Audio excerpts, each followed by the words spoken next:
1. Friday, August 21st, Long Barston, Suffolk, England. The last place one expects to find a dead body is a graveyard, above ground, I mean. It started with Angela Vine's hen party, what we in the States would call a bachelorette. There were 12 of us. Besides me, the only American, Angela had invited 7 girlfriends from her days at university and veterinary college, plus her very pregnant sister from Sudbury, the designated driver, and the reason the party was being held 3 weeks before the wedding. The festivities began with a champagne brunch at the Henny Swan, a lovely pub on the River Stour, followed by Angela's final dress fitting in Bury St. Edmunds. That evening, we were joined by Lady Barbara Finchley Ford, Long Barston's local peeress, and Vivian Bunn, the bossy, opinionated, and lovable 70-something with whom I was currently living. After a smashing dinner at Finchley Hall, courtesy of Lady Barbara, we headed to the Finchley Arms for drinks and all-girl dancing. At 9:30, we were on our way to the rectory, where Hattie Nuttall, the rector's loyal housekeeper, had promised us quantities of strong black tea and something sweet. As far as hen parties go, Angela Vine's was pretty tame. Of course, when you're marrying a clergyman in the Church of England, a certain decorum is expected. Anyway, Angela wasn't the type to hire male strippers or swill massive quantities of booze. Good thing. I have a graduate degree in British history and literature, more than 2 glasses of wine, and I'm liable to start telling Beowulf jokes. We marched arm in arm up Long Barston's High Street, singing an off-key version of Going to the Chapel. "I'm glad you came, Kate." Angela threaded her arm around my waist. "We haven't known each other long, but now you're engaged to that handsome detective inspector, we have so much in common." "We do," I lied. Actually, I had no idea what we might have in common. Gift registries? Baby plans? Not likely. I was a 46-year-old widow, the mother of 2 grown children. Angela was not quite 30, just starting out in life. In 3 weeks, she and Edmund Fox, rector of St. Ethelric's, I'd finally stopped calling him the dishy vicar, would be jetting off for a 2-week honeymoon in Majorca. Then Angela would move into the rectory, where she would make the perfect clergyman's wife, caring, approachable, diplomatic, down-to-earth, and far too busy to pry into other people's lives. She had her own veterinary practice, keeping Long Barston's dogs, cats, budgies, hamsters, and occasional horses and farm animals in the peak of health. As much as I liked her, and I really did, Angela's future was falling along pleasant but predictable lines. Then there was my future, adrift like my wedding plans, in a never-never-land of uncertainty. Tom and I, both widowed, both in our mid-40s, had been engaged for nearly 3 months. We still hadn't decided when we would tie the knot, much less where we would settle down as a married couple, or how we would solve the thorny problem of 2 careers on 2 very separate continents. I owned a thriving antiques business in Jackson Falls, Ohio.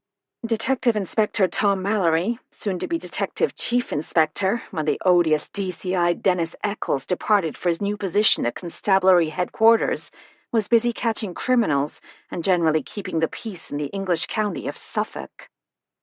Tom had hinted at a ring, rather mysteriously, I thought, but had yet to produce one. Not that a ring mattered to me in the slightest.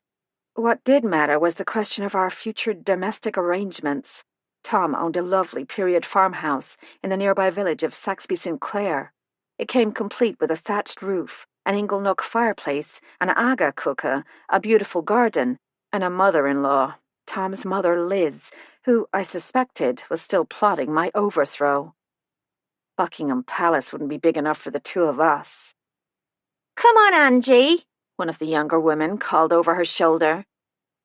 Angela jogged up to join them, her short tulle veil bouncing behind her. By the time we reached the rectory, we'd segued into girls just want to have fun. Even Vivian, not famous for frivolity, joined in. We tumbled, laughing through the door to find a table spread with homemade French macarons, individual raspberry cheesecakes, and tiny heart-shaped petit fours decorated with pink frosting roses and a toothpick flag saying, "I do." Later, after the tea and sugar kicked in, the mood turned nostalgic as the young women told stories about Angela's days at university and peppered her sister with questions about pregnancy and childbirth. Angela was showing her ring around for the third time when Poppy, her best friend and former roommate at Leeds, took the empty chair next to me. "Your turn sooner here," she said, giving me a lopsided smile. Poppy was a tall girl with an angular face and a long-standing boyfriend who, according to Angela, had so far shown no sign of moving the relationship forward. "I don't know about soon," I said honestly. "Tom and I are still making plans." "Angela told us how you and Inspector Mallory caught that killer last Christmas, but she never explained what you were doing in Long Boston." "No mystery. My daughter reads history at Oxford. She was one of the interns at Finchley Hall over the holidays. She invited me to stay with her for a couple of weeks." "Is that when you and Tom met?" "Actually, we met a month before that in Scotland." "In Scotland?" Poppy sighed. "How romantic." "I was married to a Scot. He died 4 years ago. I went to the Isle of Glenroth to visit his sister. She owned a country house hotel there. Tom happened to be staying." "The Highlands." Poppy sighed again. "Was it love at first sight?" "Something like that." I decided not to tell her about the brutal murders, my own brush with death, and how for a time I had suspected Tom was the killer. Poppy's eyes looked slightly glazed, and I wondered how much she was taking in. She covered a yawn. "Has anyone ever said you look like Charlize Theron? When her hair was dark, I mean. And of course your eyes are blue instead of green." "Kate, dear." Lady Barbara approached us. "It's rather late for the senior set. Time Vivian and I were tucked up in our beds." "Of course. Let me say goodbye to Angela and Hattie." No, you stay and enjoy the fun. Vivian will see me home." "Actually, I'm ready for a good night's sleep myself." That wasn't quite true, but with Lady Barbara's failing eyesight and the slight unsteadiness I'd noticed in Vivian recently, no way would I allow them to trek through Finchley Park alone in the dark. We gathered our belongings, thanked Hattie for the boxes of goodies she'd packed up for us, and said our goodbyes. We followed the gravel path through St. Ethelric's graveyard. Above us, the sky was a deep inky blue. The nearly full moon glowed like a giant baroque pearl, lighting our path. I let the older women walk ahead of me so I could keep my eye on them. They were giggling like schoolgirls, which made me wonder how many Pims they'd downed at the Arms. Something purple caught my eye. It was a sock, in a shoe, attached to a leg. A man sagged against a headstone. His chin rested against his chest. "Stop!" I called out. "Someone's ill!" Crouching, I placed my finger on his neck. I was wrong. Someone was dead.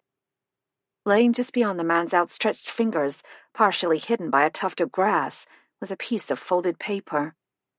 I picked it up and read, "Vivian Bunn, Rose Cottage, Long Barston."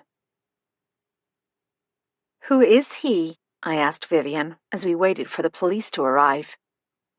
"I've never seen him before in my life." "Nor I," said Lady Barbara. "What was he doing with my name and address?" Vivian was clearly upset. "We don't know the paper was his," Lady Barbara said. "Someone else probably lost it." As none of us believed this, we let the comment drop. The night was chilly. Normally, I'd have immediately escorted the 2 older women home, but when I called Tom, he'd asked us not to leave the body until the police arrived. I found a place for Vivian and Lady Barbara to sit, one of the newer gravestones, a modern design with a flat rectangular top and an inscription that read, "To the memory of Letitia Hubbard, loving wife and mother." Vivian screeched, "We can't sit on Letitia." "She won't mind." Lady Barbara settled herself on the granite slab. "Letitia was always a very welcoming person." Vivian lowered her ample bottom. "Ooh, like perching on a slab of ice." "Poor man. Should we cover him?" Lady Barbara began to unwind her soft woolen shawl. "He doesn't need it," I said. "On the other hand, you do. Scoot together and both of you get under the shawl." Taking Vivian's pocket torch, I went back to view the body. The man had been somewhere in his 70s, I judged. I couldn't see his face properly, but his white hair was short, still fairly dense and neatly clipped. He was tall and well-dressed, with wool trousers and a tweed sports jacket under a khaki raincoat, conservative except for the bright purple socks, which gave the corpse an almost jaunty appearance. I saw no blood, no obvious signs of trauma, but a stain on the front of his crisp white shirt and a whiff of vomit told me he'd been sick. I was tempted to check his pockets for identification, but curbed my curiosity. Tom would be there soon. And then he was. The emergency vehicle arrived first, lights flashing. Then Tom's new black Range Rover, followed by a Vauxhall, one of the police cars. The Rover pulled up to the lich gate. As the EMTs converged on the body, Tom and his sergeant, D.S. Ryan Cliff, strode towards us along the gravel path. Tom was in full-on policeman mode. He gave me a quick nod and a pat on the arm. "Thank you, Kate. Cliff will drive Vivian and Lady Barbara home. We can interview them in the morning. Would you mind going along? If you're up to it, come back. I'd like to take your statement tonight while everything is fresh in your mind." "Of course. But the man is a complete stranger. He was dead when we got here." I handed Tom the note. "I found this." Tom took a look at the note. He gave Vivian a curious look, but said nothing. "This way, ladies," said Sergeant Cliff. We dropped Vivian off first at Rose Cottage, her thatched-roof bungalow, one of the tied cottages on the Finchley estate, and my current home. Fergus, her elderly pug, was overjoyed. Time for his evening walkies. Then Cliff drove around to Finchley Hall, the seat of the Finchleys since the 16th century. We left Lady Barbara in the capable hands of Francie Jewell, her cook, cleaner, and now, I'd recently learned, her live-in companion. On the way back to St. Ethelrick's, I thought about the dead man. If he wasn't local, and Vivian knew every living soul within a 50-mile radius, what had he been doing in the graveyard after dark? Visiting a grave? Not likely. He'd probably been taking a shortcut as we had done, which meant he'd been on his way somewhere. To see Vivian seemed the likeliest answer, given the note. On the way, he'd experienced some kind of episode, a stroke perhaps, or a heart attack. In any case, death had been unexpected. Presumably, he'd parked his car nearby. The police would identify him and notify his relatives, whoever they were. Hopefully, they'd be able to explain why an elderly stranger had come to Long Barston in search of Vivian. Back at the church, Cliff parked behind the emergency van. Reporters had begun to gather. A flash went off. Cliff whisked me away before they could descend. Tom was speaking with the head of the crime scene team. Seeing me, he broke off. "I know it's late, but could we find a place to talk?" "The Finchley Arms is still open." 10 minutes later, we were seated in a corner of Long Barston's oldest drinking establishment. The jukebox was silent. Most of the tables were empty. Only a few diehards remained, determined to get in a last pint before closing time. We ordered 2 mineral waters and chose a quiet table away from the bar. "Who was he?" I asked Tom. "Vivian swears she doesn't know him." "Good question." He traced his finger along the condensation on the glass. "We've found no wallet, no ID, no car keys, and so far no car." "Someone robbed him?" "Maybe, but apart from a slight redness on his neck, he had no visible injuries. He'd been sick several times. The coroner will do tests, but at the moment I'm inclined to believe he died of natural causes. He was a pensioner, that age anyway." "And you have no idea what he was doing in Long Barston, or why he'd written down Vivian's name and address?" "Not a clue. Could you go through exactly what you saw?" "I don't think it will help. We left the rectory a little before 10 and cut through the graveyard. I stopped because I caught a glimpse of a purple sock. I felt for a pulse. He was already cold." "No rigor, though, which means death occurred fairly recently. 2 to 6 hours is the best guess." "Wouldn't someone have noticed him lying there?" "It's possible no one passed that way all evening. Did you see anyone? Hear anything? Notice anything unusual?" "Just the note. If it hadn't been for the purple sock, I wouldn't have noticed him at all." "Where was the note?" "Near him, in the tall grass. I assume he dropped it when he had his attack." "Are Vivian and Lady Barbara sure they don't know him?" "They said they'd never seen him before in their lives." "Well, if you think of something, I'll be sure and let you know." I threaded my arm through his. Poor man. Someone will be missing him. "Time, lads!" Stephen Peacock, aging hippie and proprietor of the Finchley Arms, announced closing time. His wife, Bryony, was already washing up behind the bar, her sleeves pushed up over her elbows. Arthur Gedge, the old gardener at Finchley Hall, slapped his flat cap on his head, nodded vaguely in our direction, and lurched toward the door. Life as usual in Long Barston, but for one family somewhere, this night would mean pain and grief. The memory blindsided me, watching helplessly as my husband Bill lay on that pier in Scotland, cold as ice, his life ebbing away. "Kiss me," I told Tom, moving closer to him. He did, a kiss so sweet I actually felt my heart warm. "Are you all right?" He looked at me with concern.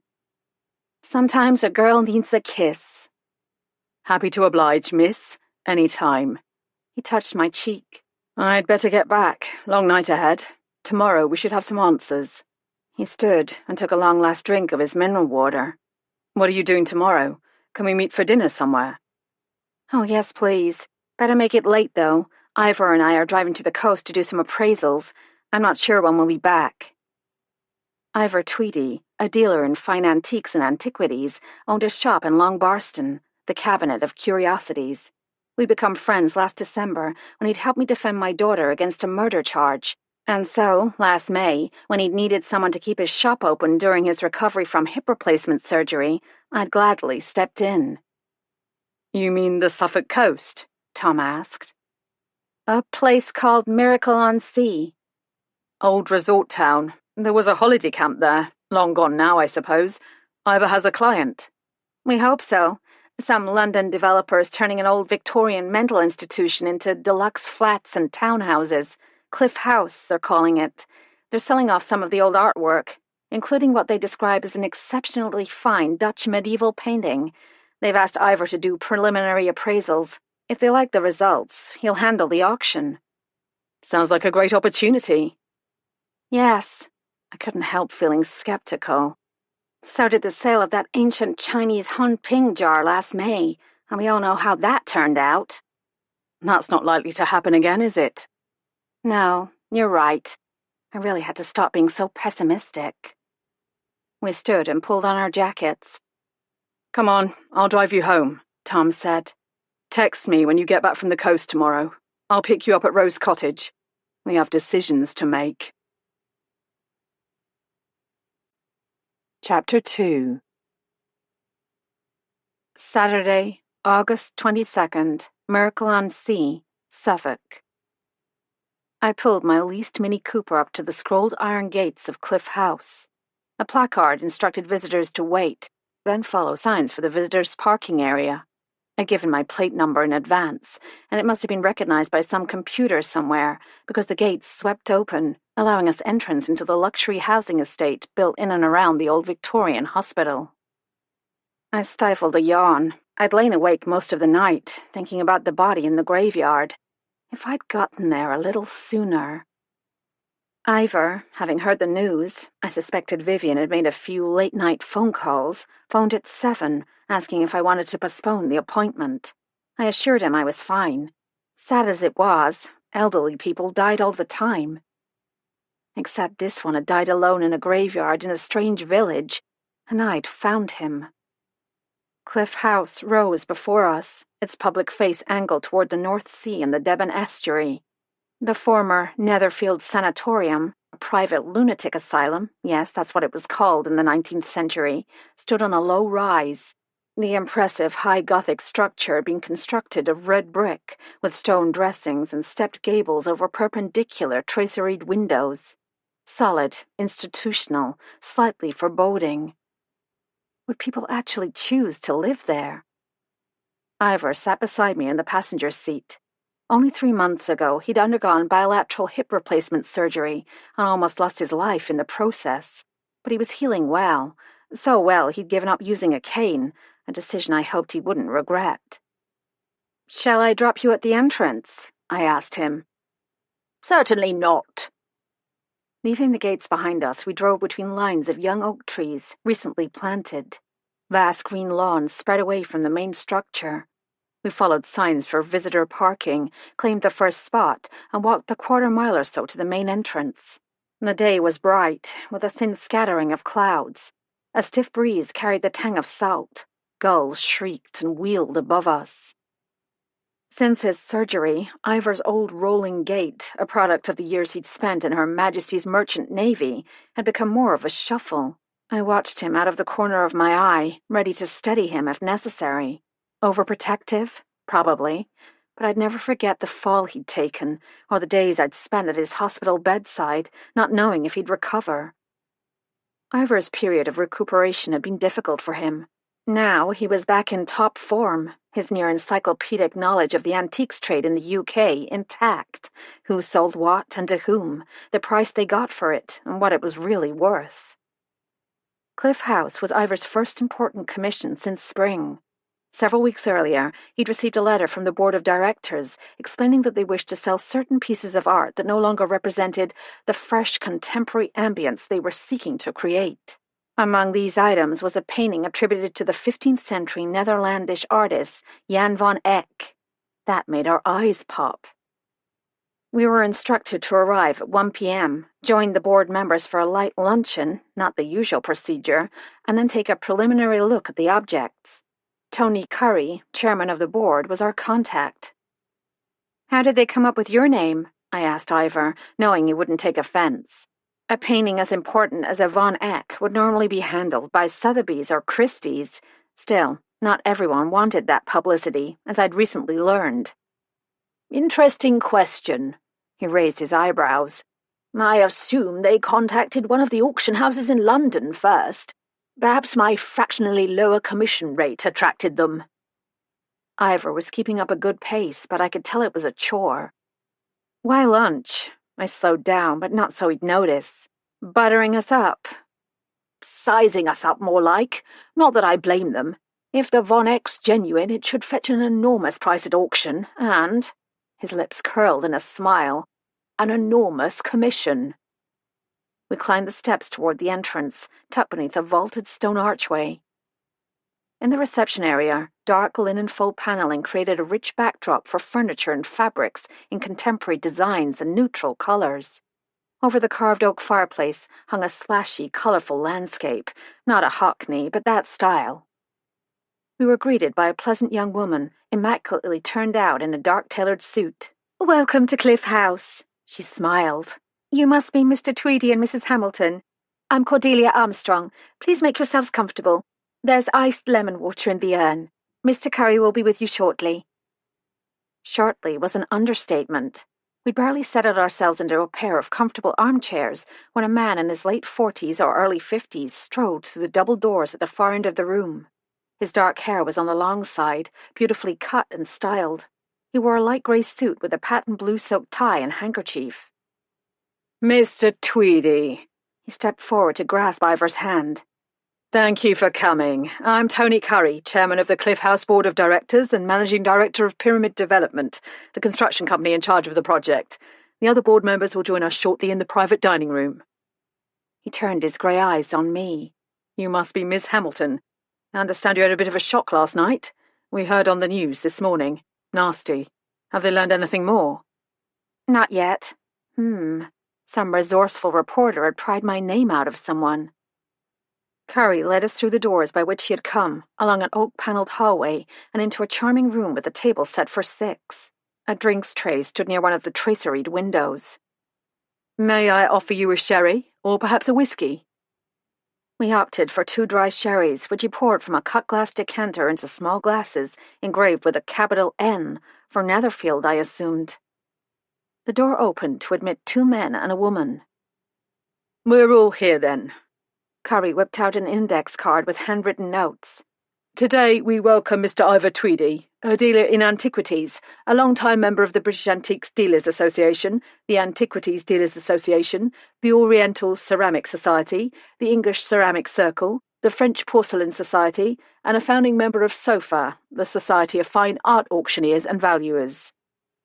The directors clapped with the heels of their hands. "Really? I hadn't known that." I gave Ivor a surreptitious nudge. He smiled smugly. Curry turned to me, and of course his colleague, Ms. Kate Hamilton from Ohio. He separated the syllables as if sounding out an unknown language. Ms. Hamilton is a member of... He looked at me for help. What is it now? The Art Dealers Association of America and the American Society of Appraisers. I felt like inventing a few more organizations to impress them. Of course. Curry bowed his head in apology. Shall we sit down? Curry took the chair at the head of the table. As soon as we're settled, I'll introduce the members of the Cliff House board. Chairs scraped on the polished wood floor. Linen napkins were shaken out. Hello, Kate. I'm Nicola. The woman seated next to me was handsome, somewhere in her early 50s, with a carefully made-up face just beginning to lose its battle with gravity. She wore a beautifully tailored suit in a shade of caramel that highlighted her blonde hair and green-gray eyes. Mr. Tweedy and I are delighted to be here. Always put your best foot forward. Just don't trip anyone. Tony told us about the body in the graveyard, she said. I'm surprised you can be so calm. Unfortunately, there was nothing we could do. The police are trying to identify him. You're American, she said. How did Mr. Tweedy persuade you to move to England? He hasn't, not yet. A waiter filled our water glasses. I was glad for the diversion. Our conversation ended anyway when Tony Curry stood. While luncheon is being served, I'll make the introductions.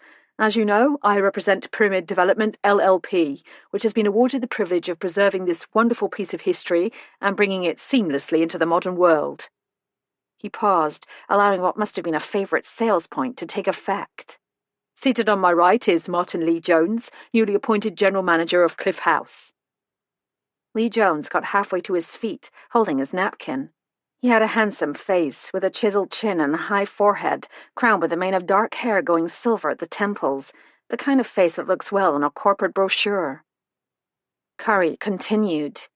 Martin will be responsible for the overall running of Cliff House, including Cliff's Edge, our fine dining restaurant, which is providing our lunch today. His father, Philip Lee Jones, was Netherfield's Director of Finance at the time of its transfer to the National Health. When do you expect residents to begin moving in? I asked. 3 of the proposed 47 residences in the main structure have already been sold, Curry said. Move-ins should begin next spring. If all goes well, we'll be adding a number of larger detached homes on the grounds. Do you commute from London? I asked. Fortunately, no. I'm currently occupying one of the flats. I keep in touch with my office via phone and computer. Lucky you, I said. The setting is spectacular. Seated on your right, Curry said, is Ms. Nicola Netherfield, our in-house design consultant and member of the Society of British and International Design. And yes, he made a moo of satisfaction as if nailing a punchline. Her great-great-grandfather was Horace Netherfield, who built this magnificent structure. Her father, Dr. Cosmo Netherfield, was medical director under the private scheme. Nicola ensures the interior design is consistent with our overall vision of effortless, contemporary elegance. She will also work with our new residents, helping them make design decisions and coordinating certain issues, such as approved window coverings and outdoor furniture. Ivor mumbled something that sounded like impressive. The Cliff House project was impressive and incredibly expensive. Maintaining a great house like Finchley Hall was costly enough. Turning a Victorian hospital into townhouses and flats had to cost a fortune. I was mentally multiplying 47 residences by an estimated £2 million each when Curry said, Unable to be with us today is Niall Walker, son of Charles Walker, chairman of Netherfield's Board of Trustees in 1961. He had a family event this weekend. Sends his regrets. At the end of the table, however, we have Dr. Oswin Underwood, Netherfield's archivist and official historian. His father, Dr. David Underwood, was Netherfield's chief psychiatrist from 1950 until its closure in 1967. Netherfield has been my life's work. Underwood's voice sounded like it wasn't used very often. He was at least a decade older than the other board members, with a pale, narrow face made even longer by a white Van Dyke beard, giving him the look of someone plucked from a prior century. Cliff House sounds like a family affair, I said. Which gives the board a personal interest in the success of the project. Curry smiled. As for myself, I've always had a passion for preserving England's architectural treasures. We simply couldn't allow this magnificent building to be lost, Nicholas said. Oswin can tell you. Dr. Underwood peered at us through his wire-rimmed eyeglasses, frowning slightly as if he wasn't entirely sure who we were and why we were all there. Waiters appeared with plates of food on a rolling cart. Remembering names has never been my gift. While I still had them in my mind, I went through the names of the board members one by one. Tony Curry, chairman of the board and managing director of Pyramid Development. I made a mental note to pull up the company website online. Curry struck me as competent and slick. His grey suit said, "I'm in charge," in a classic BBC accent, although I detected a slight undercurrent of London estuary in his speech. Martin Lee Jones, newly appointed managing director of Cliff House. He looked like an aristocrat, or someone playing one on the stage. Handsome, arrogant, a bit of a playboy. I'd caught him looking at me a couple of times with unbusinesslike interest. Including an employee on the board of directors struck me as unusual. Of course, he did have that family connection. Nicola Netherfield, design consultant and Netherfield royalty. In place of a wedding band, she wore a topaz ring, the center stone surrounded by diamonds. Her elegant suit probably had a designer label. Maybe she'd inherited her great-great-grandfather's fortune. Niall Walker, the missing board member. His father had been one of the Netherfield trustees. Speculation about him would have to wait. Last, Dr. Oswin Underwood, Netherfield's archivist and historian, son of a former psychiatrist. He looked as dry and dusty as old books. Why was he on the board? Aren't board members usually people with business expertise or influence? Curry, Lee Jones, Netherfield, Walker, Underwood. If someone gave me a pop quiz, I was ready. A white-sleeved arm slid a plate in front of me. "Chilled crab salad on ruby lettuce, madam," said a voice in my ear, served with whole-grain crumpets and a sweet custard of apples and blackberries. "The food looks amazing," I said to Nicola. "A sampling of what Cliff House will offer our residents and their guests," she said. "Organic, obviously, locally sourced and seasonal." When the last plate was delivered, I took a bite. Wow. If they were trying to make a good impression, it was working. Conversation during lunch was awkward, as the Cliff House board members seemed determined to find common points of interest between us. The closest we came was when Martin Lee Jones discovered that Ivor's maiden aunt, long deceased, had once lived in the same Surrey village as Lee Jones's cousin's husband's family, but not in the same decade. Work that one out. 10 minutes later, Ivor's eyelids were drooping. I woke him by telling everyone he'd once saved a Yorkshire Terrier from the jaws of a Ganges River crocodile, which was true. While Ivor was describing his technique, "Always go for the eyes," Nicola Netherfield and I got a bit more personal. "No, I've never married," she said in answer to a question I hadn't asked. "My choice, of course. I've had loads of opportunities. How about you?" "I'm a widow," I said. "Recently engaged to a detective inspector in the Suffolk Constabulary." That stopped her. She recovered quickly. "How interesting. Where will you live?" She would have to ask that. "We haven't decided." She slipped me her business card. "Well, if you should need design help, give me a call." As the waiters were clearing our plates, Curry said, "Before we make a move, I've asked Dr. Underwood to give you a brief history of Netherfield Sanatorium." Ivor and I exchanged a look. The things we do to make a living. Dr. Underwood extracted a sheaf of papers from inside his jacket and smoothed them out. Lifting his bearded chin, he launched into what sounded like a canned speech.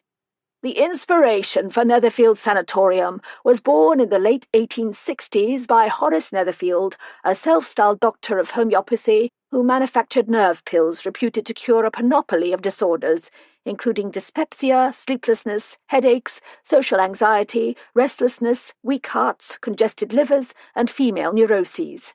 With the help of clever advertising, he amassed a fortune. In 1868, tragedy struck when one of his patients, a man suffering from melancholia, took his own life. The widow charged Netherfield with gross negligence. He won the lawsuit, but the experience changed him. From that time, all his packaging included a disclaimer. Around the same time, he developed an interest in the treatment of what was then called lunacy. Of course, in the 19th century. I was trying to pay attention. I really was. My eyes drifted to Martin Lee Jones across the table. He lifted his wine glass and gave me an almost imperceptible wink. When Netherfield became impressed with a novel French theory about the treatment of madness, cure by distraction. The idea was to dissipate abnormal or harmful thoughts by transferring the patient's attention to something pleasant or benign. At that time, those suffering mental health disorders among the upper classes were treated privately at home. Among the poor, care was often a euphemism for locking the patient away, out of sight. If a family member became dangerous or unmanageable, he was sent to one of the public madhouses, where patients were routinely drugged and shackled. In contrast, Netherfield and a handful of similar institutions, organized along the lines of the French theory, were designed for fee-paying patients among the middle classes who suffered from what was termed a temporary imbalance of the mind. Since the patients were expected to recover, the goal was not to warehouse them, but to provide healthy mental occupation, physical recreation, and a restful, aesthetically pleasing environment, creating ideal conditions for a return to sanity. Martin Lee Jones was still watching me. Was he one of those men who imagine themselves to be irresistible? Netherfield, said Dr. Underwood, resolved to spend a substantial portion of his wealth on the establishment of a sanatorium for the mentally ill. A spacious site was chosen here on the Suffolk coast. He hired a London architect to draw up plans, and the project was completed in less than 3 years. In 1888, Netherfield Sanatorium was officially opened by Princess Louise, later the Princess Royal, with 67 patients and 59 resident staff. Soon the hospital reached its capacity of 430 patients, cared for by a team of doctors, day nurses, night nurses, personal attendants, and domestic workers numbering 327. The building and grounds of Netherfield were intentionally grand, like a fine hotel or country estate. Amenities included a swimming pool, a billiards room, tennis courts, a cricket pitch, theatre, hairdressing salon, and even separate Turkish baths for men and women. Patient facilities were state-of-the-art, private suites with modern toilets, baths with hot and cold running water, fireplaces, windows overlooking the grounds, and in the larger suites, space for live-in domestics. Public rooms were elegant. Caged songbirds graced the hallways. Patients were allowed to keep domestic pets. They were encouraged to work in the estate gardens or to pursue their own hobbies. Most were allowed to walk to the village and to receive visitors. Statistics followed, staff-patient ratios and average costs by year, cure rates. Oh, man, I love history, but this was too much, even for me. Ivor sat with his hands folded across his stomach. He was falling asleep again. I nudged his foot under the table. In 1948, Underwood said, the National Health Service was introduced in Great Britain. Fewer people were willing to pay for private care. Gradually, as patient counts declined, Netherfield began to struggle. By 1961, the Board of Trustees felt they could no longer operate as a fee-paying system and made plans to transfer the sanatorium to the National Health. Negotiations took more than a year, but the scheme became final in January of 1962. Private suites were combined into dormitories, more beds, more patients. However, the building and grounds proved increasingly costly to maintain, and in 1967 all patients were transferred to St. Catherine's Hospital in Ipswich, where additional services, such as job training, were offered. St. Catherine's was itself closed in 2012 and patients transferred to Care in the Community, a deinstitutionalization program under which physically and mentally disabled people are treated and cared for at home rather than in hospital. After 1967, Netherfield was used as a lying-in hospital and then briefly a language school. The great building stood empty for nearly 20 years until, 6 years ago, several of us approached Pyramid Development with a plan to transform the estate into a gated residential community. Several of us? Was Dr. Underwood including himself? Very informative, Ivor said before Underwood could get in another word.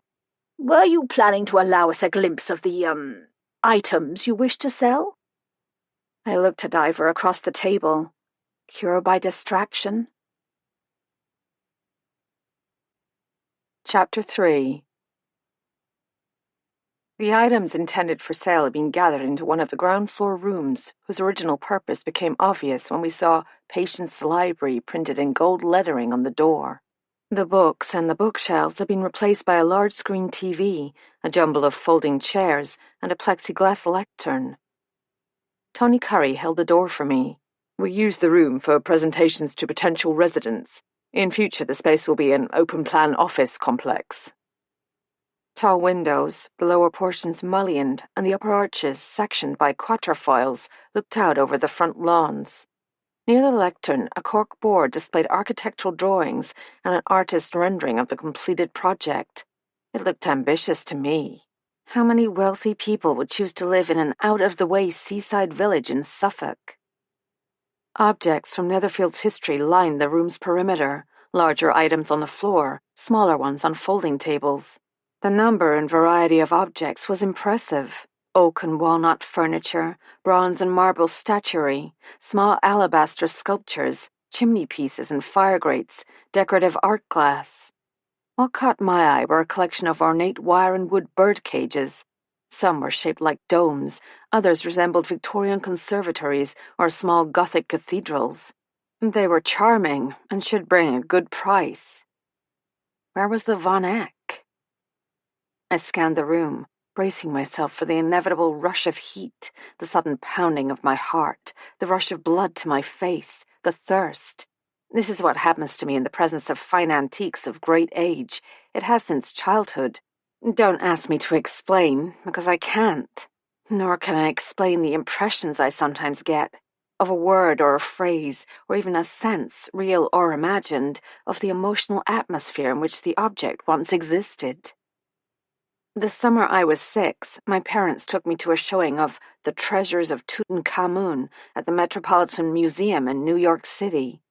Strangely, it wasn't the objects of gold that remain in my memory, but a small wooden chair. "It's made of ebony," my mother told me.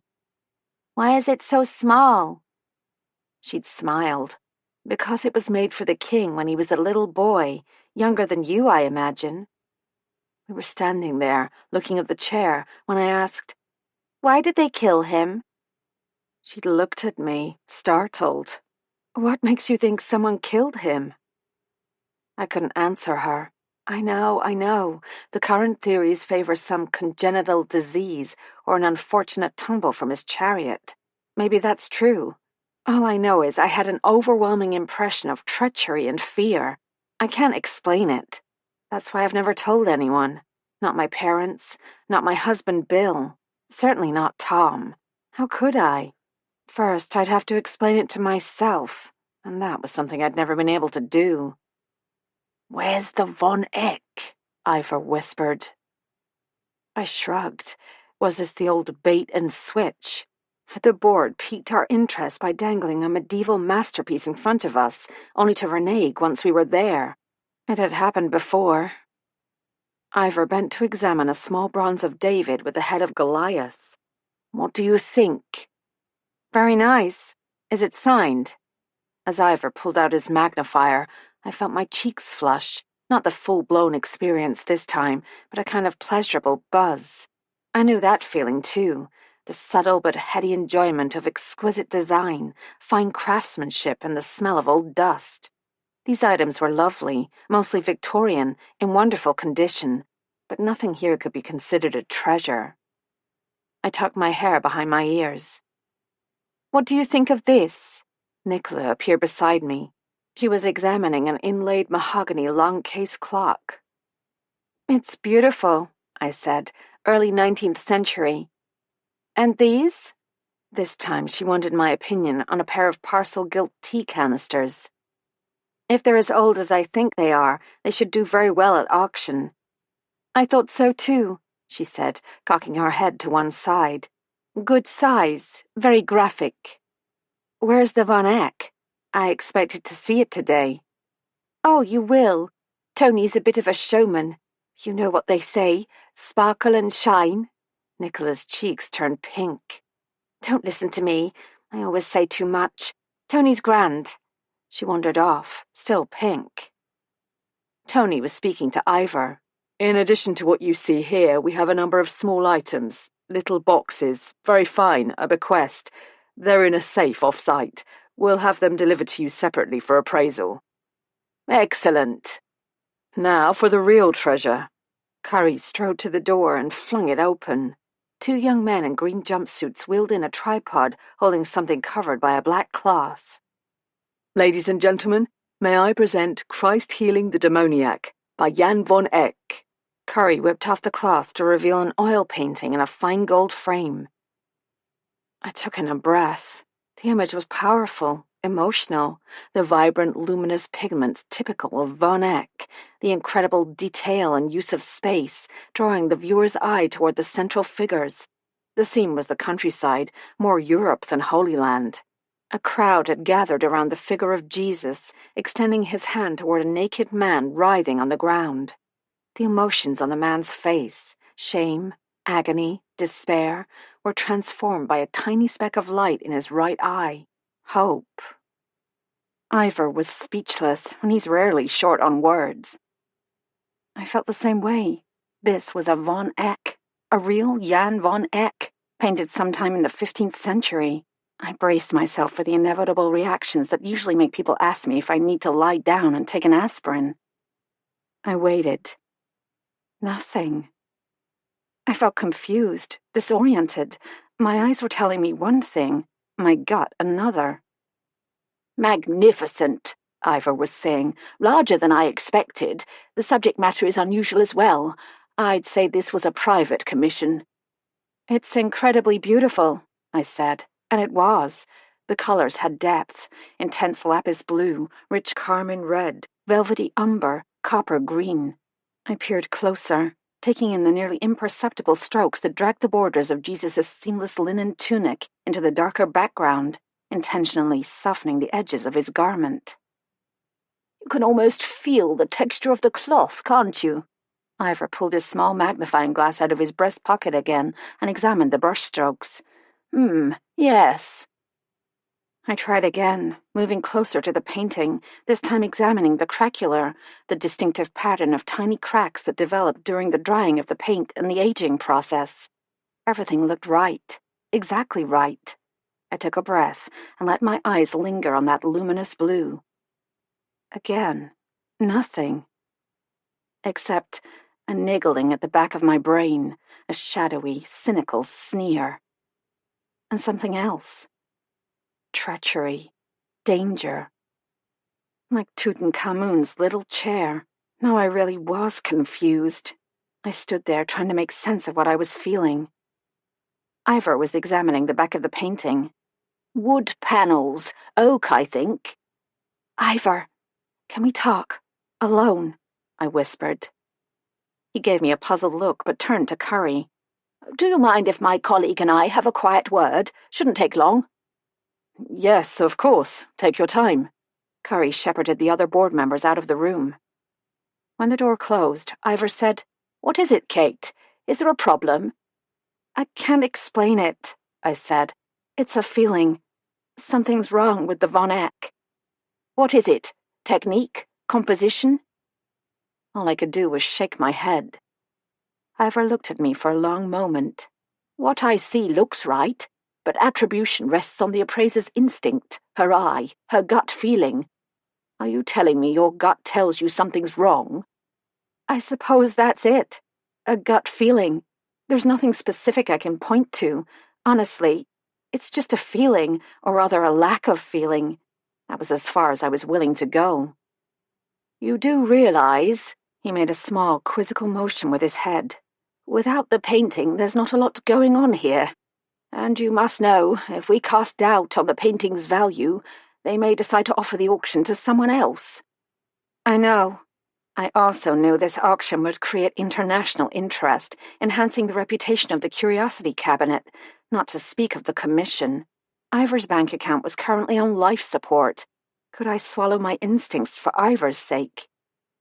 No, I couldn't. My integrity was at stake. I'm sorry, I said. Ivor studied me for a moment. All right, time to face the board members. 4 faces stared at us, demanding an explanation. I watched Ivor. As I'm sure you are aware, he said mildly, the Von Eck is certain to generate lively interest in the international art world. Only 20 paintings are currently attributed to the artist, a handful more contested. This is not one of them, which will necessarily raise questions. Lee Jones started to object, but Ivor held up his hand. I anticipate a brilliant auction. However, without the painting, the other items, charming as they are, will fly under the radar, so to speak. What do you mean, without the painting? Lee Jones's lips pressed together, his jaw tightened. Nicola Netherfield crossed her arms. Underwood looked confused. I think you better explain, Curry said. I was starting to sweat. Ivor gathered himself up to his full height, not quite 5'4", mind you. What we have here is a very fine oil painting on wood of a biblical scene in a gilded frame. Not the original frame, but quite early. In determining the value of a painting, an appraiser must consider 5 major elements. The first is provenance, meaning the chain of ownership. You have assured me you can produce documents tracing the Von Eck back to its purchase by Horace Netherfield in France in the mid-19th century. Excellent. I understand that document also states the painting had been previously owned by a single family since the early 16th century. He gave them his nothing-to-worry-about I'm-a-professional smile. The second element is attribution, which is by nature subjective. Lee Jones cut in. Are you saying there's a problem? We've had others view the painting, and no one has implied. Please allow me to finish, Ivor said. The third element is technique. Does the painting give evidence of the artist's craft and style? The brushstrokes, his handling of colour, and all the other tiny characteristics that set him apart. That will require a more thorough examination, of course, but I can say there is no obvious cause for concern. Then what is your point? Nicola asked. Ivor ignored her. Fourth, we consider the signature, or in some cases, the lack of one. With Von Eck, the question of signatures is complex, and I haven't time at the moment to explain. I can say, however, the lack of a signature creates no particular problem. The board members were looking impatient. Martin Lee Jones rolled his eyes. Ivor carried on. The fifth and final element in determining the value of a painting is scientific analysis. After consultation, Mrs. Hamilton and I recommend subjecting the painting to a full range of tests: infrared photography, X-radiology, spectrography, pigment analysis. There was a combined intake of breath as all 4 board members prepared to protest. Curry got there first. Surely that's unnecessary. Except for a short period in the 1960s when the painting was cleaned, the Von Eck has been on public display for 130 years. What could scientific analysis tell us that we don't already know? Now for the tricky bit. Ivor steepled his hands, pointing at Curry with his fingertips. That is precisely the point. What do you hope to receive for the Von Eck? That's for you to tell us, surely, said Martin Lee Jones testily. Nicola's chin went up. We thought between 30 and 40 million pounds. Not a bad estimate, Ivor said smoothly. However, if you follow the auctions, you will know that a percentage of very fine paintings remain unsold because bids don't reach the reserve, the price below which the owner of the painting isn't willing to sell. What does this have to do with the Von Eck? Dr. Underwood asked. Everything, Ivor said. There are no guarantees in the world of fine art. Wonderful paintings fail to sell, not because people aren't interested in owning them, but because parting with that kind of money takes courage and confidence. Forgeries are not uncommon. Experts have been fooled. My point is this. Scientific analysis can uncover fakes, but it can also remove all shadow of doubt. He stopped to let that sink in. Was it my imagination, or had they all turned a few shades paler? Maybe more was riding on the sale of the Von Eck than Ivor and I had realized. And this means what exactly? Lee Jones rolled his hand. Spell it out for us. This means, Ivor said, that scientific analysis can provide potential buyers with the confidence they need to, cough up the cash, so to speak. The silence was as thick as week-old gesso. How long would scientific analysis take? Curry asked. We hope to have everything sold by the end of October. I'd say no more than 2 or 3 weeks, Ivor said. I know a facility in Cambridge, Apollo Research and Analysis, top of their field. There may be a wait list. I recommend contacting them as soon as possible. The cost? Curry asked. £12,000 to £15,000. Ivor didn't blink, possibly a bit more. Martin Lee Jones scowled. Colossal waste of money. This is a decision for the full board, Curry said. Niall isn't with us today. Don't wait too long, Ivor said. If you want the sale completed by the end of October, the decision must be taken rather quickly. Curry handed Ivor a thick black binder. We've prepared an inventory.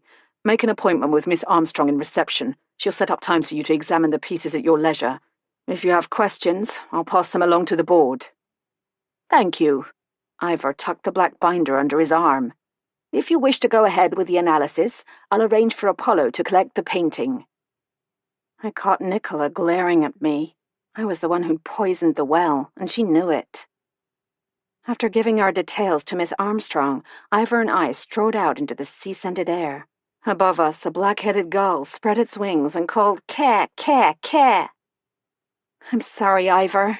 I know this jeopardizes the auction." He ignored that. Did you catch what Martin Lee Jones said? We've had others view the painting. You asked me why the board contacted me rather than one of the internationally known auction houses in London. It's possible there's something wrong with the painting, something they hoped we wouldn't catch. I didn't like the implication, but it was plausible. The board may have chosen Ivor because they assumed he could be easily fooled. Ivor wasn't easily fooled. He was as savvy a dealer as I'd ever known. Yet he trusted me enough to jeopardize the entire project, and all I had to go on was that cynical sneer and a vague impression of treachery and danger. Who was in danger? Pyramid Development? The Cliff House Board? Or us? Chapter 4. That evening, Tom and I wedged ourselves into our favorite corner table at the Three Magpies in Long Barston. Lighted candles flickered on the dark wood tables, highlighting the angles of Tom's face. He reached for a slice of the Magpie's famous sourdough. The first time I'd met him, I'd thought he looked like a monk. Now he was the least monk-like person I knew. Intense, yes. Serious, often, and appropriately so, but never ascetic or detached. People aren't always as they appear. And the Von Eyck? It was a stunning piece of art. Ivor had seen nothing to arouse his suspicions. Neither had I, to be honest. So what was my problem? I didn't have one, or one I could explain. Ivor said attribution was a matter of instinct, a visceral feeling honed by experience. My experience wasn't as vast as Ivor's, but I'd been appraising antiques and works of art for years. I had developed an eye. But in the world of fine art, an eye had to be backed up with evidence, reasons, explanations, facts. I had none of these. Nothing I'd seen had raised red flags, and yet... How was your day at Cliff House? Tom broke into my thoughts. Truthfully, a bit strange. Undercurrents on the board. They were eager to impress us with the Von Eyck. We've recommended scientific analysis. You mean the painting might not be what it seems? I wasn't prepared to go that far. Scientific analysis can confirm that a painting is authentic. That's what we're after. Since Christ healing the demoniac isn't one of the paintings officially attributed to Von Eyck, scientific proof of age, materials, and technique is essential. A newly discovered Von Eyck will rock the art world. There will be questions. We need to be able to answer them. I took a sip of wine. We'd ordered a bottle of Sancerre to share, and Angus, our waiter, had promised to give us time to enjoy it. Jane Collier was bustling in and out of the kitchen. She and her husband Gavin owned the pub, which, thanks to their excellent cuisine and Lady Barbara's patronage, had become the place to eat in Long Barston. And with its lovely guest rooms on the upper floors, the place to stay as well. I caught her eye. She gave me a thumbs up. Jane liked Tom a lot. "Have you identified the man in the graveyard?" I asked Tom. "Took a while. Since we didn't find a car, we figured he must have been staying overnight in the village. Turns out he'd booked a room here at the Magpies for 2 nights, checked in late afternoon, stowed everything in his room, had an early dinner, and went out." "Did he say where he was going?" "Not specifically," Jane said, but when he wasn't back by 10, she began to worry. "Who was he?" "His name was William Parker, retired CID from Peterborough in Cambridgeshire." "How did you figure that out?" "He had an ID card from NARPO in his wallet, an association of retired police officers. The police in Peterborough have informed his relatives, a son and daughter-in-law." "Do they know why he was in Long Barston?" "I haven't heard." "Any word on how he died?" I dipped a piece of sourdough into a small pot of herbed olive oil. "That's not as clear-cut as we'd like. Severe allergic reaction is the likely cause." Angus chose that moment to take our orders. We decided on roasted chicken, the nightly special. "Good choice," Angus said. He went to tell the kitchen, then he returned with a chilled bottle of water and left us to our conversation. "You said Mr. Parker died of an allergic reaction," I said. "I hope it wasn't anything he ate here. The Colliers would feel terrible, and it wouldn't do their reputation any good." "Nothing to do with food. The technical term is anaphylaxis. There was a tiny puncture wound on his neck, surrounded by an area of inflammation. Initially, the coroner thought it was an injection site." "He didn't look like a drug addict." "He wasn't, and he didn't inject himself." "He was murdered." "By a bee. We found a medical emergency ID card in his wallet. Turns out he was allergic to bee venom." "How awful." "Yeah, nausea, vomiting, throat swells, cutting off oxygen." "The poor man," I said. "Indeed." Tom topped up my wine. "Let's talk about something more pleasant, like us." "What about us?" "Since we've given up on the topic of where we'll live—" "We haven't given it up," I protested. "We've just postponed the decision." "We will have to decide, you know. No avoiding it." "We're not avoiding it. We're temporarily setting it aside while we make other decisions." "All right then, let's make some other decisions. About the wedding, for example. When and where? Have you given it any thought?" "Of course I have." "Conclusions?" "It's not my decision alone, Tom. What do you want?" He laughed. "My darling Kate, I don't care where we get married, in a church or a registry office, in Ohio or Long Barston, or the top of the Eiffel Tower if you fancy that. All I want is to marry you, and the sooner the better. So when and where shall it be?" A tiny, joyful explosion went off in my heart. I opened my mouth to say something when his mobile pinged. Tom glanced at the screen. "Sorry, it's Cliff. He wouldn't call if it wasn't important." Tom slid out of his seat and strode toward the door, giving me time to consider my answer. The traditional answer, the expected answer, would be to have the wedding in Jackson Falls, Ohio. My mother would be matron of honor. My best friend Charlotte would be a bridesmaid. All my friends would be there. The friends you haven't spoken to in nearly 6 months. My conscience can be snarky. My children posed a problem. Christine was already back at Oxford. Michaelmas term at Magdalen College wouldn't begin until mid-October, but she'd snagged an assistantship with her tutor, checking and rechecking footnotes for his forthcoming book on Edward of Woodstock, the Black Prince.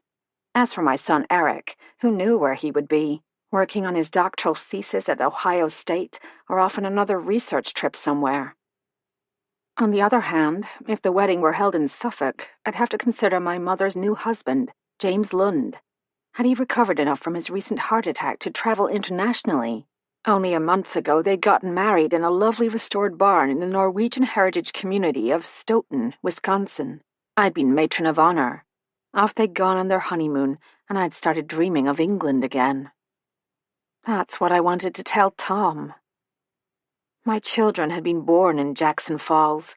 I had a thriving antiques business there and a growing reputation as an appraiser. I owned a 3-story Victorian in the town's historic district. I had friends, good friends.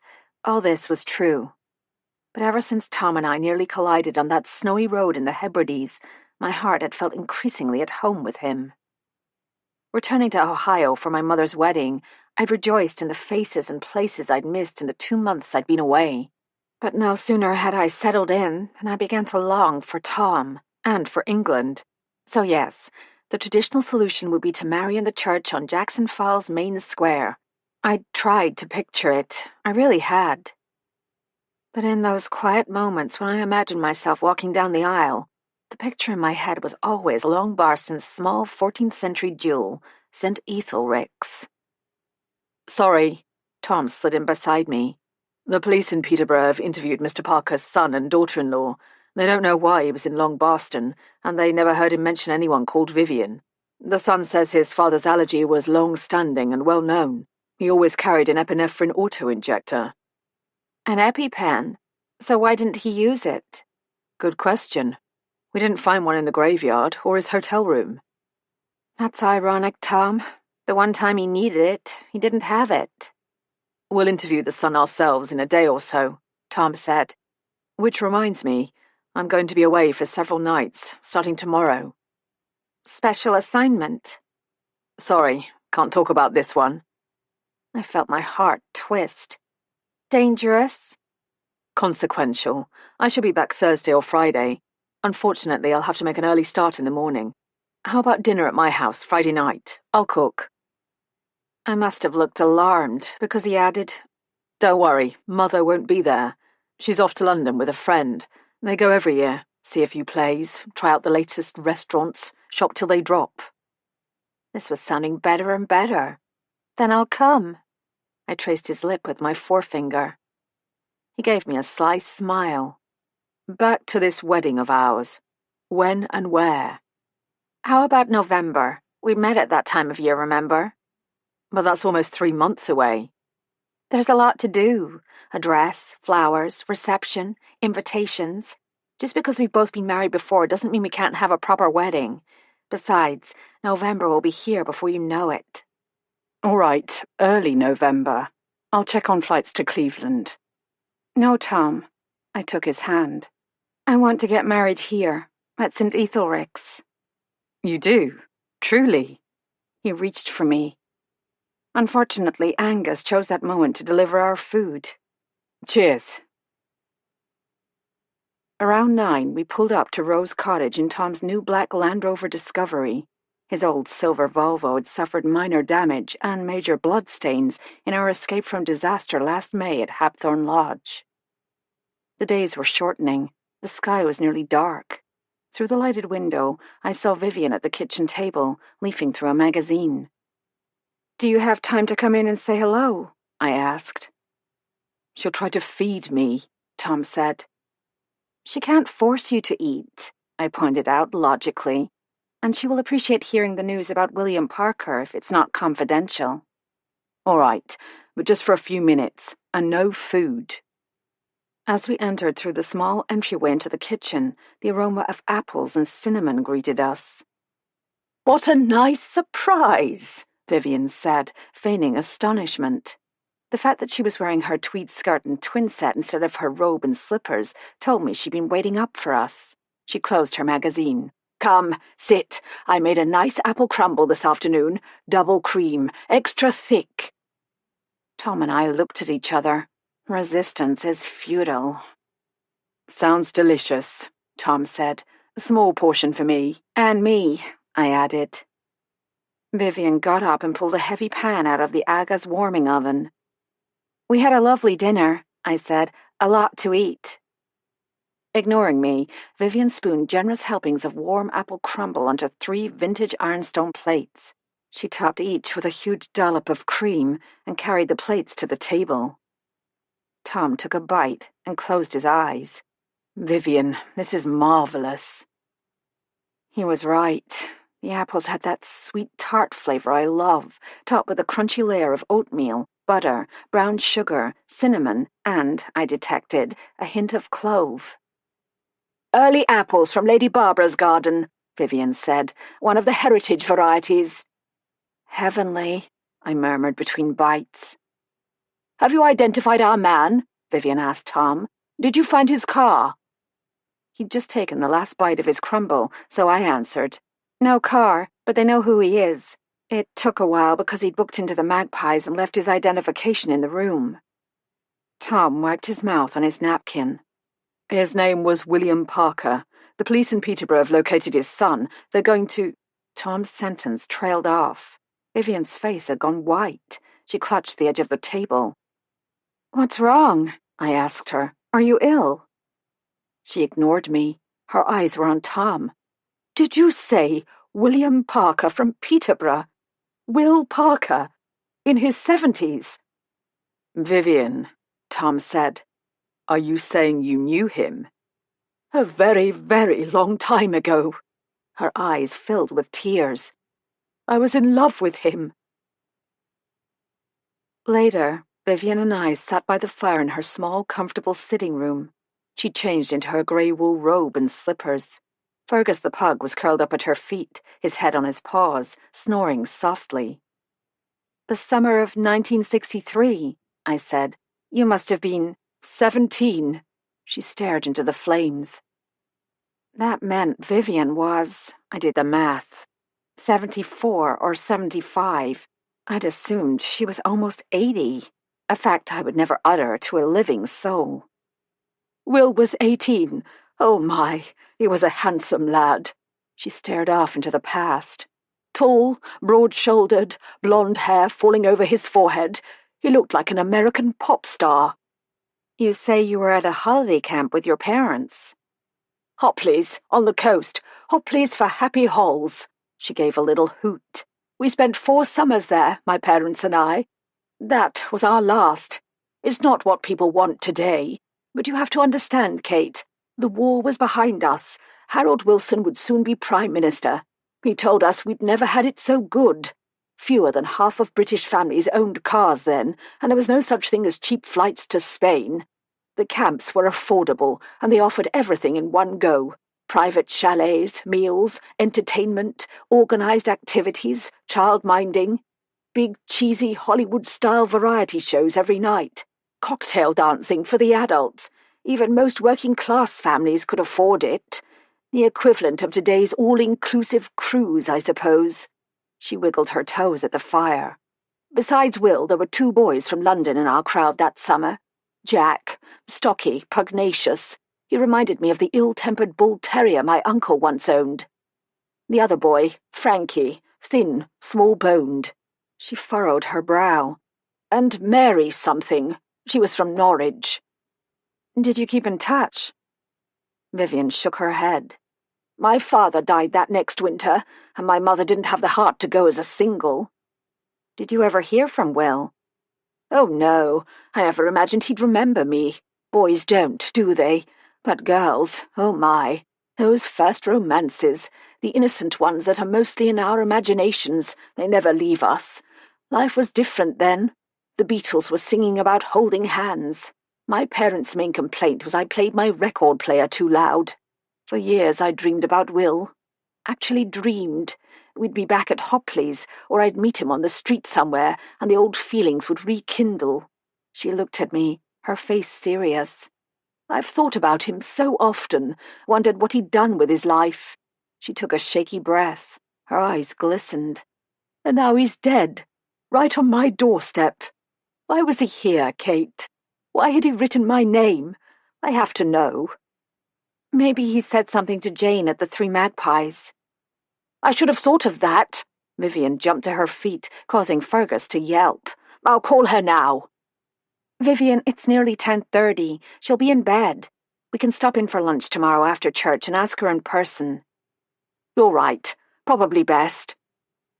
I had no idea what Jane might say, but I did hope Vivian wouldn't be disappointed. Some dreams are better left alone. Chapter 5.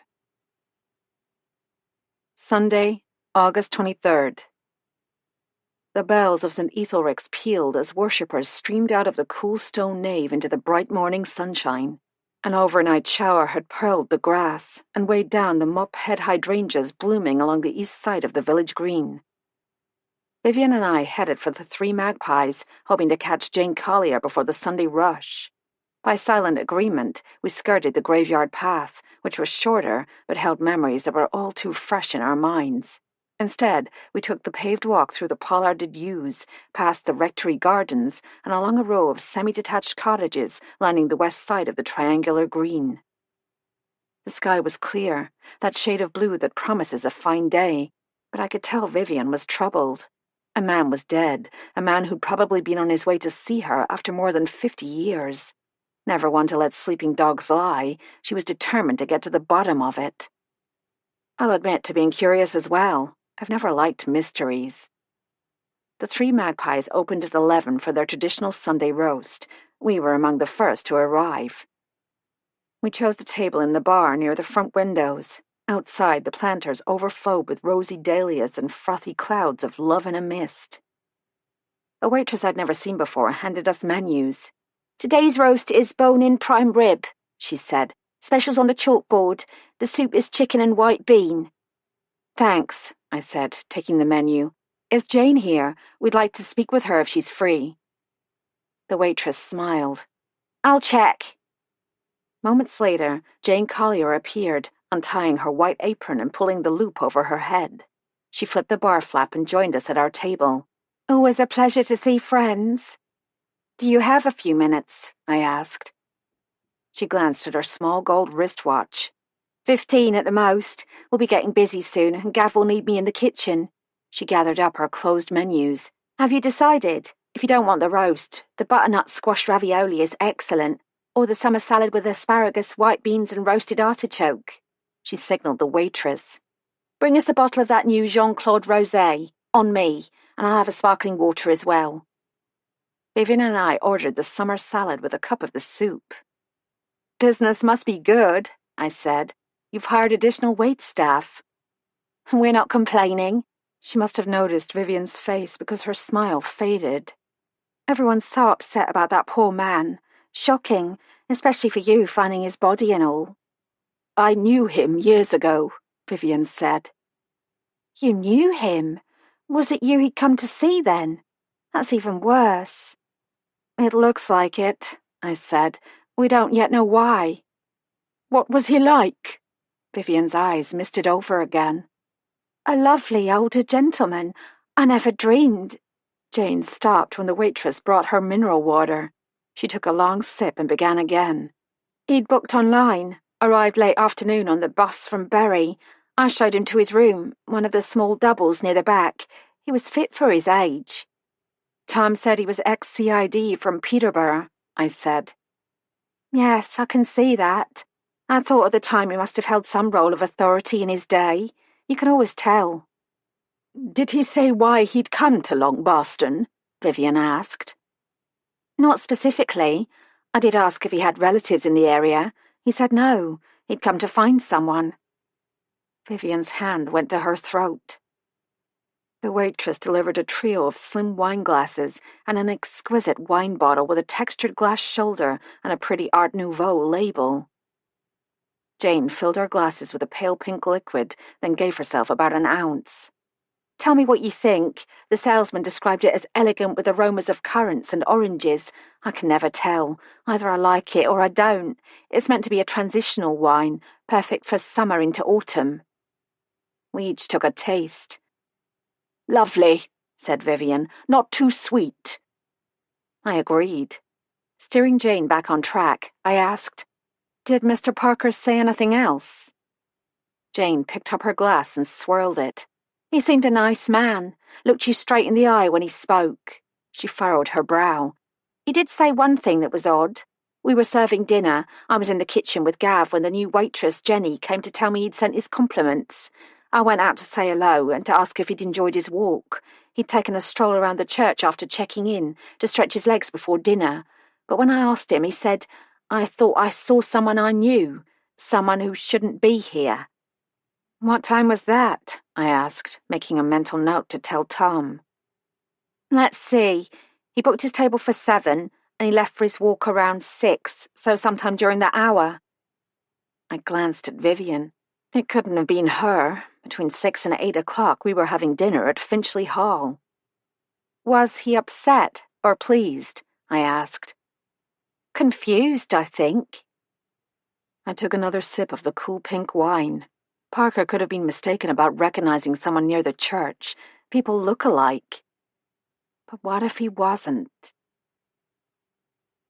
After lunch, Vivian and I made the 15-minute trek through Finchley Park to Finchley Hall. By car, the trip actually took longer because the roads, laid out in the 15th century, skirted the perimeter of the vast original estate grounds. The purpose, no doubt, had been to funnel visitors toward the stately home via the long, impressive tree-lined drive. We approached the house from the back, through the restored Elizabethan garden. We'd been summoned by Lady Barbara, whose upcoming move into private apartments in the East Wing was scheduled to take place after the Christmas holidays, when the National Trust would take possession of Finchley Hall. She had decisions to make. While all the rooms in her new suite needed plasterwork, updated electrics, and new decoration, a few rooms, a kitchen and laundry facilities, for example, would have to be created from scratch. Her immediate task was to sign off on the arrangement of rooms. She met us at the door. "Come in, come in." The large entrance hall was draped with canvas sheeting. Conservators from the National Trust were in the process of restoring the antique oak paneling, repairing cracks and splits, and correcting some minor bowing. "Advance warning," Lady Barbara said. "The Trust will be doing some work in Finchley Park the first week in September. The path near the koi pond will be closed. You'll have to use the Chinese bridge." "Really? Is it safe?" I asked. No one actually used the 18th century bridge anymore. "Perfectly safe, they tell me, as long as you watch your step and hold on to the railing. I'll let you know before it happens." "They've identified our man," Vivian said. "Oh, I am glad." Lady Barbara took Vivian's arm. "I want to hear everything, but let's talk about it over tea. Right now, I want you to have a look at the rooms I've chosen. I'm sure you're good at picturing things, Kate. Most of my furniture will be too large, but I have no wish to acquire anything new." The emphasis she put on the word new told me this was not a compliment. I understood. My mother's attitude toward furniture manufactured after around 1910 was something like a master sommelier's attitude toward wine in a box. We followed Lady Barbara up the main staircase and made our way through several corridors, up a half staircase and down again. Like most historic houses, Finchley Hall had been added onto, rearranged and remodeled by almost every new generation. "This is it," Lady Barbara said as we passed through a door into the East Wing. "My suite will include the small drawing room with a Portland stone fireplace, my private sitting room, the morning room, and the small oak-panelled library." She stopped. "The first door on your left will be my new bedroom," she said.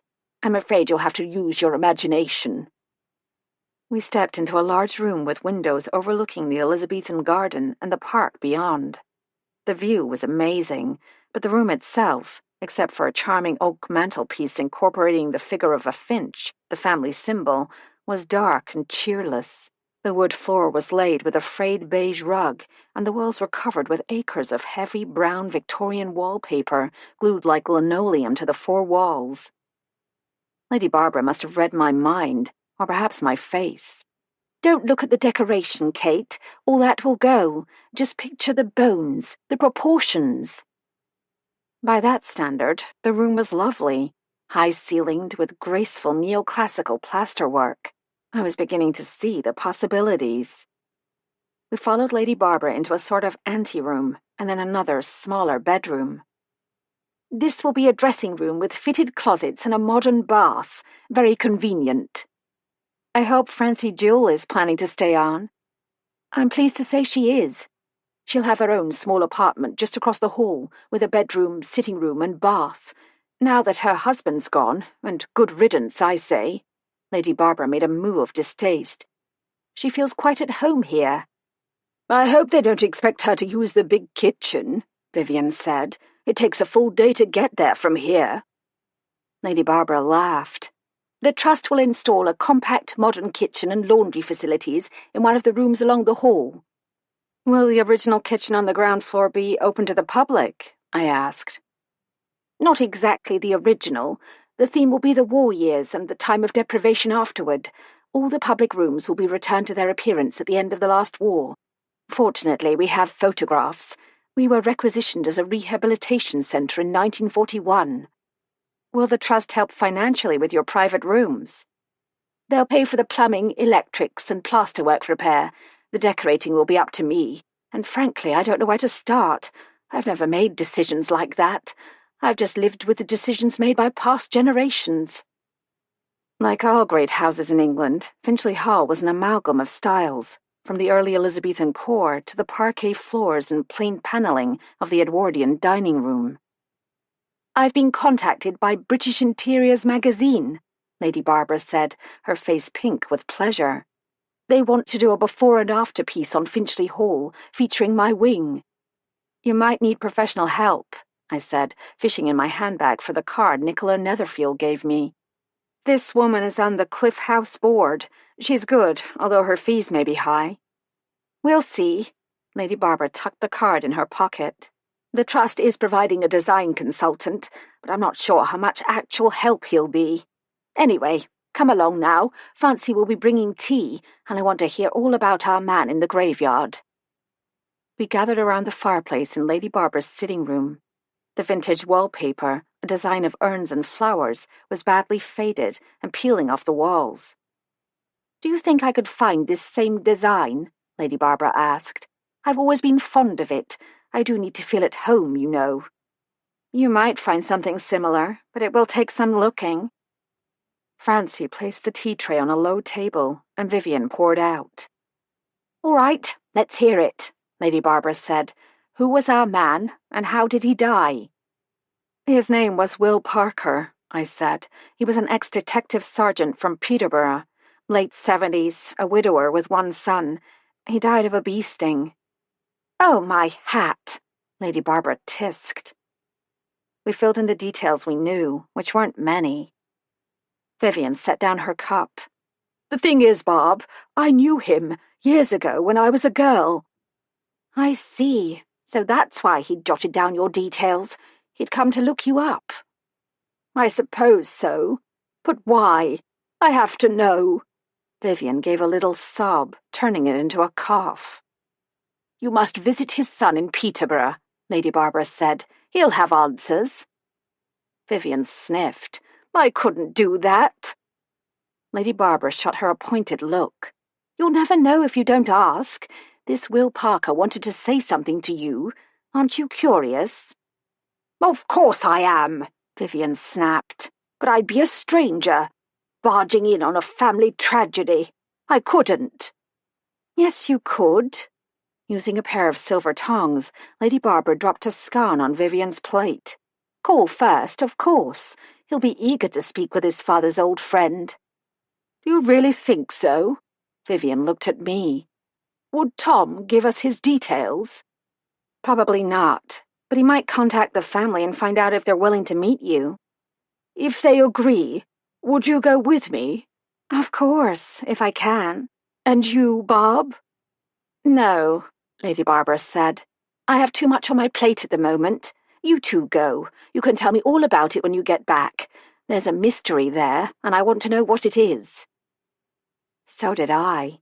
Why had Will Parker wanted to see Vivian after 58 years? Who was it he saw near the church, the person who shouldn't have been there? And the biggest question of all, if the man knew he had a life-threatening bee sting allergy, why wasn't he carrying his EpiPen? Chapter 6. Monday, August 24th. I arrived at the Cabinet of Curiosities the next morning at 8:30. Ivor was already at work, cataloguing a group of 14 18th-century snuff boxes we'd received on Saturday by special courier from Cliff House. They were a bequest, gifted to Netherfield Sanatorium in the 1960s under the will of a grateful, and hopefully cured, patient. Ivor had the small boxes lined up on the counter. Which is your favourite? He handed me a pair of white cotton gloves. I studied them as I pulled on the gloves, feeling my heart kick up a notch. They're all wonderful, but if I have to choose, I'd say this one. I picked up an unusual box in the shape of a dog's head, formed from amethyst quartz. What can you tell me about it? Quiz time again. If there was anything Ivor loved more than putting me to the test, it was discovering a lapse in my knowledge, which he could then remedy. Well, it's definitely not the most expensive, I said, turning the amethyst head in my hand to study it. I like it. It looks German to me, probably from Dresden. Lower Saxony is famous for amethyst quartz. I opened the box. The clasp at the dog's neck is marked 18-karat gold. The eyes aren't diamonds, although they may have been at one time. Late 18th or early 19th century? Well done. And which box will bring the highest sale price, He gave me his pure-as-the-driven-snow look, which meant he was up to something. My eyes fell on a gold box set with diamonds and rubies. On the lid was an enamel portrait of a military man with a silly forward-swept hairdo popular in the Regency period. Nope, that would be too easy. All right, I don't know. I'd say this one because of the gold and precious stones, but I'm probably wrong. Not a bad guess, but you are wrong. Feast your eyes on this. He picked up an interesting gold and enamel box, an elongated oval divided into 3 compartments. The box wasn't as flashy as the jeweled one, but as soon as I saw it properly, I knew he was right. My mouth went dry, and my cheeks started to flush. The box is made of tricolour gold, finely enamelled and framed with natural pearls. Do you recognize the decoration on the lid of the central compartment, Cupid and Psyche, I think. The star-crossed lovers were caught in an amorous embrace. Now look at this. He opened the left-hand compartment, and up popped a tiny mechanical model of the couple who, in an impressive display of balance, stood on a seesaw, flanked by a cherub playing a harp. Wow! I've never seen anything like it. Nor have I. He opened the compartment on the right, which concealed a watch with jeweled hands and numbers. Once wound, the watch runs for 30 hours and drives the mechanical lovers by flipping this small lever. The fortunate owner could meditate on the triumph of true love while sniffing tobacco and telling time to a choice of 2 soundtracks. Incredible. How much will you appraise it for? I asked. I'll have to do more research, but right now I'd guess somewhere in the neighbourhood of £60,000. That's some bequest. Could be $1 million here all told. Ivor shut down his computer and closed the lid. Any news on the dead man? He began wrapping the snuff boxes in cotton and packing them in a sturdy wooden box. They've identified him, I said, removing my gloves and dropping them on the counter. His name is Will Parker. He was ex-CID from Peterborough, one of Vivian's old boyfriends. Wrinkly's reunion? Don't you dare say that to Vivian. She's broken up over it. The coroner claims he died from an anaphylactic reaction to a bee sting. But the funny thing is, and this comes from his son, he was well aware of the seriousness of his condition and always carried an epinephrine injector. So why didn't he have it with him? Forgot to pack it? Maybe. Anyway, Lady Barbara thinks Vivian should meet the family. His wife might not be thrilled. He's a widower. I'm going to ask Tom to contact the son and find out if they're willing to see us. If I can have a day off to drive her to Peterborough. You don't have to ask, Kate. By the way, where is our dashing detective inspector? On some terribly important secret mission somewhere. I smiled. I'm sure he'll call me tonight if he can. Ivor fit the cover on the box of snuffs. Without looking up, he said, Kate, what was your problem with the painting? The brush strokes? Something in the pigments? I'm sorry, Ivor. It's nothing I can put into words. Well, that's true. It's a feeling. I could be mistaken. If you're right, they won't thank us. I know. Which reminds me, Tony Curry phoned. Ivor slid the wooden box under the counter. The board is willing to go ahead with the analysis of the painting. I've suggested cleaning as well. That was quick. Apparently, Curry prevailed against intense opposition. The other board members were incensed at what they called a monumental waste of time and money. Curry argued that my explanation of the benefits of scientific analysis made sense and would probably result in a higher sale price. They relented when he threatened to pull Pyramid out of the project, although they can't have taken the threat seriously. Pyramid has too much invested. At any rate, the Von Eck will be collected this week. A pit opened in my stomach. Ivor had put himself in a precarious situation because of me. If analysis revealed nothing alarming, he'd be a hero, but there were so many things that could go wrong. What if Christ healing the demoniac had been left unfinished at the time of Von Eck's death and was completed by one of his students? That would lower the value considerably. What if the painting had been damaged at some point in its history and cut down from a larger size? What if restoration had been attempted using substandard materials? I hadn't seen evidence of any of this. And yet, at least we'd know the truth. Ivor peeled off his white cotton gloves. I told Apollo Research the board insisted on having the painting back in time for an October sale. Curry was quite insistent on the point. I noticed that. Ivor looked up. I think they're in financial trouble. I left the shop at 5:30. The day had turned busy when 2 coach tours of seniors from London pulled into the village for lunch and shopping. Lots of questions, no sales. When I got back to Rose Cottage, a large pot of something savoury was simmering on the aga. I realized I hadn't eaten lunch. Hello? Anyone home? A friendly woof came from the living room. I found Vivian on the sofa with a pile of photograph albums. Fergus, curled up in his basket, raised his head and wagged his corkscrewed tail. I wasn't sure I still had this. Vivian was holding an album bound in faded navy fabric. Photographs from that last summer at Hopley's. Come look. I sat beside her and she spread the album on our laps. Oh, Vivian, look at you. She and another girl, smaller, mouse-like, pedaled a side-by-side bicycle in front of a croquet lawn. Vivian's light brown hair was pulled into a ponytail. Her brows were drawn together, and her mouth was set in a determined line. Who's the other girl?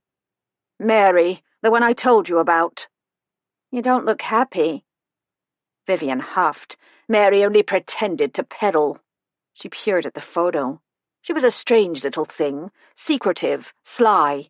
We'd never have been friends at home. Why? She was a loner. We'd all be doing cartwheels and handstands on the beach, and she'd be searching for pretty rocks and shells. You're too young to remember those mood rings. They supposedly changed colours according to your mood.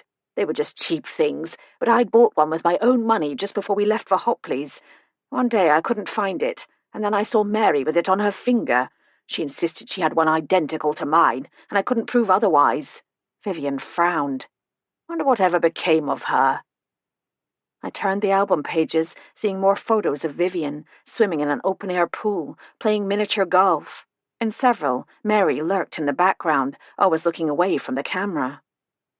What's she holding? I asked, pointing at something wrapped in blue paper. Cadbury's Dairy Milk Chocolate. They sold the bars at the ice cream kiosk. She was addicted. Vivian turned the page. There we are, the 5 of us. Look, I've written the names. Her fingers brushed the white ink letters on the black page. Jack, Frankie, Will, me, Mary. The black and white photograph showed 5 teens, arm in arm, in front of an ice cream kiosk. Jack and Frankie looked exactly as Vivian had described them. Jack struck a serious pose while making bunny ears over Frankie's head. And Will Parker, oh yes, he had been a handsome lad all right. Tall and rangy, smooth, lightly bronzed skin, a blonde curl draped across one eye. Vivian stood next to him, her shoulder touching his chest. Mary had another of the Cadbury bars in her hand. Mary looks younger than the rest of you. She was 15, Vivian said. Jack and Frankie were 16. Below that were some beach shots. Will doing a handstand on a flat rock. Vivian stretched out on a blanket and leaning back on her elbows. Mary tucking up her skirt as she waded in the ocean. I laughed. Is that your father? The photo showed an ordinary-looking man dressed in a grass skirt with a coconut bra. Oh my, yes.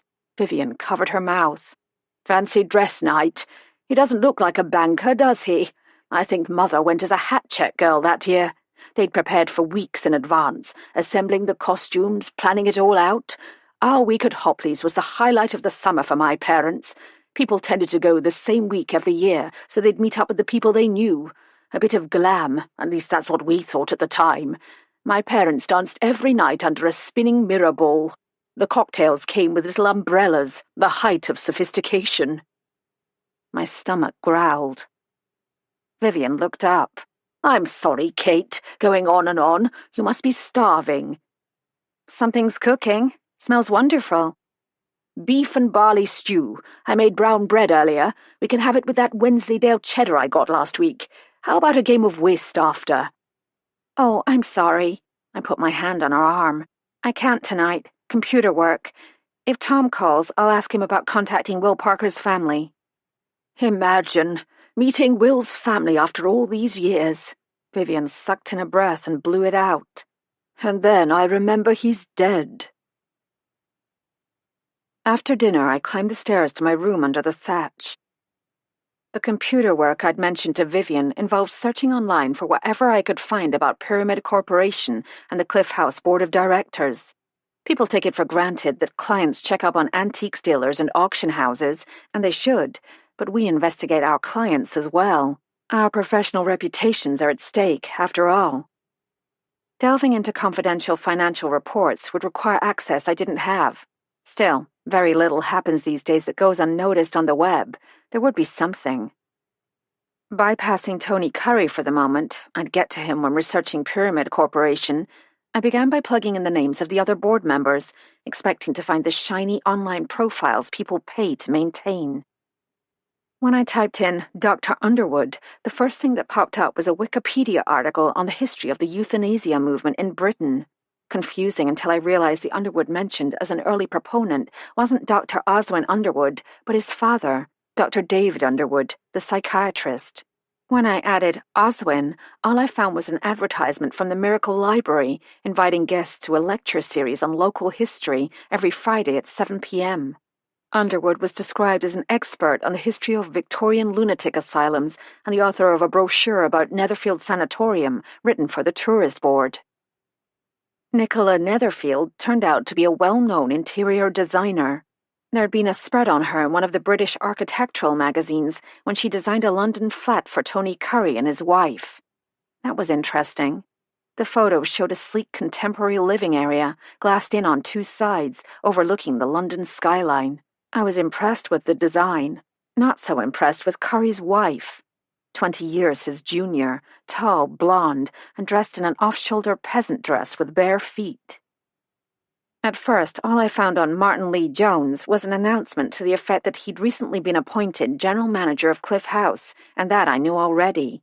However, more searching and a little patience turned up the puzzling information that he'd previously served as the CFO of a large and prosperous import firm based in Kent. Had he been fired? Why else would he give up an executive position to become what was essentially a manager? Attempts to learn anything about his private life failed. I was getting bored when I typed in the name of the one board member I hadn't met, Niall Walker. He turned out to be a solicitor in Cambridge, the senior member of Walker and Palcott, a firm founded in the 1950s by his father. According to an article in The Telegraph, the firm had once been sued by the niece of an elderly widow who claimed the senior Walker had pressured her aunt into appointing him executor of her estate, which included, golly, a valuable collection of 18th century snuff boxes. The aunt had left them in her will to Netherfield Sanatorium in gratitude for her time there as a young woman. Something about that didn't sit right with me, or the niece apparently. Unfortunately for her, the firm won the suit by providing ample evidence, both in writing and on film, that their client had made the decision freely, with no undue influence. I would mention it to Ivor, but I couldn't see how we could become entangled in a court case that had been decided in 1961. I was about to delve into Pyramid Corporation when Tom called. "Hello, darling." I could almost see him, his eyes crinkling, that half-smile with the power to turn me into a teenager. "I've missed you." "You've only been gone 2 days. "Going off me now we're engaged?" I laughed. "I've missed you too. Are you finished there, wherever you are?" "Not quite." "When are you coming home?" "Friday. Unfortunately, Mother will be home after all, so dinner for two at home is out. How about the trout?" "Perfect. Has the trip been successful?" "Oh, yes." You're going to miss fieldwork when you're sitting in that big detective chief inspector's desk. If I am sitting there, you mean? I haven't been formally offered the job. We'll talk about it on Friday, I said, feeling a tug somewhere beneath my breastbone. If we moved to Ohio, what would Tom do? He'd mentioned a former colleague who'd opened a private investigations agency in Toronto and was hoping to expand into the US. I supposed Tom could become some sort of security expert for firms doing business in the UK. Hey, before I forget, I said, Will Parker told Jane at the Magpies that he saw someone in the village he thought he knew, someone who shouldn't be there. It might have been his killer. Interesting. I heard a male voice in the background. I'll have to ring off in a minute, Tom said. Call you tomorrow. Before you go, a request. Vivian would like to meet William Parker's family. Could you get word to them? Ask if they're willing. A moment's silence told me he was weighing his response. I'll run it past Eccles. If he agrees, I'll ask Sergeant Cliff to make the contact. He'll let you know. Thank you. Vivian will be grateful. So will I. We spoke for a few more minutes, a private conversation, and ended the call. Smiling, I turned off my phone and plugged it in. In less than a year, Tom had become an essential part of my happiness. In spite of my initial resistance, I'd fallen hopelessly in love. Resistance? Who are you kidding? Inquired my inner voice. I did resist, I countered virtuously, for several days. Feeling like I'd lost the battle but won the Irish sweepstakes, I returned to my research. Getting behind the public face of Pyramid Corporation wasn't easy. According to their website, the company, founded in 1998 by two chartered surveyors, was recognized as a leader in historic renovation and luxury house building in the residential areas of London and the adjoining counties. I scrolled through a list of their developments, finding the Cliff House project near the end. One of our newest sites is the previously abandoned Netherfield Sanatorium on the Suffolk coast near Miracle-on-Sea. Pyramid visited the site 3 years ago and immediately recognized the potential of the Grade 1 listed building. Suitably inspired, Pyramid joined a group of local investors and negotiations proceeded through the complex planning stages whilst addressing conservation issues with English Heritage and the Victorian Society. When completed, the development will include 47 flats and townhouses in the main structure, with a proposed 22 bespoke dwellings on the 40-acre grounds. Local investors. That was interesting. I scrolled through images, the artist's rendering I'd seen in the sale room, an aerial view of the site, a formal portrait of the pyramid board standing in front of the arched entrance, Tony Curry front and center, and several shots of the entrance hall with its cool, contemporary elegance. Scrolling through line after line in the search results for Pyramid brought more of the same, impressive construction and restoration projects, delighted purchasers, accolades from local authorities. I was about to call it a night when a headline caught my attention. Pyramid Development LLP seeks to offset recent losses. Yes, I clicked on it. The article had appeared 2 weeks earlier in the Financial Times. Pyramid Development LLP, one of England's premier housing developers, said on Friday it was working diligently to restructure its debt and avoid bankruptcy protection. Pyramid's move to raise fresh capital comes after a report earlier this month that the company had just 6 months of cash reserves. Tony Curry, managing director, said revenue for the third quarter is expected to be £39 million, well below market expectations. This is a temporary shortfall, Curry said. We have every confidence in the future. Well, well. If the Von Eck was all it claimed to be, the sale would put a nice big dent in that shortfall. Chapter 7. Thursday, August 27. 3 days later, Vivian and I packed a picnic lunch and headed out in my Mini Cooper for a journey that would take us north of Cambridge, through the ancient town of St. Neots, and eventually to Peterborough, the city where Will Parker, ex-CID, had lived and worked. Depending on traffic, we'd arrive around 1:30, giving us time to get our bearings before our 2 o'clock meeting with Hugh Parker and his wife, Stephanie. Ivor and I had spent Tuesday at Cliff House, working our way through the inventory of sale items, cataloguing them and setting estimated values. The Von Eck painting was ready for pickup the next day by Apollo Research and Analysis. That evening, Sergeant Cliff had phoned to let me know the Parkers had agreed to meet and asked us to arrive any time after 2 o'clock. Vivian had immediately gotten busy, enlarging and framing an old brownie camera snapshot of Will at Hopley's. I bought a sympathy card, which we'd both signed. The day was sunny, but cool. We stopped and ate our sandwiches near St. Neots, site of a 9th-century priory destroyed by the Danes in 1010. I remembered reading about the ground radar study in 2006 that had uncovered the priory's foundations, lost for centuries beneath a Waitrose parking lot. Goes to show, what you see on the surface is never the full story. Autumn was settling early into Cambridgeshire. Before us stretched a patchwork quilt of fields. In some, the barley had already been cut and bound in golden stooks to dry.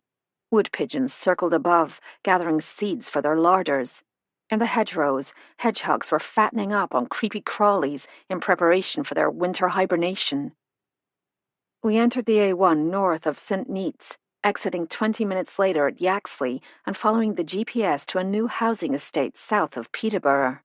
The Parkers lived in a 2-story, semi-detached brick house on Marine Drive. The estate was fairly new, with several homes still under construction. Hugh and Stephanie were waiting for us, an attractive couple in their early 50s. "Welcome. We're so glad you've come." Stephanie had chin-length brown hair and warm olive-green eyes. Her husband stood behind her, a tall man with fair hair turning white at the temples. "Please, come inside. We really are grateful you've travelled all this way." I expected Vivian to take the lead, but she was staring mutely at Hugh Parker. "We're so sorry for your loss," I said quickly. "It must have been a terrible shock." Vivian made a sound of agreement, but I could tell she was struggling not to cry. We followed the Parkers into a spacious living room, furnished with a matching leather sofa and love seat. A large abstract painting hung over a built-in gas fireplace. A number of floral arrangements sat around the room. From the funeral, I guessed. Vivian and I sat on the sofa. Hugh and Stephanie sat next to each other on the love seat.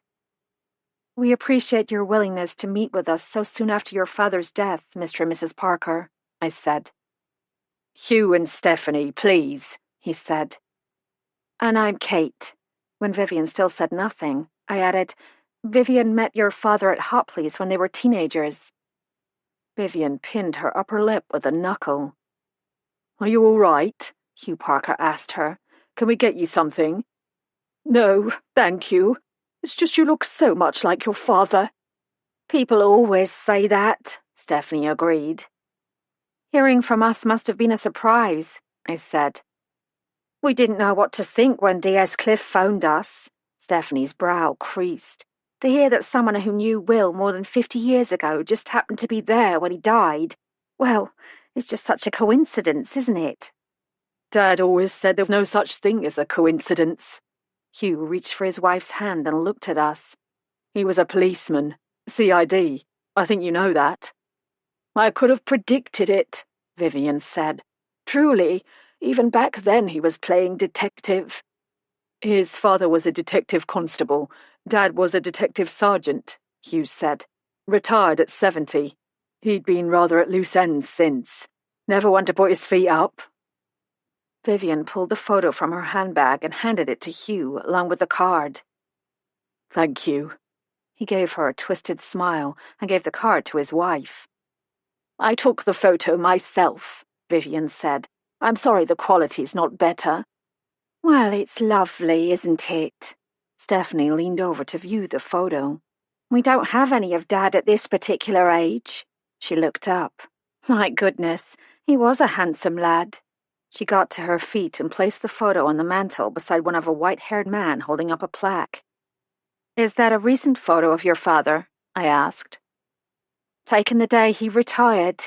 Stephanie brought it over and handed it to Vivian. I heard a small intake of breath.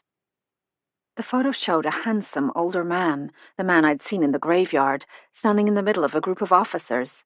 A sign on the wall behind them said, "Goodbye tension, hello pension." That was a sad day for him, Hughes said. Without a case to work on, he was lost. It's a lovely card, Stephanie said, tucking it back in the envelope. I'll just put the kettle on. I believe your mother is deceased as well, I said when she'd gone.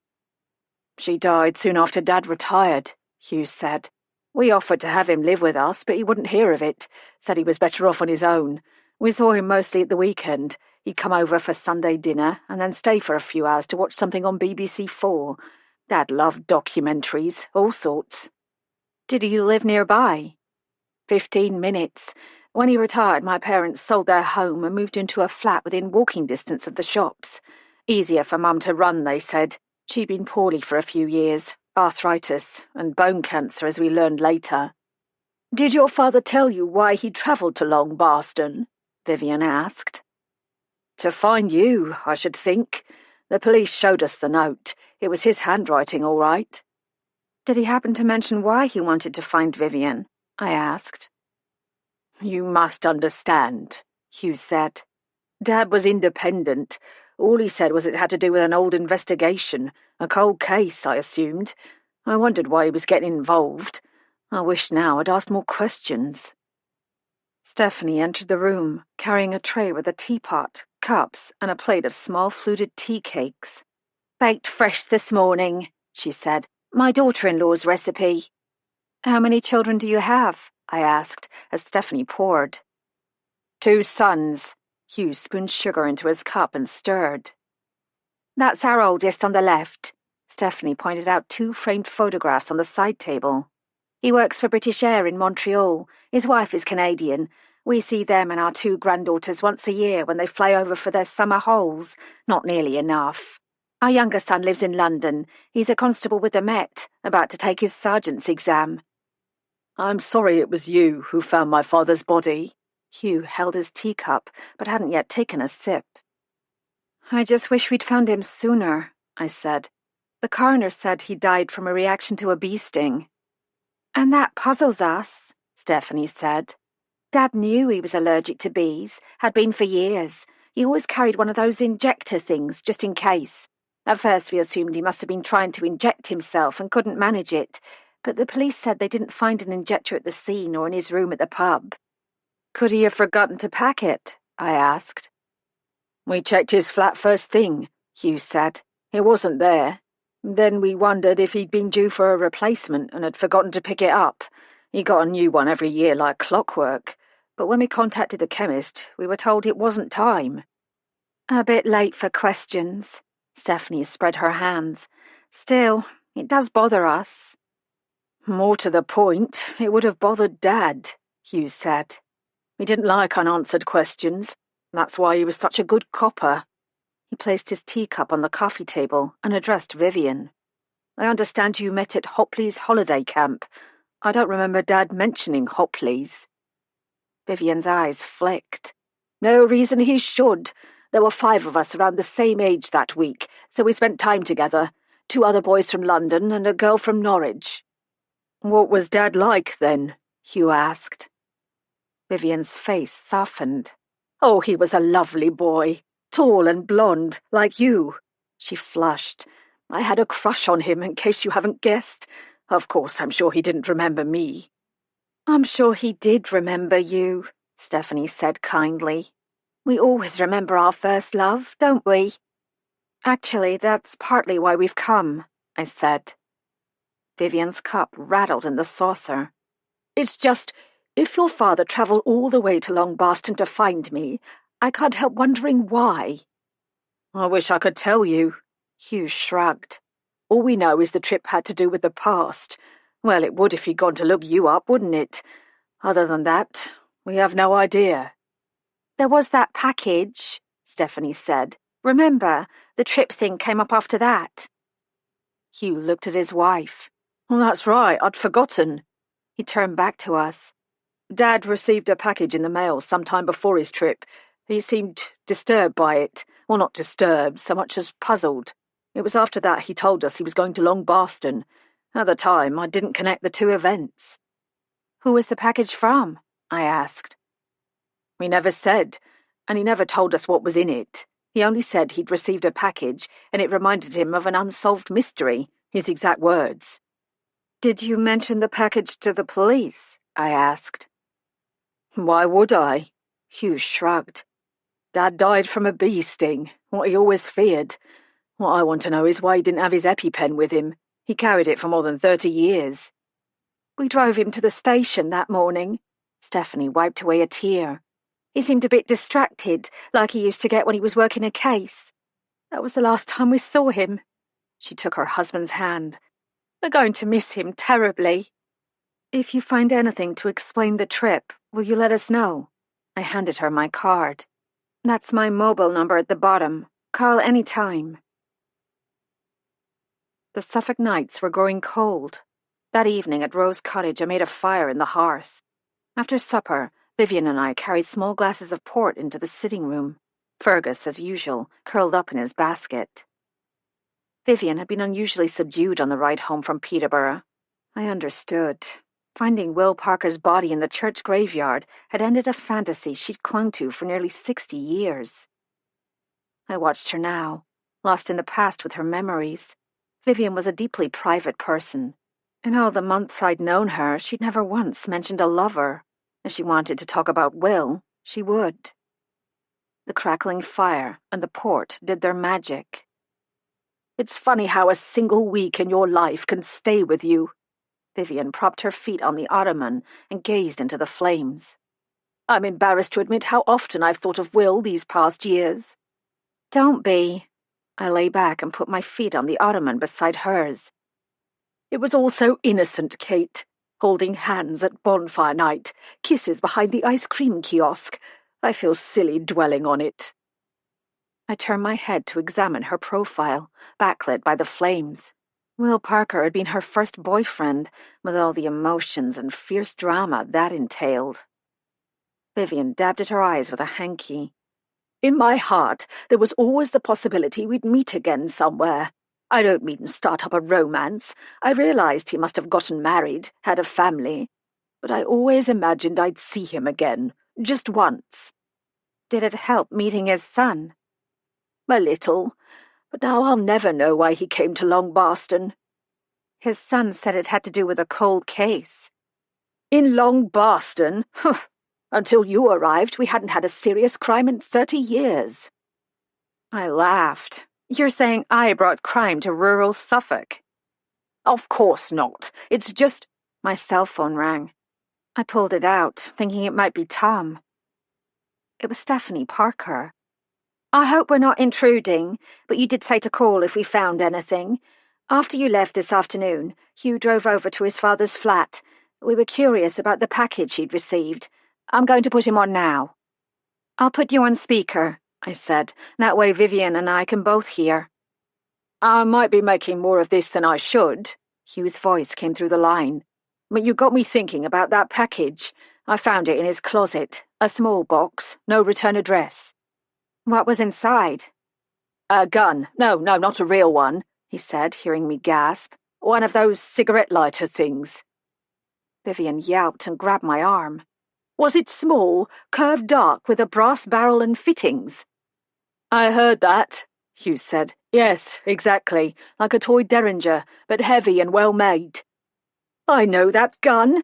Vivian's voice rose alarmingly. He found it that summer at Hopley's. I stared at Vivian. Who sent it? I asked Hugh. No name. It may have been a joke, except I know my father didn't think it was funny. He was concerned, perplexed. I've been thinking, trying to remember if he said anything else. Vivian leaned forward, covering her face with her hands. I took the phone off speaker and put it to my ear so I could hear better. When did the package arrive? It was postmarked August 16th in London, Lower Regent Street. That means he would have received it on the 18th, I guess. He called me Friday morning, the 21st, to say he'd be out of town for 2 nights. Let me talk to him. Vivian snatched the phone. You're sure he didn't mention me or anyone else? Jack? Frankie? A house with a funny name." She listened for a moment. "Will you call back if you do remember? Anything at all, truly? All right, I understand. Thank you." She clicked off and handed me the phone. "Vivian, what's this all about? What house?" Fergus had lumbered over to her. He pushed himself up on his hind legs and licked her hand. The phone rang again. This time it was Tom. "Is Vivian with you?" He sounded tense. "Yes, we just heard from the Parkers. A few days before their father left for Long Barston, he received an anonymous package in the mail. It contained a cigarette lighter in the shape of a derringer. Vivian remembers it from that summer in Hot Place." "And she thinks it's connected with his death?" "How could it be? The coroner said he died of natural causes." "Not anymore. We just got the test results. Will Parker died from an anaphylactic reaction to bee venom, all right, but no bees were involved." "What?" I listened as Tom explained. When we disconnected, Vivian nudged me. "What did he say?" "He said the venom that killed Will Parker came from both honeybees and yellow hornets, a combination, like the venom doctors use to reduce the severity of a reaction." "What does that mean?" "It means that unless a bee and a hornet ganged up to sting him simultaneously in the exact same spot, Will Parker was murdered." Vivian shot me a guilty look. "What is it?" "There was more to that week at Hopley's than a teenage crush, Kate. I haven't told you everything." Chapter 8. Vivian and I sat on the double bed in her chintz-papered bedroom. She changed into her grey robe and slippers. I'd put on a pair of navy sweats and a long-sleeved white t-shirt. Fergus eyed me resentfully from the rug. I was on his side of the bed. "He was murdered?" Vivian's face was pinched and white.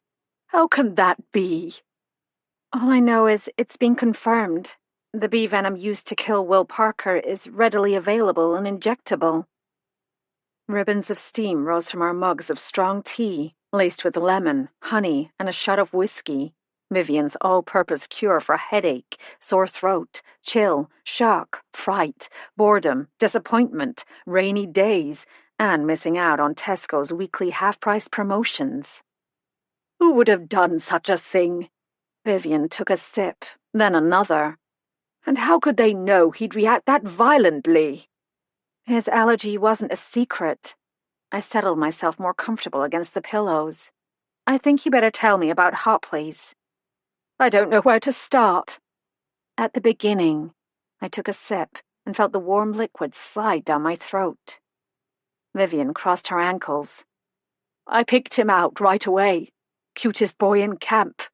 The first night there was a pizza party for the teens. Will and I hooked up with Jack, Frankie, and Mary, more by default than anything. The other teens were all younger. The second night, Mary and I went looking for the boys and found them near the ice cream kiosk. Will told us he'd discovered an abandoned house. He said something terrible had happened there.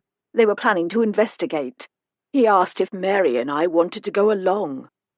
"How did Will know the house was abandoned?" "He'd already been inside. He said no one had lived there for a long time." "So you and Mary went?" "Of course. Well, Mary didn't want to go at first, but she didn't want to be left out either, so we all went. The house wasn't far from the camp." "What sort of house?" "A very odd one. Ultra-modern, white, plain as a barn, flat roof, curved glass windows, a sort of tower with glass blocks, and little round windows high up that looked like portholes on a ship. I can't remember the name of the house. There was a sign, but we learned later it came from a tree growing in the front garden, some species I'd never seen before. Spiky leaves, hairy cones." "You mean a monkey puzzle tree?" "That's it, monkey puzzle house." The property was surrounded by a dense hedge that concealed a barred metal fence. Will had found a way in where someone had pried the bars apart. On one side of the house there was a doctor's surgery, closed up tight. We got in through a door at the back where the bolt had pulled away from the strike plate. My first impression was the family had simply walked out one day and never returned.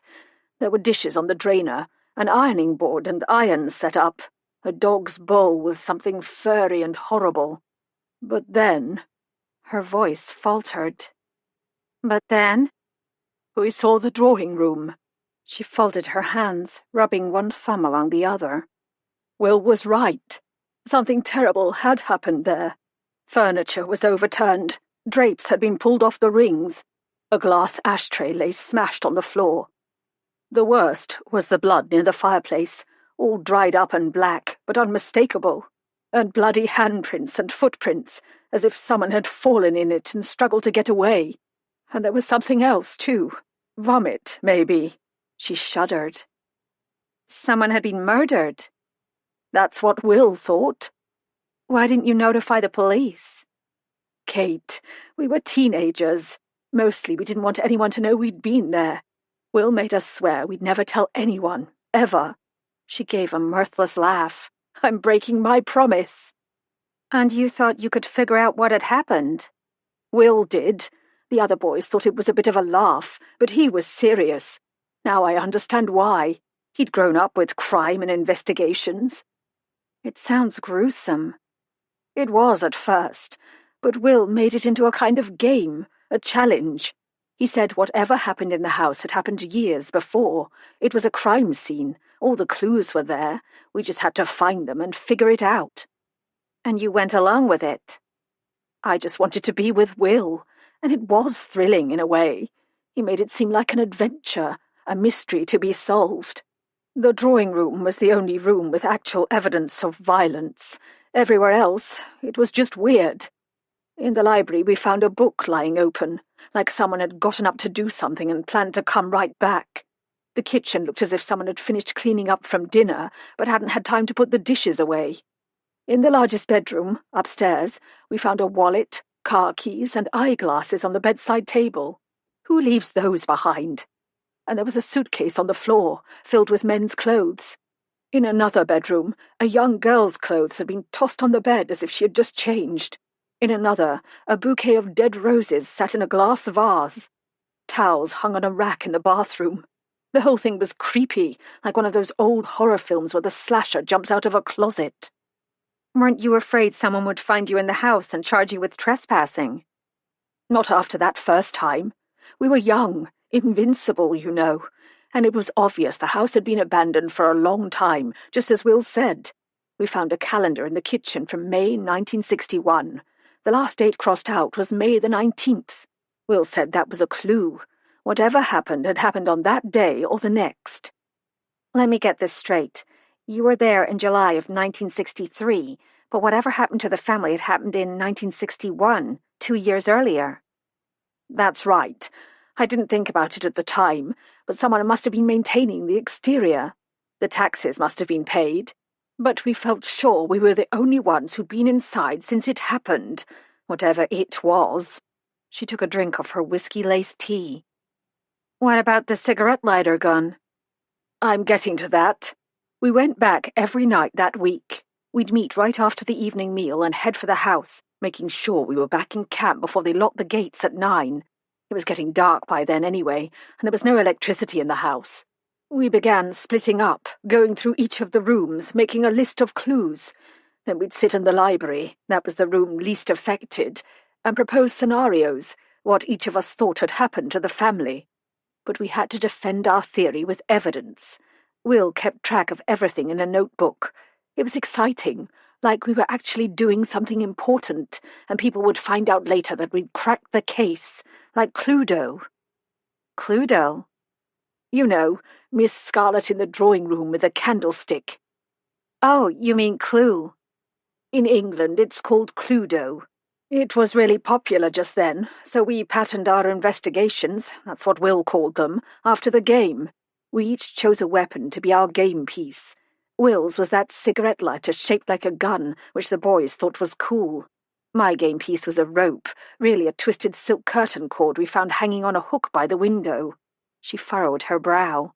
I'm trying to remember what the others chose. One of the boys, Jack I think, had a dagger. Someone had a spanner. It must have been Frankie, because Mary had a chrome candlestick shaped like a torch. We'd do our investigating separately, then we'd sit in a circle in the library, and when it was our turn to propose a theory, we'd place our weapon in the centre. Will would write down what we said and the evidence for it. Then the others would say why that could or couldn't have happened, and he'd write that down too. He said we were narrowing the possibilities, and that in the end we'd come up with a scenario that fit all the evidence. What clues did you find? We started by figuring out who the family was. That was easy. There were letters and bills, a driving license in the wallet. I don't remember the names anymore, but the father was a doctor. We already knew that because of the surgery, but Will found medical records in his study. We found the wife's handbag. That's strange, isn't it? Women don't go anywhere without their handbag. I had to agree. They had 4 children, 3 daughters and a son. Oh, wait, I do remember one name. The youngest daughter was called Dulcie, short for Dulcet. I remember thinking it was so much prettier than Vivian. We knew she was younger than the others because there were dolls and stuffed animals in her room. Anyway, we started building a profile of the family to see if there were clues there as to what had happened. And what did you find? Nothing that gave us any real answers, just curious things, like the fact that the mattress on the bed in the parents' bedroom was missing. Jack said it was because they were murdered in their sleep, and someone took the mattress away because it was soaked with blood. And then there was the blood near the fireplace. Will said they must have been trying to phone for help, because that's where the telephone was. She wrinkled her nose. We had all sorts of theories. The family was killed by burglars, by drug addicts caught raiding the surgery, by an escaped mental patient. The scenarios got more ridiculous as we went along. She huffed. A bizarre blood cult ceremony. Charades gone awry. Alien abduction. That one was Jack's suggestion. Will said Jack wasn't taking it seriously. Why didn't you just ask someone? Vivian made a face. I told you. Will made us swear and hope to die we'd never tell anyone ever. If we asked someone what happened, we'd have to explain why we wanted to know, and that would give our investigation away. And then, I suppose, because we wouldn't have had a mystery to solve. Will was obsessed, but by the end of the week, the rest of us were frankly getting a bit bored with it all. Then the week was up. We all went home. Haven't you been curious all these years about what really happened in the house?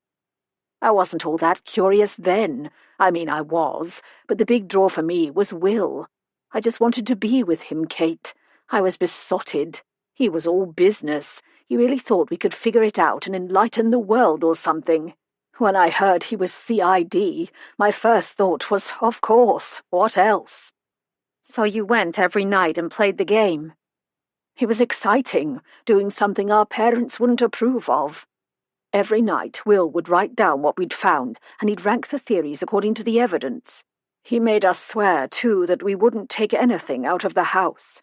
Some of the evidence he collected in a metal box he'd found. He said we had to leave everything there for future investigators. He talked about that a lot, that we were doing the spade work. We'd lay it all out for someone to find later. What was your conclusion? I don't think there was one. At the end of the week, Will organised everything, all the clues, all our investigations, our game pieces, and the evidence we'd collected, and he put everything in that metal box. He wrote out a sort of document of our findings, pages and pages, and he made us all sign it. We were the 5 sleuths. She laughed. Then the week was over, and I never saw any of them again. And now, 50-some years later, someone sent Will the game piece he'd used, the gun, and Will told his son something had resurfaced about an old case. Then he was murdered. By the person who sent the gun, do you think? I don't know, but they must be connected. The person who sent the package might be one of the 4 other sleuths. Well, 3 others, since we know it wasn't you. Who else could it be?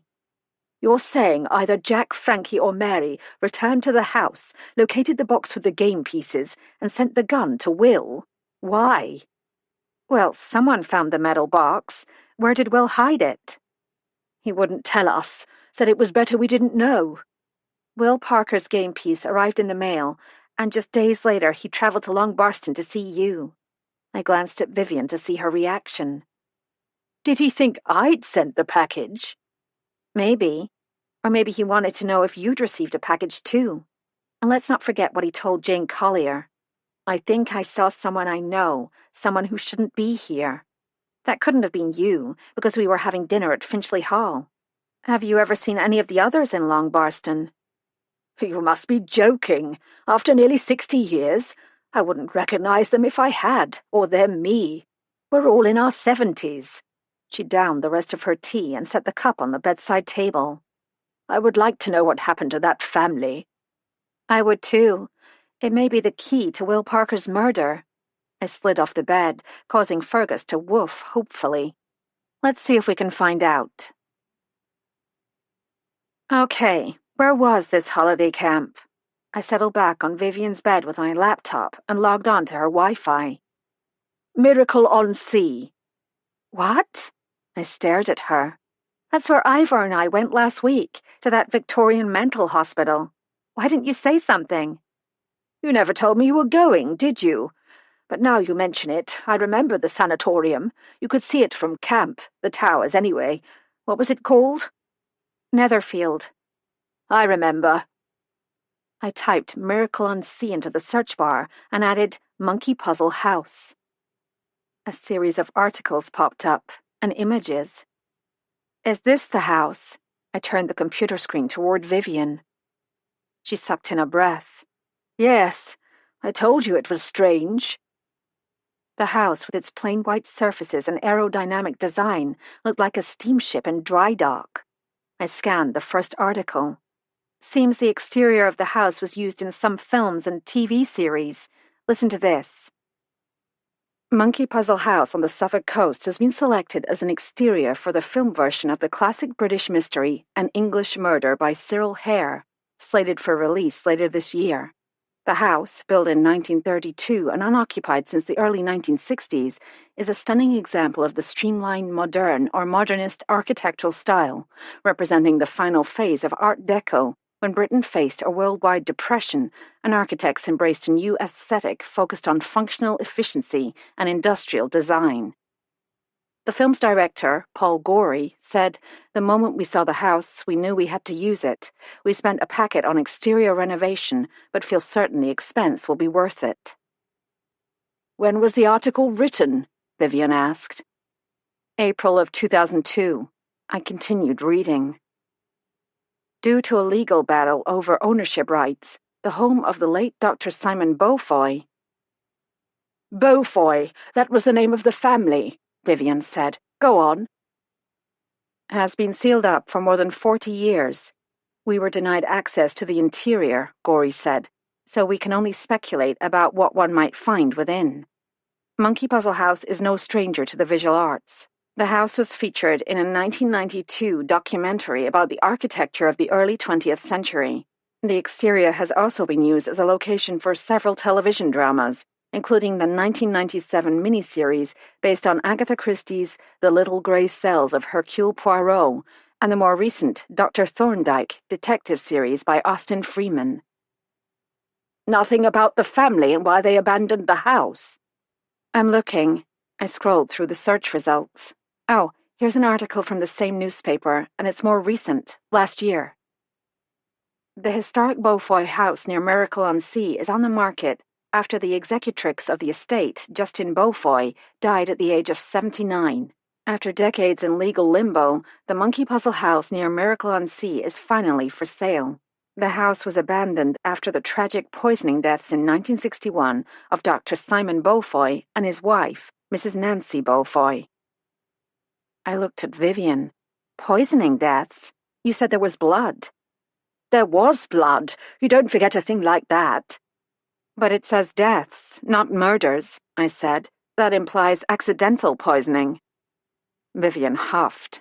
You wouldn't have convinced Will of that. Besides, how do you accidentally poison yourself? Lots of ways, I should think. Let me finish reading. Since the deaths of the Beaufoys, the estate was administered by their eldest daughter, Justine. Vivian was making little noises of agreement.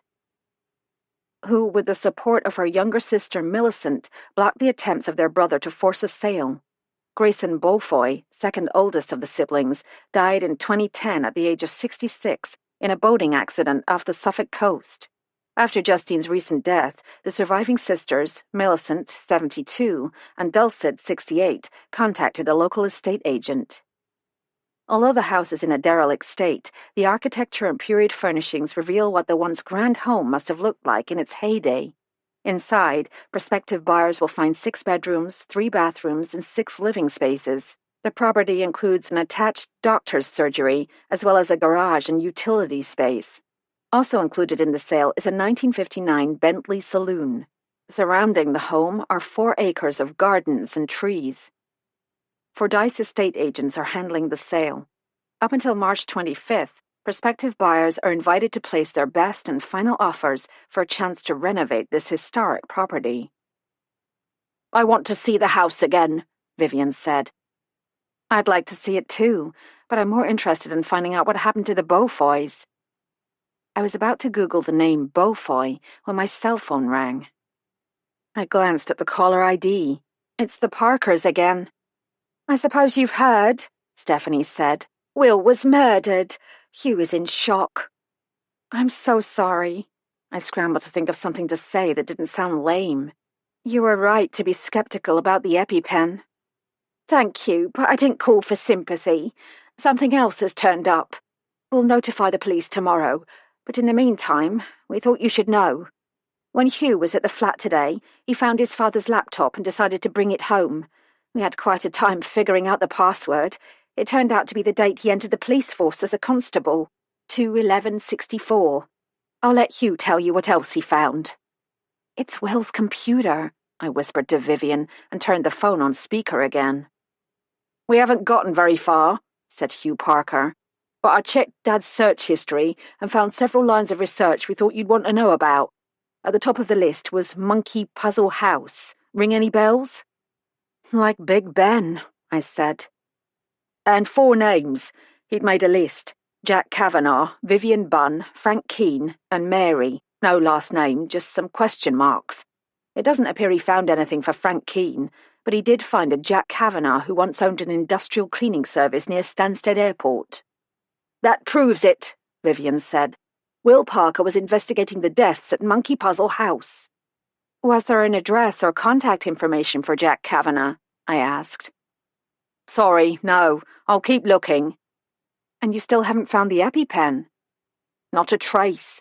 We think the killer must have taken it." His voice cracked. "I'm going to put Vivian on. She can tell you about Monkey Puzzle House."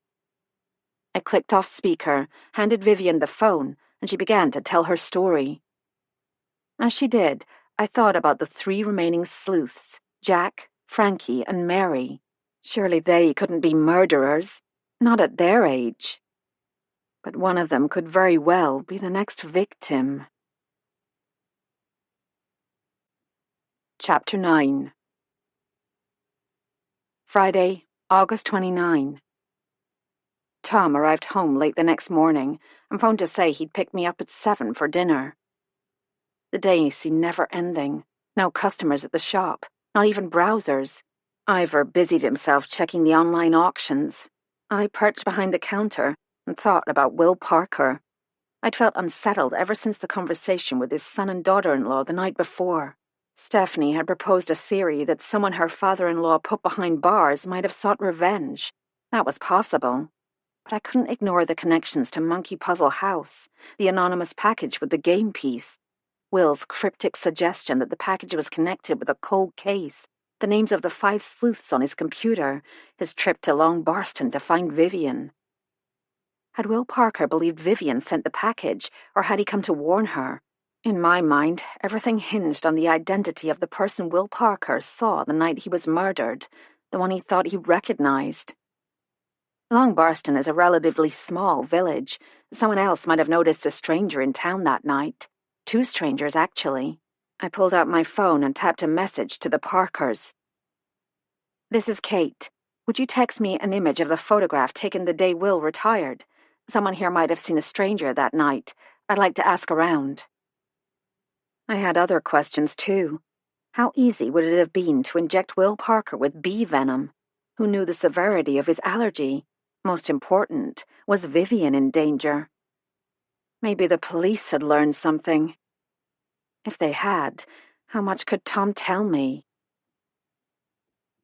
The Trout, a tiny 14th century pub outside Tom's village of Saxby St. Clair, was one of our favorites. Authentic, unspoiled, intimate, no pretensions. Just a short menu of delicious entrees, lovingly prepared by the publican's wife. And privacy. We loved the Three Magpies in Long Barston, but there was no chance whatsoever of spending time there without the whole village knowing what we had to eat and drink, what we talked about, and how many times we went to the loo. Here at the Trout, we were practically anonymous. "Scene of the crime," Tom said, as a young woman showed us to our favorite table for two, tucked into a small bay window. Proposing to me was a crime. I pretended offense, remembering the night 3 months earlier when Tom had gone down on his knee in that very pub. "Guilty as charged." I grinned at him. How was the trip? Successful? "Very. I'll tell you all about it, but first I want to hear about the Parkers in Peterborough. They've been informed about the murder." Yes, I know. They called last night. I asked them to send me this. I pulled up the photo of Will Parker on my phone. How much do the police know? About Will Parker's death? About the summer at Hopley's, about Monkey Puzzle House and Cluedo. The child's game? He looked at me sideways. You'd better tell me. Here's the short version. In July of 1963, Vivian's family spent a week at Hopley's holiday camp. You know that much. Here's what you don't know. Vivian, Will Parker, and 3 other teens stumbled onto a crime scene, or at least that's what they believed. I explained about the deaths of the Beaufoys in 1961 and about the house, which the oldest daughter refused to sell. My story was interrupted by the waiter, who brought menus, handwritten on small parchment sheets. When he'd gone, I finished the story, ending with the blood in the drawing room and the game of Cluedo with the 5 game pieces. 58 years later, someone sent Will Parker the game piece he'd used that week, a cigarette lighter in the shape of a small derringer. Will was convinced the Beaufoys had been murdered.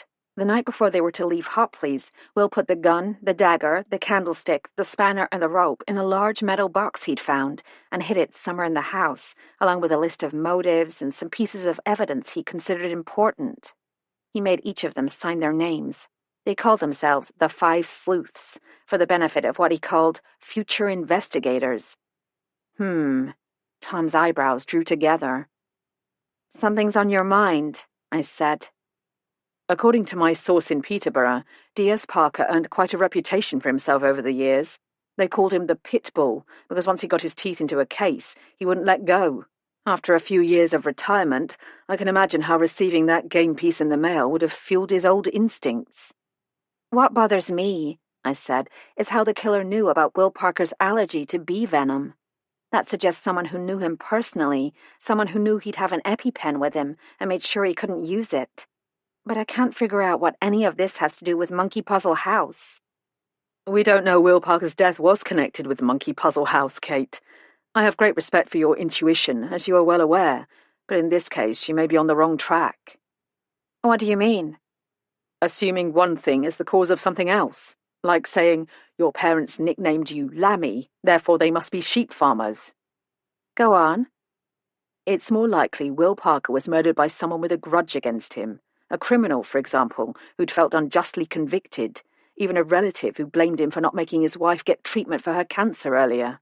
Just because the two things, the arrival of the package and the murder, happened in sequence, doesn't mean they're related. He had a point.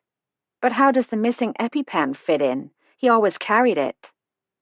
A waiter delivered a bottle of sparkling water and a plate of the Trout's artichoke and spinach dip with ciabatta toast. Tom dipped a finger of toast in the cheesy dip. Maybe he left the EpiPen on the bus. Things like that do happen. Exactly on the one day in 40 years when he would actually need it. Come on, Tom. That's too much of a coincidence. Even Hercule Poirot was prepared to accept one coincidence in a case. By the way, what did happen to the owners of the house? I'm sure you looked it up. The house was owned by Dr. Simon Beaufoy, his wife, and 4 children. The parents were poisoned, accidentally, the article implied. Somehow the children survived and they kept the house, empty, but exactly as it was on the night of their parents' deaths. About a year ago, the oldest daughter died. She was the executor, and the house was put up for sale. Someone, at some time, must have found Will Parker's metal box, read the evidence the teens compiled, and saw the 5 names. I don't know what to make of that, but whatever that person's motive for sending the package, Will Parker took it seriously enough to look up the other sleuths, the names he remembered anyway, and he traveled all the way to Long Barston to talk with Vivian. Someone made sure he never got that opportunity. You're taking a lot for granted, Tom said. All we really know is that Will Parker was injected with the kind of bee venom used medically in the UK. How easy would that have been? Quite easy, but it would have had to be planned out in advance. It's possible he did it himself. Committed suicide? No, Tom, that doesn't wash. He'd been doing research. You said it yourself. He was the pit bull. All right, I agree. Eccles has his heart set on a criminal Parker put behind bars. He even has a candidate, a burglar Parker nicked just before his retirement. Insisted Parker planted evidence. He was released 2 months ago. Stephanie Parker mentioned something like that, but how did this criminal find the game piece? That's the catch. Do the Parkers believe Will's death was connected with Monkey Puzzle House? Not yet, but they know he wanted to find Vivian. Obviously someone didn't want him to talk with her. What are you saying? I'm saying there's a connection.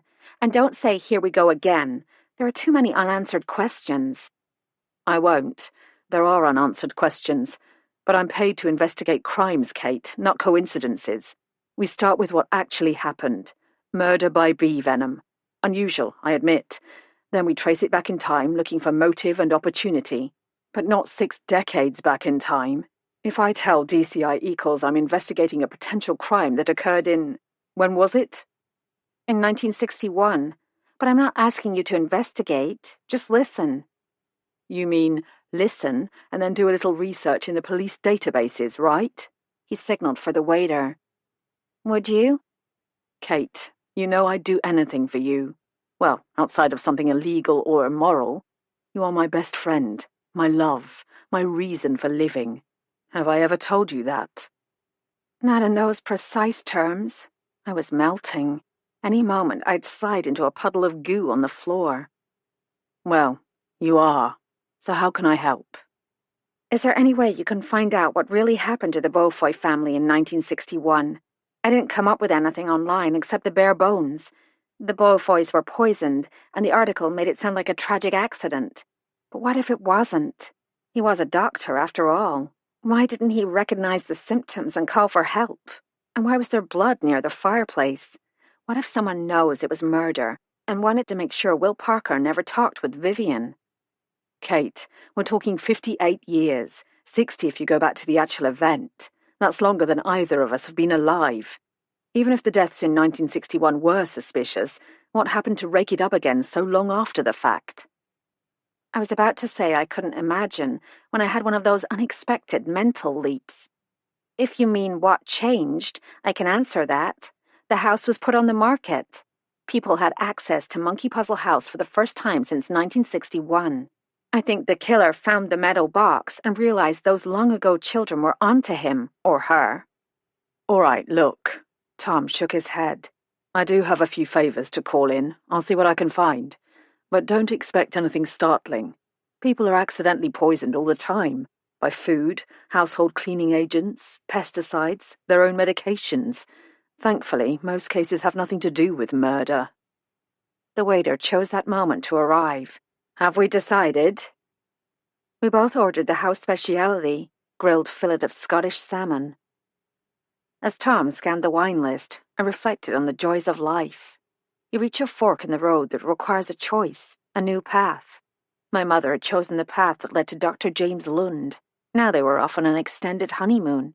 They might never celebrate their 10th wedding anniversary, but they were seizing the joy while they could. One crowded hour of glorious life. No regrets, no looking back. As usual, Linnea Larson, now Linnea Lund, had paved the way for me. Life had brought me to this incredible place, sitting in one of Suffolk's most historic pubs with the most charming, handsome... What's going on with the Von Eyck painting? Tom said, landing me with a thump back in the present. Nothing yet. The testing lab picked it up this morning. But that reminds me, The holiday camp where Vivian met Will Parker is located within a mile or so of the old Netherfield Sanatorium, now Cliff House. Another coincidence? I think I mentioned a holiday camp there. You did, but I didn't know it was Vivian's holiday camp. That makes two coincidences, one more than allowed. He gave me a wry smile. Now who's the pit bull? I told you, I will try to find out what happened to the Beaufoys. Just don't blame me if there's nothing to learn. Our dinners came, wildly delicious as usual, and we changed the topic to our upcoming wedding. Since we've settled on St. Ethelrick's, Tom said, I had a word with the rector yesterday. He suggested the first Saturday in November. We can have the reception in the church hall if you like. You're kidding, right? Lady Barbara would never forgive us. She'll insist on having the reception at Finchley Hall. And, I should have told you earlier, she intends to give us an engagement party, a small affair with close friends. She suggested next Friday, the 4th. Will that work with your schedule? I'm sure it will. He laid down his knife and fork. So we're agreed on the first Saturday in November for our wedding. I want to pin this down, make sure I get plenty of time off for a honeymoon. He put his arm around me. Somewhere private and romantic. Yes, all right. I smiled at him, feeling a little giddy. I'll get the word out. My family will want to book flights.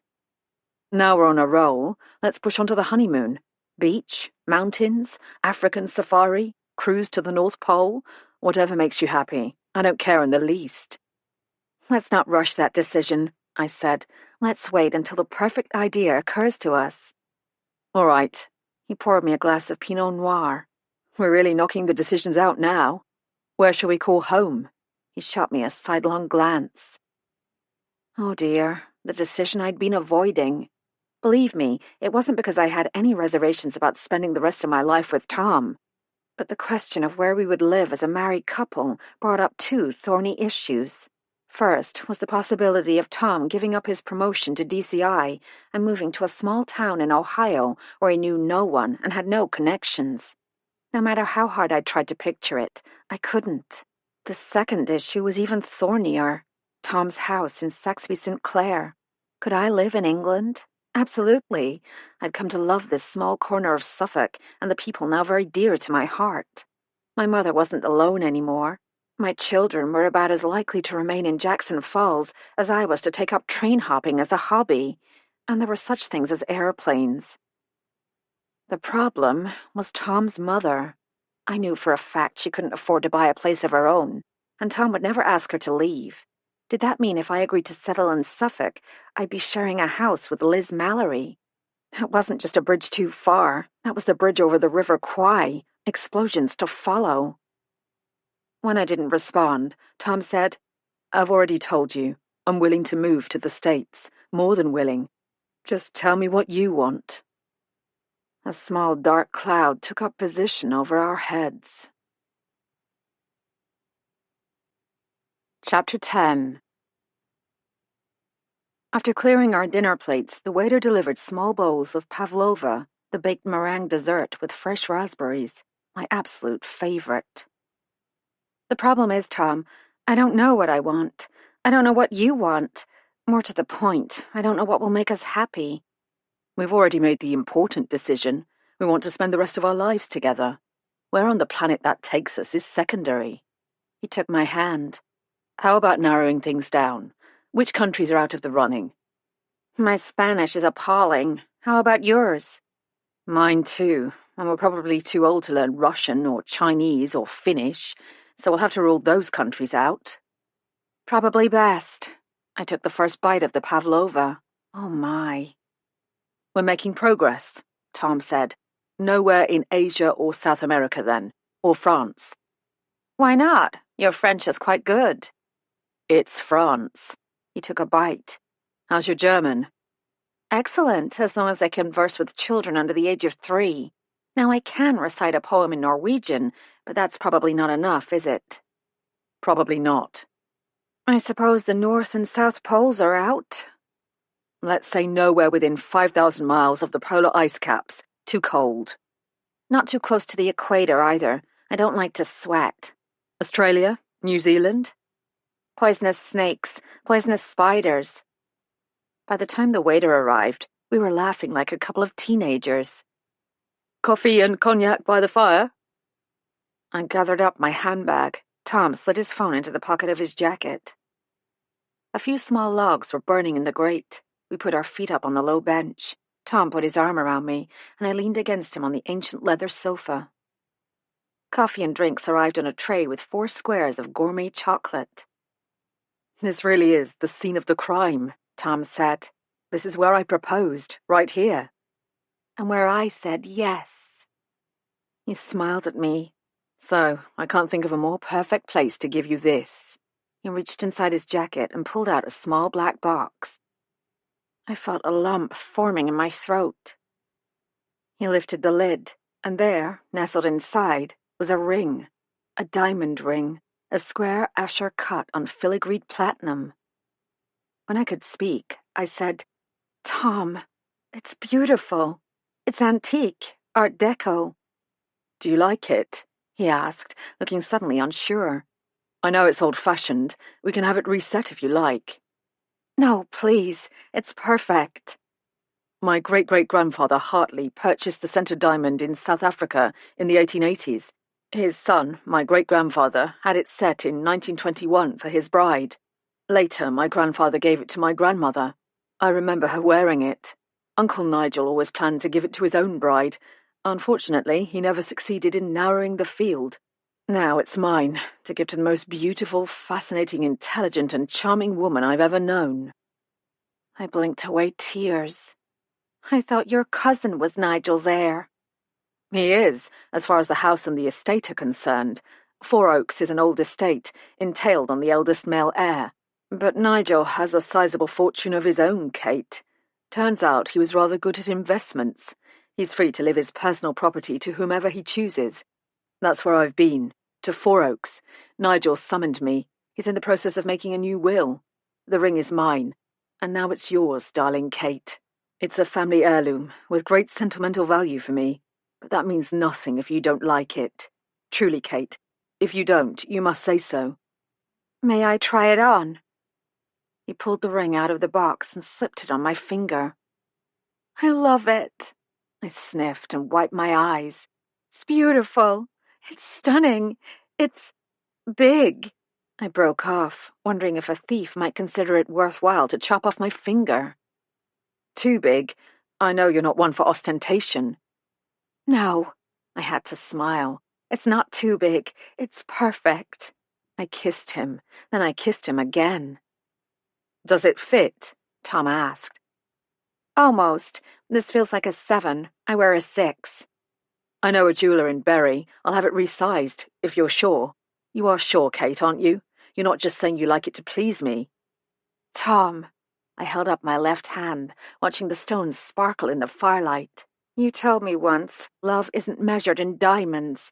I agree, it isn't. But to wear a ring that means something to you, not something you picked out in a jewelry store, but a ring that comes from your heart, that makes it very precious to me, no matter what it's worth. Now he was the one having trouble speaking. He cleared his throat. That's good, then.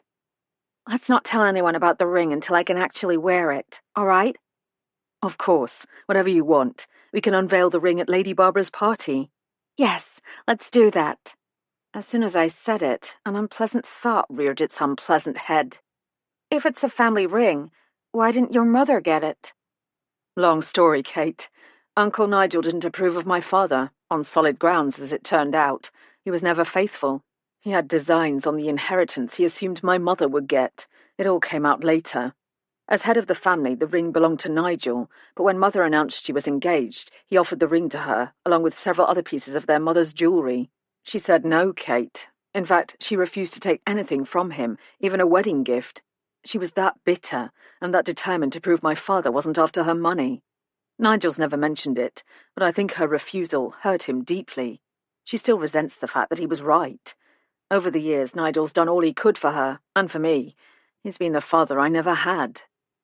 What about your daughter, Olivia? Shouldn't the ring go to her? Tom almost choked on his coffee. Olivia? Not in this lifetime. Olivia calls engagement rings symbols of bondage. The only jewelry she wears is made of stainless steel and pierces various parts of her body." He shot me an ironic smile. "I did ask. She said, her exact words, I'd sooner wear a chastity belt." "Maybe she'll change her mind." "That isn't going to happen. Besides, Olivia has her own trust fund from her great-grandfather Hartley. She can buy as many rings as she likes." I remember Tom saying Nigel lived in a castle in Devon, but I'd assumed it was an exaggeration. Now I was beginning to wonder. "Nigel is going to adore you, Kate, as I do."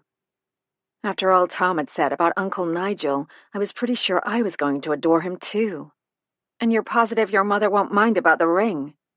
"Why would she?" I could think of several reasons. In Scotland, Tom told me his mother didn't like Americans. He'd also told me I'd win her over. Tom picked up my hand and kissed it. "Mother will be delighted. You'll see." Maybe, when the ravens abandon the Tower of London. Chapter 11. Saturday, August 29. Since tourist season was winding down, Saturday hours at the Curiosity Cabinet had switched to afternoons only, 1 to 4.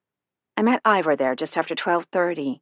We unpacked several boxes that had arrived the previous day, and then began to prepare a grey marble head of the Roman goddess Minerva for shipment to Germany. The head, 2nd century AD, had recently sold to an antiquities dealer in Berlin. Packing was complicated, requiring an entire roll of cotton batting, which seemed like an acre of bubble wrap, several gallons of packing peanuts, and 3 sturdy boxes, the final one a wooden crate. "You're quiet this morning," Ivor said, sealing up the second box with tape. "Something bothering you?" "Of course not." Where to start? I still had serious misgivings about Liz Mallory's reaction to my engagement ring, but out of loyalty to Tom, I wouldn't share them with Ivor. Besides, we'd decided to keep the ring a secret until Lady Barbara's party. "There's news about the man who died in the graveyard," I said, deciding to work up to the information I'd learned about the financial woes of pyramid development. "He was murdered, injected with bee venom, which caused a severe allergic reaction, leading to death." "Really? That's terrible." Will Parker was ex-CID. He'd come to see Vivian. I gave him the bare bones about Vivian's week at Hopley's and the 5 sleuths. About 2 weeks ago, Will Parker received an anonymous package containing his game piece, a cigarette lighter in the shape of a Derringer pistol. He told his son he'd received new information about a cold case. Ivor wound a strip of clear tape over a layer of bubble wrap, securing it in place. "You're implying the deaths then and the murder of Will Parker now are related. Kate, do you realize how old that first killer would be today? Assuming he wasn't a child in 1961, he'd be in his late 70s or 80s, or dead." He lowered the second box into the final peanut-filled crate for shipment. "Even if a killer exists, why would he assume the 5 sleuths, now pensioner themselves, could identify him?" He lowered his brows. "Can Vivian identify him?" "No, but I don't like unanswered questions. And Vivian's determined to find out why Will Parker came all that way to see her. I don't blame her." "I don't either," Ivor said. "A little digging into the past never hurts." "Unless you dig up a murderer." "Well, if there's anything I can do to help, let me know." "Thanks, Ivor." I tapped a few keys on the computer keyboard, and the printer spit out a mailing label. "Speaking of the past, I did some research into the history of the Cliff House Board. Guess what I found?" "The project is in financial trouble. They haven't sold enough units to recoup the initial outlay of cash. They're in debt to several subcontractors." "How do you know that?" "I can use a computer, Kate. I also know about the lawsuit involving the snuff boxes and Niall Walker's law firm." "What do you think? Was the old lady coerced?" "No way of knowing. Maybe she truly had fond memories of Netherfield. The way Dr. Underwood described it, the sanatorium sounded like a holiday at a 5-star resort." "Did you know Nicola Netherfield designed Tony Curry's London flat? That's probably how they met. And Martin Lee Jones gave up a well-paying executive position with a successful import firm in Kent to become manager of a residential community on the Suffolk coast. Why would he do that?" Good question. Did you learn anything useful about Dr. Underwood?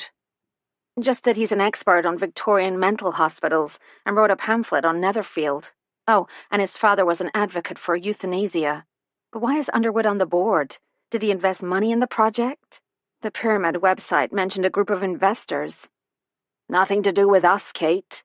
Ivor fixed the mailing label on the crate. Our concern is the auction.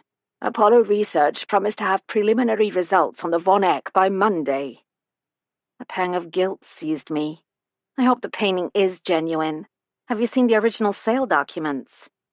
Everything appears to be in order. Horace Netherfield bought the painting on a trip abroad with his wife in 1877. He was taken by the image and decided on the spot to make it the centerpiece of his proposed sanatorium. The bell jangled, and a young man entered the shop. "Browsing," he mumbled. "Help yourself." Ivor waved a hand in the direction of the display cabinets. "The cabinets are numbered. If you have questions, you have only to ask." "Thanks." The young man bent to examine a nearby cabinet of ancient Norse jewelry and other small metal objects from the pre-Norman period. Do we know the name of the family who owned the painting before Netherfield bought it? I lowered my voice. No, and there's no reference to Christ healing the demoniac in the literature. Doesn't that worry you? Not really. If a painting has been out of circulation for nearly 6 centuries, it's possible. Ivor stopped speaking as we realized the customer was doing all his browsing in our immediate vicinity. Are you looking for something in particular? Ivor asked him. The young man looked up. "A gift for my grandmother." We have objects in all price ranges, I said. What does she like? "She likes paintings. In fact, she might want to sell one or two now that she's moving into a care home." Ivor looked at me. We were thinking the same thing. "Why don't you bring your grandmother in?" Ivor said. "We'd be happy to discuss it with her." "I will, thanks." The young man ducked out the door. Ivor, was he listening to our conversation? Or waiting for us to walk away from the counter? Remember that face. Should I say something to Tom? What would you say? He hasn't done anything illegal yet. True. I thought about my conversation with Tom at the Trout. Suspicions aren't enough to launch a police investigation. They needed evidence of a crime. "What are you doing Tuesday?" Ivor asked. Nothing particular. Why? "I'd like you to deliver the snuff boxes to Cliff House. I'll feel better when they're out of the shop." Sure. Anything else I can do while I'm there? Purchase one of their flats. I'll check my piggy bank. Which reminds me, did you know Hopley's, the holiday camp where Vivian met Will Parker, was in Miracle-on-Sea? Was it indeed? Ivor looked up. I'm surprised no one claimed an escaped mental patient from Netherfield killed the Beaufoys. That was one of the theories, as a matter of fact, but the newspaper article implied the poisoning was accidental. A common euphemism. What do you mean? I mean it may have been murder-suicide, hushed up for the sake of the family. You mean Dr. Beaufoy murdered his wife and then took his own life? Or the other way around? It was an excellent point. I remembered Will Parker's conviction that something terrible had happened in that house. Murder-suicide was about as terrible as it gets. Ivor implied the true nature of the crime might have been concealed for the sake of the children. I should have considered them. 4 children who escaped poisoning that night. There would be files, records for an inquest. The 2 oldest, Justine and Grayson, were dead. But how about the 2 younger girls? Surely they'd know what really happened to their parents and why the house had been abandoned all those years. They might even know who found Will Parker's metal box. Someone will be able to tell us where they lived. We closed the shop at 4, and I was back at Rose Cottage by 4:30. Vivian had left a note on the kitchen table. She and Fergus were helping Lady Barbara sort through wallpaper catalogues. I'd find cheddar scones in the Aga's warming oven. I put the kettle on, made myself a mug of Yorkshire Gold, buttered a scone, and carried everything up to my room under the thatch. I was sorry Vivian wasn't home. On the way back from the curiosity cabinet, it occurred to me she might like to tag along on Tuesday when I delivered the snuff boxes to Cliff House. Since we'd be near Miracle-on-Sea, we could visit what was left of Hopley's holiday camp, and probably find Monkey Puzzle House as well. I was as curious as she was to see the place. In the meantime, I tried to learn as much as I could about Jack Kavanagh. If Will Parker found him, I could too. I pulled out my computer and typed in Jack Kavanagh, London. The search results numbered in the thousands. I'd have to narrow it down. But how? Vivian said Jack Kavanagh had lived somewhere in or near London in 1963, but who was to say he still did? The only other information I had was his age.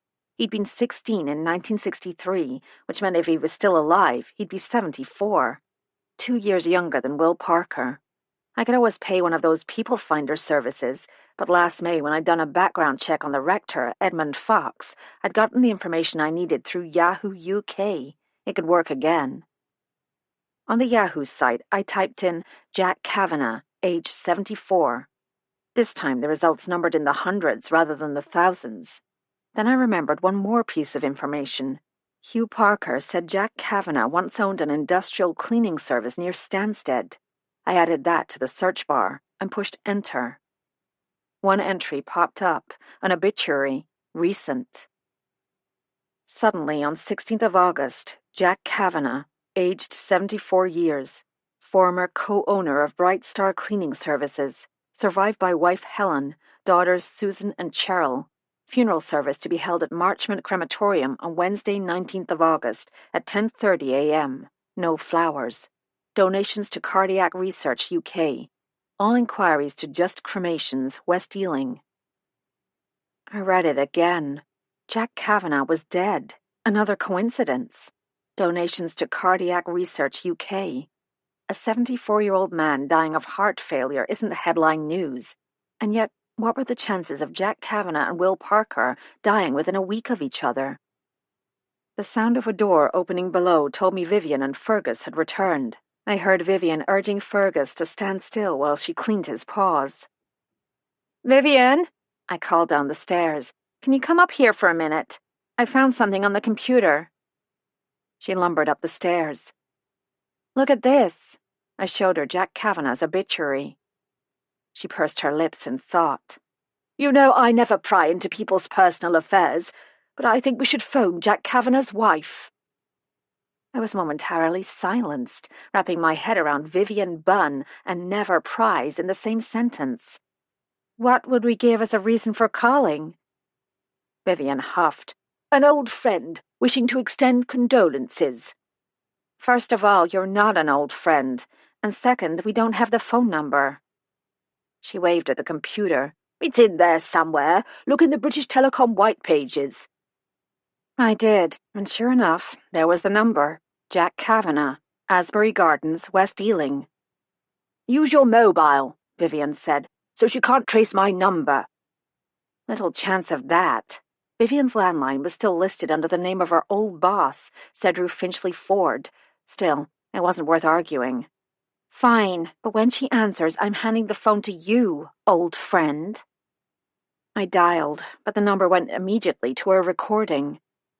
"Out of service," I said. "She must have moved." "Look her up." "How am I supposed to do that?" Vivian gave me a disapproving look. "Oh, all right." I typed in the name, but after finding no trace of Helen Kavanagh in West Ealing or any of the surrounding areas, I gave up. We're not going to find her. "The funeral home will know where she lives." "Vivian, they're not going to give that information to just anyone. Besides, they're probably closed." "And people die during business hours, do they? Look up the number and hand me the phone." She'd set her jaw in that determined line I'd seen on the old photograph from Hopley's. I found the website for Just Cremations, punched in the number, and handed the phone to Vivian. "Hello? Just Cremations? Sorry, could you speak up? I'm a bit deaf." Vivian's voice had taken on an elderly quaver. "I do hate to bother you, but I've had no luck contacting the family of Jack Kavanagh. I'm an old friend, you see. I knew Helen before we were married, and I wanted to send her flowers. Is she still at Asbury Gardens, West Ealing?" Vivian listened. "Oh, I see. Silly me. I probably knew that. My memory isn't what it once was either. She lives with whom, did you say?" Yes, I'll contact her. Lovely girl. She was married to, of course, Cooper. How could I have forgotten? Thank you. You've been very kind. Vivian clicked off and handed me the phone. They were separated. Helen lives in Eastwick with her daughter Cheryl. She pronounced Cheryl with a ch, like cherry. Look her up. Cheryl Cooper. I'm sure you've broken some law, but I admit to being impressed. Vivian gave me a self-satisfied smile. It didn't take long to find Cheryl Cooper in Eastwick. This time, in case Vivian got my cell number posted on some international watch list, I made the call. Someone answered on the third ring. 4909, came a mellifluous female voice. Hello, I attempted to sound cheerful and non-spammy. Is this Helen Kavanagh? Hold on a moment. I heard a few muffled words, then another voice. What do you want? Surly. I heard about your husband's death, and I was wondering if— Warned you to stop calling me, didn't I? She hissed. I'm giving no statements. I had nothing to do with his death. Heart problems it were. Doctors said so. I think there's some misunderstanding. I'm calling because a friend of your husband's— Owed you money, did he? Well, it's your problem, love. No, nothing like that. It's about Hopley's holiday camp back in the— And you're thinking I'm taking an holiday any time soon? Do me a favour. She hung up. I blinked. Maybe I should have tried. Vivian plucked a piece of invisible lint off her cardigan. She thought I was a reporter. Then she said something about owing money. I never got a chance to explain. Never mind. We'll think of something. Her eyes lit up. We could pretend to be the Irish sweepstakes calling to verify her husband's winning ticket. Don't be ridiculous. Vivian shot me an aggrieved look. We'll have our dinner while we think. We headed for the kitchen, where Vivian had a fillet of locally caught haddock ready for pan-frying, a Caesar salad, a loaf of her amazing treacle bread, and a bottle of Chablis cooling in the fridge. I'd just spread a layer of olive oil in the pan when my cell phone rang. I recognized the voice. Hello, this is Cheryl Cooper. You phoned my mother. Yes, I did. I turned off the gas. She misunderstood my intentions. She's been under a lot of stress since my father's death. Are you from insurance? If there's anything we can do to speed things up. I'm not from insurance, sorry. I was calling about something that happened a long time ago when your father was 16, at Hopley's holiday camp. I know all about that. Dad talked about that summer at Hopley's a lot. Some game they played. Are you calling from the States? I'm American, but I'm living in Suffolk right now, Long Barston. A friend of mine was one of the group that summer. There was a moment's silence. Can you meet me somewhere? Something's bothering me. About your father's death? I can't talk now. Mother'll be wanting her tea. Where should we meet? There's a Starbucks on the M11, just after you turn off the A120. Shouldn't take you more than 30 minutes from Long Barston. When? Tomorrow, but it has to be early, 8:30. I clock in for my shift at 10. I'll be there. May I bring my friend, Vivian? No, just you. Chapter 12. Sunday, August 30. I found the Starbucks east of a complicated intersection involving 3 interconnected roundabouts, one of which I had to navigate twice. Vivian, none too pleased at being excluded from the meeting with Jack Kavanagh's daughter, had prepared me with questions. She couldn't let go of the idea that her old boyfriend was killed because he'd come to Long Barston to see her, and possibly to impart new information about the deaths at Monkey Puzzle House. I wasn't writing that off either. The night before, I'd considered texting Tom about Jack Kavanagh's obituary, but decided to wait until after my meeting with his daughter. If his death turned out to be unsuspicious, one of those coincidences Tom and I had talked about, I could forget about conspiracy theories. Inside Starbucks, I ordered a coffee, milk, no sugar, and found a table. Cheryl Cooper, née Kavanagh, showed up at precisely 8:30. I had no trouble identifying her. She entered the shop looking uncertainly from face to face. Since I was the only other female there at the moment, it didn't take her long to find me. Kate? In her early 50s, Cheryl Cooper was large and squarely built. Her clothing, dark slacks and a voluminous navy sweater, had been chosen, I imagined, to conceal. Her handbag was the size of a small carry-on, slung over her shoulder and positioned over her stomach like a shield. "I'm Cheryl, Jack's daughter. Thank you for meeting me." In person, her voice was even more pleasant than it had been on the phone, low-pitched and resonant. "It's nice to meet you," I said. "Can I get you something? Coffee? Tea?" "I'll get it. Got a gift card for my birthday." I watched as she ordered, noticing how she used her sweater and handbag as camouflage. She returned with a large paper cup, topped with mounds of whipped cream. "Looks delicious," I said. "Double chocolate chip frappuccino. My weakness." "Where do you work?" "Call center. This month I'm on day shift, but we take it in turns." "Customer service?" "Suicide hotline. You'd be surprised how many people call in. All sorts. Most aren't really contemplating suicide. They just need someone to chat to about their problems. A fair number are abused women and girls." I took a longer look at Cheryl Cooper, seeing patient brown eyes and an expression of candor. "How did you end up in that job?" "The usual way." She gave a small laugh. "I was a victim. First, my father." She stopped and sucked in a spoonful of the cream, shaking her head. "I don't mean sexual or physical. Verbal abuse was his thing, especially when he'd been drinking. Then there was my ex-husband. Same pattern, except he got physical. When I left him, I went into a shelter, got counselling. Then I entered a program to become a counsellor. No degree, but I'm trained to listen and to encourage honesty." "Is abuse why your parents separated?" "Of course. Alcohol intensifies emotions.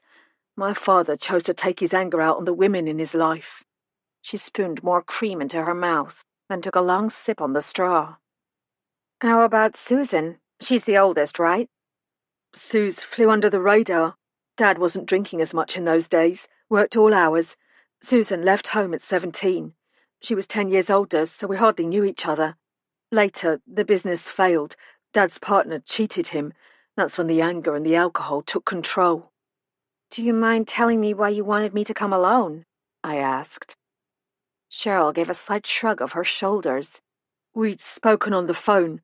I felt comfortable with you. I'm not good with strangers." I stared at her. "But you work at a call center. You must deal with strangers every day." "On the telephone, yes. Never in person. On the phone, there's anonymity, a wall of protection. No one can see you. No one can touch you. When the client gets upset or angry, it's just a voice. I can deal with that." "How long were your parents separated?" 6 years. After I got my own place, Mum moved in with me. I've been going down to Dad's twice a week for a couple of years, stock the pantry, make sure he's eating properly, throw some clothes in the washer. "Heart disease?" "Congestive heart failure complicated by hypertension and an aortic aneurysm. We knew he could go any time. He'd been strong all his life, a bully, really, and that made him seem that much more pathetic." "It was kind of you, after what he'd done." "Honestly, the visits weren't so much for him as for me. Facing your fears is the beginning of healing." "Which is what you've done." "I can help others." Cheryl wrapped her fingers around the tall paper cup. "That makes a difference." "How did your father die?" "Alone, in bed." "How did you hear?" "Phone call from the public health nurse. She stopped in twice a month to make sure he was managing his heart medication. When he didn't answer the door, she had the porter use his key. I'd been in London that week. Mandatory course in suicide prevention."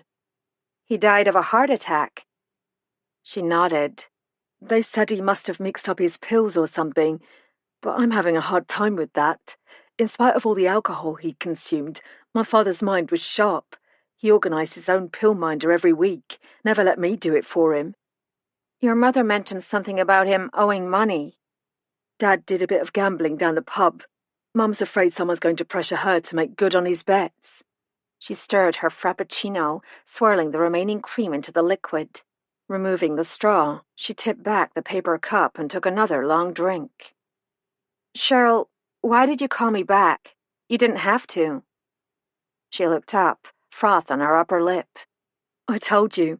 I thought you were from insurance. Dad had a small policy from his years at the company.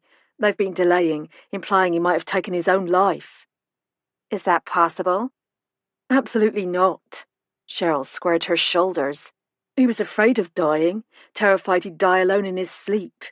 Ironic, really.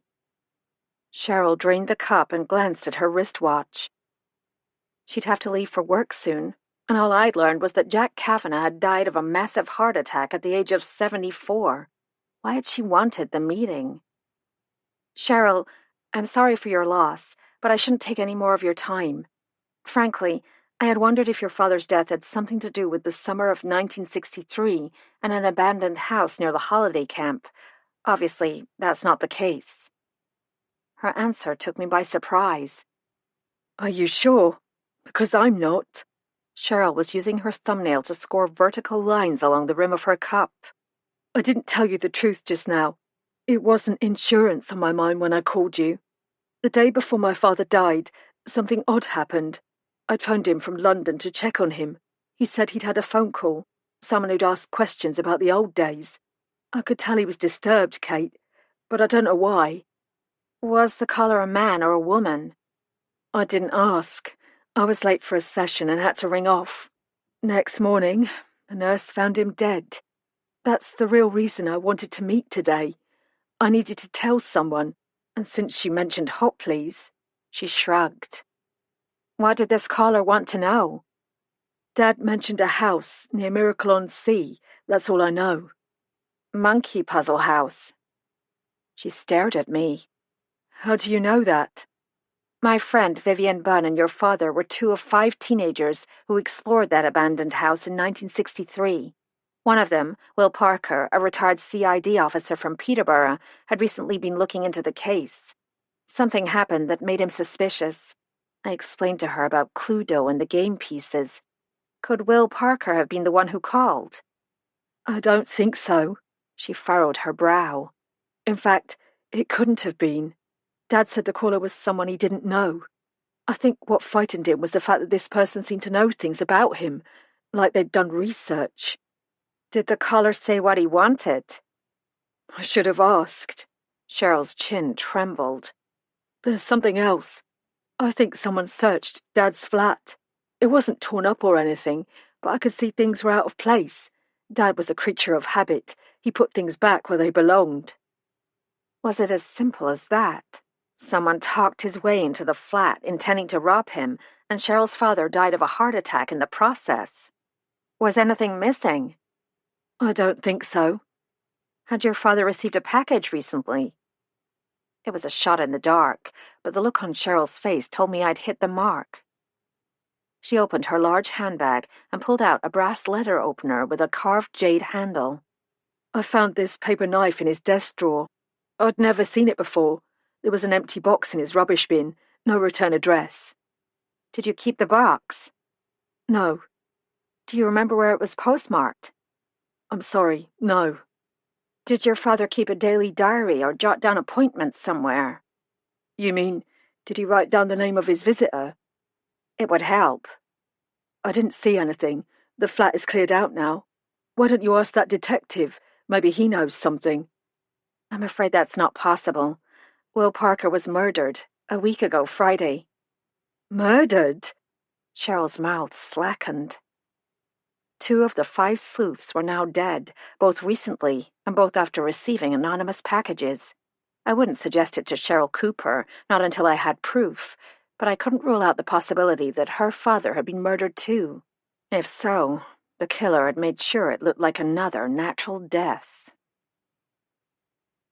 That afternoon, Tom and I had planned to take a walk along the Stour, the river that runs through Long Barston and forms most of the boundary between Suffolk and Essex. After my meeting with Cheryl Cooper, I stopped home to change clothes, grab a quick lunch, and tell Vivian what I'd learned about Jack Kavanagh. Vivian was waiting for me in the kitchen. She'd made a pot of tomato soup and a loaf of oat bread. What did the daughter say? I began with the alleged cause of Jack Kavanagh's death, heart attack brought on by a possible mix-up in his medication. Then I added his daughter's misgivings about that conclusion, plus her story about the caller asking questions, the possible theft, and the package with the paper knife.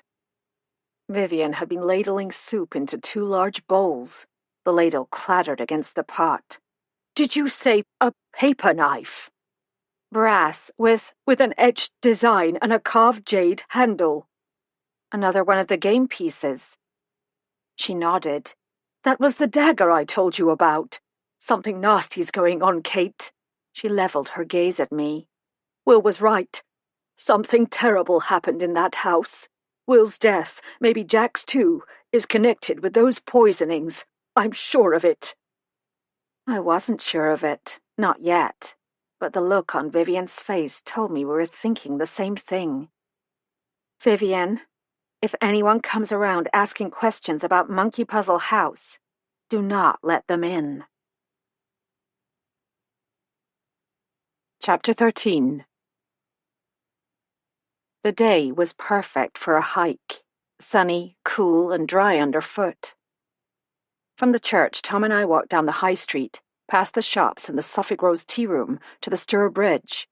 The footpath, 10 feet or so below the road, was accessed by a series of zigzag steps built into the bridge abutment. Since the damaging floods the previous May, the footpath near Long Barston had been repaired. A thin column of smoke rose from the fields in the distance, a rare sight since the UK's ban on burning stubble. The early autumn foliage was beginning to flame, which made me think of the Von Eck, those glorious, intense hues laid on, layer by layer. "An hour's walk should get us halfway to Little Gosling," Tom said. "There's a country pub there, not particularly brilliant with food, but we could have a cup of tea, or a glass of wine if you like." "Sounds lovely." The river flowed eastward, merging into the Stour estuary and eventually the North Sea. The Stour isn't a deep river, seldom over 5 feet. Here at Long Barston the depth was less than 2 feet.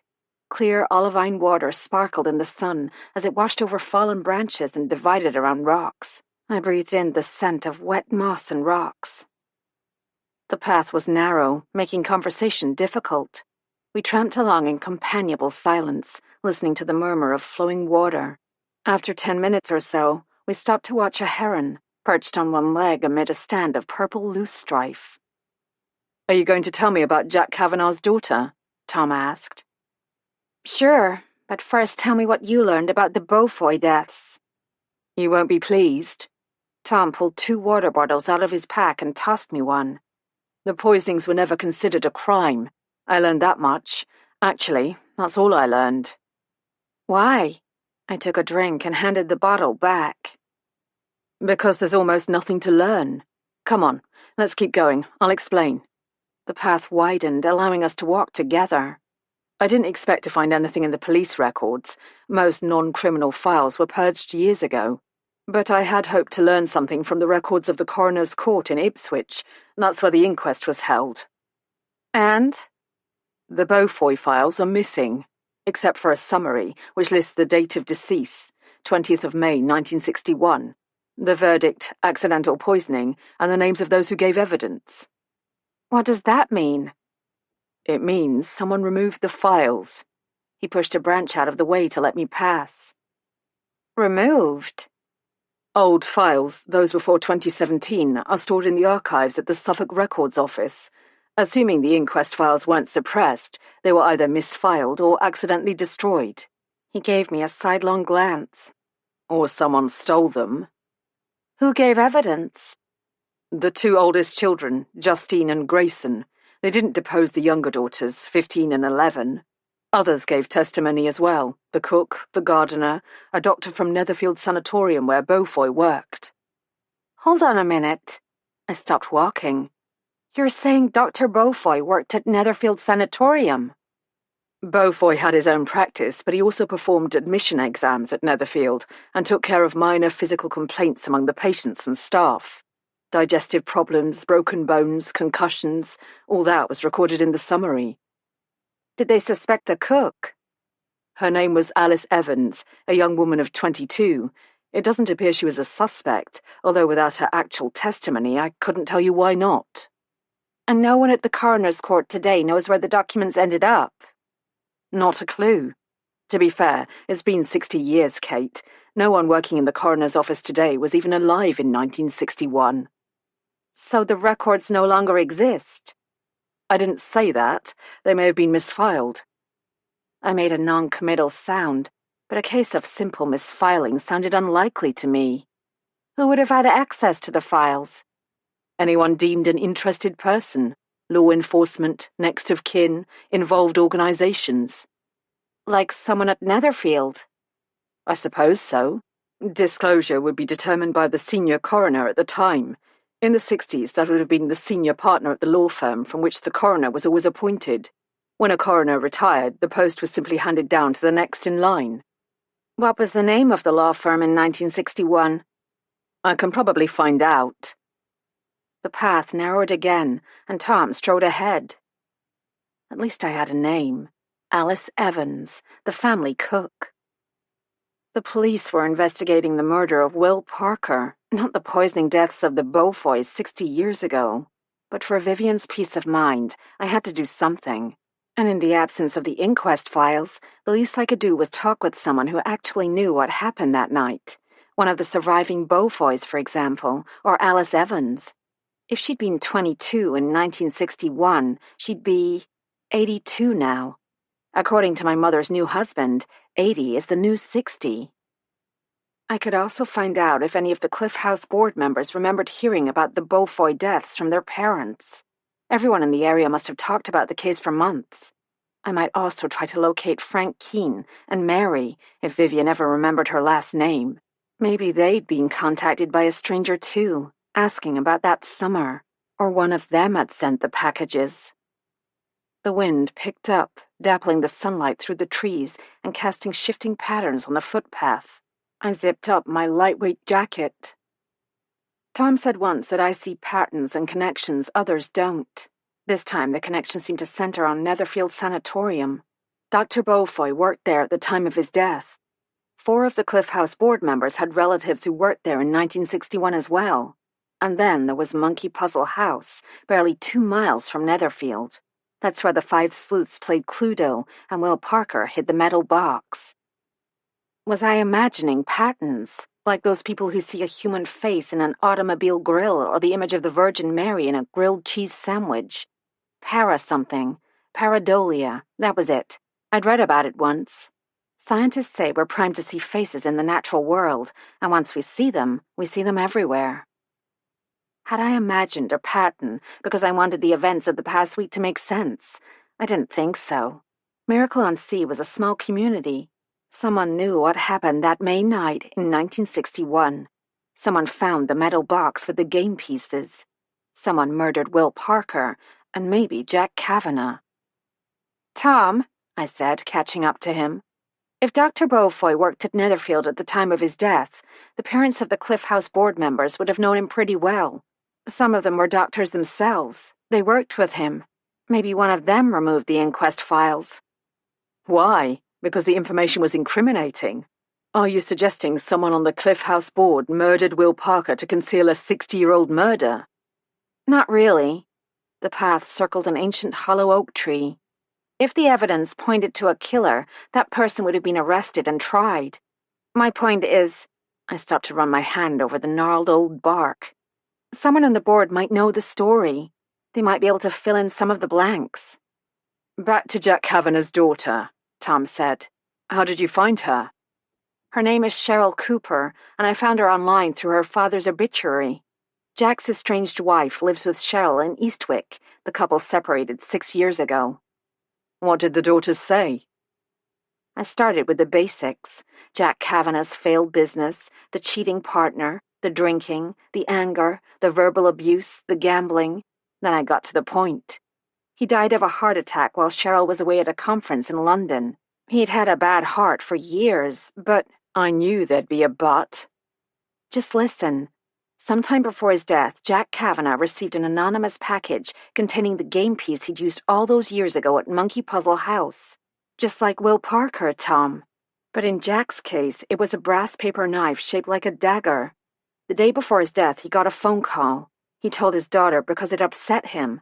He said it was someone he didn't know. Not Will Parker, then? No, but whoever it was, man or woman, asked him questions about the old days. The next morning, the visiting nurse found him dead. The doctor who examined the body assumed he'd mixed up his heart medication. But here's the point. Cheryl is certain his flat had been searched. So who was it? The person who phoned, or someone else? A heart attack in the course of a robbery. Nothing was missing. They're sure it wasn't suicide. Cheryl is convinced it wasn't. She thinks her father was murdered.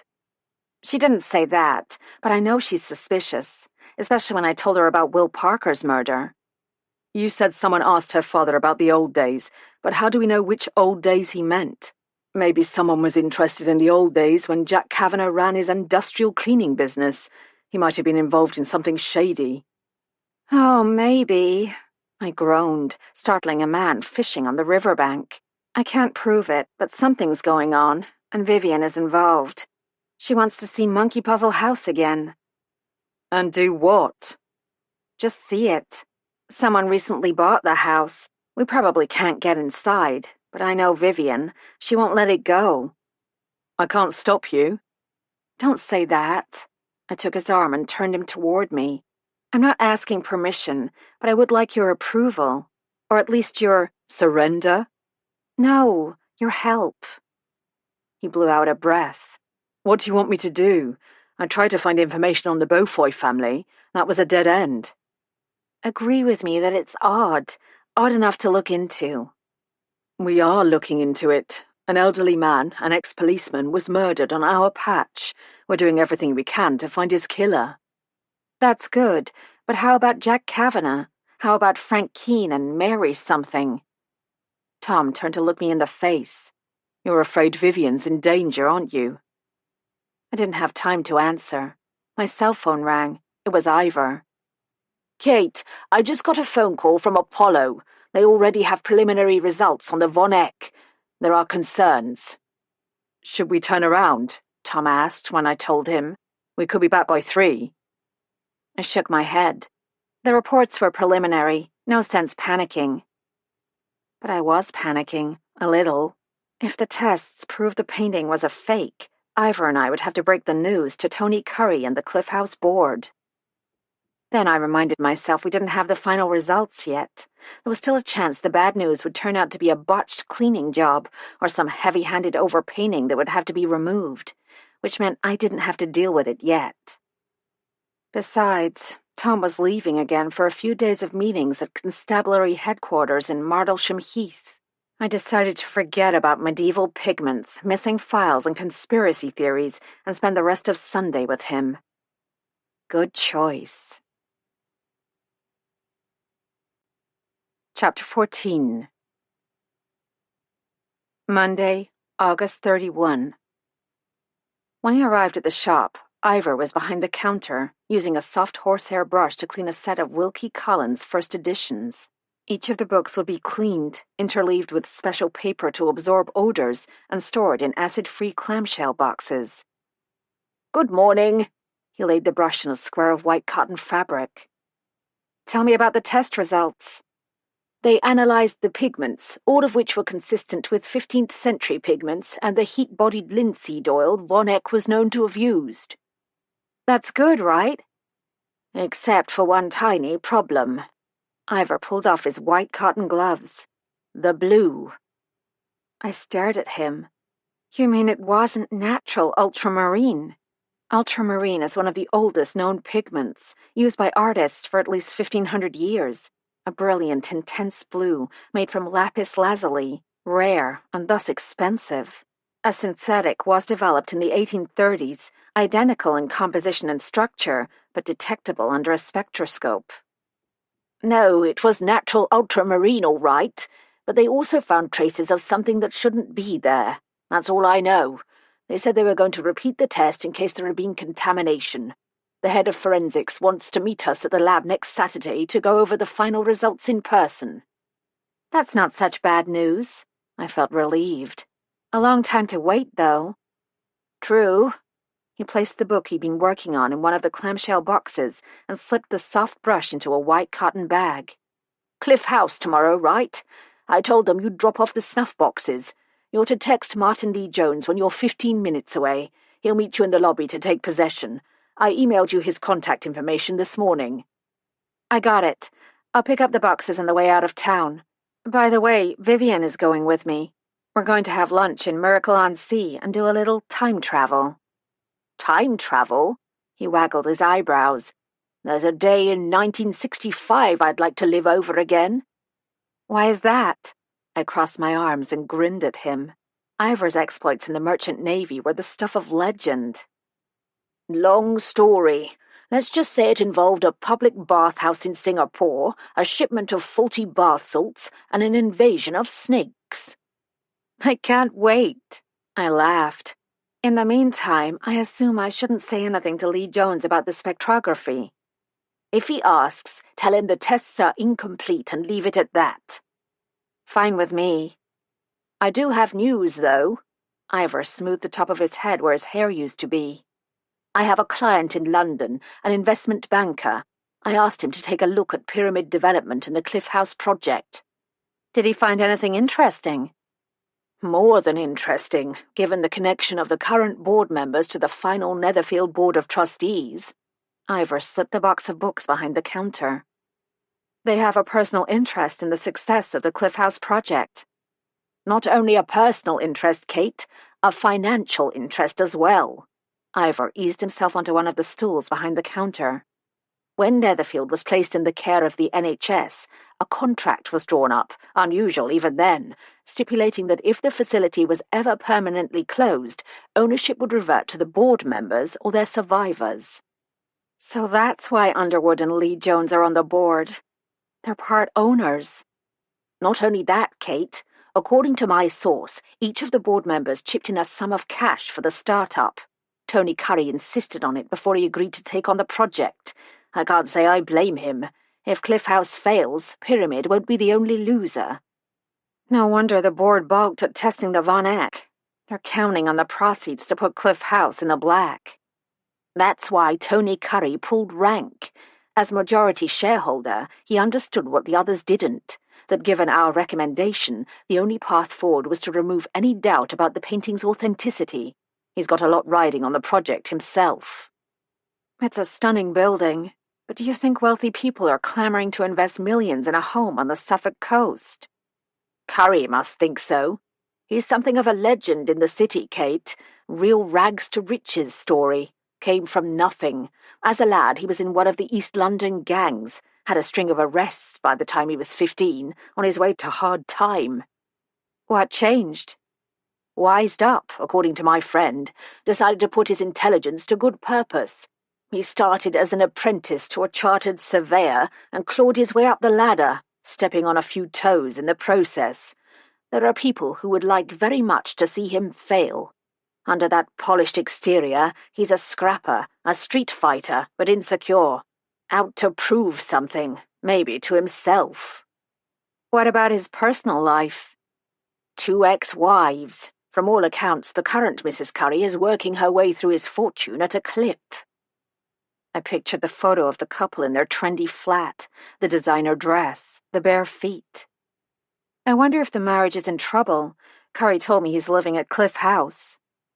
The point is, Tony Curry's been taking risks his whole life. Nerves of steel. What Ivor didn't say was that we were taking a risk too. If the Von Eck turned out to be a fake, we'd be applauded in the art world for our cleverness and integrity. But we might be considered a bit too clever by other high-end clients, fearing revelations about their own objects. I didn't know about Ivor's nerves, but at the moment, mine were less than steely. Anything else? Just that in the 1960s, Dr. Underwood's father was an advocate for physician-assisted suicide. I read that too. What does euthanasia have to do with anything? A curious fact. I tried to think of a connection to the deaths of the Beaufoys, and couldn't. We spent the rest of the day rearranging the display cabinets and placing the new items Ivor had recently purchased. We did have one walk-in, a Canadian tourist who purchased a bronze 10th century Viking cross, but my mind was still on the information provided by Ivor's friend in London. Had the board members purposely withheld information about their financial connections to the Cliff House project, or had they simply considered it none of our business? It was 4:15 when Ivor decided to close up for the day. He was noticeably limping. If Tom and I moved to the States, how would he manage? We said goodbye. I grabbed my jacket and headed for Rose Cottage. The hawthorn hedges in Finchley Park were thick with glossy dark red haws. Clusters of prickly green nutshells hung from an old sweet chestnut tree. We were having a stretch of fabulous weather, day after day of sunshine and temperatures in the mid to upper 60s. I know British people dream of hot sand and palm trees, but not me. Give me a day that requires a sweater any time. Give me a night that calls for a log fire. Must be the Viking genes. My mind was on the Von Eck painting and the possible connection between the Netherfield Board of Trustees in 1961 and the deaths at Monkey Puzzle House. The problem was the time gap. Tom was right. Even if one of those original trustees had murdered the Beaufoys, I couldn't see what it had to do with events unfolding right now. I needed someone to help me sort through the possibilities. Normally, that person would be my mother. She had a way of asking the right questions, of clarifying my thoughts. But I promised myself not to call her on her honeymoon. I liked James Lund. I liked him a lot. He deserved to have his new wife all to himself, at least for the weeks they'd planned to be away. At Rose Cottage, a clamor of rooks circled the thatch before coming to rest noisily in the tall trees. In the distance, the late afternoon sun shimmered on Blackwater Lake. Should I call Tom? He would listen, but he might despair of me. I was about to pull out my cell phone when it rang. Kate, it's me. I could hardly hear Tom over the hum of background conversation. Can't talk long. I have news about Jack Kavanagh. I flew into the cottage, greeted Vivian with a wave, pointed at my phone, and dashed upstairs. I have news too, I said, but I'd rather hear about Jack. His daughter Cheryl filed an exhumation order this morning. She's demanding a second autopsy. She thinks her father was murdered. Really? Our meeting at Starbucks had accomplished more than I dreamed. I just hoped I hadn't misled her. There's something else, Kate. Eccles will join the staff at Martlesham Heath before the end of the year. Lord help them. I've been asked officially to take his post. What did you say? A pit opened up in my stomach. Nothing. Not until we've talked. This is a decision that affects us both. Will you have time to call me later? No, Kate, not on the phone. We need to discuss this in person. You're right. As soon as you get home, then. As soon as I get home. I heard him take a breath. I don't have an agenda. You know that. I said I'll do whatever makes you happy, and I meant it. I like my job, and I think I could make a difference as Detective Chief Inspector, but it won't work if you're not all in. Oh, dear. I gave a little laugh. We are a pair, aren't we? Both trying so hard to make the other happy, we never say what we really feel. I've told you how I feel, and you're going to have to do the same, because they need an answer by the 15th of next month. There's another candidate for the job, a DI from Essex. I know him. Good man. How about your mother? I scrunched up my face, not sure I wanted to hear the answer. If Tom moved to the States, Liz Mallory would never, ever, ever forgive me. And if I moved to England, nope, moving into Tom's house in Saxby St. Clair was off the table as far as I was concerned. I was going to have to tell him that. This is our decision, Kate, not hers. I closed my eyes. Still, you do have to consider her. We'll talk about it when I get home. What's your news? I've got about 5 minutes. It's not news, only vague suspicions. It can wait, I said. See you soon. Chapter 15. Tuesday, September 1st. To say Vivian was impressed with Cliff House would be like saying Elizabeth Bennet didn't hate Pemberley. Vivian was entranced. All morning she'd been like an overstimulated child, chattering about what we might learn at Hopley's and Monkey Puzzle House. And now this, a grand red-brick Victorian edifice, crouched like a heraldic lion on a promontory overlooking the sea.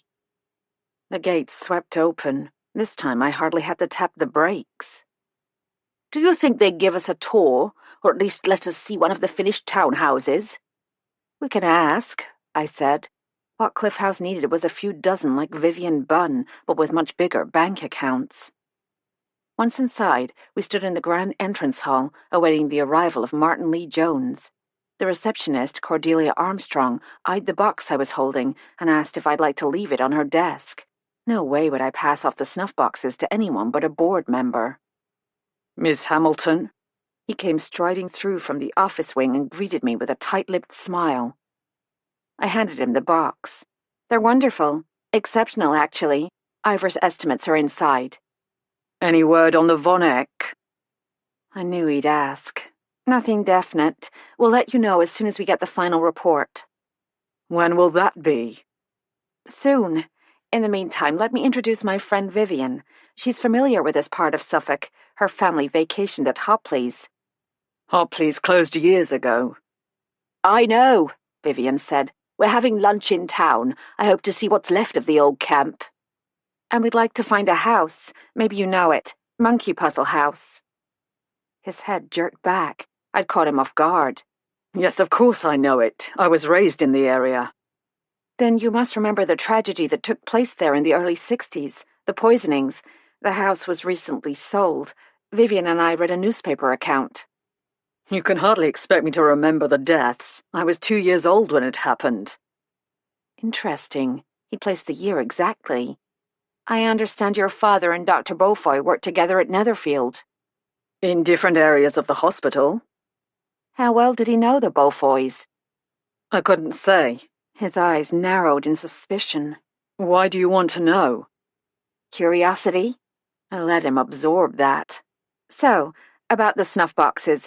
If you have questions, let us know. I do have questions, but not about the snuff boxes. He raised a forefinger, and for a moment I thought he was going to shake it at me. I want to know why you pushed for a forensic examination of the Von Eck. Your colleague, Mr. Tweedy, made it sound like the usual procedure, but I've done a little investigating, and I know very well it isn't the usual procedure. I don't know who you've been talking to, Mr. Lee Jones, but in the case of a painting of the importance of a newly discovered Jan Von Eck, it certainly is standard procedure. Okay, so I was making most of this up, but it wasn't actually untrue. You might know that in 2011, Sotheby's sold a 17th century painting by Franz Hals to an American collector for just over £8 million. The painting was subsequently discredited. Sotheby's is still trying to collect reimbursement from the Mayfair art dealer who sold them the painting. We don't want to risk putting you in that kind of jeopardy. He snorted. So you're doing this for our sake, or to cover your own backside? Both. I kept my eyes steadily on his. Lee Jones and I certainly weren't lovers, but I had an image of us, balanced like Cupid and Psyche on that seesaw. Vivian, pretending not to listen, had wandered over to examine the faux hockney. The Von Eck is genuine, he said. Purchased by Horace Netherfield in 1877. It hung in the Great Hall until a month ago, right there. Lee Jones pointed at the fireplace where Vivian was trying to disappear. That's nearly 150 years. We have the documents to prove it. Then you have nothing to worry about. Oh, no. How do we know you're not working with this Apollo company? I know how these things go. They claim the painting isn't genuine. We sell it for a fraction of its worth. Then you buy it privately and resell it for a fortune. Come now, Mr. Lee Jones. Even if that were true, which it is not, we could never get away with it. Everyone in the art world would know. You would know. Mr. Tweedy's reputation would be ruined. Just watch your step, he snarled. Don't say I didn't warn you. Brushing past me, he turned on his heel and, cradling the box of snuffs, disappeared down the hall. Vivian sidled up to me. What do you say we skip that tour? The seaside village of Miracle-on-Sea was spread out along the Suffolk coast like, I was about to say a string of pearls, but that wouldn't be accurate. More like a string of plastic pop beads, cheap and out of fashion. I wasn't expecting much. I'd seen an article in the Telegraph listing Miracle-on-Sea as third on a list of the top 10 most deprived seaside towns in England. Decades of decline in British domestic travel and the resulting collapse of property values had reduced the once lively middle-class playground to a tidal pool of cheap flats and boarding houses. Young people escaped as soon as they could scrape together the money for a bus ticket to London. Vivian and I parked our car in a lot at the edge of the village and headed for the promenade, a commercial stretch dominated by charity shops, pound stores, cheap souvenir stands, and takeaway stalls. The statue of a giant fish marked the beginning of the sea walk. "I don't remember any of this," Vivian said. "There used to be a pier with carnival rides and a fun house." The pier collapsed in a storm in 2010, I said. Never rebuilt. We gazed out at the rows of wooden pilings, barely visible above the waves. Let's look for a place to eat. About a quarter-mile along the Strand, we found a decent-looking restaurant, Wee Willie Winkle's, a seafood cafe with an outdoor seating area defined by faux box hedges and umbrella-shaded tables. The sea breeze snapped the striped awning, but the air was mild, and the sun was doing its best to dodge the wispy clouds sailing over the water. A bored-looking waitress with a deeply lined face and improbably dark hair handed us each a plastic-covered menu. "What will it be, love? Tea? Coffee? Lemon squash?" She tapped my menu with her pen. "I'd go with the fish and chips or the seafood linguine if I was you. Don't bother with the grilled octopus or the salmon burger." Taken as read. We ordered 2 pots of tea, and when she returned, Vivian ordered the fish and chips, and I ordered the linguine. The food was better than I feared. Seagulls shrieked, occasionally swooping to snag a crumb of bread or an errant chip. Even on a fine day in August, the promenade was mostly deserted. A young woman pushed a baby stroller. An amoeba-like blob of teens chattered like magpies, the 3 in front walking backward. "What an unpleasant man," Vivian speared a chip. "Imagine accusing you and Ivor of double-dealing." "Chalk it up to fear," I said, wondering if the Von Eck was the only thing Lee Jones was worried about. Vivian chewed thoughtfully. "I hope we can find Monkey Puzzle House." "You hope? I was counting on you to navigate." "I'm not sure I can even find Hopley's. It has to be that direction." She pointed away from the sea. "But I couldn't take you there." The waitress stopped by to clear our plates and to see if we wanted one of Wee Willie's famous ice cream towers. We declined. "I overheard your conversation," she said without a hint of embarrassment. "You won't be able to see Hopley's. The whole site is closed, scheduled for demolition later this month. You might have a peek through the fence." "Can you point us in the right direction?" "Sure. Go back the way you came. Just before the giant fish, turn right on Seaview. It's a steep walk uphill, mind. You can't miss it." "Is there access for a car?" I wasn't sure Vivian could make it on foot, but she'd never admit it. "Let me think." The waitress scratched her head with her pen. "It's a narrow street. No parking. I suppose you could turn around near the gates." "We're also hoping to find Monkey Puzzle House. Do you know it?"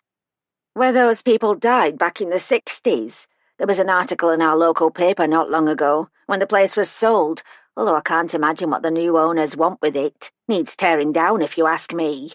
To get there from Hopley's, you'll have to come back down to Marine Parade and then turn on Harbour Lane, 2 streets this side of Seaview, up the hill about a mile on the right." An old man approached us along the promenade, leaning like a sailor against the wind. He touched his flat cap and gave us a gap-toothed grin. On impulse, I asked the waitress, "What do you know about the history of the town? The old Netherfield Sanatorium, for example." "Not a thing, love. Moved down from Skegness last year, didn't I? Boyfriend got a job at the new power station." "Thanks anyway." We paid the bill and were about to leave when she said, "If it's history you're after, the person to ask is Percy Pike." She cackled. "If he don't know it, you don't need it." "Where would we find Mr. Pike?" Vivian asked. The waitress pointed at the old man who'd just passed us. He'd found a seat on an iron bench on the opposite side of the promenade. "He's here every afternoon but Sunday. Feeds the seagulls, watches the tide come in." She glanced over her shoulder. "Look, I don't have any customers at the moment. I'll introduce you." We crossed the promenade. Percy Pike was even older than I'd first thought. He was all bones, with a long narrow nose, rheumy eyes, and a face that looked more like a skull than flesh and blood. Over a grimy white sweatshirt, he wore a formal black suit jacket with satin lapels, several sizes too large for him. When the waitress explained we were interested in Netherfield Sanatorium, he chuckled. "Neverland, eh? Have a seat." "Netherfield," I said, enunciating more clearly. "I heard you. We called it Neverland back then, like the book, you know, The Lost Boys." This time his chuckle turned into a cough. He moved to the end of the bench. I sat at the other end, leaving room for Vivian in the middle. She shot me a resentful look. Percy Pike wasn't smelling too fresh. "Were you familiar with Netherfield before it was transferred to the National Health?" I asked. "Of course, we all were. They'd let some of the patients wander into town. We got to know them, and their little quirks. One man chatted to his dead wife, as if she were right there beside him. Pleasant chap. Another refused to look you in the eye. Had a little dog on a leash. If you spoke more than 3 words to his master, the dog would bare his teeth and snap." Percy's face clouded. "A young woman jumped off the old pier once. Never heard why. Harmless they were for the most part, and they had the dosh all right. Shop owners welcomed them. We were sorry when the National Health took over. Everything changed." "Did you know a family named Beaufoy? They lived just west of town." He closed one red-rimmed eye against the sun. "Died, didn't they? Tragic." "Yes, it was. What happened?" "Couldn't say. Hushed up. Poisoned was what Mrs. Thorpe said, and she'd know." "Who is Mrs. Thorpe?" "Who was she, you mean? Cleaner. Dead now herself. She went back to tidy the place up after, but she wasn't allowed. House was shut up tight as a drum." "What happened to the children?" Vivian asked. "Moved to Upford, south of Ipswich, if memory serves. Eldest girl bought a cottage there." "Justine?" "Yes, that's it. Called her Justy. Died last year. House was finally sold." "How about the other Beaufoy children?" "The son, Grayson, Gray, went off to university. They sent the youngest girl to an aunt and uncle in Jersey. She were only a child, of course, 10 or 11. "Her name was Dulcie," Vivian said, "and the next oldest was Millicent." "Ah, Millie." The old man's eyes twinkled. "Now she were a beauty, even at 15. All the boys were mad for Millie, they were. One older fellow was really keen. Her father wasn't best pleased." "Did you ever know the cook, Alice Evans?" I asked. "Course I did." He brightened. "Pretty little thing. Age of the eldest Beaufoy girl. A champion cook. I was sweet on her back then. Not that I did anything about it. Shy lad I was. Never opened my mouth, if you can believe it." "Is Alice Evans still alive?" "Wouldn't know. She moved away right after it happened. If you cook for a family what's poisoned to death, you're not going to get another place any time soon, are you?" "Where did she go?" "Found a job on one of them Cunard liners, her brother told me. We were mates. She ended up in Chicago. Never heard from her again, more's the pity. Did I tell you I was sweet on her?" "You did. Is Alice's brother still alive?" "Alive? No, darling." "Who purchased Monkey Puzzle House?" Vivian asked. "Chap named Walker, solicitor, Niall Walker." The hair on the back of my neck tingled. The missing Cliff House board member.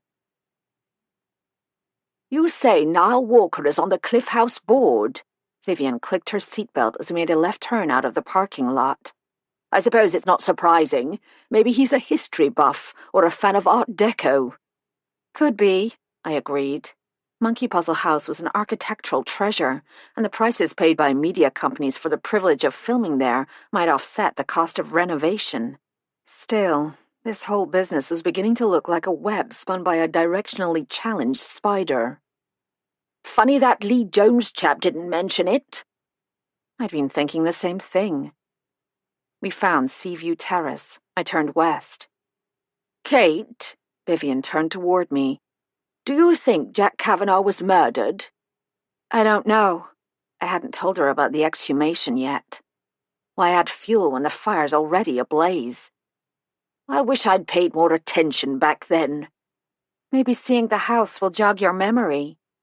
We need to talk to people who were around in 1961. She gave me a severe look. And don't say they're all dead. I wasn't going to. Vivian had taken a notebook out of her handbag. I'll make a list of people to interview. Her pencil scratched across the paper. First Frank Keene, then Mary if I ever remember her last name, and of course the 2 surviving Beaufoy sisters in Upford. They might not want to talk about the deaths of their parents. We'll need a good excuse. Hedgehog protection, something like that. We could always tell the truth.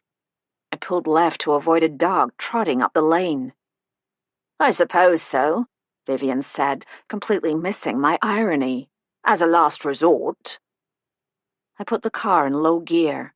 The waitress from Wee Willie's had been right. Seaview was a narrow street, lined on both sides with boarded-up shops. It ended at the entrance to Hopley's, now closed off with a high chain-link fence. A sign informed us that the 20-acre site would soon be the home of a new caravan park. Another sign said, "No admittance," but someone besides workmen had been there. Graffiti was everywhere, the kind of stylized glyphs that signal gang activity. Good grief. Drugs had reached even a dying seaside village populated almost entirely by old-age pensioners.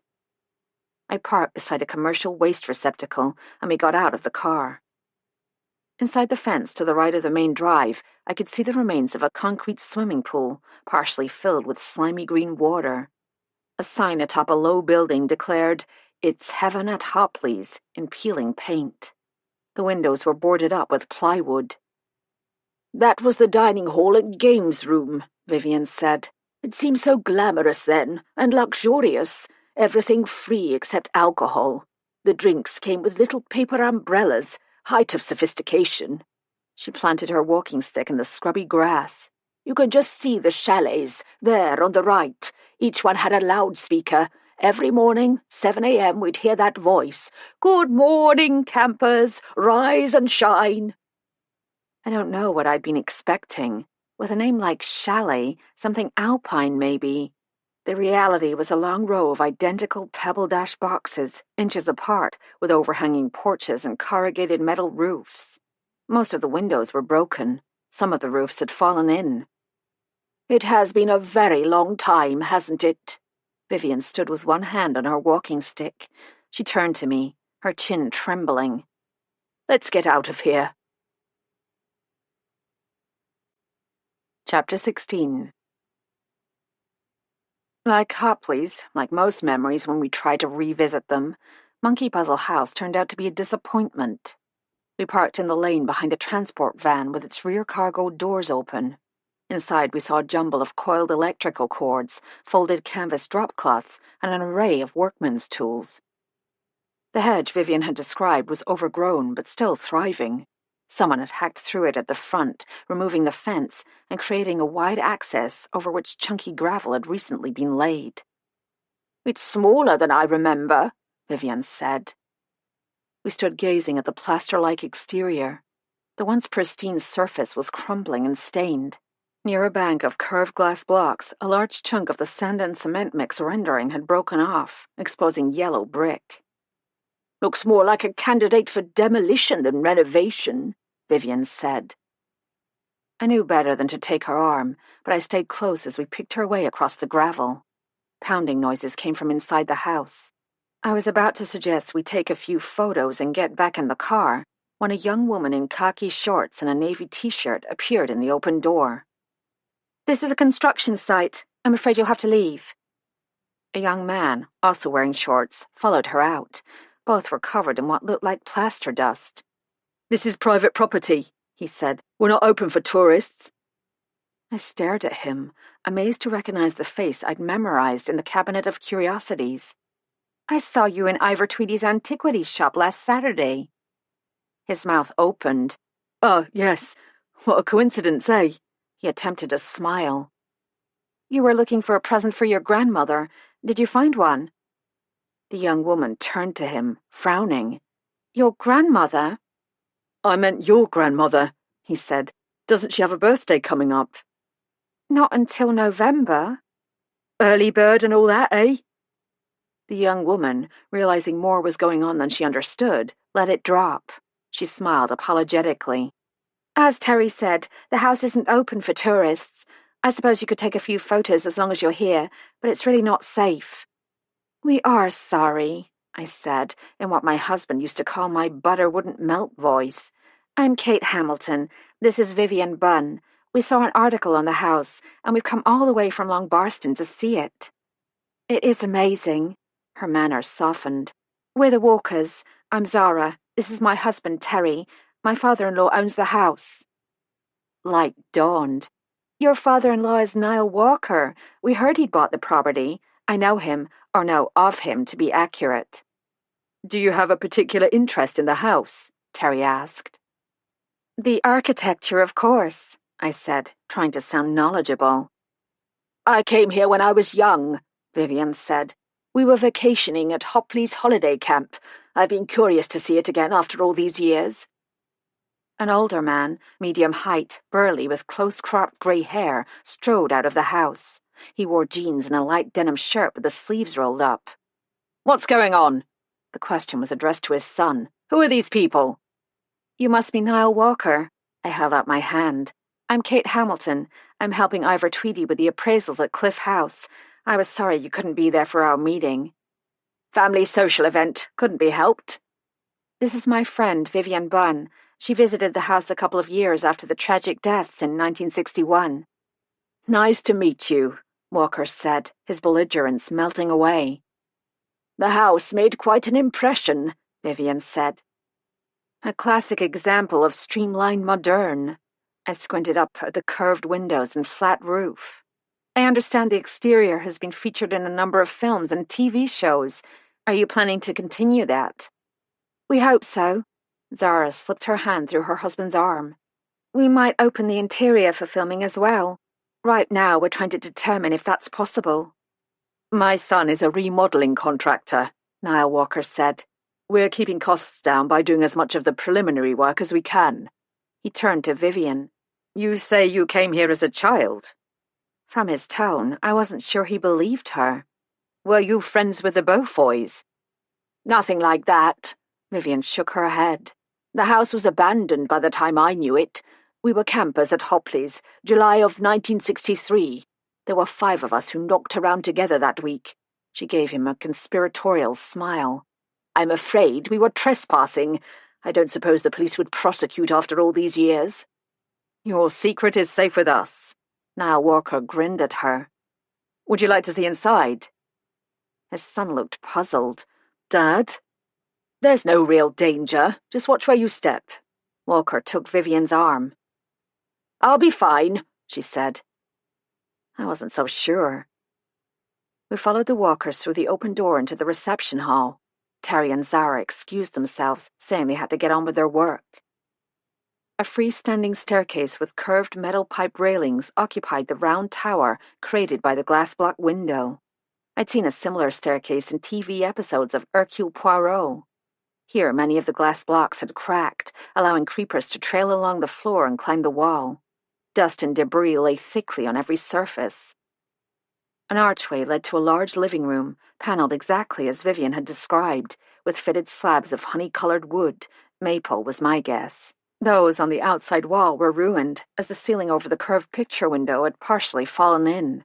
Any furniture that once occupied the room must have been carted away. The architect was clever, Walker said. The wood panels aren't merely decorative. A number of them conceal hiding places. He put the heel of his hand on the edge of a panel near the fireplace. I heard a click, and the panel swung open, revealing a shallow cavity tucked between the vertical joists. He looked at Vivian. I'll bet you found lots of hiding places here, didn't you? Children are clever like that. I don't remember, Vivian said. It was a very long time ago. He smiled at her warmly. What do you remember? The blood, by the fireplace. Ah, yes. His lips twitched with an emotion I couldn't read. Sure enough, even after all those decades, the faint outline of a darkish stain still marred the raised brick hearth and the floorboards. We read about the deaths here, I said. Why were the authorities so sure the poisonings were accidental? Wouldn't bloodstains indicate violence? You'd think so, wouldn't you? Walker said. I believe the story was the doctor and his wife were in the throes of the poison when one of them fell against the edge of the brick. Where did you read that? I asked. Is there a contemporary account somewhere? My father may have mentioned it. Perfect segue. Yes, your father. I understand he was Netherfield's solicitor then. He would have known the family quite well. Did he say anything else about the deaths? He never dwelt on it, at least not around me. It must have been a painful memory for him, and as Miss Bunn said, it was a very long time ago. Shall we walk on?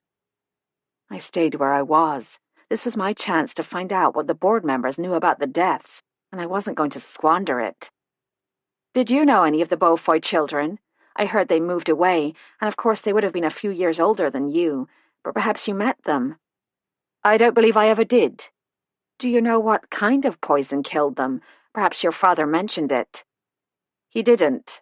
Walker's eyebrows drew together. I don't mean to be rude, Miss Hamilton, but exactly what is your interest? Oh dear, I'd gone too far. I smiled and gave a little shrug. This is the kind of story that interests people, isn't it? An unsolved mystery, a house with old secrets, or at least a house with unanswered questions. There wasn't much online. I thought you might be able to fill in some of the gaps. I wish I could help. You might be able to help, I said, pulling up the photo of Will Parker. Have you ever seen this man? He was a retired policeman. The police believe he was investigating the Beaufoy deaths. He was found dead 10 days ago. Walker took my phone and studied the photo for just a shade too long. Terry, Zara, have you noticed this man hanging around? They appeared in the hallway. Walker showed them the photo. They shook their heads. We've never seen him, Walker said, returning the phone. He turned his smile on Vivian. If you don't mind my asking, Miss Bunn, what did you teens get up to in here? Bit of snogging? Snogging, the old-fashioned British word for making out, not usually a game for 5 players. Vivian coloured slightly. We were pretending to be private investigators, searching for clues in what we thought was a murder. Fascinating. Watch your step there. He took her arm, guiding her around a cardboard box filled with rubbish. And what clues did you discover? It was just a game. I haven't thought about it in years. Our brains are amazing, you know. Walker tapped a finger against his temple. You might have uncovered an important clue without realizing it. We find that to be true in legal work, especially when we're interviewing potential witnesses in a criminal case. We'd arrived in the kitchen, where Terry and Zara were removing a bank of rusted metal cabinets. They stopped working and removed their goggles. Are you hoping to restore the cabinets? I asked Zara. Terry says they're too far gone, she said. Vivian poked me with her elbow. There's the ironing board. The simple wooden board had been shoved against one wall.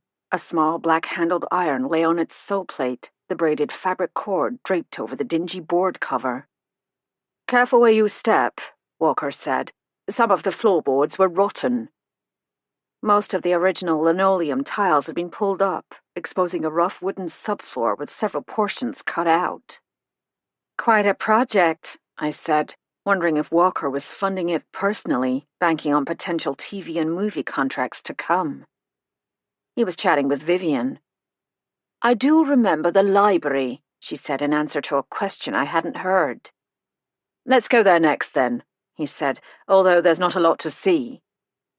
He was right. The room had been taken apart, the shelving and most of the walls removed, leaving a skeleton of old beams. Here, though, the herringbone floor looked salvageable. So, what sinister clues lurked in the library? He adopted a conspiratorial tone. We found a gun, actually a cigarette lighter in the shape of a derringer. See, I said you'd remember something. That must have been exciting. What else? Some medical papers. Files, I think. That's all I can remember. Upstairs we found a wallet, a pair of eyeglasses, and a set of keys on a bedside table. Well, that is sinister. Walker laughed. I'm afraid we can't go upstairs. The flat roof has partially collapsed. We'll have to call in the heavy equipment. Restoring Monkey Puzzle House to its former glory was sounding more and more like one of the 12 labors of Hercules. We walked through the rest of the first-floor rooms, most of which had been cleared and stripped. Walker kept up a steady commentary, describing what the house had looked like when he first bought it. "What were your impressions when you saw it for the first time?" he asked Vivian. "All I can remember is snapshots," Vivian said. "Probably unreliable. Naturally, you want to know as much as you can about the history of the house, but I'm not the one to ask. You might try contacting the 2 youngest Beaufoy daughters. We've been told they live in Upford, near Ipswich." "Excellent idea," he said. "We'll do that. As you said, Kate, old houses have old secrets." "Are you looking for any particular secrets?" I smiled. "I'm not sure what you mean. Our goal is preserving history. If you remember anything interesting, Vivian, be sure and let us know."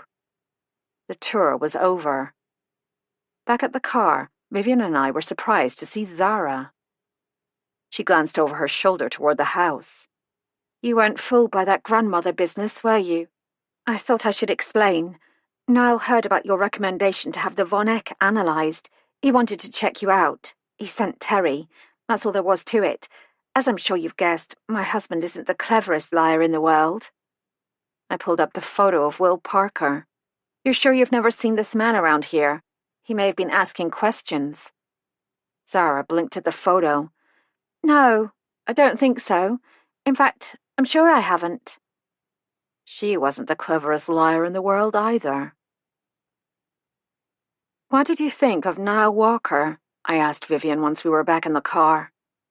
"Charming man." "He was charming," I said. "He seemed especially interested in your explorations of the house. Don't you wonder why they're ripping the place apart?" Vivian's head whipped around. "You think they're looking for something? It can't be the metal box. That's already been found."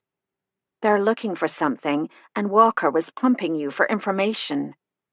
She looked at me in astonishment. "You think that charming man is the one who sent the game pieces and murdered Will Parker?" I wouldn't go that far. I was pretty sure the Walkers had recognized the photo of Will Parker, but I didn't want to tell Vivian until I had proof. To change the subject, I asked her to find my phone in my handbag.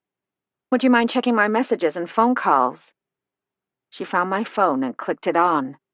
"You've had 2 missed calls from Tom. Oh, and a text just now." "It must be important. He's in meetings all day. Read it to me." "It says, 'Call me about Frank Keene.'" I waited until I found a lay-by and pulled off the road. Tom picked up on the 3rd ring. "Hello, beautiful." "Tea break?" "How did you guess?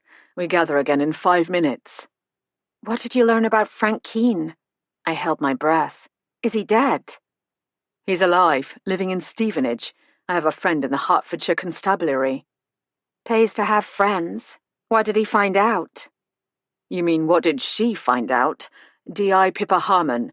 I met her on that Homeland Security course in Scotland, just before you and I met in Glenross." "Should I be jealous?" "She's a grandmother in her late 50s, and a damn good D.I. "What did she say?"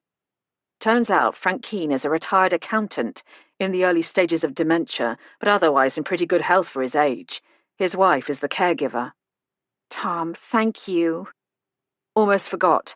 How was Hopley's and Monkey Puzzle House?" "Too long to tell in 5 minutes. I'll explain when I see you." We rang off. "Well?" Vivian folded her arms over her chest, daring me to withhold information. "How far away is Stevenage?" "From Long Barston?" She frowned. "Hour and a half, maybe 2 hours." "How about Upford?" "Shorter. 45 minutes. What would you say to another road trip? Chapter 17.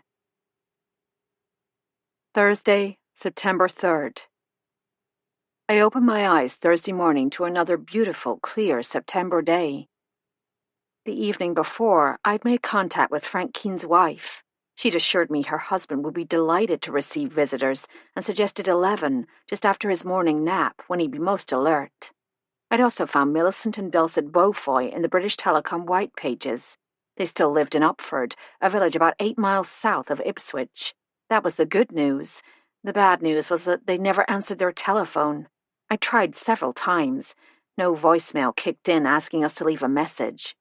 Once, I thought I heard a tiny click, as if someone had picked up the receiver and set it down again. The other bad news was the fact that Stevenage and Upford were in opposite directions from Long Barston. That meant that Vivian and I wouldn't have time to visit both the Keens and the Beaufoys on the same day. On Thursday, we'd head southwest to Stevenage to see the Keens, and on Friday, we'd get back in the car and drive east toward Upford. With those decisions made, Vivian and I spent Wednesday evening planning and checking our routes, first on Vivian's old Ordnance Survey maps, and then, because Vivian's maps were so old they didn't even show the M1 motorway, on Google Maps. On Thursday, we left Long Barston at 10 a.m. and headed west on the A1092. As we drove through the lush Hertfordshire countryside, Vivian read to me from a website she'd pulled up on my cell phone. Stevenage, she said, was once a tiny village, famous for its 6 hills, burial mounds for wealthy Roman families. Change came after the Second World War, when Stevenage was chosen as the first of the so-called new towns, relocation sites for people displaced by the London bombings. Within a decade, the populace had swelled from 7,000 to about 60,000. We approached not on the M1 motorway, but on the surface road, passing by Rook's Nest House, E.M. Forster's childhood home, and the model for Howard's End. The Keens lived in a bay-fronted, semi-detached Victorian period house in the heart of the old town. The door was answered by a tiny bird-like woman in black leggings and a grey linen smock dotted with paint. A long white braid, also dotted with paint, hung over her left shoulder. "Excuse my appearance. I've been working." "Mrs. Keene?" I asked. "Yes, but call me Jean. Jean Keene." She'd opened the door to let us enter. "When I married Frank, his mother suggested I change my name to Joan or Jeanette." Her laugh was as high and clear as silver bells. "You must be Kate, and you're Vivian. I understand you knew Frank when he was a boy." We'd stepped into a narrow hallway. "He was Frankie when I knew him," Vivian said. "He and another lad, Jack Kavanagh, was staying at Hopley's in Suffolk. I think their parents were friends." "The boys were cousins," Jean said. "Jack's mother and Frank's mother were sisters. The families would vacation together every year at Hopley's." She took Vivian's cane and propped it against a ceramic umbrella stand. "Come this way. Frank's in the lounge." The house was filled with colour. The walls in the lounge were painted a rich malachite green. The dining room, visible through a glossy white archway, was a deep lapis blue. It was set up as a painter's studio, with an easel near the window and pots of pigments everywhere. "You have visitors, dear," Jean said. A small elderly man sat in a lounge chair by the hearth. He appeared considerably older than Vivian, although I knew he wasn't. He wore a thick cardigan sweater with a shirt and colourful striped tie. He looked up and smiled. "Visitors? Lovely. Do we know them?" His fingers pressed on the arms of his chair. "Please don't get up, Mr. Keene," I said. "If it's all right, we'll join you." "Yes, just there," Jean said. "Pull the chairs a bit closer. He's hard of hearing." "You don't know me, Mr. Keene," I said. "My name is Kate, but you might remember my friend, Vivian Bunn." His forehead wrinkled in thought. "I don't remember anyone named Vivian." He looked at his wife. "Do we know anyone named Vivian?" "From Hopley's, Frankie," Vivian said. "A long time ago. We explored that house, remember?" Light dawned in the watery blue eyes. "I do remember that house. What was it called?" "Monkey Puzzle." "That's right." He was nodding. "And your name was—" "Vivian. There were 3 boys that summer. You, Jack Kavanagh, and Will Parker. And 2 girls, Vivian and Mary. The 5 sleuths. I'm Vivian." "Yes, of course. Vivian. I knew you a long time ago." Colour had returned to his cheeks.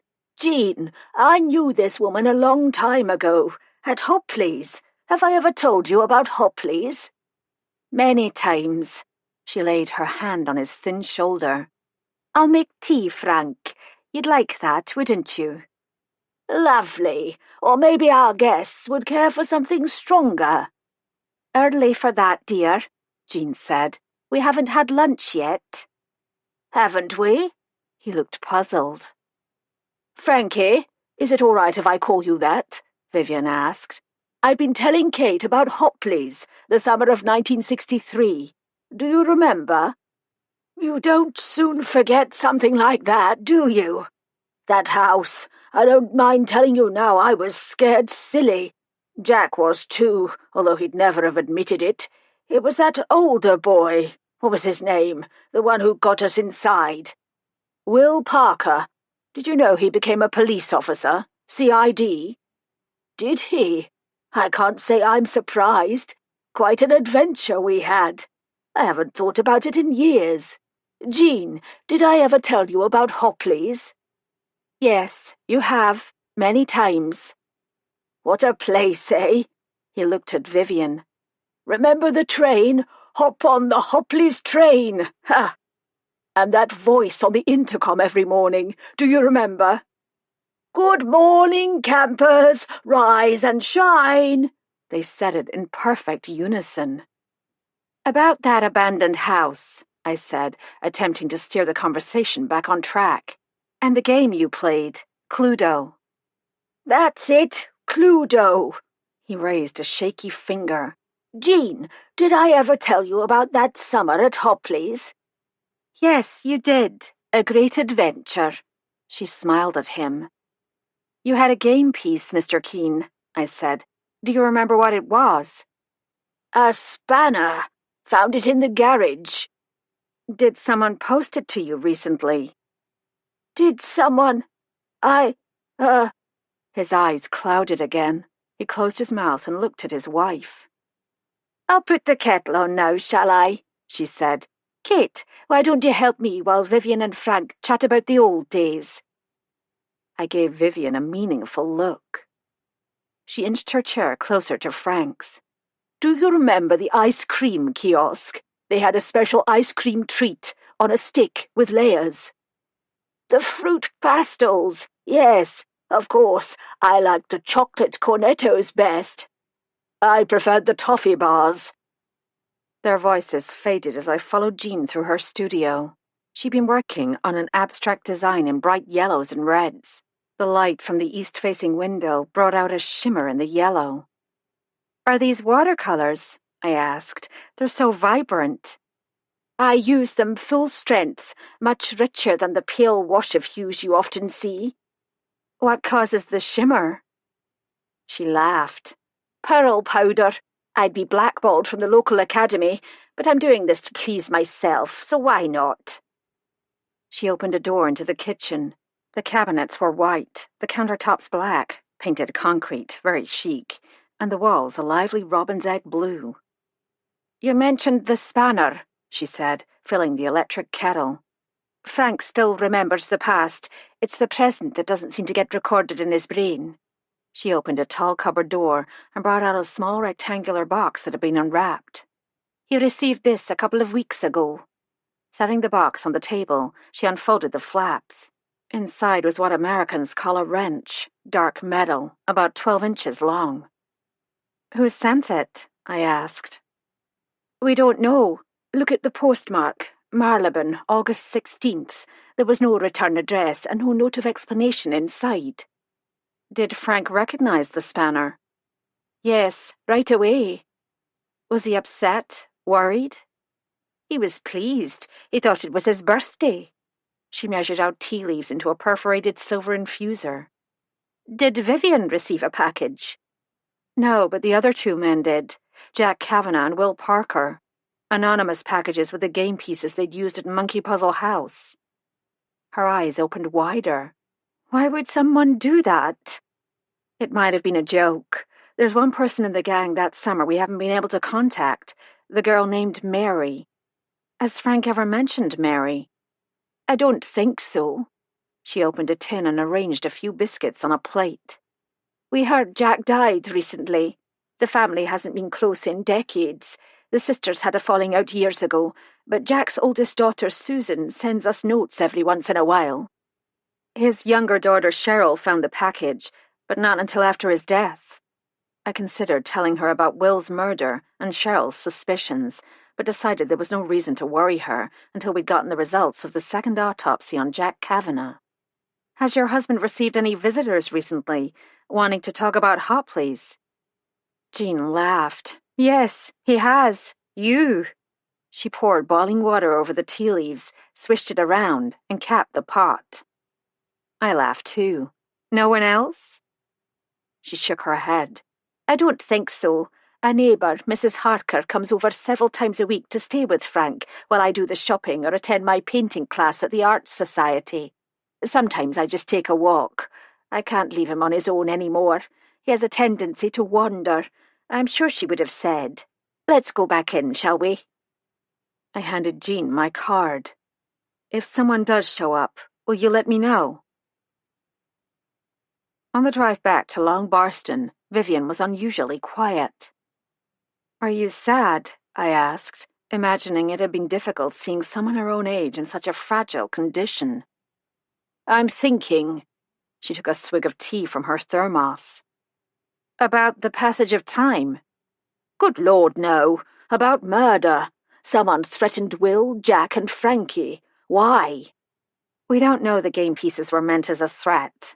I was trying not to alarm her.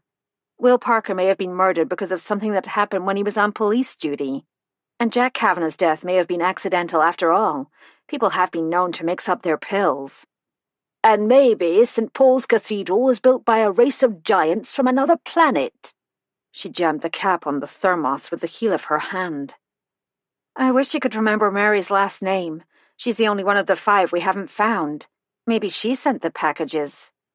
Are you suggesting a timid woman in her 70s broke into Monkey Puzzle House on her own, managed to locate a metal box hidden there for almost 60 years, and then somehow discovered our current addresses and mailed the game pieces for a lark? All right, it does sound far-fetched. You're the one who was so sure this all had to do with the poisoning deaths of Dr. Beaufoy and his wife.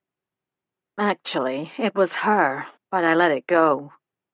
At least Frank Keene is alive and safe. No one would harm an old man with Alzheimer's. Vivian gave me a stern look. I hope you're right. Chapter 18. Friday, September 4th. Vivian and I left for Upford early the following morning. My goal was to interview the Beaufoy sisters and be back in Long Barston by early afternoon.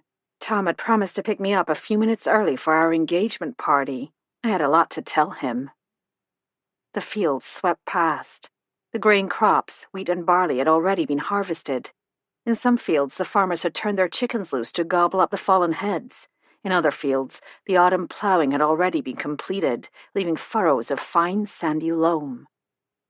The address we'd found for the Beaufoys, Wren Cottage, 27 Bramble Walk, led us to the east side of the market town of Upford, close to the Essex border. A sinuous red brick wall snaked along the road on our right. We were so taken by the sight we almost missed the turning toward the village centre. Wren Cottage stood at the end of a leafy lane. It was an attractive stone bungalow, painted that shade of yellow you often see in Suffolk. A large front garden was surrounded by a picket fence through which rocket and mint were growing. A woman knelt in one of the beds, a wide-brimmed straw hat on her head. "Hello there," Vivian called. "Lovely garden, glorious colours." The woman looked up, startled. "Thank you. I live for my garden. Can I help you?" "We're from the Society for the Preservation—" I gave Vivian a surreptitious poke in the back. "Are either of the Beaufoy sisters at home today?" "Why are you asking?" The woman stood with a grunt and came to meet us at the gate. She was a pleasant-looking woman, in her mid to late 60s, tall and sturdy, with a broad, unlined forehead, bright blue eyes, and sandy, chin-length hair threaded with grey. We introduced ourselves. I said, "Vivian saw your former home, Monkey Puzzle House, years ago when she vacationed at Hopley's." "Hop on the Hopley's train, eh? Quite a place in its day." She clicked the lock on her garden shears. "I'm Dulcie Beaufoy. What would you like to know?" "We'd like to know what happened," Vivian said. I stifled a gasp. She means the history of the house. It's so unusual. The woman cocked her head, studying us. Who sent you? That was a strange comment. No one sent us. We saw the house and heard you lived in Upford. Do you have a few minutes? She looked at us for another long moment, deciding. I suppose so. I have to warn you, my sister Millie can be unpredictable. She removed her hat and tossed the shears in the flower bed. Come through the gate. We followed her along a flagged walk to the front door, which stood open. Millie, she shouted. 2 women are here. They want to ask us about Monkey Puzzle House. Inside, someone groaned. Is your sister all right? I asked, horrified. Millie had a stroke about a year ago. The left side of her brain was affected, the speech centre. As you might imagine, it's extremely frustrating for her, not being able to communicate. I'm the only one who can understand her. Come in, I'll make tea. She'll like that. The living room was attractive, with a low-beamed ceiling and warm, honey-coloured wood floors. Matching sofas covered in pink and brown patterned slipcovers formed a right angle in front of a stone hearth. Millicent Beaufoy sat in a high-backed chair near the front window. Her iron-grey hair was thin, revealing patches of scalp. One huge blue eye stared at us. The other drooped. Her pale lips moved, but nothing came out except a sort of low growl. Whatever beauty Millie Beaufoy had once possessed was well and truly gone, leaving a twisted mouth and pale sunken cheeks etched with deep lines. Her good eye blazed with some powerful emotion. An irrational fear shot through me, which I immediately dismissed. This unfortunate woman posed no threat to us or to anyone. Millie, this is... Dulcie hesitated. What did you say your names were? The growl subsided. Millie's head sank into her shoulders. I'm Kate Hamilton, Miss Beaufoy, I said, and this is Vivian Bunn. We're from Long Barston. I looked at Dulcie. Is it Miss Beaufoy, or is she married? Never married, either of us. We're here about Monkey Puzzle House, Miss Beaufoy. Such interesting architecture. I crouched near the high-backed chair, putting myself on a level with the old woman. The fingers of her left hand grasped the soft arms of the chair. Her claw-like right hand lay curled in her lap. She bared her teeth. I looked at Dulcie.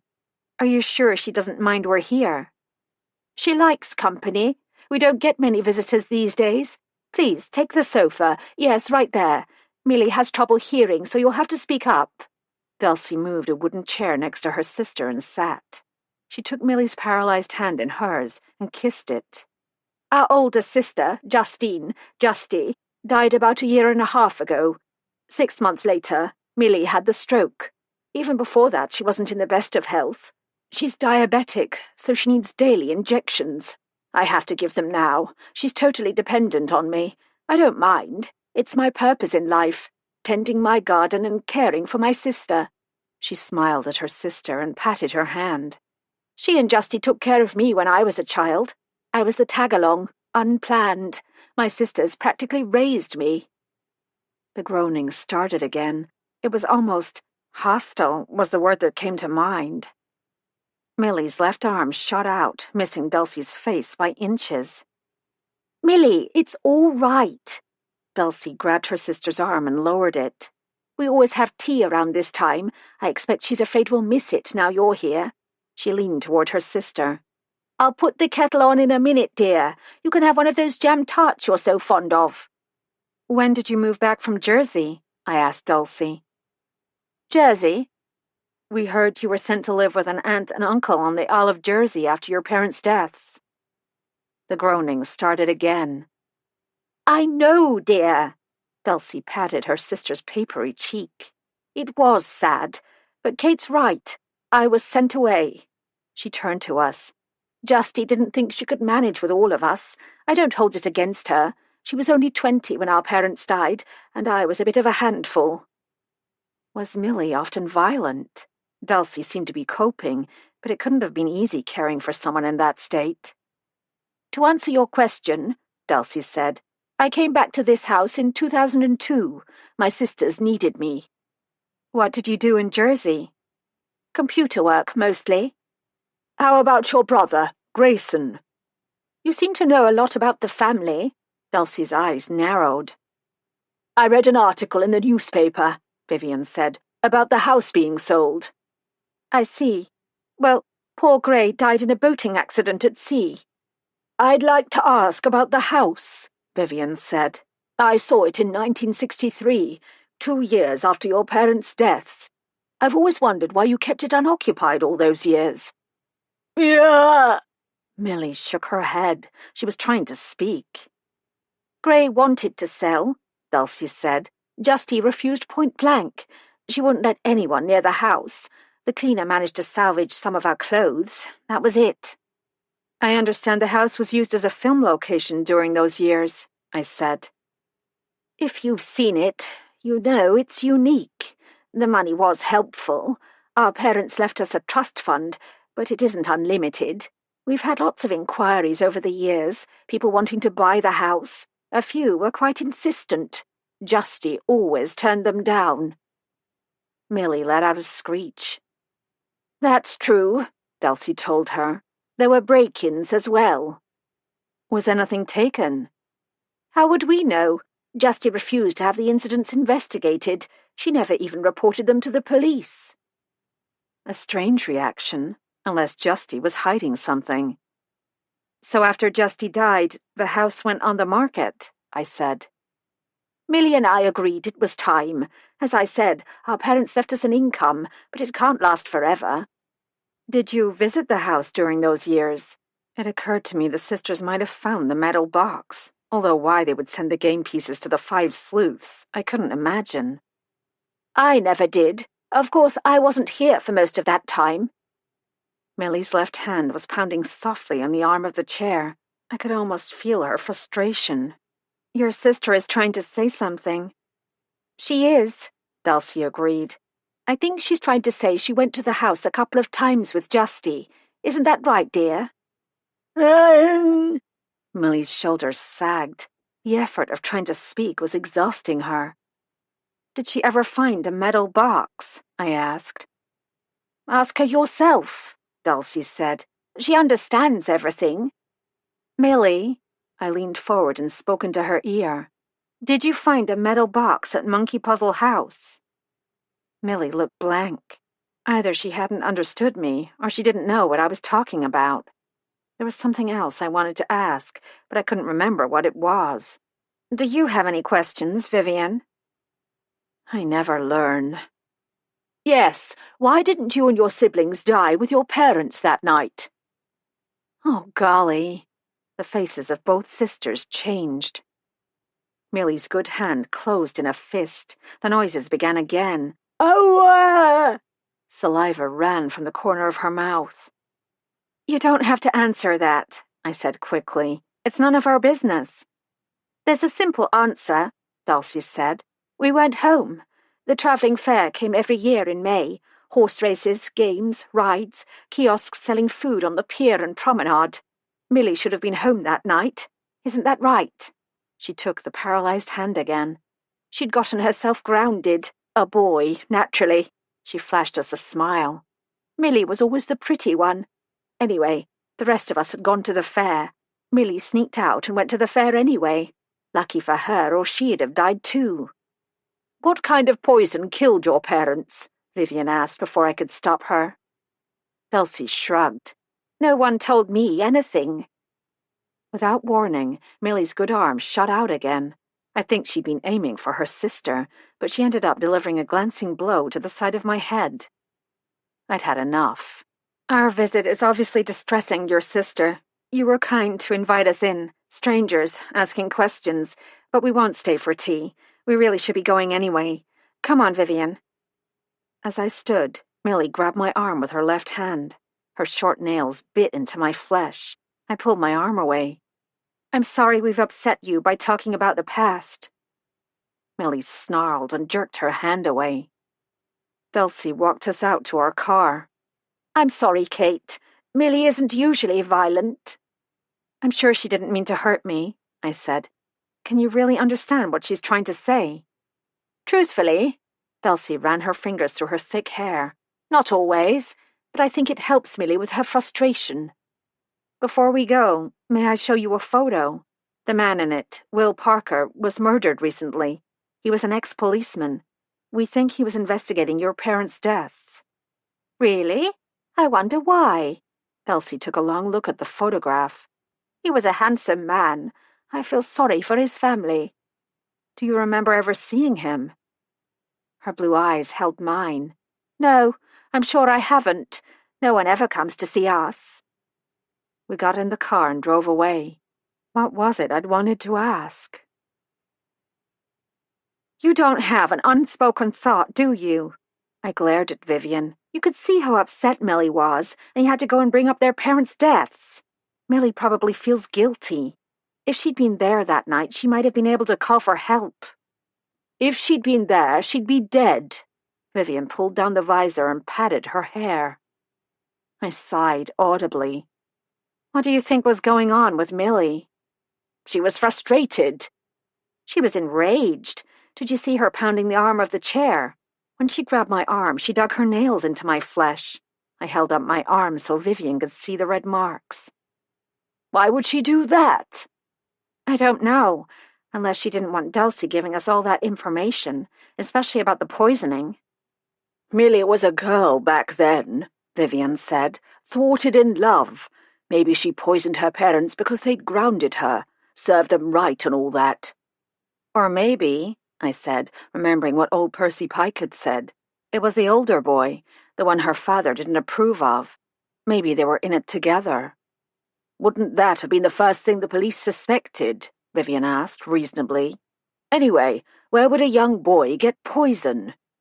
I don't know, but it sounds to me like the oldest sister Justine ruled the roost.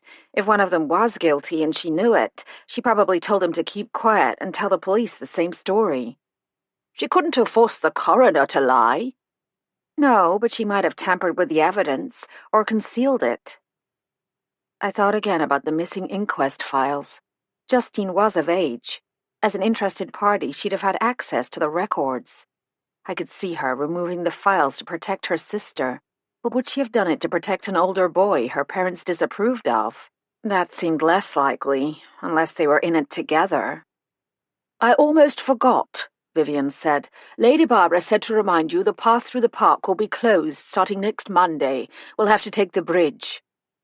I probably said something like, okay, fine, but my mind was still on the sisters. Just past Boxford, I turned right onto the A134, heading into the sun. Vivian, I said, pulling down my visor, even if Millicent Beaufoy murdered her parents all those years ago, accidentally or on purpose, with or without the help of her boyfriend, she's in no condition to have killed Will Parker or Jack Kavanagh today. And even if she did find the metal box in Monkey Puzzle House, she can't have wrapped up the game pieces and mailed them without help. So maybe she had help, Vivian said. Remember, she didn't have the stroke until 6 months after Justine's death.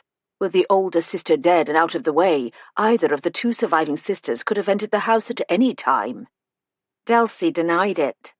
I passed a vintage sports car, chugging along with the top down. You believed her?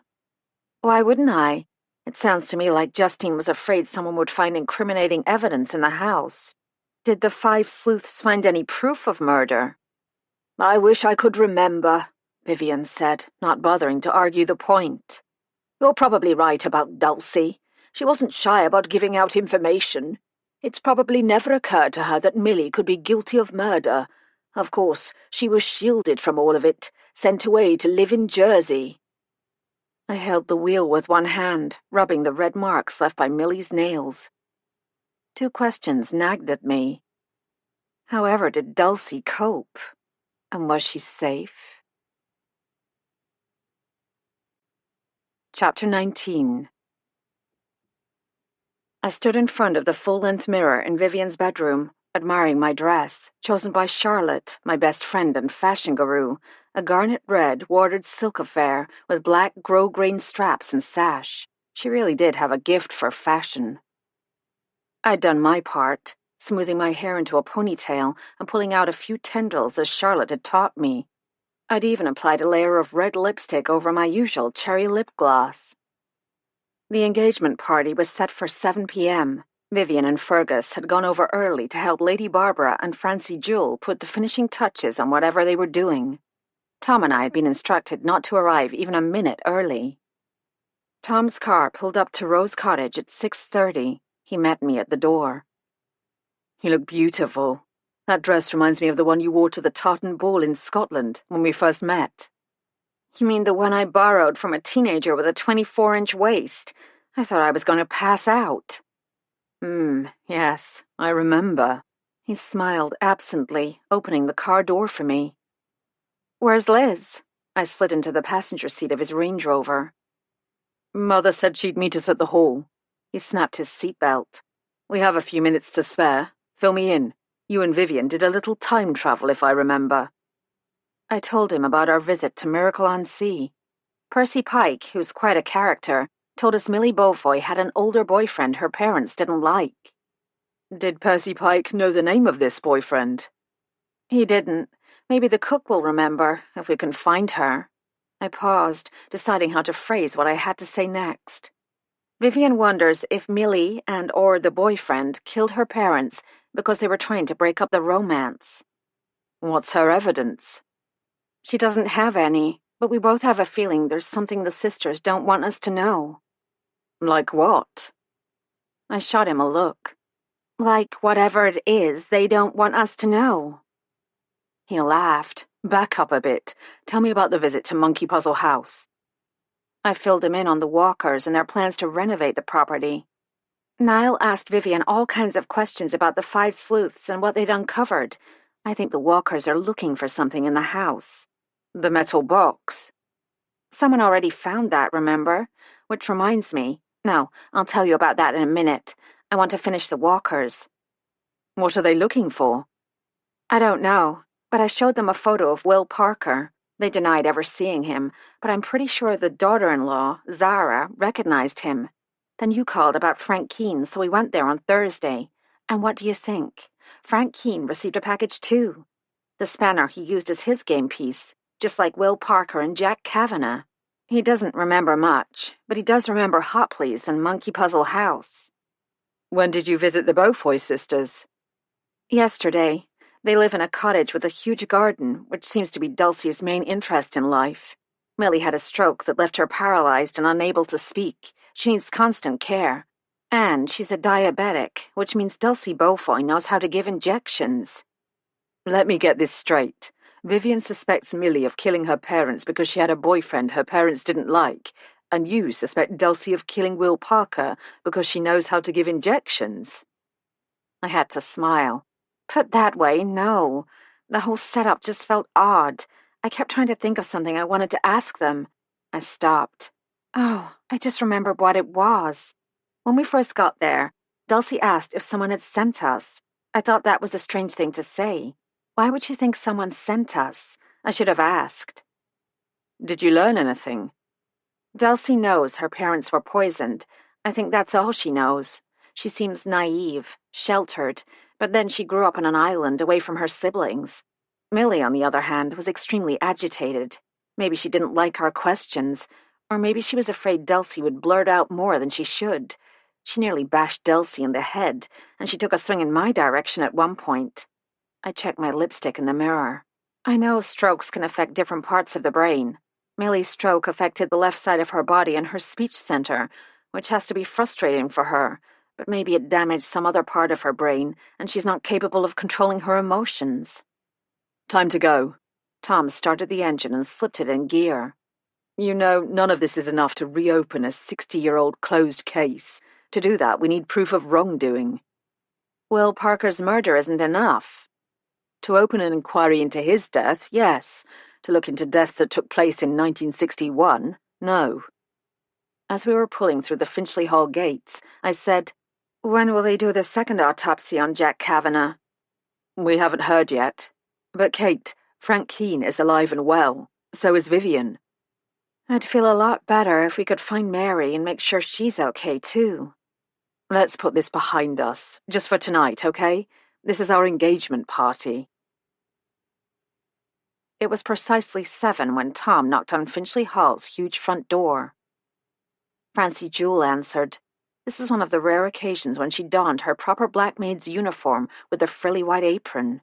"The guests of honor! Come in, come in!" She hugged me and took the black Angora sweater I'd worn over the dress. "Tonight we're in the Great Hall. This may be one of our last big parties." It was true. The National Trust had completed the work on Finchley Hall's roof. Repairs and updating on the plumbing and electrics were moving along quickly. By autumn, they'd be tackling the ground floor rooms, those slated for public viewing, transforming Lady Barbara's elegantly dilapidated interiors into facsimiles of what they might have looked like in the years following the Second World War. As we entered the great hall, a cheer went up. So much for Lady Barbara's small affair with close friends. The large room was packed. I recognized a cross-section of village life. Shopkeepers, the ladies from the Suffolk Rose tea room, even the old gardener, Arthur Gedge, looking surly as ever. Tom's colleagues from the Suffolk Constabulary were there as well. Sergeant Cliff, Constable Anne Weldon, even Detective Chief Inspector Eccles. I recognized a couple of the checkers from Tesco, too, and the nice lady from the village co-op. They'd all come to wish us happiness, or to drink Lady Barbara's champagne. One of the servers handed us flutes of the bubbly. "Thank you all for coming," Tom said, raising his glass. "Yes, thank you," I echoed. Friends gathered round to offer handshakes, hugs, and best wishes. The room glittered. A banner had been strung across the huge marble fireplace. They were engaged. Finger food had been set out on platters, including Vivian's famous cheddar cheese straws. Tom and I joined Angela Vine and her fiancé, the rector, Edmund Fox. We hugged. "You must be busy with your wedding just a week away." Edmund put his arm around Angela's waist. "Our families are meeting for the first time tonight. Hattie sends her regrets. She's busy in the kitchen." "We hear there's a surprise in the works." Angela flashed a smile. "Tom?" I looked at him. "The ring," he whispered, patting his jacket pocket. Edmund Fox mimed zipping his mouth. "Haven't told a soul." He and Angela wandered off to greet some of Edmund's parishioners, and we were hailed by ex-footballer Ralston Green, a hulk of a man known locally as the Gentle Giant. He clapped Tom on the shoulder. "So you're taking the plunge, mon." He'd lived in the UK since he was a toddler, but Ralston could put on a convincing West Indies accent when it suited him. "Where are Yasmin and Eartha?" I asked. Ralston's wife, Yasmin, was the local mail carrier. His mother, Eartha, a tiny woman in her 90s, had helped solve a murder last spring. "Eartha's not feeling too well at present," Ralston said. "Nothing to worry about." He chuckled. "Can't keep that old woman down for long, you know." Tom asked Ralston about some new equipment the EMTs had managed to snag in spite of the recent round of budget cuts, and I took the opportunity to locate my friend, Jane Collier from the Three Magpies. Jane stood near the large front windows, holding a glass of champagne. I was surprised to see her husband, Gavin, talking with aging hippie Stephen Peacock, proprietor of the Finchley Arms. "Swords lowered?" I asked, nodding toward the two men. "Something like that." She gave me a wry smile. "Ever since Gavin helped them when their cellars flooded last May, Stephen's actually been civil. Wish I could say the same for Brian, eh?" I was about to say something witty when we heard a bell ring. The room became quiet. Lady Barbara stood in front of the enormous hearth, looking lovely but frail in a pale blue silk sheath. "Kate, Tom, please join me. This evening we're here to celebrate you and your commitment to each other." Tom took my hand. "Where is your mother?" I whispered as we made our way through the crowd. "It's 7:30. Maybe she's not coming." "She'll come." Lady Barbara lifted her flute of champagne. "Dearest Kate and Tom, while we don't yet know the date or the place of your wedding, we do know that in the space of 9 months you have both become very dear to us. Your friends, your colleagues, the entire community wish you every happiness in your new life together. Selfishly, we hope you will remain with us for many years to come, but we know you will make the best decision for yourselves. We ask only that you don't forget us." She shook her finger at us playfully. Now, ladies and gentlemen, raise your glasses to Kate and Tom. To Kate and Tom, came the echo. Liz Mallory appeared near the archway to the entrance hall.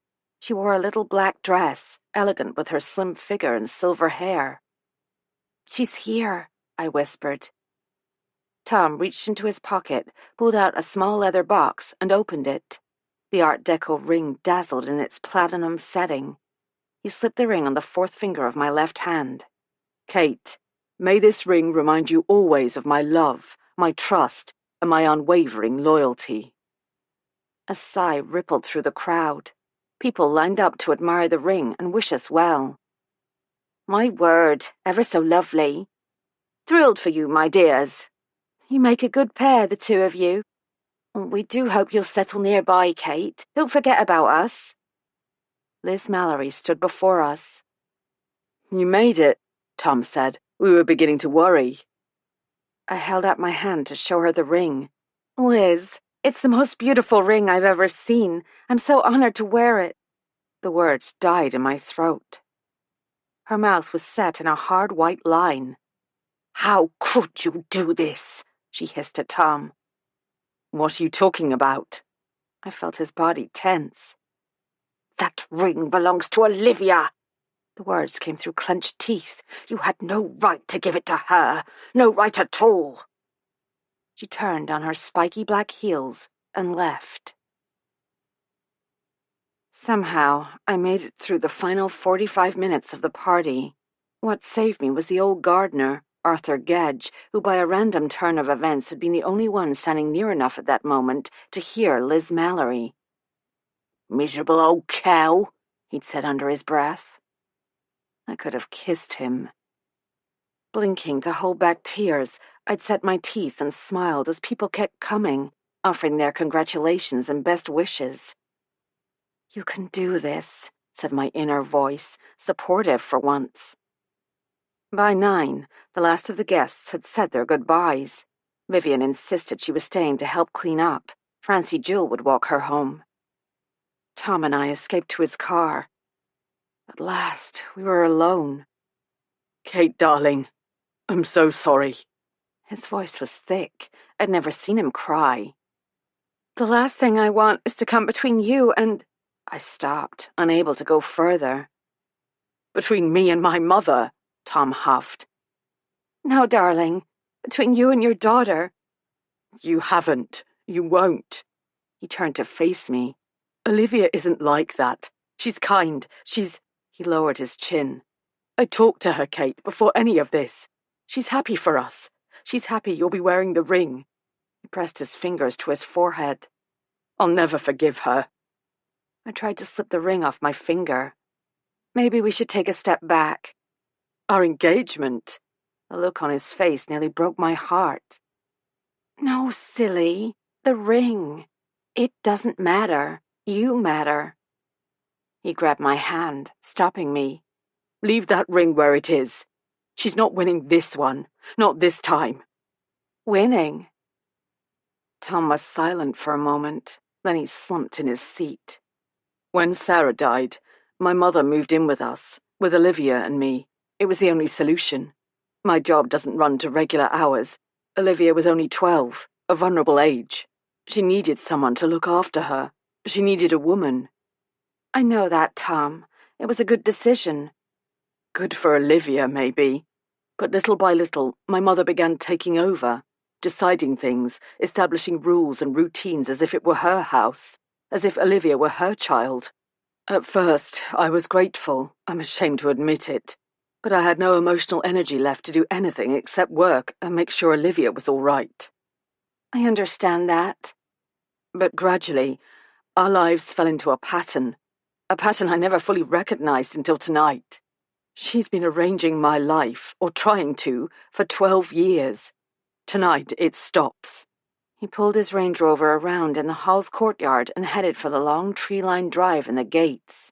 Look, no decisions tonight, all right? I'll take you home. I'll be staying in Berry for the time being. There's a flat I can use. If I see her, I might say things I'll regret. What things? Like telling her we're moving to Ohio, permanently. His eyes were dark with emotion. That's what I want, Kate. A new start. Tonight has made my decision.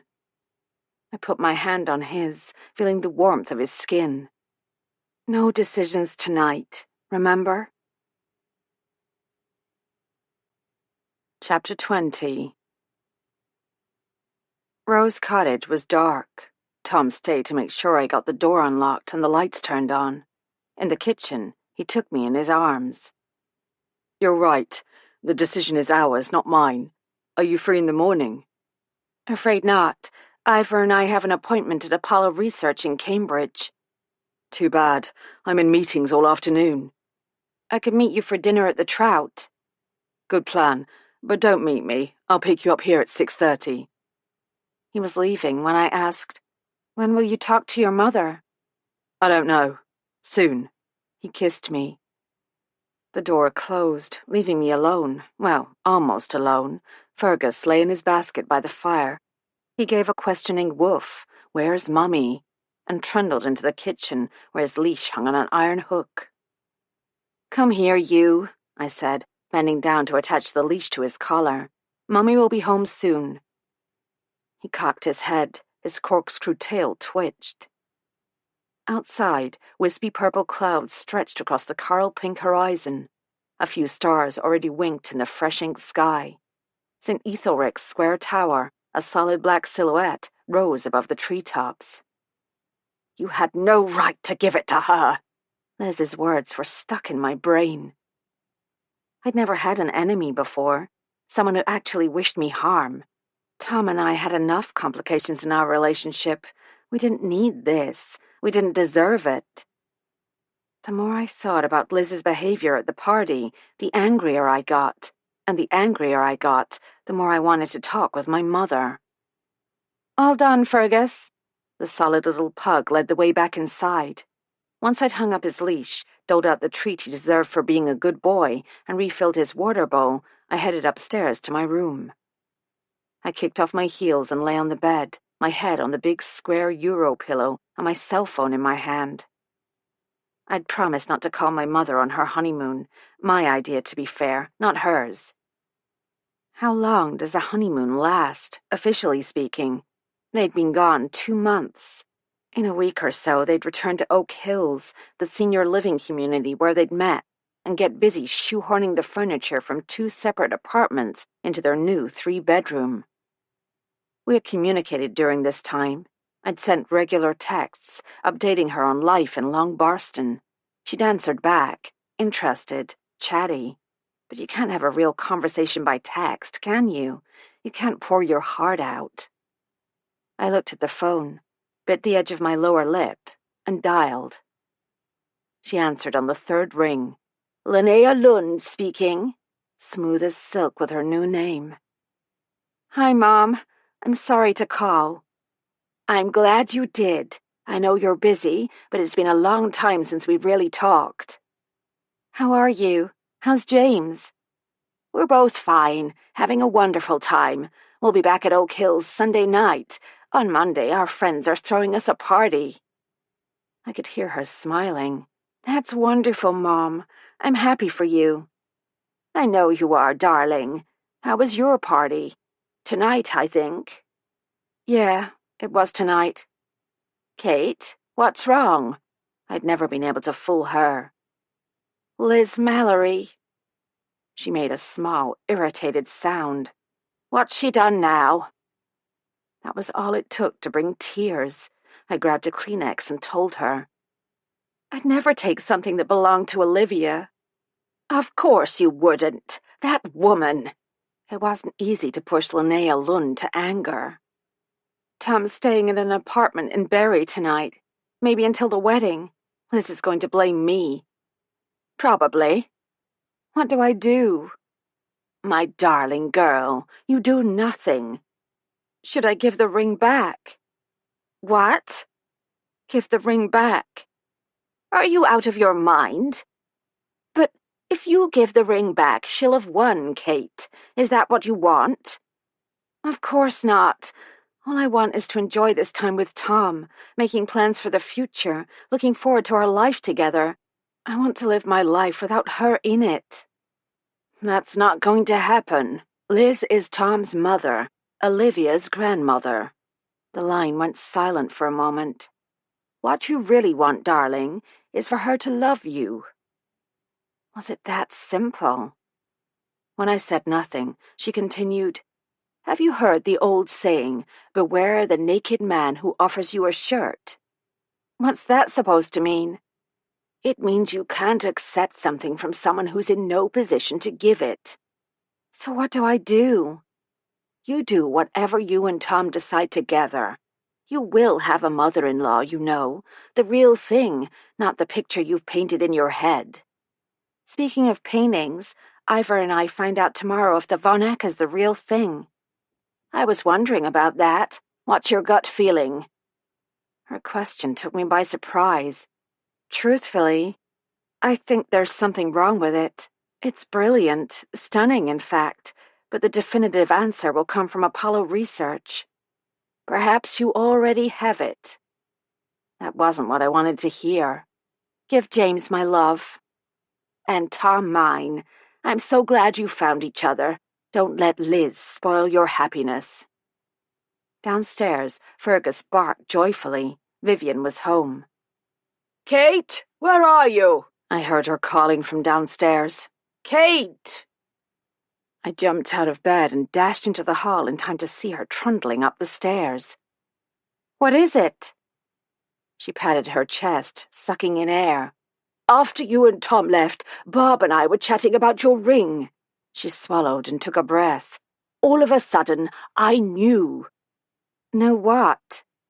The name I've been trying to remember. It's Mary Diamond. Vivian, we can't telephone now. It's after 10 o'clock. I'd carried my laptop down to the sitting room, where Vivian and I sat side by side on the sofa. Thanks to the ever-useful British Telecom directory online, why don't we have something like that in the States? We'd found 2 Mary Diamonds in Norwich. Vivian wanted to call them both immediately. She may have gotten married, I said reasonably. Her name might not be Diamond.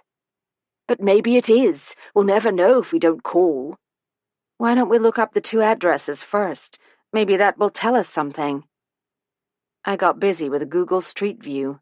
The first address turned out to be a small, semi-detached house in a working-class neighborhood. I couldn't be sure when the photo had been taken, but children's toys were visible in the front garden, a bike, a small trampoline, a folded-up stroller. This doesn't look like an older person lives there. Maybe she lives with her son or daughter. But then she likely wouldn't be called Mary Diamond, would she?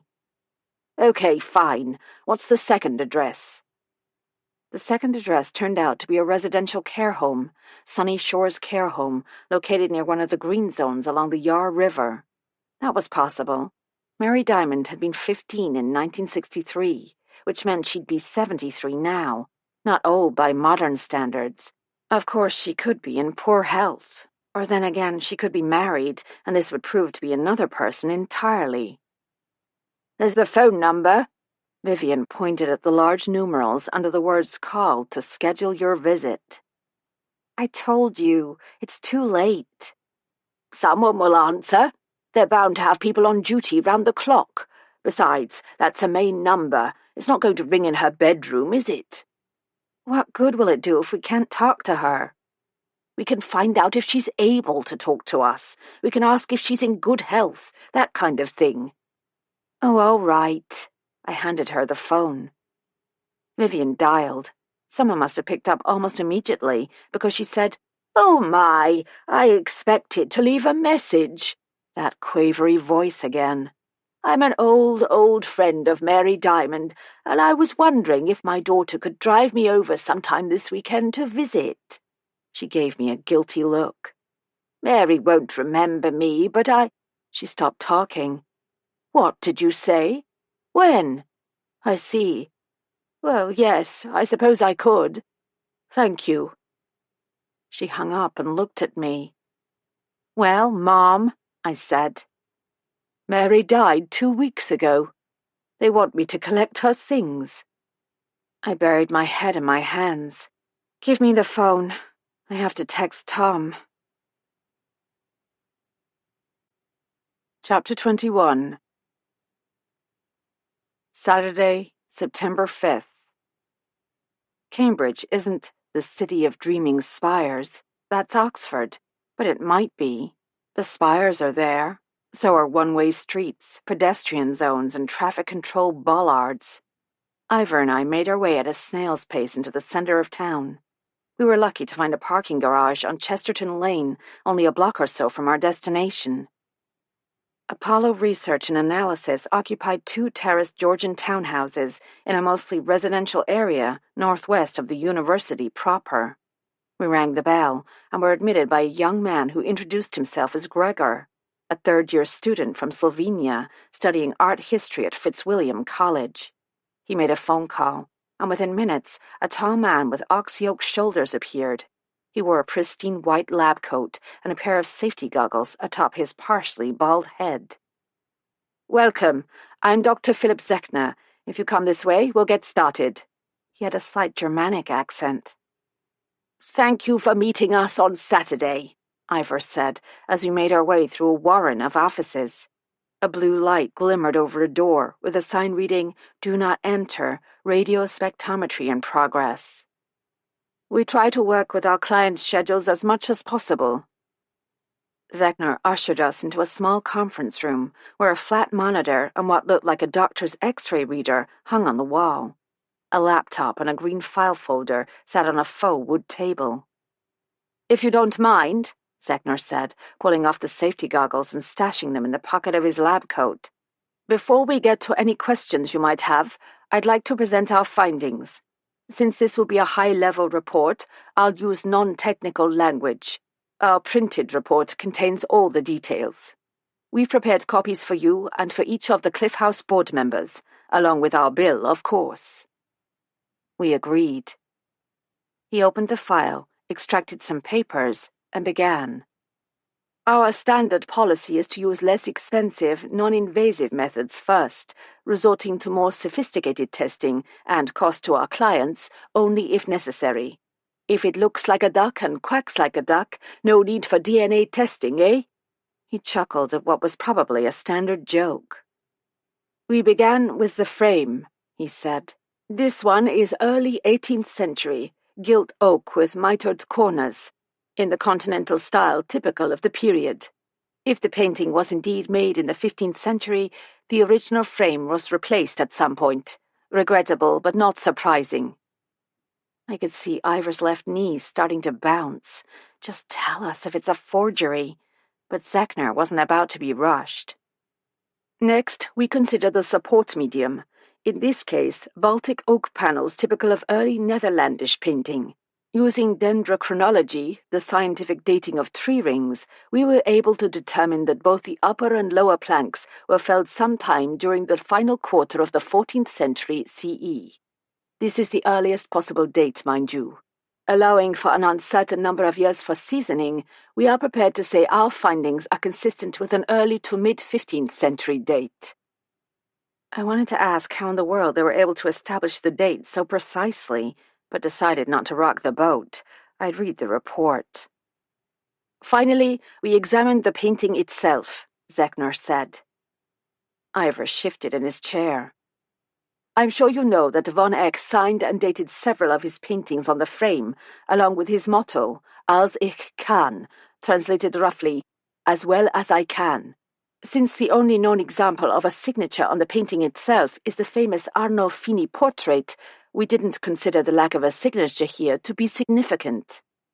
We also considered the technique, the fine brushstrokes, the layering of pigments to create depth, the reflective nature of light and shadow. The mastery of tiny details such as individual strands of hair on Christ's head and the 2 or 3 days beard growth on the demoniac. All consistent with von Eck. But the surface of a painting is only the beginning." Zechner clicked some keys on his laptop and an image popped up on the monitor. A shadowy drawing of a man in flowing robes kneeling, in prayer, beside a large cave.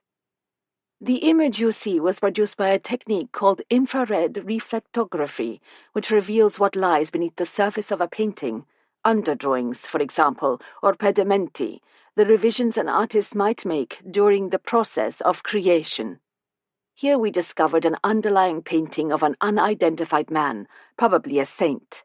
The panel was recycled. Once again, not uncommon.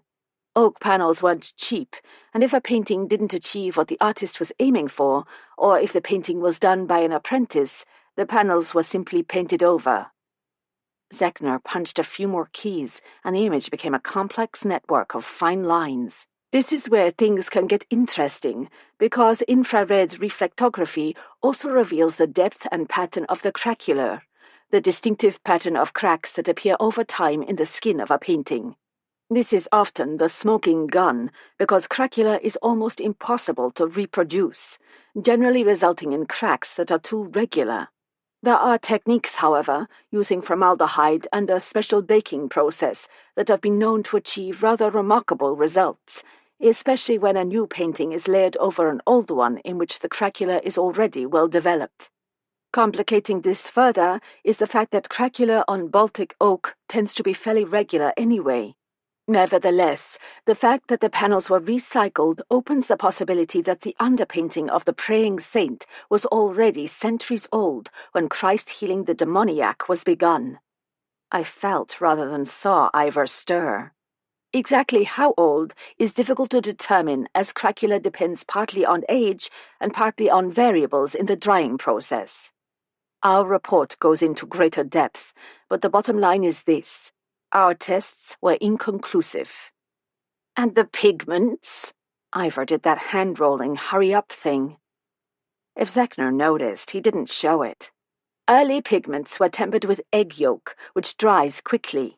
That meant only small amounts of paint could be mixed at one time. Von Eck was one of the artists who pioneered the use of heat-bodied linseed oil as a binder, which extended the drying time of the paint, allowing the artist to build up translucent layers and to mix larger quantities of paint, ensuring color consistency. Our analysis showed that all pigments and binders in the painting are identical in composition to the mineral and plant-based pigments used by von Eck in the 15th century. So you're telling us your pigment tests were also inconclusive? Ivor's knee was bouncing again. You don't know if the painting is genuine or a forgery? I didn't say that. Zechner's eyes took on an unacademic gleam. Our last resort would have been mass spectrometry, searching for tiny amounts of the radioactive isotopes unleashed across the globe after 1945. Nowhere to hide from that. But first, we decided to scan several microscopic grains of paint. The samples, each smaller than the width of a human hair, were extracted with a fine scalpel and examined under a stereozoom microscope, which produces a three-dimensional image. If anything is embedded in the paint, dust, insect parts, pollen, dandruff, cat hairs, it will emerge. A skilled forger may use the panels, pigments, and binders of the past.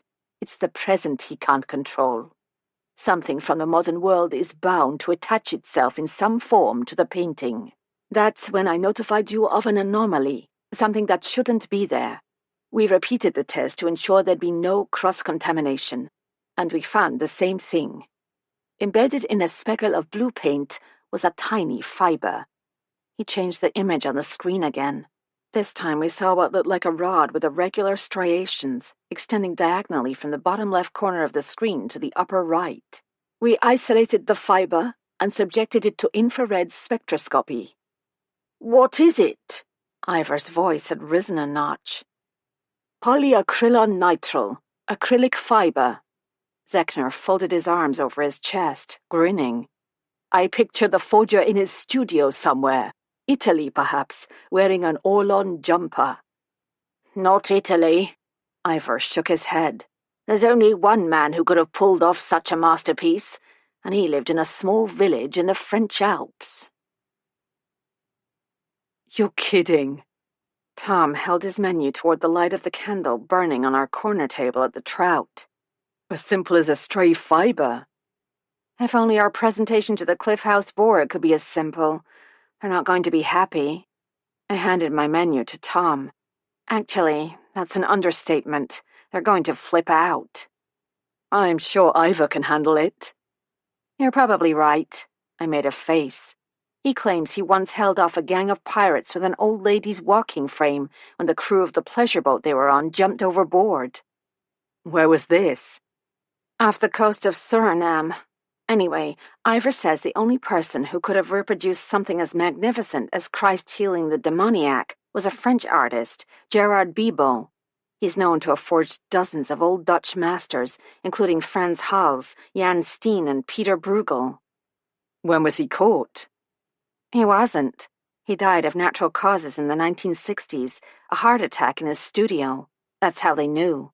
On the day he died, he was putting the finishing touches on a fake Vermeer.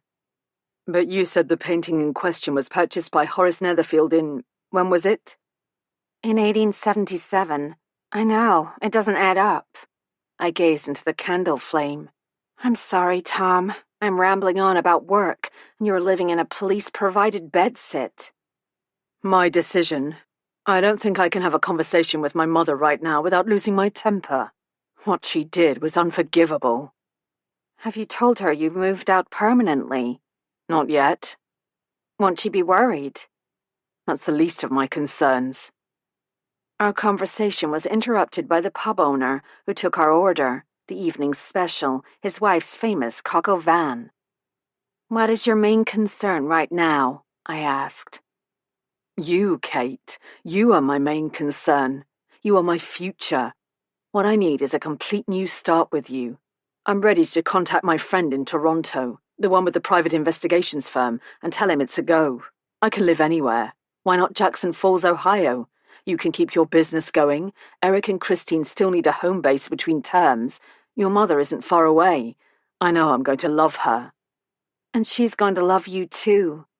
But there's a problem. Which is? Your mother. I know, believe me. What I mean is your relationship with her. She's your mother, Olivia's grandmother. I was sounding like my mother. Not a bad thing, come to think of it. The longer you leave things unresolved, the harder it will be to make things right. I'm not sure I want to make things right. Yes, you do. I put my hand on his. When you were a child, she was all you had. I had Uncle Nigel. And the summers, yes, but it was your mother who cared for you. She had to be both mother and father. You told me she worked all hours providing for you. Only because pride kept her from taking an allowance from Nigel. You're not making this easy, Tom. What I'm trying to say is that right now, you are all she has. She has Olivia. And you're going to make Olivia choose between her father and her grandmother. Tom said nothing. Where else could your mother go? Are you saying we should all live together in Saxby St. Clair? Happy families? Good Lord, no. I'm no martyr. I'm saying we should get our own place, somewhere close to your work. We can pool our resources. I'll sell my house in Jackson Falls. I've already contacted a realtor. I should have sold it years ago. No, Kate. If you sell your house, that money stays with you, for your kids. We can talk about that later. I propose we live in England for a year, see how it goes. You take the promotion. Maybe we lease a flat in Berry for the time being. What about your antiques business? My friend Charlotte has hinted more than once that she'd like to buy me out. She's done wonders with the shop. That would mean more cash to invest in a property one day, if we decide to do that. I can't ask you to sell your shop. You love the antiques business. I enjoy the antiques business. I love you. Our dinners arrived, tender pieces of golden brown chicken simmering with onions and mushrooms in a rich garlicky red wine sauce. At the trout, it came with caramelized rosemary-dusted root vegetables and a loaf of homemade sourdough bread. The proprietor set down our plates and dashed off, returning with a bottle of Burgundy wine. From the wife and myself, to celebrate your engagement. He grinned. Couldn't help noticing the ring. Thank you. Tom stood and they shook hands. Tell your wife how much we enjoy her cooking. Make her day. He trotted off to greet another couple at the door. So, what about my idea? I asked, taking my first bite of the chicken. We don't have to decide tonight. Now who's postponing decisions? I wiped a speck of sauce from the corner of his mouth. I wouldn't press him. Did you get my text last night? About Mary Diamond? Yes. Were you able to learn anything about her death? The police in Norwich were called to the scene. Standard procedure, unexplained death in a care home. They were told Miss Diamond was a recovering alcoholic. Years of drinking had done irreversible damage to her heart and liver. She'd been sober since arriving at the home, but she somehow managed to get hold of a bottle of whiskey, polished it off, lay down on her bed, and died. How did she get the bottle? That's the part they can't explain. They don't keep alcohol on the premises. The staff claims to know nothing about it. Strange. Yes, the police are checking it out. The lady at the care home, the administrator, told Vivian that Mary Diamond was a ward of the court. No will, no assets. They want Vivian to pick up her things. Do you have a problem with that? No, I'll let Norwich know. He speared an olive. Just be careful. I always am. We'd finished the wine and most of the chicken when my cell phone, which I'd put on mute, vibrated. Sorry, I said, pulling the phone out of my handbag. I looked at the screen. It's Frank Keene's wife. I'd better take the call. I answered as I headed outside. Jean, hello. Is everything all right? Oh, Kate. She sounded frantic. Frank has gone missing. The police are searching. If he's wandered off, he won't have gotten far, but he'll be so confused and frightened. What do you mean, if? I heard a sob. My neighbour came over to stay with him while I went to the shops. She says he had a visitor. Since he was with Frank, she decided to run home and check on her daughter, who was meant to be studying for exams. She was only gone 10 minutes. When she returned, the house was empty. She assumed the visitor left the door unlocked, and Frank wandered away, but we just don't know. Did she get a description? Man, average height. She didn't pay much attention. She must have noticed something that could help. Clothes, an accent. She's pretty shaken up right now, blaming herself. The police are interviewing her. If she remembers anything, I'll let you know. I'm so sorry, Jean. Call the minute you hear something. I returned to the table. Tom looked up. What's happened? Frank Keene is missing. The police in Stevenage are searching for him. He put down his knife and fork. There were 5 of them that summer, Tom. 3 are dead. 1 is missing. That leaves Vivian. I'd like to go home. Rose Cottage was lit up like a used car lot in Cleveland. I hadn't been home since early that morning when I'd left to pick up Ivor for our meeting in Cambridge. Vivian met us at the door. She handed me a small box wrapped in brown paper. Inside was a mass of tissue. What's this? I asked. Look inside. I placed the box on the kitchen table. Inside, nestled in the tissue, was a faded and badly frayed cord, the color of old gold. A burst of comprehension rocked me. It's the rope from Cluedo. Your game piece. Stop, Tom said. Don't touch the box again. I'll be back. In minutes, he returned from his car with a pair of the latex gloves he carried with him everywhere. He examined the cord and the tissue. Nothing else inside. He spread out the brown paper to check the postmark. No return address. Mailed in London, Gray's Inn, postmarked August 16th. He looked at Vivian, who'd slumped into a kitchen chair. When did you say this arrived? The parcel delivery van came around 4:30. It came in this. She handed Tom a plastic mailing bag with the Royal Mail logo and a printed label. We apologize for the unavoidable delay in delivering your package. I just spoke with Jean Keene, I said. Frank is missing. Vivian covered her mouth. Under the circumstances, you probably shouldn't stay here, Tom said. I'll call Lady Barbara, Vivian said. One of her 47 bedrooms should be available. Chapter 22. Vivian and I packed the essentials we would need for several days. Tom stowed them in the back of his Range Rover, along with Fergus's bed and supply of food, treats, and toys. Lady Barbara and Francie Jewel met us in the Finchley Hall courtyard. "My dears, I'm so sorry." Lady Barbara held out both her hands. "You were right to come to me. This house has protected its inhabitants from all manner of threats for centuries." We followed her up the main staircase. Tom carried our bags. I carried Fergus's gear. "I've given you the green bedroom," Lady Barbara said, "as long as you don't mind the squeaky bed, and if you don't mind sleeping on the trundle, Kate. I'm told it's quite comfortable." I laughed. "I'll be fine." Queen Victoria slept in the green bedroom twice, and Edward VII once. He came to stay for the shooting season in 1935, along with a certain Mr. and Mrs. Simpson. She arched an eyebrow. She was trying to put us at ease, and it was working. At the first landing, we turned right into a long hallway lined with portraits. "More Finchleys?" I asked Lady Barbara. "One does tend to accumulate relatives over the course of 600 years. Lady Barbara opened one of the heavy carved oak doors. "Here we are." Tom, Vivian, and I followed her inside. The green bedroom was, in fact, green. The walls were hung with a heavy wool-flock paper in a faux damask design, dark juniper on sage. The bed and matching berger chairs were covered in a similar silk damask, worn and faded, but still lovely. "Put the bags on the blanket chest, Tom," Lady Barbara said. "Francie, take away the bed covering, if you please, and bring 2 of the satin duvets. Kate, you'll have to make up the trundle. Linens are in the bottom drawer. There." She indicated a fine oak chest of drawers. I felt like I'd been invited to stay the night at Downton Abbey.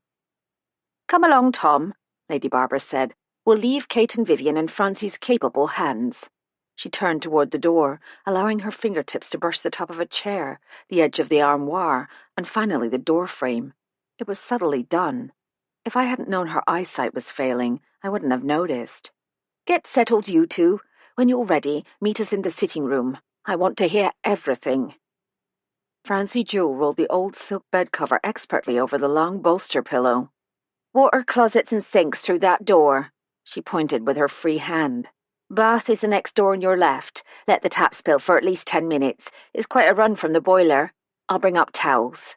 She hoisted the bolster over her shoulder and disappeared. Fergus eyed his basket near the white marble fireplace. Francie returned with the duvets. "I'll take Fergus for a walk and then put the kettle on." Francie Jewel certainly lived up to her name. Lady Barbara was lucky to have her. I hoped she would remain at Finchley Hall for a very long time. Once Vivian and I had unpacked our clothes and lined up our toiletries on the oversized porcelain sinks, we joined Tom and Lady Barbara in her private sitting room. Francie had laid a fire in the hearth, and she'd set out tea things, along with a plate of cheese and grapes. "We'll have a light supper at 8 o'clock, Lady Barbara said. "You're welcome to stay, Tom." "That's kind, but I'm expected at headquarters first thing in the morning. We're checking possible sightings of a stranger in the village just before Will Parker was murdered." "Is Vivian in danger, do you think?" Lady Barbara's pale blue eyes were clouded with concern. "We're taking no chances." "It's the same pattern," I said. "A package arrives containing one of the game pieces. Someone telephones or pays a personal visit, and then the Grim Reaper."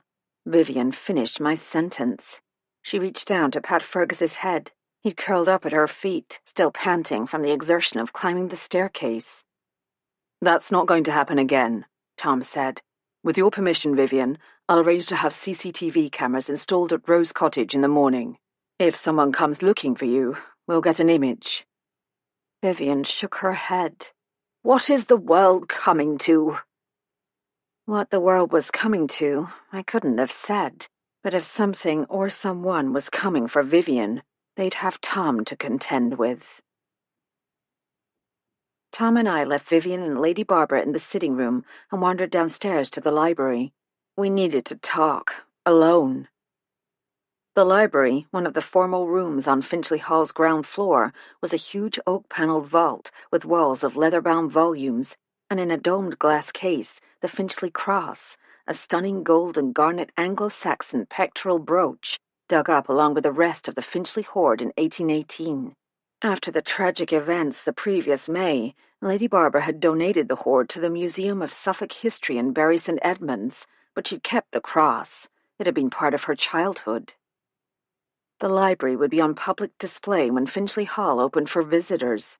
Even though the theme was the lean years after the Second World War, the conservators had decided to leave the library in all its high Victorian splendor, including the trophy heads on the walls and the glass cases with small stuffed animals in pathetic anthropomorphic poses. Ugh.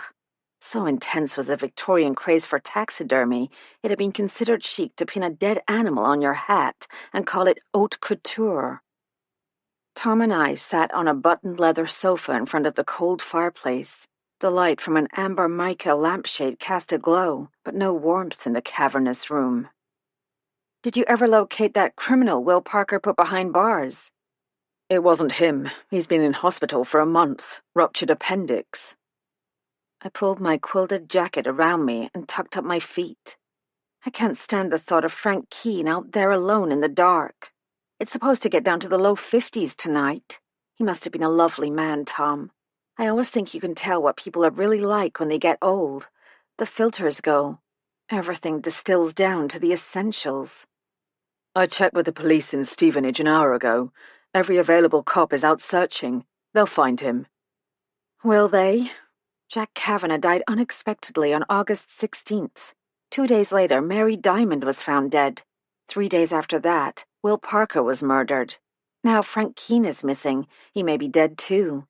I think the same person is behind all of it. "Yes, I dare say." Tom looked dejected. "We won't have the results of Jack Kavanagh's autopsy for another few days at least, but I wouldn't bet 10 shillings against the findings."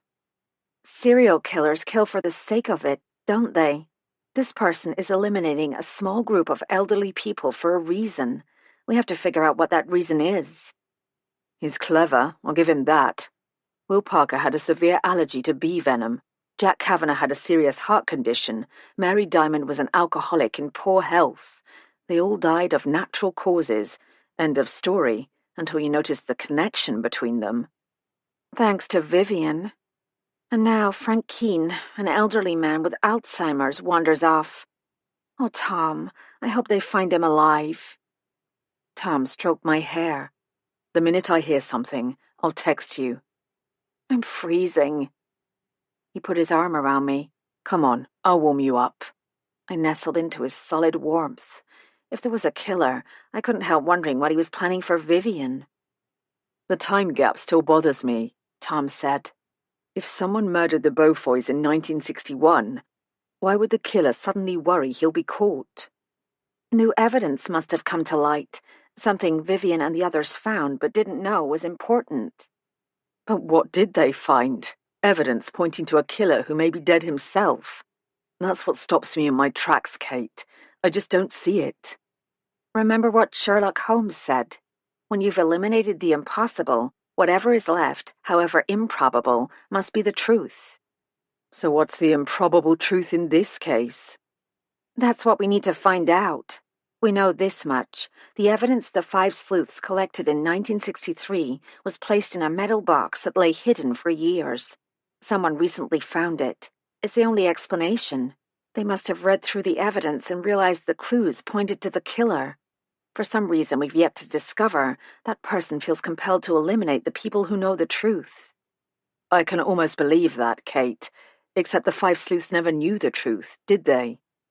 Vivian doesn't, but that doesn't mean Will Parker didn't guess the identity of the killer. Maybe he'd never gotten that crime scene out of his mind. Hugh and Stephanie said something about new evidence. Maybe the new evidence helped him figure it out, and he contacted the killer. A killer who's most likely in his 80s or 90s and in a care home. Come on, Kate. Okay, I agree. But how about the killer's son or daughter? Grandchild, more like. What motive would a grandchild have to murder 5 elderly people? Family shame. That's not enough. He was right. It wasn't enough. So who did kill the Beaufoys? No one, according to the coroner's verdict. Their deaths were ruled accidental. Do you believe that? Blood was spilled at that house, Tom. The inquest files are missing. Someone has gone to a lot of trouble to suppress the truth. All right then, who do you say committed the murders? One of the inmates at Netherfield with a grudge, a family member of one of the patients, Millicent Beaufoy, alone or in cahoots with her older boyfriend.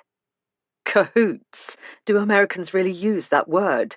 I heard it on TV as a boy, those old American westerns. He laughed. Do you know, I really thought everyone in the States rode a horse and spoke with a Texas accent. Back to suspects. I sat up. How about someone Dr. Beaufoy worked with at Netherfield? I still don't see the connection with the deaths now. I don't either. But whatever is going on, this case has roots in the past. Think about this. Except for Tony Curry, every one of the Cliff House board members had a relative on the Netherfield board at the time Dr. Beaufoy was killed. I showed Niall Walker the photo of Will Parker. He denied ever seeing him, but I think he was lying. I think Will Parker was asking questions. And that's the reason he was killed. Most of the current board members weren't alive in 1961. Dr. Underwood would have been in his late teens. If he had a crush on Millicent Beaufoy, that could be our connection between the deaths then and the deaths now. And that gives him a motive to kill anyone who might know the truth. Do you believe that? I smiled ruefully. Actually, I can't see him working up that much passion for anything except history. I still think the motive for the killings today has to be more than covering up a 60-year-old crime. Whoever found the metal box could have simply destroyed the evidence. Without evidence, there's no case. No, Kate, the motive has to be something that affects people's lives now. Remember your mother's question last May? What changed? The house was sold. There has to be more, something we're not seeing. It would help if Vivian could remember what was in that box. Maybe she will. Tom stood and pulled me to my feet. I really must be going. Put on your shoes and zip up your jacket. You can walk me to the car. Outside in the courtyard, the fragrance of late roses mingled with the herby scent of boxwood. Tom pointed at the clear, inky sky. Look, the North Star, see? Right there. And a hint of the Milky Way. We gazed up in silence for a moment. Tomorrow is the day Vivian and I are driving to Norwich, I said. The care home wants her to dispose of Mary Diamond's things. And you're hoping to find out if she was murdered? At least I might find out if someone sent her one of the game pieces. You're the one who should be setting up that private detective agency. I could work for you, Tommy and Tuppence. Sorry, if you work for me, it would have to be Tuppence and Tommy. I don't mind. You never answered my earlier question. When are you going to speak to your mother? Soon. He took my hand. She needs to know how things stand, and she needs to hear it from you. I know. He bowed his head. I love her, but I'm not going to let her engineer my life. You need to tell her that. Well, maybe not in those words. You will have to face her. He ran his thumb over the engagement ring. As long as you wear this ring, Kate, I can face anything. The ring will look even better with a wedding band next to it. Are you planning to wear a ring? I've never asked. Of course, through my nose if you'd like. I laughed. Are you implying I lead you around by the nose? You don't, but if you ever wanted to. I elbowed him in the side. I have no desire to lead you anywhere, Tom Mallory. You'll follow then? How about side by side? Chapter 23. Sunday, September 6th.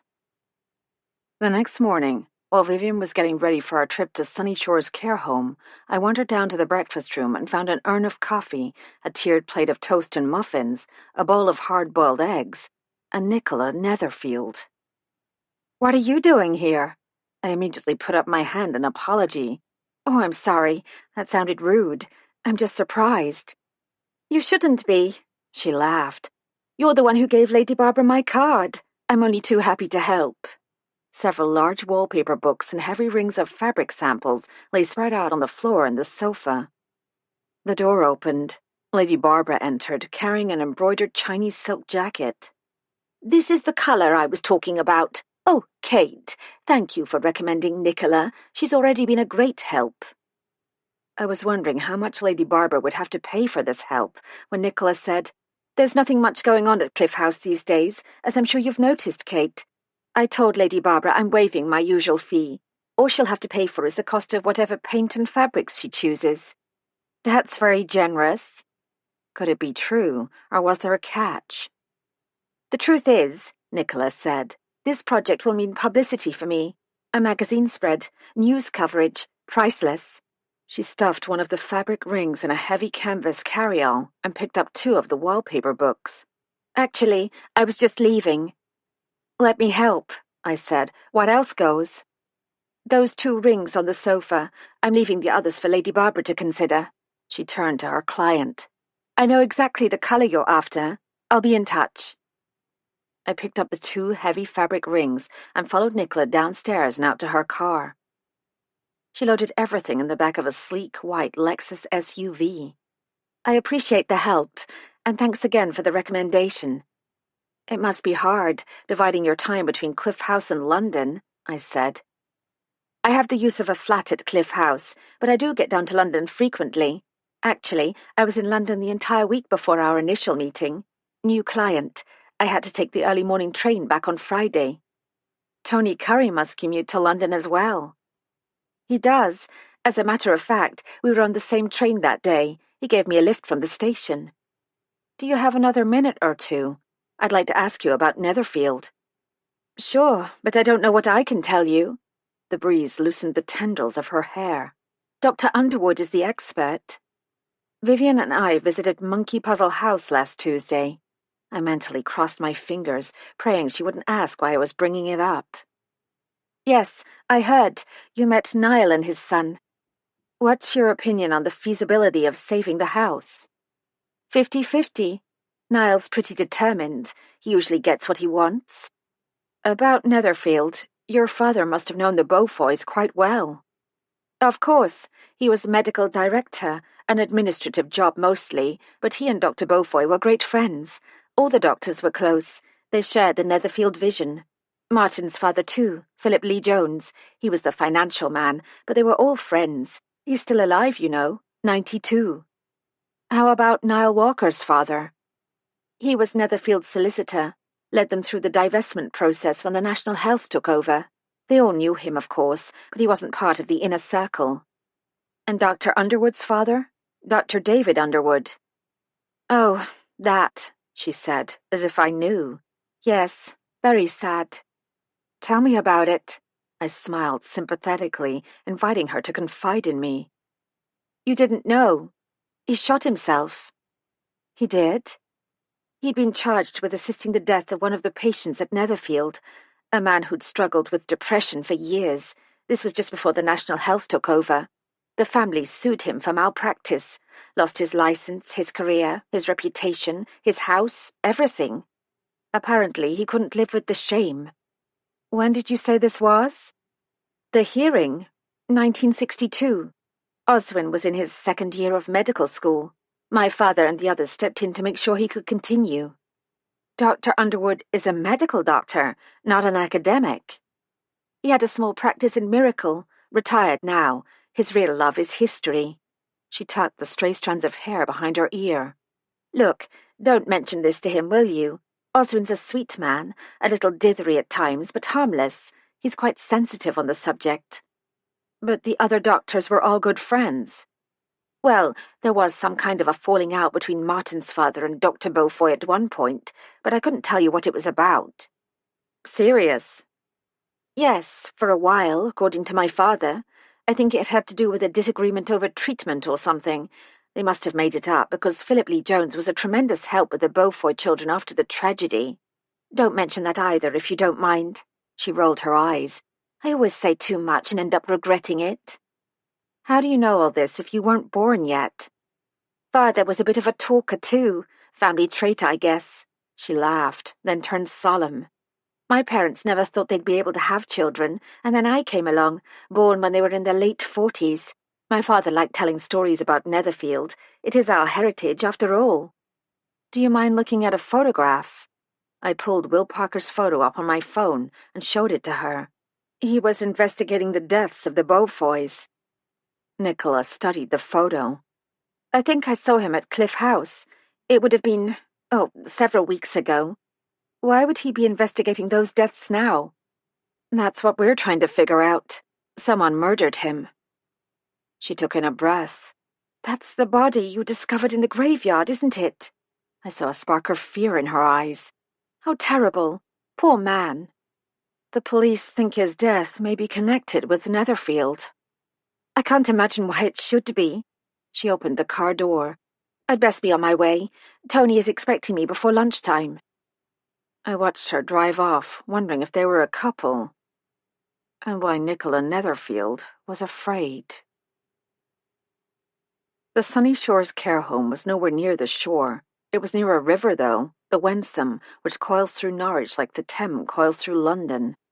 We found the residential care facility in a quiet area north of the river. After parking in the visitors' lot, we walked around to the entrance. The smell of urine, disinfectant, and overcooked food met us at the door. At the reception desk, we signed in with our names and the time and asked for Mrs. Brightwell, the director.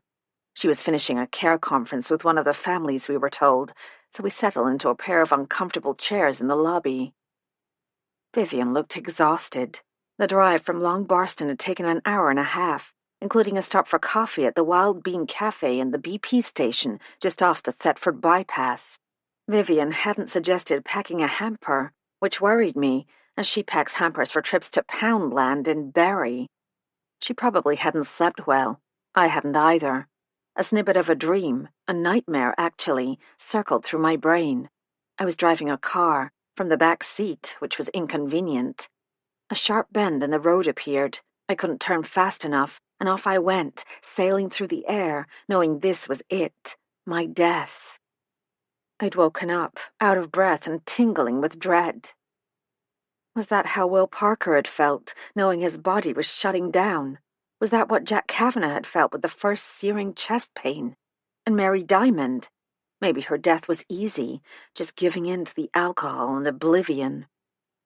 Frank Keane came to mind. I'd texted Tom first thing that morning. The police in Stevenage still hadn't located him. "Thank you for waiting." Mrs. Brightwell, a middle-aged woman of comfortable girth, wore a navy-striped power suit and low, block-heeled pumps. "It was good of you to come.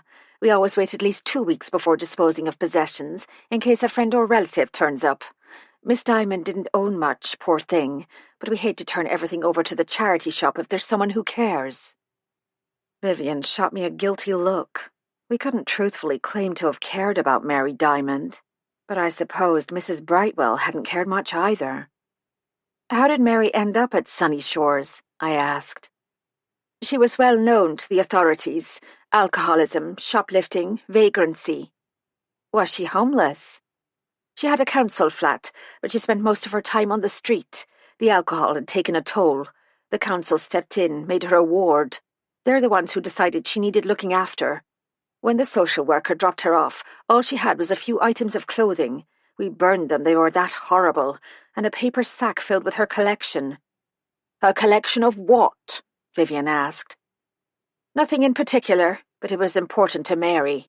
She used to push her things around in one of those wheeled carts." "It sounds like she had mental health issues," Vivian said. "Social deficits, I'd say. She was perfectly rational." We followed Mrs. Brightwell up a flight of stairs and past what looked like a nurse's station. A young woman, dark-skinned with a short afro, watched us from the corner of her eye. She wore a dark blue-collared tunic over white slacks. "Aides wear dark blue," Mrs. Brightwell informed us. "Nurses wear light blue." Mary Diamond's room was located about 3/4 of the way down the hallway. The narrow single bed had been stripped. A sealed cardboard carton rested on a brown vinyl lounger.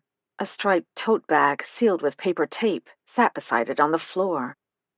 "Don't open her things here, if you don't mind," Mrs. Brightwell said. "If there are items you wish to donate or discard, do so locally. We have to be careful about the deceased's property. 2 people complete the inventory. There's a copy in the box. We seal everything. The council is very keen on that sort of thing. One complaint and they're on us like a flash."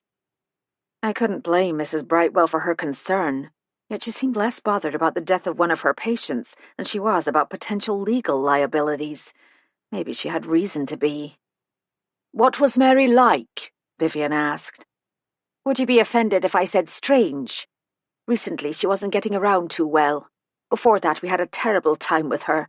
She'd wander into other residents' rooms and take things, like a magpie she was.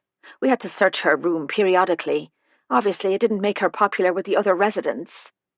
"When exactly did Miss Diamond die?" I asked. "It happened on Tuesday, the 18th, more than 2 weeks ago now. We knew her health wasn't good, but still it came as a shock. I'm afraid she's already been cremated. We didn't know who to contact, you see.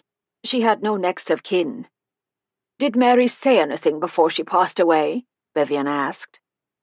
"She died in the early morning hours. Shelley was on duty, one of our regular aides.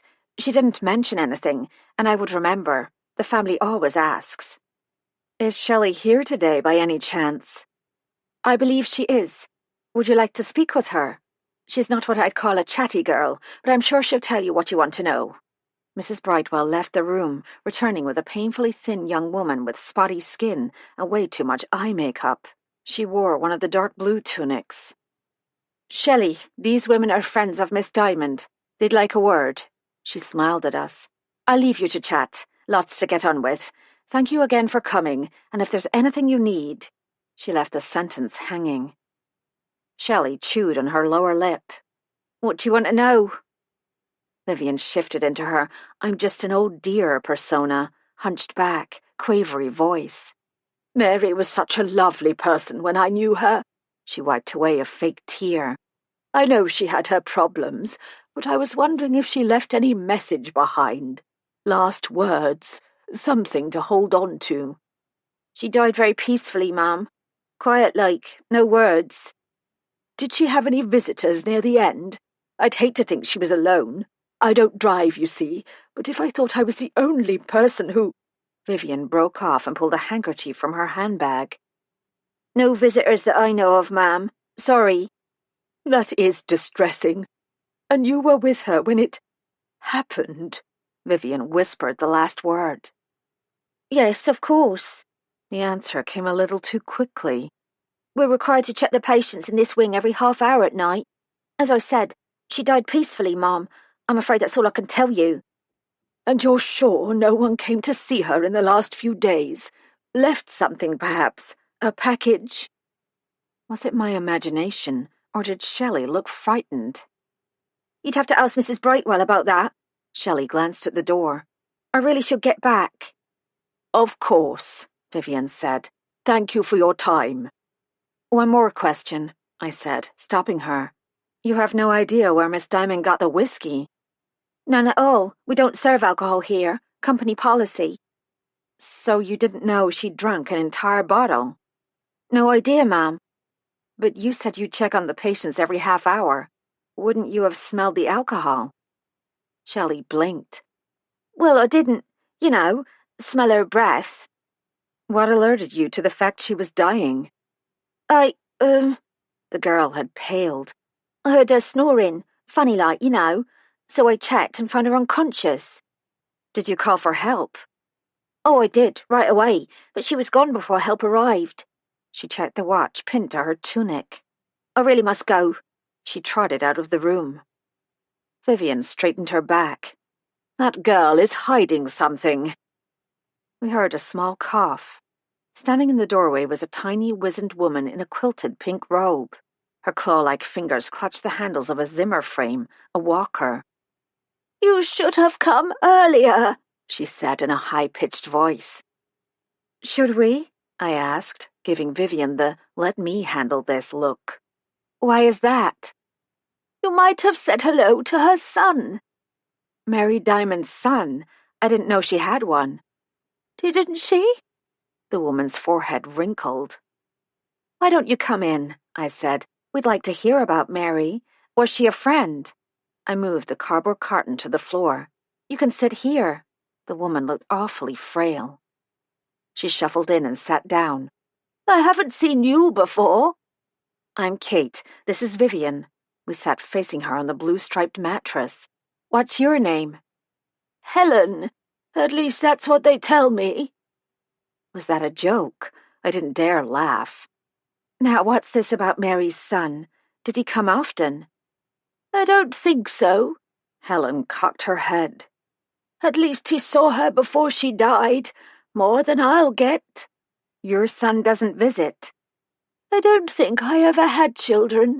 That's probably why they don't visit." I was getting the picture. Nevertheless, something useful might have stuck in her memory. "About Mary Diamond's visitor, do you remember the day he came?" "Is today Wednesday?" "No, it's Sunday." "Too bad." I was about to ask why it was too bad when Helen miraculously returned to the topic. "Such a nice man, Mary's son. Brought whiskey truffles. Gave me 3. We're not allowed alcohol here." She cackled. "No one said anything about chocolates." "Can you describe Mary's son?" 2 arms, 2 legs, a man." She cackled again. Vivian poked me in the side and whispered, "Ask about his hair color." But when I turned back to Helen, her eyes were closed. A tiny whistling sound kept time to the slight rising and falling of her chest. "Do you think she's all right?" I asked. "She's breathing. Let's go. We can stop at the nurse's station on the way out and tell them she's here." Vivian picked up the tote bag and staggered. "Let me get that," I said. She shot me a look that could have stripped the silver off a Sheffield plate teapot.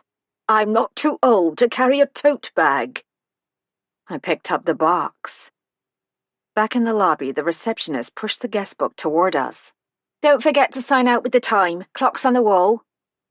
I signed my name, entered the time, and gave the book to Vivian. "Would you know if Miss Diamond received any packages recently?" "I'll check the list." The receptionist slid her chair back and grabbed a ring binder from the shelf behind her. She thumbed through a few pages. "Mary did receive a package, Saturday the 15th. She smiled. "Was it from you?" "No." I shook my head. "Do you know what the package contained?" "No, dear. Sorry, I'm sure they packed it up for you. Unless it was edible, of course." "Did anyone visit Mary in the last week or so before she died? A man, perhaps?" "Mary never had visitors." The corners of the receptionist's mouth turned down. "Well, except those people from St. Audrey's. They visit our residents twice a month, especially those with no family. They bring homemade baked goods for those who can chew. We provide tea." "St. Audrey's Church?" "C of E, 3 blocks south of here." "When was the last time St. Audrey's visited Mary?" "Let me check." She consulted another binder on her desk. "Oh my, the last visit was Tuesday, the night before she was found dead." "Are you allowed to tell us the name of the visitor?" Vivian asked. "We'd like to thank whoever it was for their kindness." "I don't see why not, but you'll have to check with St. Audrey's. The name says only James W." She tisked. "The person on duty that evening really should have gotten the full name." I gave the book a sidelong glance. I'm pretty good at reading upside down. James W. had arrived at 7:54 p.m. and left at 8:43 p.m. That meant he was with Mary for almost an hour. "Does St. Audrey's usually visit that late?" "They don't as a rule, now you mention it. We had a temp on duty that week. She wouldn't have known." "Thank you." I smiled. "Very kind," Vivian said. "Oh, I almost forgot. Is there somewhere nearby to get lunch? Nothing fancy?" "The pheasant is a nice soup of the day. Salads as well. It's only a block from here, toward the church. Turn right, you can't miss it."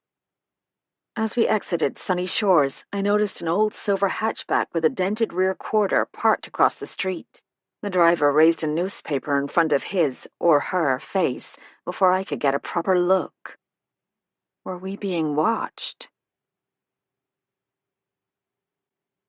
Chapter 24. After stowing the box and tote bag in the trunk of my car, Vivian and I headed for the Pheasant, which turned out not to be the quaint pub I'd pictured, but a local coffee shop serving breakfast, lunch, and afternoon tea. We put in our orders at the counter and snagged a table in the sunny window. I scanned the street, but didn't see the silver hatchback. "You can always tell when someone is lying," Vivian said, settling herself into the ladder-back chair. Something about the eyes. I don't believe that aged Shelley was with Mary when she died at all. I think the girl found her dead in the morning and fabricated the story rather than get sacked. You could be right. A waitress brought 2 bowls of carrot and coriander soup with a pot of Earl Grey and a small loaf of brown bread to share. Outside the window, standing at a bus stop, was the young black aide from Sunny Shores. She seemed to be watching us. I smiled and gestured for her to come inside. She made her way to our table, looking flustered. "I'm sorry to intrude, but I noticed you through the window." "You're off work," I said. "Why don't you join us?" "Would you like something to drink?" Vivian asked. "A bowl of soup, perhaps?" "Sorry, I only have a few minutes. I'm on my way to class." She took the 3rd chair at our table and unwound the scarf around her neck. "Nurses training. I'm in an apprenticeship program." "I'm Kate," I said. "This is Vivian." "I'm Bilan," she said, putting the emphasis on the first syllable. "You were friends of Miss Diamond. I thought you should know." "Know what?" Vivian asked. "The aide you spoke with, Shelley." Her lip curled. "She told you she was with Miss Diamond when she died, that death was peaceful, that she did all she could, but it was no use." "Close enough," Vivian said. "That's what they always say. It's not the truth." Bilan's dark eyes blazed. "Shelley's boyfriend comes round nights when she's meant to be on duty. She leaves the patients on their own, sometimes for hours. I know. I've seen it." "Have you told Mrs. Brightwell?" Bilan gave a bitter laugh. "I know better than that. I'd be labelled a troublemaker." Her chin quivered. "In 3 months, I'll be fully qualified. That means I can leave Sunny Shores with a good reference, get a proper job at a hospital." She shook her head. "I'm sorry if it sounds uncaring. My parents are proud of what I've accomplished. I won't disgrace them by being dismissed." "Yes, I see," Vivian said. "Still, I thought you should know." Bilan broke off. "I am sorry about your friend. What they told you about the alcohol is true. No one knows when or where she got the bottle." "What was Mary like?" I asked. "Eccentric. She never interacted with any of the other patients. Well, except for Helen. Helen's a bit eccentric herself." "We were told Miss Diamond received a package shortly before she died. Do you know what was in it?" Bilan's brows drew together. "Actually, I think I do. I was on duty the day before Miss Diamond died. My shift ended at 7. I went round to pick up her tea tray, and there was this metal candlestick on her bedside table. Pretty, like a flame. I said, 'My, that's lovely,' and she said, 'It was a gift for my collection.'" Vivian and I exchanged glances. Her game piece. "Did she say who'd sent it?" I asked. "No, I did wonder, because as far as we knew she had no family or close friends." "But you actually saw her and spoke to her the evening before she died. Did you smell alcohol?" "Definitely not at 7. Bilan shook her head. "I would have said something." A red bus pulled up outside. "That's mine!" Bilan grabbed her scarf and dashed out the door, leaping onto the platform just before the bus pulled away. "See? What did I tell you?" Vivian took a bite of her bread. "It sounds to me like James W. was the last person to see Mary Diamond alive." As we left the Pheasant, Vivian wobbled. "Why don't you wait here?" I suggested. "I'll get the car and pick you up." "Certainly not." She picked up her pace. "I'm in the peak of health, fit as a racehorse, the doctor says." "Have you told him about your—" I hesitated. This was the tricky bit. How to bring up the subject of Vivian's unsteadiness without making her feel I was concerned. "About any health concerns you might have." "I don't have health concerns." "Shall we walk to St. Audrey's then?" I thought I'd call her bluff. I should have known. "We could walk, yes, we certainly could, but you probably need to get back to work. Why don't we save time by telephoning?" That's what I did. We sat in my car. I looked up the phone number and dialed. "Good afternoon, St. Audrey's Church, Hilary Parsons speaking. May I help?" I hope so. We've just come from Sunny Shores. Our friend, Mary Diamond, passed away recently, and we understand someone from the church visited her on that last day. We'd like to thank him. Lovely. I'll pass you on to our assistant vicar, Harry Anderson. He supervises the visitation committee. A series of clicks led to a male voice. Harry Anderson speaking. My name is Kate Hamilton. My friend and I have just come from Sunny Shores Care Home. Mary Diamond died there recently. Yes, we heard. You have our condolences, although we weren't aware she had any connections still living. My friend knew her many years ago. They hadn't been in touch. She's been on our visitation list since shortly after she arrived at Sunny Shores. In fact, we've petitioned the court to allow us to bury her ashes. We were told a member of your church visited her recently. We'd like to thank him. Him? The person who visited, James W. When was this visit? Tuesday, the 18th of August. What time of day? Just after 7:45 p.m. I see. And this person signed in as James W.? Yes. Is there a problem? I'd say so. First, we never make visits on Tuesdays. Wednesday is our visitation day. Second, we always arrive early afternoon, never in the evenings. Third, all our committee members are women. And fourth, ours is a small congregation. I've never heard of anyone named James W. I thanked him and clicked off. There is no James W., I told Vivian. They've never heard of him at St. Audrey's. I knew it. He's the killer. He must have given her the alcohol, knowing what it would do. This is a police matter, I said, pulling up Tom's cell number. Maybe the receptionist on duty that evening can describe him. Tom will know what to do. He answered on the second ring. D.I. Mallory. Tom, I've got... I can't talk now, Kate. Cliff and I are headed for Stevenage. Frank's alive, barely. The police are checking CCTV in the area. I'll call when I have more news. The sound of a horn honking told me he was already on his way to the car. It can wait. Let me know about Frank. Look, before I hang up, the firm from which the chief coroner was appointed in 1961 was Pelcott and Walker, Niall Walker's firm. His father wasn't only the chairman of the Netherfield Board of Trustees, he was also the chief coroner. He was the one who declared the deaths of Dr. and Mrs. Beaufoy an accidental poisoning. Golly. There's a team working on Parker's computer now. Some of his files were encrypted.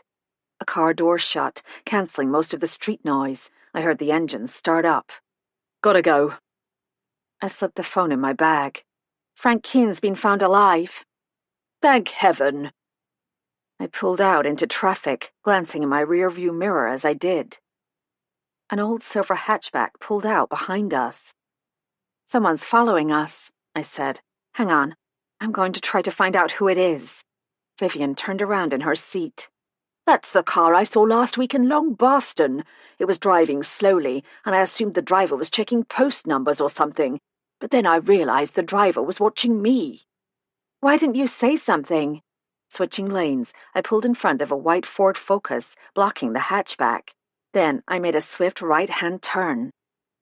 Without time to change lanes, the hatchback was forced to continue on. Who is it? Vivian asked. I don't know. Hold on. Turning the car around as quickly as I could, we re-entered the main road. Let me know if you spot him. There he is, she screeched. 3 or 4 cars ahead of us.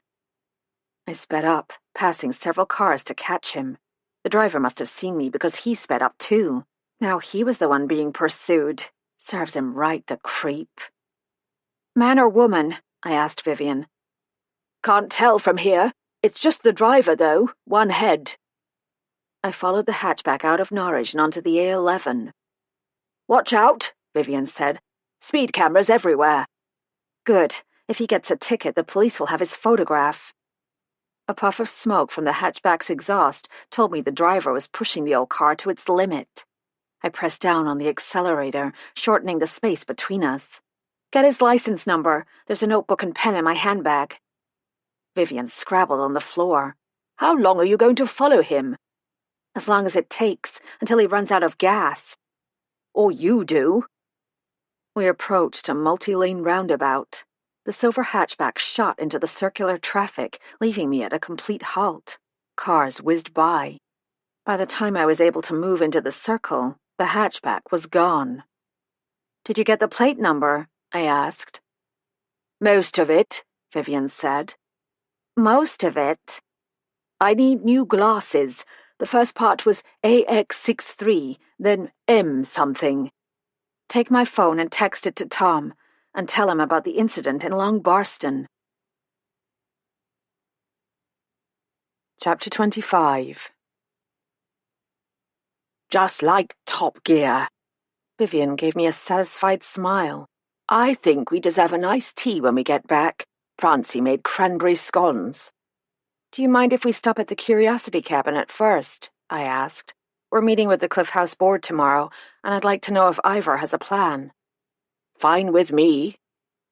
My heart was urging me to drive immediately to Stevenage. If Frank survived and if he remembered anything about his visitor, the police might have their first solid clue in Will Parker's death. But Stevenage was several hours away on 2-lane roads, and I knew Vivian needed to get back and rest. I decided to be practical. Tom said he would phone if there was any news. My thoughts circled back to the 5 sleuths. My mother always talked about the 3 legs of a stool in research. 2 connected facts are a coincidence, 3 are a pattern. Well, I had a lot more than 3 connected facts. The mysterious deaths of the Beaufoys in 1961, the missing inquest files, the evidence compiled by the 5 sleuths in 1963, and the fact that someone obviously found that evidence and was eliminating them one by one. Okay, I was making assumptions, but that's what it looked like. Then there was Nicola Netherfield's story about the feud between Philip Lee Jones and Dr. Beaufoy, and her reaction to the photo of Will Parker. And just today, Mary Diamond's mysterious visitor, James W., and the old silver hatchback following us. The problem wasn't a shortage of clues, but how they were connected. There was one more fact as well, perhaps the most important: the fake Von Eck. According to Dr. Underwood, Horace Netherfield bought the original in 1877. If Ivor was right about the French forger Gerard Bibou, the copy must have been completed around the time the Beaufoys died, or were murdered. Was the forgery of the painting a separate crime, or were they somehow related? I'm pretty good at connecting dots, but if there was a pattern emerging, I couldn't see it. As we drove into Long Barston, a group of noisy schoolchildren spilled out onto the street, lurching me back to the present. I pulled my car around to the rear of Ivor's shop. We entered through the stockroom. No alarm beeped, which meant Ivor was there. "It's me," I called out, "and Vivian." We found Ivor at the counter wearing a pair of cotton gloves. "Didn't think I'd see you today. Oh, hello, Vivian." "What have you got there?" she asked, eyeing a collection of small-framed portraits. "Miniatures, mostly 18th century, some on ivory, nice frames. I'm trying to place as many of the subjects as I can. Only a few are identified on the back." Vivian bent over to examine the portraits laid out on a black felt cloth. "Well, that one's Elizabeth I. You're right. She handed out miniatures like old John D. Rockefeller handed out dimes. This one is an 18th century copy, though. Watercolor on ivory." "What's this?" Vivian asked. "Part of a larger portrait?" I looked at the tiny framed image. A single eye. Female, I thought, with delicate lashes and a slight upturn at the corner. "You might assume it's been cut down from a larger portrait, but no." The gleam in Ivor's eye told me he'd been hoping one of us would ask. "This is what's called a lover's eye, a fad in the decades around the turn of the 19th century. Lovers would exchange portraits of their eyes, painted on bits of ivory no bigger than a fingernail, like this one. Both men and women wore them, with the identity of the subject a mystery, all part of the fun." "I'm not sure I'd like the feeling of being watched," Vivian said. "Reminds me of that silver car." I told Ivor about the driver of the hatchback. Vivian got a partial license plate. It may be enough. With Vivian examining the small treasures, Ivor pulled me aside. "About tomorrow. You might want to wear your running shoes." I'm sorry, Ivor. It's my fault. Losing the auction is better than selling a fake Von Eyck. Has your financier friend from London learned anything more about Pyramid or the Cliff House Board? As a matter of fact, he has. The consortium, Pyramid as an entity, Tony Curry as an individual, and the 4 board members guaranteed a loan. Considering the less than optimal location of the project, the lender insisted on their personal liability. Why would Tony Curry take a risk like that? Maybe he really believes in the project. Maybe he fell in love with the building. It is stunning, those gorgeous traceried windows overlooking the sea. They built that place to last 1,000 years. Ivor, I said, wanting to get back to the painting, what do you think happened to the original Von Eyck? It must be hanging in a private collection somewhere. You worked that out, did you? He cocked his head. The painting Netherfield purchased in the 1870s had to have been an original Von Eyck. Not that forgery is a modern practice, far from it. But the techniques used in the painting we saw were based on technology unknown until the 20th century. So yes, the original Von Eyck will probably remain out of sight forever. For some collectors, the goal isn't the display of wealth, it's an obsession with beauty and possession. But according to everyone, the painting never left Netherfield. Except for cleaning, remember? That happened in the 1960s. That's right. How long would cleaning take? Long enough to copy the painting? Not a chance. The painting would have been gone much longer. 4 to 6 months, anyway. There must be records somewhere. Perhaps, but it's not up to us to work that out. Our job was to determine if the painting is a genuine Von Eyck. We've proven it isn't. If the board members want to pursue the methods and means, that's up to them. Unless... He let the sentence trail off. Unless what? Unless the forgery is connected with the murders. He looked at me sideways. That's what you think, isn't it? Don't you? Why would a painting forged 60 years ago cause someone to murder people now? You sound like Tom. I shrugged. All I know is Dr. Beaufoy worked at Netherfield when he died. It seems the painting was copied around the same time. Maybe he made the switch and pocketed the cash. You mean Beaufoy and his wife were murdered for revenge?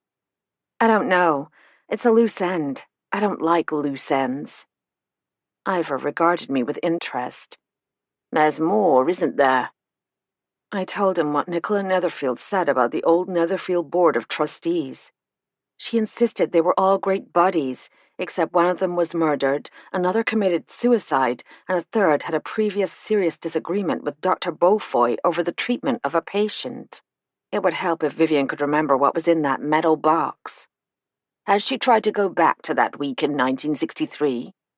What do you mean, go back? Travel back in time. Mentally, I mean. He tapped his head. Everything we've ever learned, everything we've heard and observed is in there somewhere. We just have to know how to access it. Niall Walker had said almost the same thing. Are you talking about hypnosis? A technique I learned in northern Mongolia. What were you doing in northern Mongolia? Defending myself against a charge of reindeer rustling. I was innocent, in case you're wondering. The point is, I may be able to take Vivian back, if she's willing. Reindeer rustling? I decided not to ask. Chapter 26. I was shocked Vivian agreed so easily. She didn't say yes at first. I think her exact words were, "On a scale of 1 to 10, no." But she softened when Ivor explained the point of the technique, which wasn't to cure a bad habit or make her do something silly like standing on one foot and singing God Save the Queen, but to help her to access that corner of her memory where the final night at Hopley's holiday camp was lurking. When Ivor told her he'd undergone it himself, she agreed. In fact, she seemed excited by the prospect. We closed the shop early and headed for Rose Cottage, stopping at Finchley Hall to collect Fergus. Vivian said she could relax better in her own home, and with Ivor and me there, she'd be perfectly safe. I texted Tom to ask about Frank Keane and to say we were going to spend an hour or so at Rose Cottage. He texted back, No news yet. I'll get word to the constable on duty. Once inside, the first thing Ivor did was light 3 candles and place them in a triangle around Vivian on the sofa. Then he pulled the curtains shut and turned out all the lights. The first step is minimizing external stimuli. What do the candles do? Vivian asked. Concentrate energy? Create a protective shield? They allow us to see.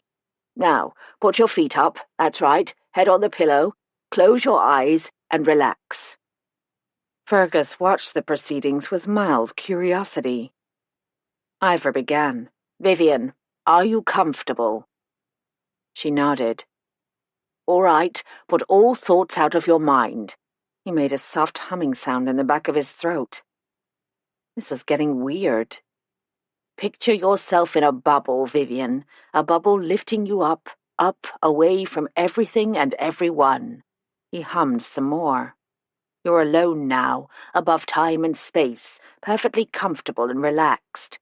Now, I want you to picture Monkey Puzzle House as it was in 1963. You're descending now, down, down, entering into that world, just as it was then. You're standing outside the house. What's the first thing you see? The tree, the one with the funny cones. Go closer, focus on a single cone and stay there. Now, what do you see? For a moment, I thought Vivian had dozed off.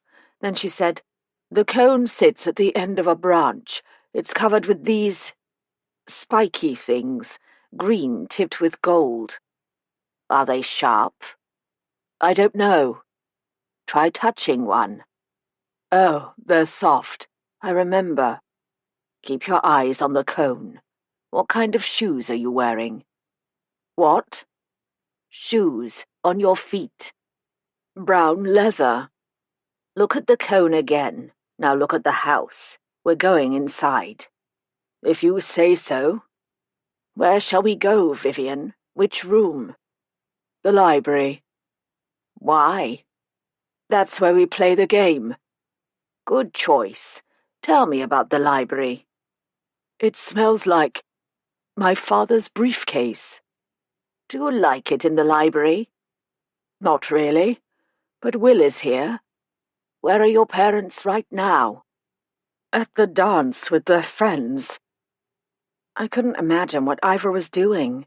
Just when Vivian was concentrating on something important, he'd bring up something irrelevant. Where are you? He asked. I told you, in the library. But where in the library? Sitting on the floor. Who's there with you? Will, Jack and Frankie, Mary. Is there anything on the floor? A rug. Anything else? No. All right. Ivor's voice was soporific. Let's go forward in time now to the very last night, Saturday. In the morning you're leaving Hopley's. This is the final night of the game. What's on the floor? The metal box. Yes, this was the important part. Who's in charge of the box? Ivor asked. Will, of course. What does he plan to do with it? Put the evidence inside and hide it. Where will he hide it? Excellent question. He won't tell us. He says it's safer for us not to know. Safer? In what way? I don't know. How big is the box? About the size of my mother's bread box, or a little larger. What's inside? Lots of stuff. The 5 game pieces, the paper Will wrote out, our theories about what happened in the house, the evidence we collected. Why did Will include the evidence? For future investigators. That's what he wrote at the end of his report. We humbly submit a complete account of our investigations, along with the contents of this box. Is your name on the paper? Of course. He made us all sign. Do you remember any of the theories? I didn't read the paper. I think he put down the main ideas, like the escaped mental patient. Fine. Now look very carefully at what's inside the box. Can you do that, Vivian? Yes, I can. What do you see besides the game pieces? Vivian's brow furrowed. Medical papers. Charts and graphs? No, correspondence, letters. At the top they say Netherfield Sanatorium. Good. Can you read what's written on the papers? No. All right. What else? Take your time. A man's wallet, a pair of eyeglasses, a set of keys. And?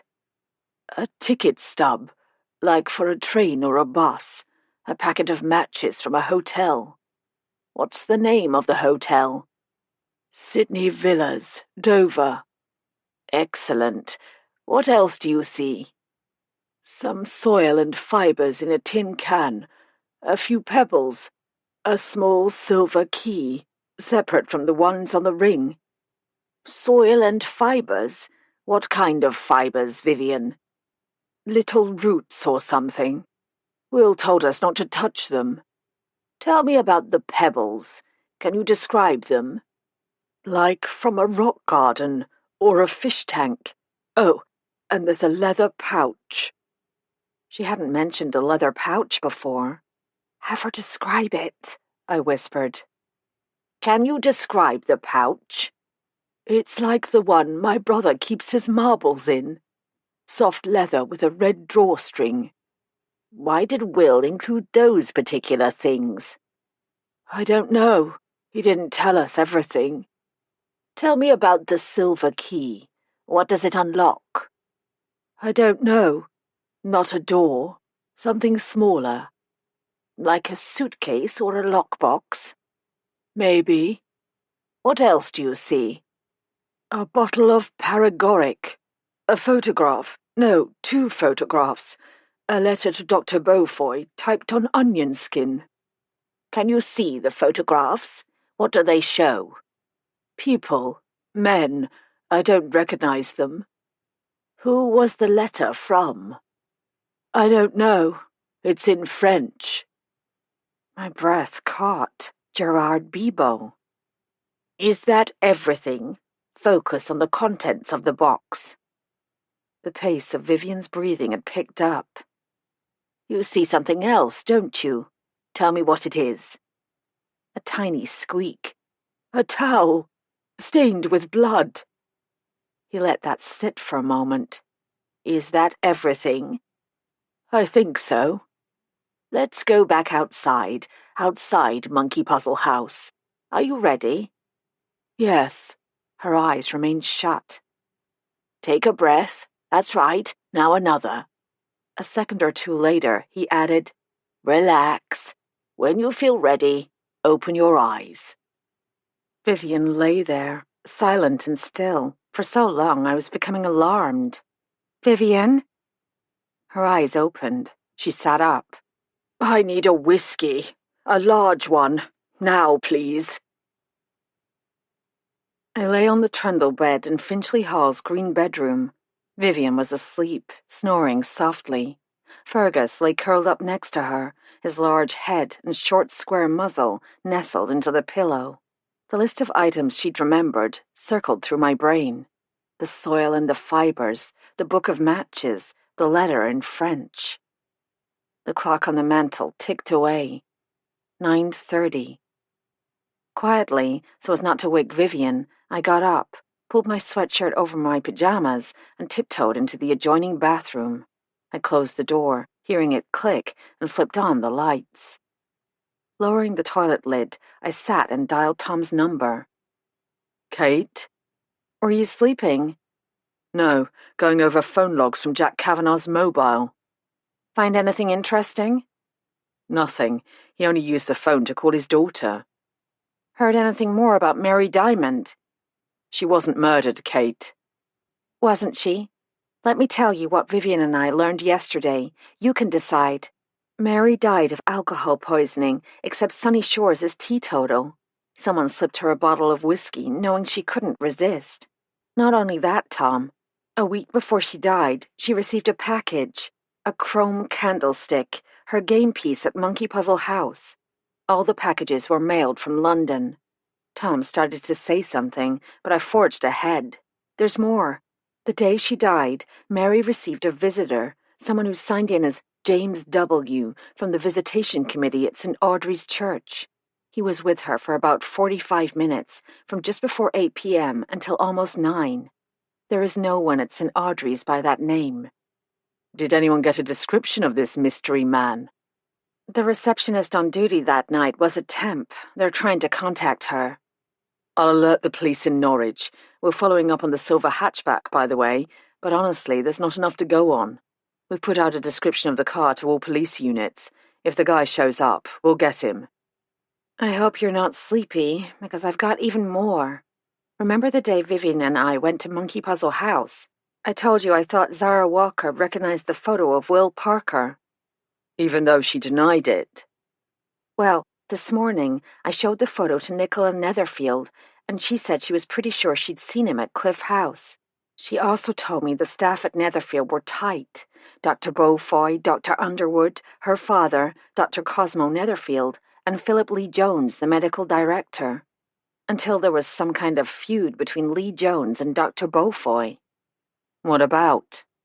She doesn't know, but Philip Lee Jones is still alive. If he murdered the Beaufoys, his son Martin has a motive for killing Will Parker now. I'll see if I can interview him. Did she say anything else? She said Dr. David Underwood, Oswin's father, killed himself after he was sued for malpractice. The other trustees stepped in to make sure Oswin could finish medical school. You have been busy. I'm not finished. Tonight, Ivor helped Vivian remember what was in that metal box. Don't ask me how. I'll explain later. The point is, I wrote it all down. As I read the list, I pictured Tom's face, listening, analyzing. What stands out to you? I asked. The soil and fibers, obviously. Did Vivian know where they came from or why they were included? She didn't. Will Parker made all the decisions. The book of matches from the hotel in Dover is interesting. That and the ticket stub. But those items might have been lying around for months. Dover was the main ferry terminal to France. Oh, I'd forgotten about that. Ivor thinks the forger of the Von Eck had to be that Frenchman I told you about, Gerard Bibot. How about that letter in French? From Bibot? Who knows?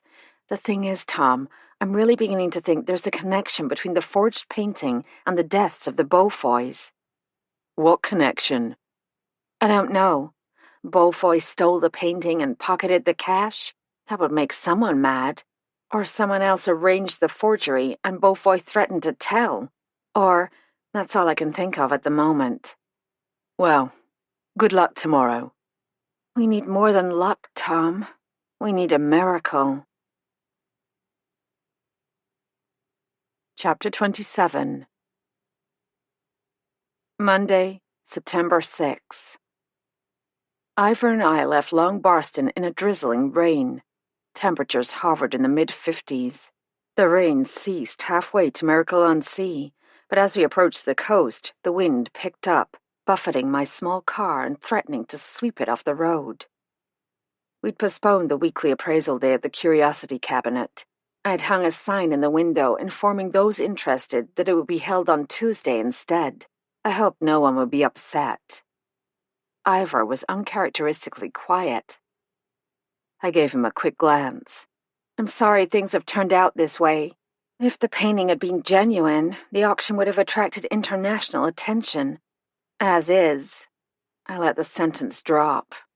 Ivor didn't need telling. The board of directors would probably show us the door and give us the boot on the way out. They'd counted on the millions of pounds the painting would bring. Maybe the whole Cliff House project rested on it. Well, they weren't the only ones to lose. Ivor's financial condition hadn't improved over the summer. If anything, it had gotten worse. The clients who'd taken back their consignments in the wake of the theft and murder last May hadn't returned, and new clients were as scarce as Greek statues with noses. The real culprit, though, was Ivor's marked preference for buying over selling. I'm an antiques dealer. I know you have to spend money to make money, but I also know you can't spend what you don't have. Miracle on seas stretched before us, a reminder of once bright hopes. The sea roiled, angry waves pummeled the rocks and shingle. As we approached Cliff House, low-flying clouds gave the edifice a gothic gloom.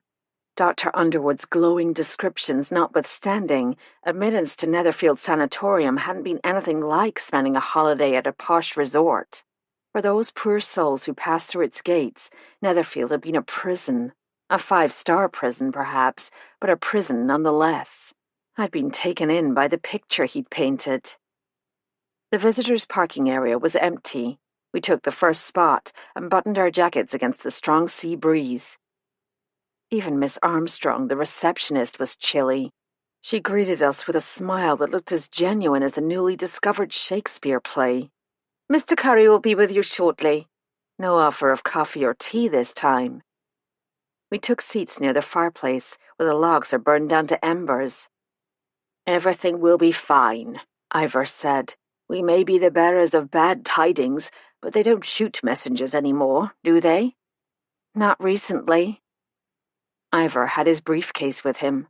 Packets for each board member, plus the bill from Apollo Research. First we'd dash their hopes, then we'd throw a pie in their faces. Tony Curry's swagger wasn't as convincing as it had been when we first met him. "Well, here we are then," he said without preamble. "We're meeting in the old library. This way, please." The board members were seated around a large round table. They glared at us. "Don't keep us waiting," Martin Lee Jones said. "What's the verdict?" Ivor pulled the packets out of his briefcase. I passed them out. "The painting is not a Von Eyck." Ivor ignored the swift inhalation of breath and continued before anyone had a chance to speak. "It was painted sometime in the mid-20th century by an exceptionally skilled forger who used every technique known at the time. What he could not have foreseen was modern spectrography." "That's impossible," Nicola Netherfield said. "That painting has hung in the reception hall for more than 120 years. "Therefore," Niall Walker spoke with feigned patience, "you must realize it cannot have been painted mid-20th century." He folded his arms across his chest. "He's right." Lee Jones turned to the others. "I told you they were trying to cheat us." "The tests must be wrong." Dr. Underwood's beard wobbled. "We'll have them repeated, this time by someone we choose." "As is your right," Ivor said calmly. "Apollo will happily share its findings with anyone you choose, including the image of an acrylic fibre embedded in a paint sample." That stopped them. "What does that mean?" Under her carefully applied makeup, Nicola's face had gone pale. "It means," Ivor said, "that unless someone has discovered the secret of time travel, a modern fibre was present when the paint was applied to the panels." "That's all you have," Lee Jones began. "How do we know?" "Sit down, Martin." Curry cut across him. "We can't ignore facts just because we don't like them. If serious doubt has been cast on the painting, we can no longer call it a Von Eyck." "We understand your disappointment," Ivor said. "We're disappointed as well. Apollo has prepared a detailed report. Read it at your leisure and take whatever decision you feel is in your best interests. If you have further questions, Dr. Zechner has included his email at the bottom of each page." "This can't be right." Nicola Netherfield shook her head slowly. "My great-grandfather purchased the painting in 1877. It hasn't left this building since." "Well, it has, briefly," Curry said. "Didn't one of you tell me the painting was taken down and cleaned?" "Yes, of course, that's it," Dr. Underwood said. "The fibre must have been deposited then." "I'm afraid not." Ivor shook his head. "Read the report." "Do you know when and where the painting was cleaned?" I asked. "You must have records." "Do we have the old Netherfield records?" Curry asked Dr. Underwood. "They're in the archives," Dr. Underwood said. "I advise you to have someone check," Ivor said. "It could be important. In the meantime, I suggest you consider your next move." What next move? Curry asked. Is there a next move? Nicholas spread her hands. Certainly, Ivor said. You own a very fine painting, sadly not by Jan van Eyck, but it was painted by a master artist.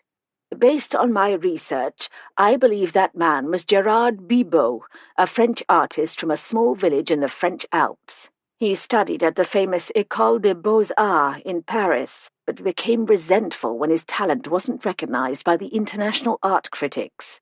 He'd copied a Vermeer for the practice, and when a local art gallery assumed it was an original, he realized he could make more money by forging the old masters than he could painting originals, and get his revenge at the same time.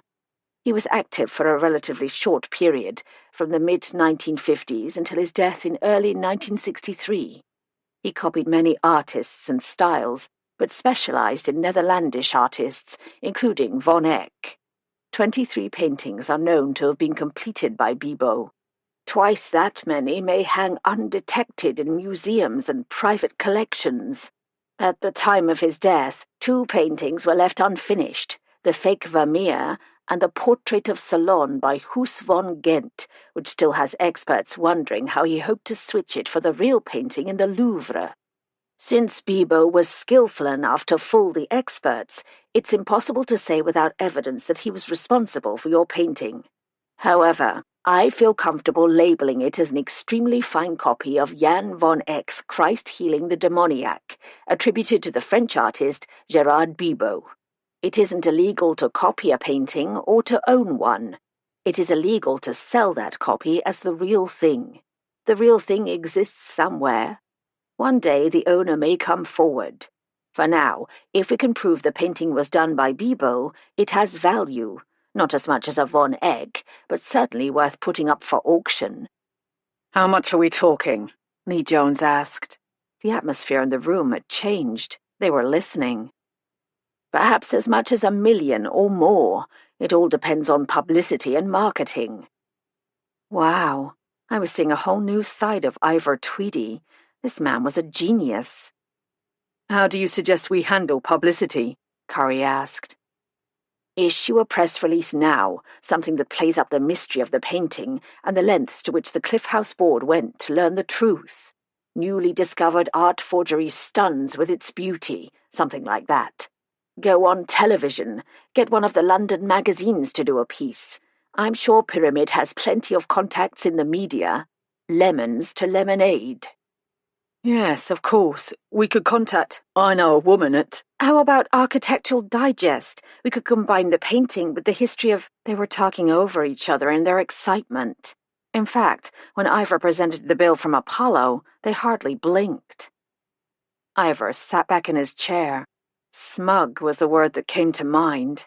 He deserved it. Thanks to Ivor, we'd gotten our miracle after all. Chapter 28. Martin Lee Jones walked us to the exit. I must say, that was totally unexpected. Was it really? They were shocked all right, but was it because the painting was a fake or because we'd managed to prove it?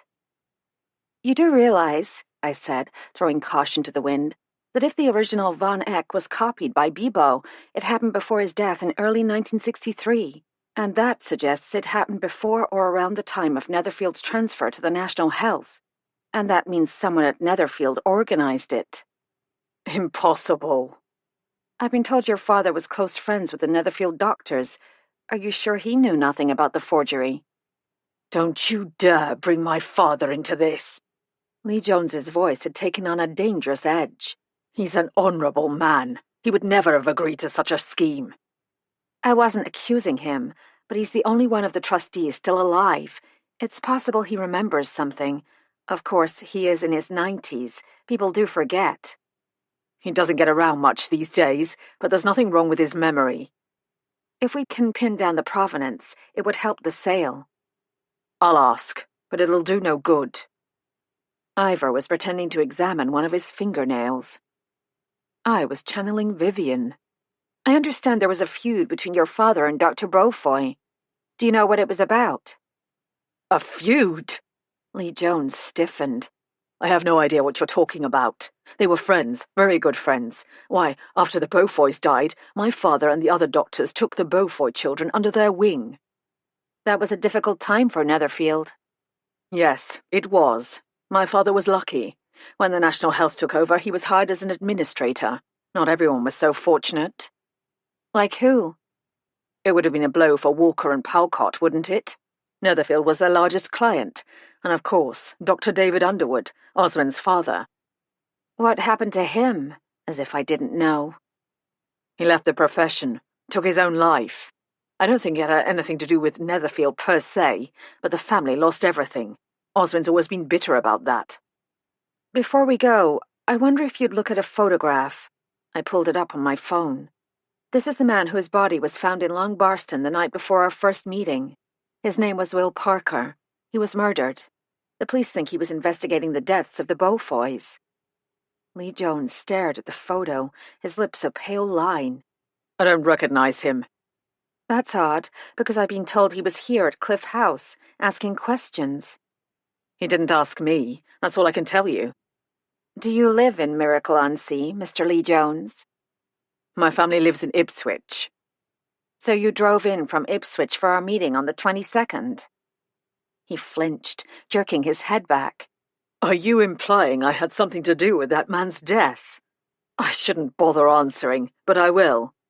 I was home the entire night before the meeting. If the police care to confirm it with my wife, they're welcome. Lee Jones stomped off, and Ivor and I headed for the car. You will sail close to the wind, won't you, my girl? Ivor climbed into the passenger seat of my Mini and clicked the seatbelt. Tom wouldn't approve. How else can I get information? I snapped. I'm sorry, Ivor. You're right. But at least I'm narrowing things down. The night Will Parker was murdered, Nicola Netherfield says she and Tony Curry were in London. Not together, but I wonder. Martin Lee Jones claims he was home in Ipswich. Those alibis can be checked. I started the engine and pulled away. Ivor gave a half-hearted shrug. I'm not going to say leave it to the professionals because I know you won't. Just watch your back. Will Parker was investigating the Beaufoy deaths, and look what happened to him. On that ominous note, we dropped the subject and did a little strategizing. We needed to make sure the publicity following the announcement of a newly discovered Von Eck forgery would enhance Ivor's reputation, not damage it.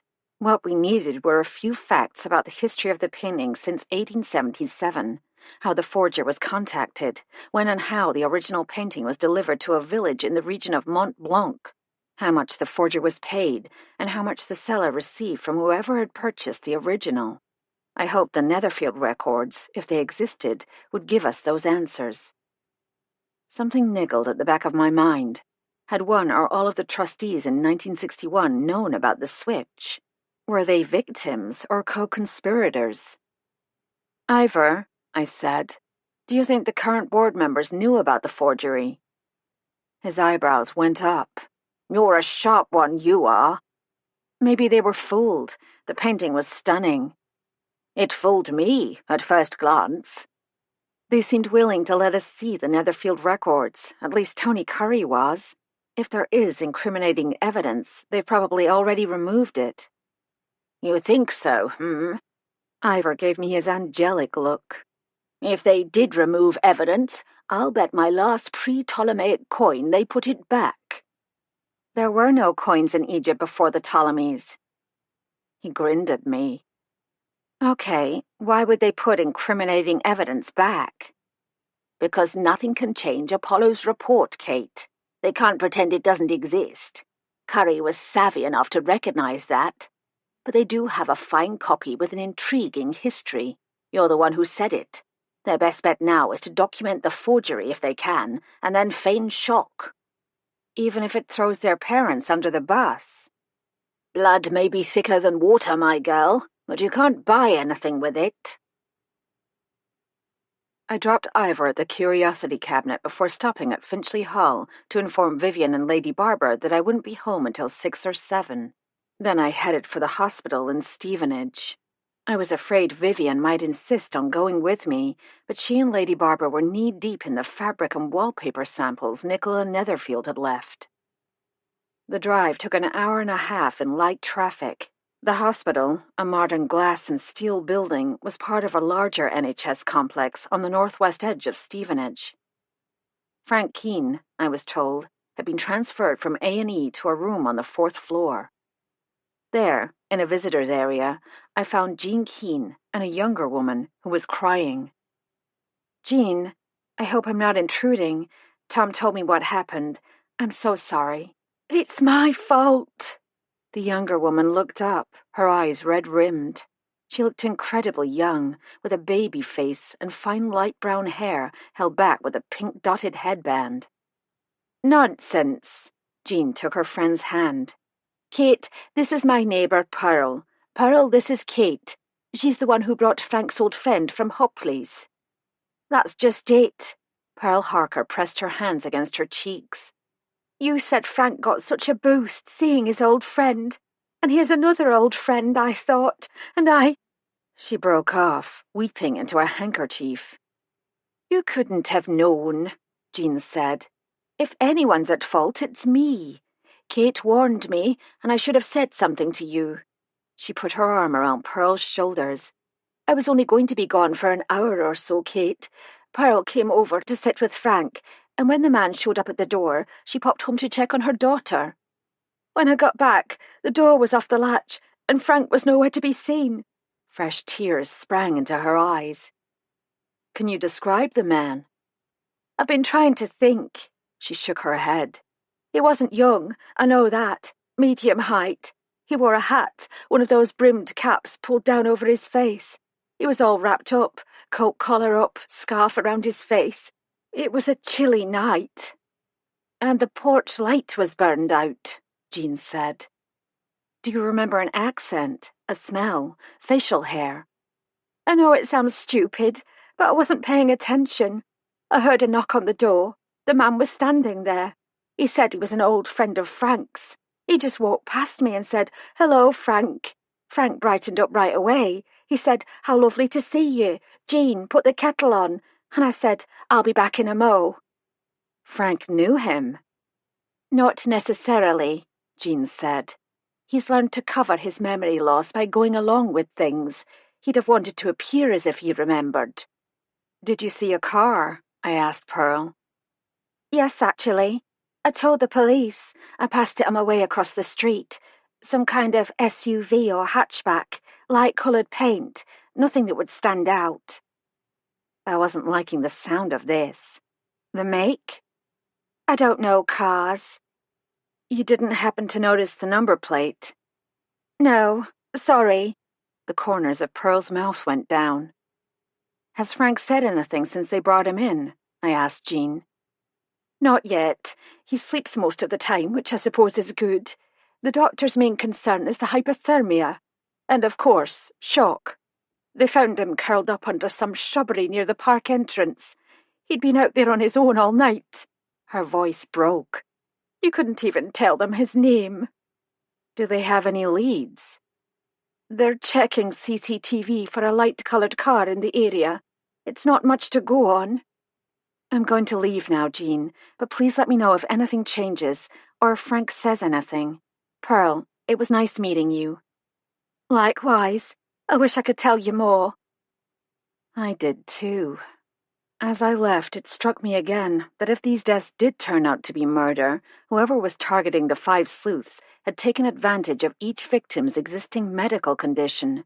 An allergy to bee venom, a weak heart, alcoholism, now dementia. How did he know? Chapter 29. I got back to Finchley Hall in time to join Lady Barbara and Vivian for a casual supper in the private sitting room. The windows were cracked open, letting in the fresh September air. A fire crackled in the hearth. Francie Joel's kitchen wizardry had turned a humble cottage pie into a savoury beef stew baked in pastry so light and flaky it would have impressed the judges at the Great British Bake Off. Once I'd been debriefed by Vivian, the agents at MI5 should be so thorough, And once she and Lady Barbara had exchanged their opinions on the appropriate penalty for a murderer who preys upon vulnerable old people, Vivian was in favor of reinstating the death penalty. I settled back to listen to the two women discuss the relative merits of wallpaper as opposed to paint. My thoughts circled back to what weakness the killer might exploit in Vivian's case. She was fit as a fiddle, her words, except for an occasional unsteadiness which she refused point-blank to admit. I pictured her lying at the bottom of a staircase or falling onto the tracks at a London tube station. Her legs just gave out. Accidental death couldn't be helped. I banished the frightening images by thinking about my wedding. My dress, chosen by my best friend Charlotte, had been ordered and was on its way to England. I'd loved the photos. Charlotte had described it as classic in a color she called pearl white, which she said was definitely my color. She also said a second-time bride of middle years could absolutely wear a traditional wedding dress. Still, I imagined myself walking down the aisle with everyone all smiles, thinking, who's she trying to fool? Lady Barbara and Vivian were still chattering. I was getting sleepy. In fact, my eyes were about to close when we heard a knock at the door. It was Francie Jewell. "Inspector Mallory, ma'am. Shall I show him up?" "Yes, of course," Lady Barbara said. "He may have news." Tom's arrival surprised me since I knew he was on duty. He entered the room in a rush. "Vivian, Lady Barbara, I'm sorry to disrupt your evening, but I need to speak with Kate." "Of course," Lady Barbara said, taking Vivian's arm. "We'll leave you alone." Vivian started to protest, but Lady Barbara steered her firmly toward the door. "We'll be down the hall if you need us." Tom drew me into his arms. "I can't stay. I'm on my way to Sudbury. There's been a shooting in a drugs lab north of town. But I wanted you to know two things. First, we found the inquest files on Will Parker's laptop." I think my mouth must have dropped open because he said, "You heard right. They're encrypted. The cyber team is trying to hack in." Will Parker stole the inquest files and scanned them into his computer. Where are the originals? Your guess is as good as mine. No sign of them. What's the second thing? The Beaufoy's cook, Alice Evans, died several years ago. D.S. Cliff located her son. His name is Kyle Weber. He's a teacher living in one of the Chicago suburbs. He says his mother talked openly about the deaths. He's willing to talk with you, Kate. Here's his number. He handed me one of his cards with a U.S. phone number printed in black ink. His school lets out at 3:30 Chicago time, which means he should be home. He checked his watch. Now. "Tom, thank you." I kissed him. "If I learn anything important, I'll text you."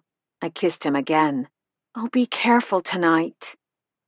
Then he kissed me, and he was gone. Kyle Weber answered on the second ring. "Hello?" "Kyle, this is Kate Hamilton. Inspector Mallory said it was all right if I phoned." "Sure, no problem." In the background, a siren sounded, the American kind. On TV, apparently, as it was followed by a prolonged burst of gunfire. "You're American," he said. "I grew up in your part of the world, Wisconsin." If he wondered what I was doing in Suffolk, he didn't ask. I tried to ignore the racket, more gunfire, screaming. "I think the police told you the records from the inquest are missing." "The inspector said elderly people have been murdered." "We think it may be connected to the deaths of Dr. and Mrs. Beaufoy in 1961, when your mother worked for them as a cook." "She had nothing to do with that. She died with nothing on her conscience." "I understand that, and I'm sorry for your loss. Tread carefully. I'm wondering if you can tell me what you know about that night. This isn't about your mother, Kyle, but in the absence of the inquest files, I was hoping she could answer some of our questions." He must have switched off the TV, because the background noise stopped abruptly. "She spoke about that night a lot. It was a traumatic event in her life, a turning point. She never got over it. But if it hadn't happened, she'd never have emigrated to Chicago. She wouldn't have met my father. I wouldn't be here." "What did she tell you?" "She said the worst thing was the suspicion. She had nothing to do with the hemlock. She wasn't even there that night." "Wait a minute. You're saying the Beaufoys ingested hemlock?" I immediately thought of the soil and fibers. You didn't know? They'd been mixed in with a dish of candied parsnips. With the files missing, the only people who would know that were those present at the inquest. Even the surviving children don't know, or won't admit it. The court cleared her of blame, absolutely, but she said people looked at her differently. She couldn't stay there. Could you start at the beginning? How did your mother happen to work for the Beaufoys? Mother was Welsh. Her father had been killed in the Blaenhirwaun colliery explosion south of Swansea. To keep the family together, her mother took in laundry and did some baking for the local shops. When Mom was 16, she went to live with an aunt in Miracle-on-Sea.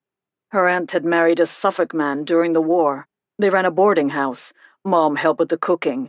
Dr. Beaufoy heard about her and hired her.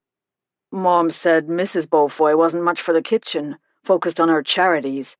So Mom would show up around 10 in the morning, prepare lunch for the children, do a bit of cleanup or whatever Mrs. Beaufoy needed that day.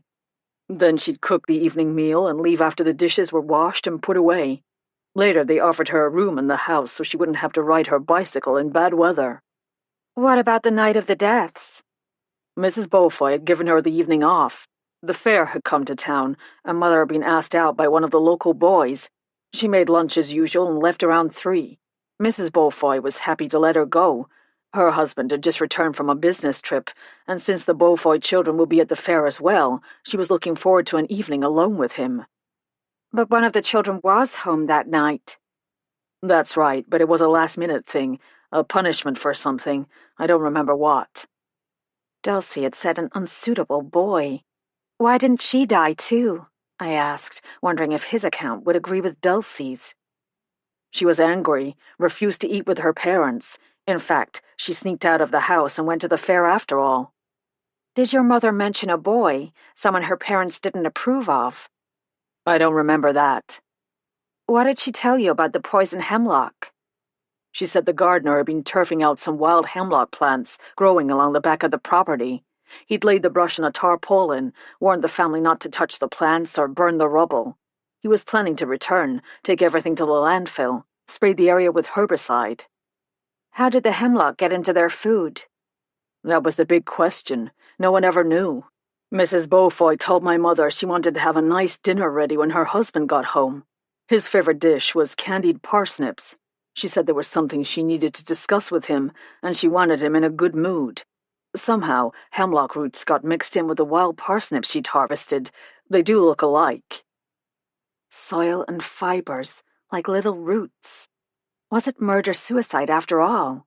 Surely, with all the drugs in the surgery, Mrs. Beaufoy could have come up with an easier way to kill her husband and herself. That raised a question. Why had Will Parker collected the soil and fibers? Did he know they were poisonous? And why the pebbles, scooped up with the soil? So the police knew the poison was in the candied parsnips. Had the dish tested. Mom said the sweetness would have partly masked the bitter taste. By the time the Beaufoys realized something was wrong, it was too late. Mrs. Beaufoy had begun cleaning up the dinner dishes when the first symptoms began. They'd probably gone to bed, sick as dogs, vomited everywhere. Mom thought they'd gotten up to call for help when the other symptoms kicked in.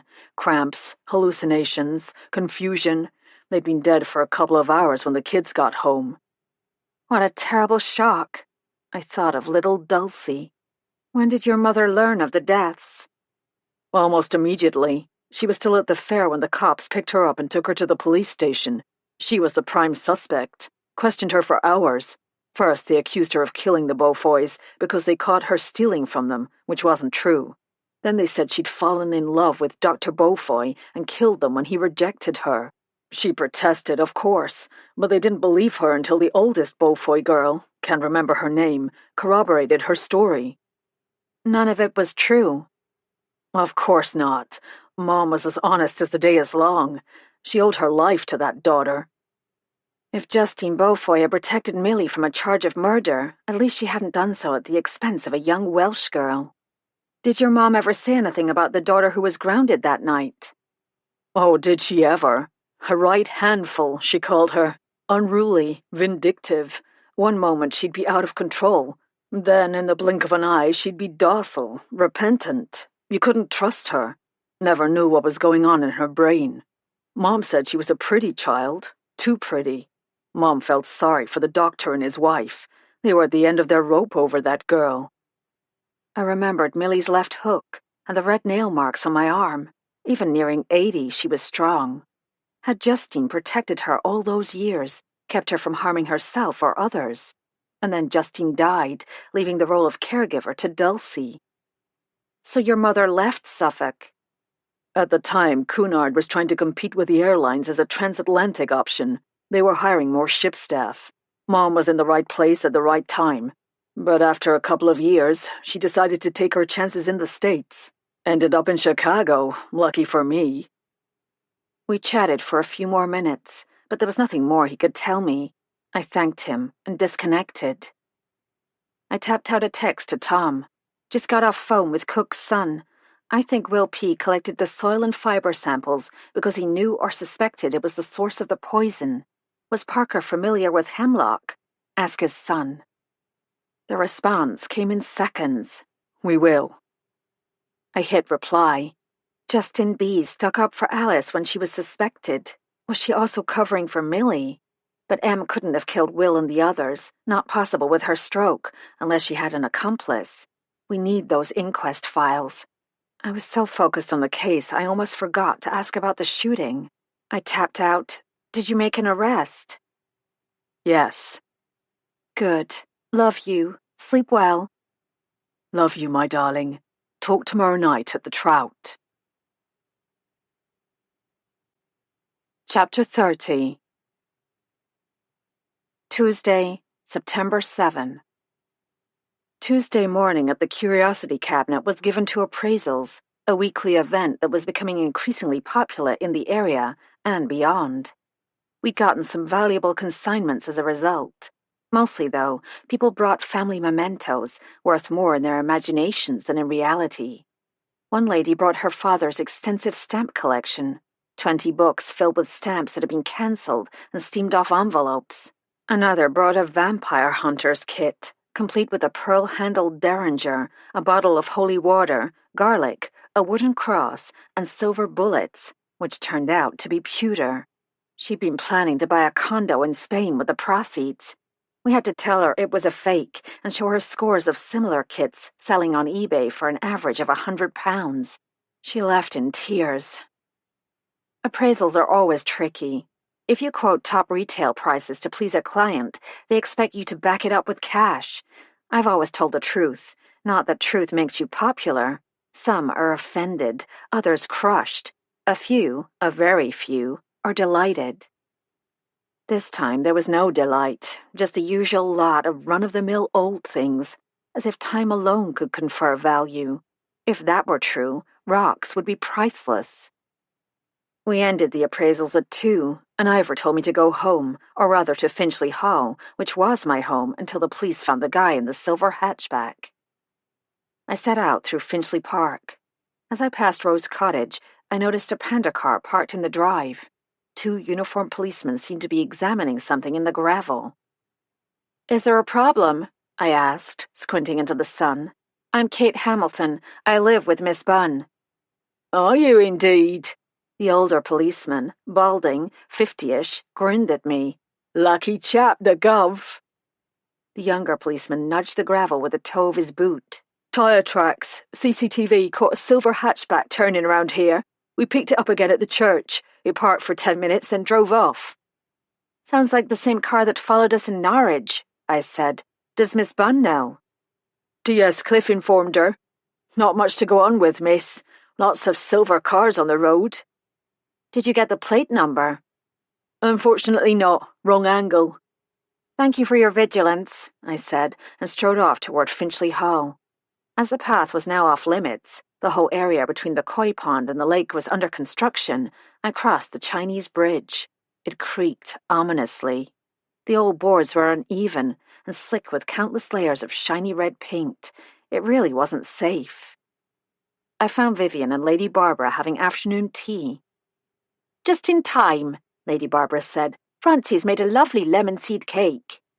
"Just a sliver for me, but I'd love a cup of tea." I pulled up a chair, and Vivian poured. "I suppose you heard about the car at Rose Cottage," she said. They sent a couple of constables. I just spoke with them.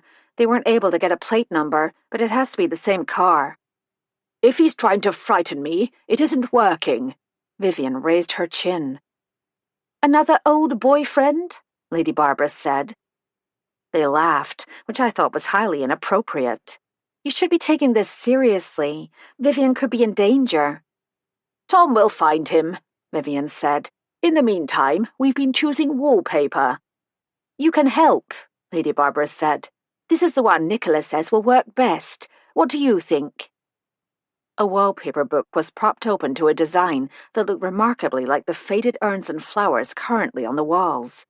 I smiled inwardly. Even professional decorators know that pleasing the client is the name of the game. It's a reproduction of a 1930s design, Lady Barbara said. It comes in 3 colorways, but I'm partial to this one. The new wallpaper was a rosy salmon on cream, nearly identical to the current shade. It's perfect. My tea had cooled slightly. I took a long drink. I'm meeting Tom at the Trout at 7. I'd like to phone my mother before it gets too late. Give her our love, Lady Barbara said. We're looking forward to meeting her. I headed for the door, but turned back as a thought occurred to me. Vivian, are you sure there's nothing else you remember about the silver hatchback that first day in Long Barston? Nothing except the damage. By the time I realized they were watching me, they'd gone. You said they. Does that mean more than one person? I used the pronoun rhetorically. I couldn't tell who was in the car. Well, don't go anywhere alone until they figure out who it is. You shouldn't walk in the park either, even with Lady Barbara. The Chinese bridge isn't safe. If you need something at the cottage or in the village, I'll get it for you, or at least drive you. Yes, Mother. I left them, both laughing. The trundle bed rolled out easily. I kicked off my shoes and lay atop the pale green satin duvet, settling back against the pillow to dial my phone. Linnea Lund speaking. Hi, Mom. How was the welcome home party? Oh, loads of fun, wasn't it, James? I heard a male voice in the background. Our friends decorated the commons with balloons and banners. Oak Hills provided desserts and coffee. I'd say almost 150 people were there. Any excuse to party. I heard laughter in the background and wondered if life seemed funnier the older you got. How's the new apartment? We love it. So much more room. Of course, there's 2 of us now. The guest room doubles as my library and computer space. James has his own office. He consults with his old practice at the hospital from time to time. We'd planned everything before we left. The layout, which furniture we intended to take. Oak Hills moved everything. James's daughter came down while we were away and organized the kitchen. There's almost nothing left to do. There's 2 of us now. I marveled at my mother's ability to accept change and adapt to new circumstances. She'd been a widow for almost 30 years. Now she was a bride again, learning the ways of a new husband, learning how their relationship would work. None of that comes with the wedding vows. It has to be learned and negotiated, bit by bit, over time. Could I be as flexible? As close as Tom and I were, we'd never shared a tube of toothpaste or worked out who cooked and who cleaned up the dishes. I filled her in on what had happened since we'd talked, and there was a lot to tell. The visit to Monkey Puzzle House and the Beaufoy sisters, Mary Diamond, and the mysterious James W., who had visited her the night before she died. Apollo's report on the fake Von Eck, the inquest files found on Will Parker's laptop, and Vivian's memory of the evidence put together by Will Parker. Finally, the son of the Beaufoy's cook, who told me about the poison hemlock. I decided not to mention the silver hatchback. The problem is the time gap, I told her. Yes, something obviously was a catalyst. What was it? Well, I suppose it must have been Justine Beaufoy's death and the sale of the house. Someone found the metal box. But we don't know when the box was found, do we? No, except the house was shut up for all those years. The only people who had access were the Beaufoy children. Or someone they trusted. Or whoever broke into the house. That's what puzzled me about the Walkers. I'd swear they were looking for something, but how would they even know about the metal box? Besides, it had already been found. The only logical motive for killing people now would be to prevent them from identifying a murderer. Forgive me, darling, but I'm not completely buying that. If one of the 5 sleuths wanted to identify a murderer, they would have done it years ago. I think it's more likely the murders were triggered by a something now. A new threat, a sudden need, an unexpected opportunity. You mean roots in the past, but a present threat? Or a present opportunity. If something or someone triggered the murders, my bet is on Will Parker. I agree. We know he scanned the inquest files into his computer. According to his son, he was bored in retirement and talked about a cold case he was working on. Nicola Netherfield said she saw him at Cliff House, although the others deny seeing him. Something prompted Will Parker to investigate a very old case. Find out what that something was, and the case will unravel. What do I do in the meantime?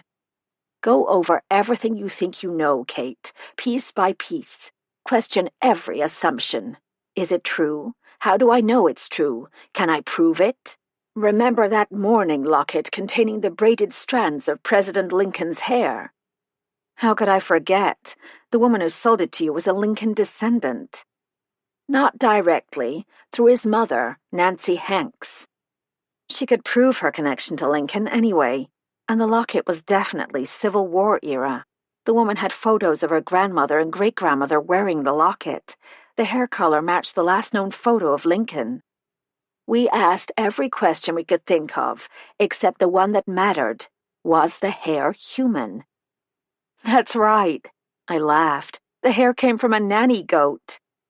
It may have been Lincoln's goat. He kept all kinds of animals, even at the White House. Someone, generations earlier, told a lie, and that lie was repeated in good faith. At least it made an interesting story. Truth is always more interesting than fiction. It's usually more complex as well. No, just half a cup or I won't sleep. Sorry, darling, that was James. At least they decided who'd make the after-dinner coffee. Why don't you list the facts you think you know? You mean now? Why not? I grabbed my notebook. Well, 3 of the 5 sleuths were killed in ways that appeared natural. I know, I'm making assumptions about Jack Kavanagh and Mary Diamond, but I believe they were murdered. The 4th, Frank Keene, was dumped in a city park and would have died if the police hadn't found him when they did. Fine, but back up, Kate. Roots always go deeper than we think. Start at the beginning, with the deaths in 1961. What do you know about those first deaths? I know Dr. Beaufoy and his wife died of a fatal poisoning in May of 1961. That's been verified twice, from the summary of the inquest and from Kyle Weber, the cook's son in Chicago. Excellent. But how did it happen?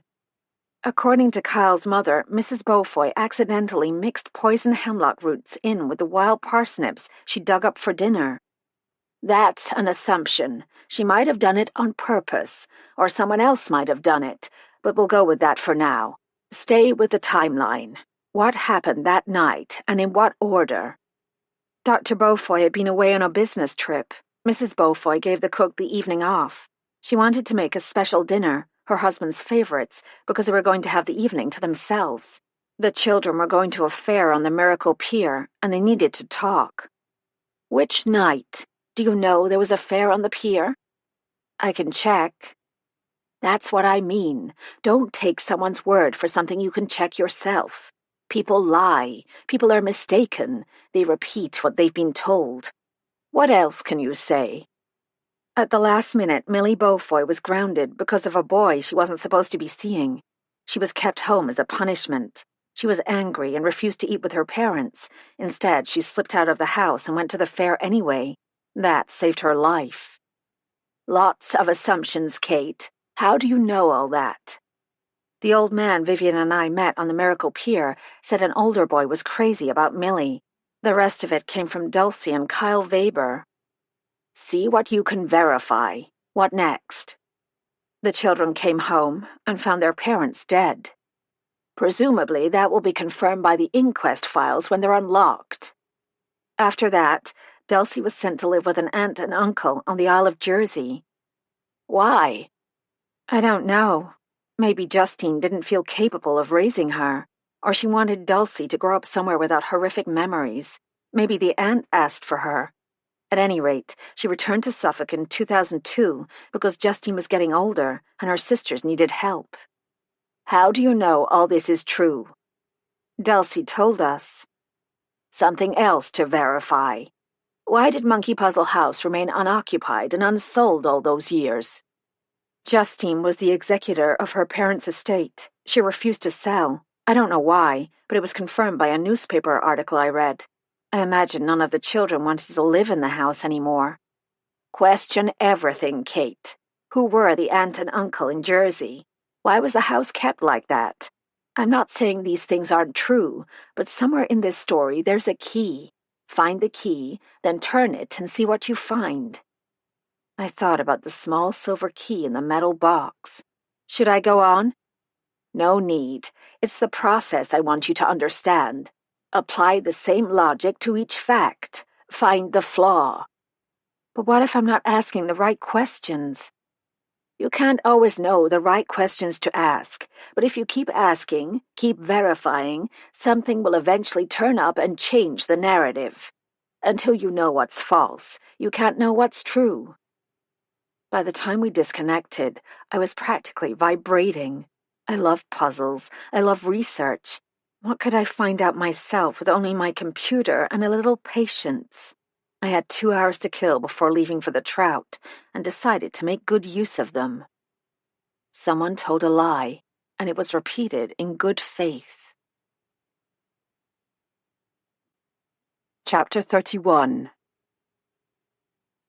I scrapped the list I'd started and began a new one. 1. Was the poisoning of the Beaufoys really accidental? Check inquest files. 2. Name of Millie's older boyfriend? 3. Did the children discover their parents' bodies? Who did they notify? Inquest files. 4. Why was Dulcie sent to Jersey? And why did she return in 2002? 5.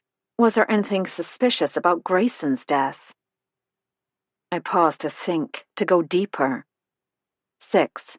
Where had Dr. Beaufoy traveled, and what was he doing there? Dover to France? 7. What does any of this have to do with the fake Von Eck? 8. Are the Cliff House board members involved? With no time to do more than make a start, I decided to tackle Grayson first. Somewhere online there would be information. First, I typed in UK obituaries, with no results except lots of invitations to sign up for free trials to genealogy sites. Next, I tried searching Suffolk newspaper obituaries. One database was free, the East Anglian Daily Times. I typed in Grayson Beaufoy and set the date parameters for 2009 to 2011. This is what I found. Beaufoy, Grayson John, died in a boating accident, July 2nd, 2010, age 66. Dear brother of Justine, Millicent, Dulcet of Upford. Dear nephew to Patricia Beaufoy Voce of Jersey. Funeral service at Upford Church on Wednesday, July 10 at 2:30 p.m. No flowers. Donations in memory of Grayson should be directed to Clare College, Cambridge, or East Suffolk Sailing Club, CO OA Button and Sons Limited, 24 Lavery Street, Ipswich, IP 39QJ. Dulcie's story was true. Grayson Beaufoy died in a boating accident in 2010. No hint of foul play. But more important than that, I had a name, Patricia Voce. This had to be the aunt who'd taken Dulcie in after her parents' deaths. I checked my watch. Enough time for one more quick search. I typed in Philip Lee Jones, Netherfield Sanatorium. This time, I hit the jackpot. The headline read, Tragic Death on Miracle Pier. The date, May 31, 1960.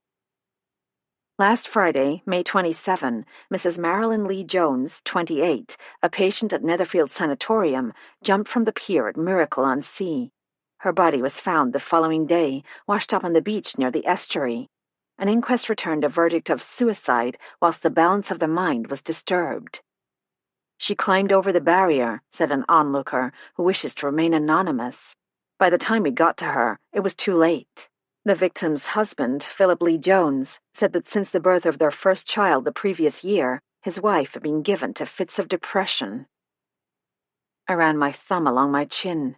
This was most likely the suicide Percy Pike had mentioned, and the son had to be Martin Lee Jones.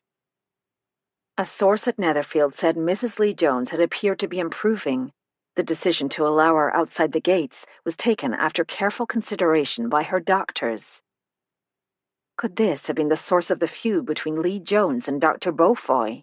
If Beaufoy was the doctor who'd signed off on her freedom, Lee Jones might very well have held him responsible for her death. A motive for murder. Finally, I was getting somewhere. I was also going to be late, really late. I shut down my computer, threw on a pair of black jeans, heels, and the red cashmere sweater Tom liked, and flew out to my car. I made it to the Trout only 10 minutes late for our 7 p.m. booking, which might actually qualify as a minor miracle. Tom was waiting at the bar. "Darling, I was beginning to worry." He kissed me. "Sorry, I got caught up in some online research and lost track of time." "And made most of it up on the way, no doubt. I remember that lead foot of yours from the Isle of Glenroth."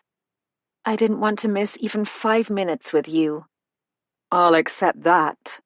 He put his arm around me. "Love that sweater." "I know. That's why I wore it." "They're busy tonight. Do you mind waiting for a table?" "Not at all." I was almost literally bursting with the news about Martin Lee Jones, but I curbed my impulse to blurt it out. The small pub was crowded. Someone was sure to overhear. "Glass of wine?" "Better make it mineral water. That way I can have a glass of wine with dinner. Just one, though. I'm driving." "My thoughts as well." He lifted his own glass of mineral water and signaled the bartender. "I met 2 of your constables today at Rose Cottage." "I heard all about it. I believe robbing the cradle was the phrase." The bartender set a frosty glass with a wedge of lime in front of me. I took a sip. "That's ridiculous. We're almost exactly the same age." "You've taken better care of yourself." "I'll have to do something about that when we're married." "When we're married. I like the sound of that." "Your table's ready, sir." Carrying our glasses, we followed the same young woman we'd seen before to our favorite spot, a small table tucked into the bay window near the hearth. She handed us each a menu. "I've got news," I said, sounding a little breathless. "So do I, but let's order first, then you can tell me." We ordered a starter to share. Queen Anne's tart, made with artichokes, olives, and tarragon vinaigrette in flaky pastry. For the main course, we both ordered the daily special, always a great idea at the Trout. Halibut on a bed of linguine, with prawns, chilies, and lemon. "It's Martin Lee Jones," I said when the waiter had gone. "Ivor and I did some research into the board members earlier, but I just learned his mother was a patient at Netherfield Sanatorium in 1960, a year after Martin was born. Sounds like postpartum depression, severe enough for her husband to admit her. Her doctor thought she was improving, so they allowed her to walk into the village. She killed herself by jumping off the old pier. Vivian and I first heard about it from that old man, Percy Pike, although he didn't know the name of the victim. He's the one who told us about Millicent Beaufoy's older boyfriend, remember? What if Martin's father blamed Dr. Beaufoy for misdiagnosing his wife's condition? They both worked at Netherfield. Philip Lee Jones was financial director." "You mean Philip killed the Beaufoys in revenge, and then his son Martin killed Will Parker and the others to cover it up?" "It's possible, although Martin claims he was at home in Ipswich the night of the murder." Tom narrowed his eyes. "And just how did you come by that information?" "I asked him." Tom shook his head. "Is Philip Lee Jones still alive?" 92, sharp as a tack apparently. The waiter delivered our starter, sectioned neatly in half. "I almost forgot," I said, slicing off a forkful. "What's your news?"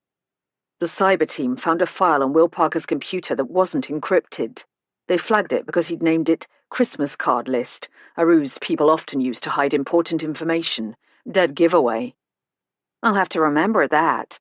What was in the file?" It was a list. 4 items. Miracle, Intense Blue, Cullinan, St. Genevieve. Miracle must mean Miracle on Sea. When was the file written? Before or after Will received the game piece in the mail? The last time he looked at the file was the day he left for Long Barston, but that doesn't mean he wrote it then. What do the other items on the list suggest to you? I took a sip of mineral water, giving me time to think. Intense blue could refer to ultramarine, powdered lapis lazuli. Von Eck famously used it. So did the forger. Cullinan rings a bell, but I can't place it. Sounds Scottish. It's the name of that new Rolls-Royce all-terrain SUV. The Cullinan. Cost something like £300,000. Tom took a large bite of the tart. Why would Will Parker be interested in that? Saw someone driving one? Planned to buy one? Not unless he was coming into some serious money. That's a thought. How about St. Genevieve? Isn't she the patron saint of Paris? I'll Google her. I pulled out my phone. An image appeared. You're right. It says here St. Genevieve was a French nun who saved Paris from Attila the Hun. I kept scrolling. It's also a city in Missouri, a municipality in Quebec, and Tom, look at this. I handed him my phone. St. Genevieve is a village in the French Alps. Remember? Ivor told me about a painter, an art forger, Gerard Bibot, who lived in a village in the French Alps. I grabbed his arm. This is more proof that Will Parker was investigating the monkey puzzle murders when he was killed. You've leapt over a few hurdles in the logic chain, but I'm inclined to agree. What if Will Parker learned about the fake Von Eck and decided to investigate? They did call him the Pit Bull. He told his family he was working on an old case. My mother says if we find out what triggered his interest, we'll have our answers. We need those inquest files and the Netherfield records. I'll call Tony Curry tomorrow, ask him for access. In the meantime, Tom stopped talking while our waiter cleared away the starter and served our main courses. In the meantime, I want to see your famous list of questions. You always have one. I didn't this time, not until late this afternoon anyway. I called my mother. She told me to question everything. That's what I've been doing. I got out my list and read him the questions. Any answers? The first question, were the poisonings really accidental, we won't be able to answer until the inquest files are unlocked. About Dulcie, I managed to find the name of her aunt on Jersey, Patricia Voce. I plan to track her down tomorrow. What we need is a list of suspects, motive, means, opportunity. I sat back and looked at him. Why are you smiling? He asked, taking a bite of his fish. What we need. You're making us sound like a PI team again. I told you it's a good idea. We could both join that private investigations firm in Canada. We could, I laughed. But right now let's figure out who killed the Beaufoys in 1961. Who's on the list of suspects? Family first, I suppose. The children. Any one of them could have done it, or they could have done it together, like Murder on the Orient Express. Except Dulcie, of course. She was only 11 in 1961. Justine would have kept her out of it. Motive? Maybe the parents were abusing them. That suggests one of the older children, Justine or Grayson, and they're both dead. Millie had a motive if her parents were separating her from that older boyfriend. According to the cook's son, she was a handful, unruly, vindictive. But no longer physically capable of murder, Kate. Other suspects? The board members. We know Pyramid Development needs cash, and I don't see Cliff House swarming with potential buyers. But how would killing old people help their finances? That's still the hard stop for me, Kate. Who benefits from Will Parker's death? Don't forget Jack Kavanagh, Mary Diamond, and Frank Keene. We haven't proven they were murdered or targeted in Keene's case. My point is, people kill each other for a reason, for some gain. Money isn't the only motive. That's where Martin Lee Jones comes in. If his mother hadn't died, she might have been successfully treated for depression. She died because one of the Netherfield doctors misdiagnosed the seriousness of her condition. If Philip Lee Jones murdered the Beaufoys in revenge, Martin might kill to protect him. Which implies Will Parker contacted Lee Jones and frightened him. The problem is opportunity, I said. Remember, Martin Lee Jones claims he was home the night of Will Parker's murder. He says his wife can confirm it. How about the father, Philip Lee Jones? He may be sharp, but he's 92. Martin says he doesn't get around much anymore. And while we're talking alibis, Nicola Netherfield told me she was in London the night of the murder. So was Tony Curry. Of course, they might be lying. You could check their stories. I'll do that. How about Niall Walker? This is where things get interesting. Remember I told you about the snuff boxes Cliff House intends to auction off? They're worth a lot of money, potentially as much as £1 million. They were a bequest from a Netherfield patient whose niece challenged the will but lost in court. Legal services were provided by Walker and Powcott. What if the solicitor's firm Niall's father founded did stuff like that all the time? Influenced older clients to turn over valuable assets, and Dr. Beaufoy found out about it and challenged them.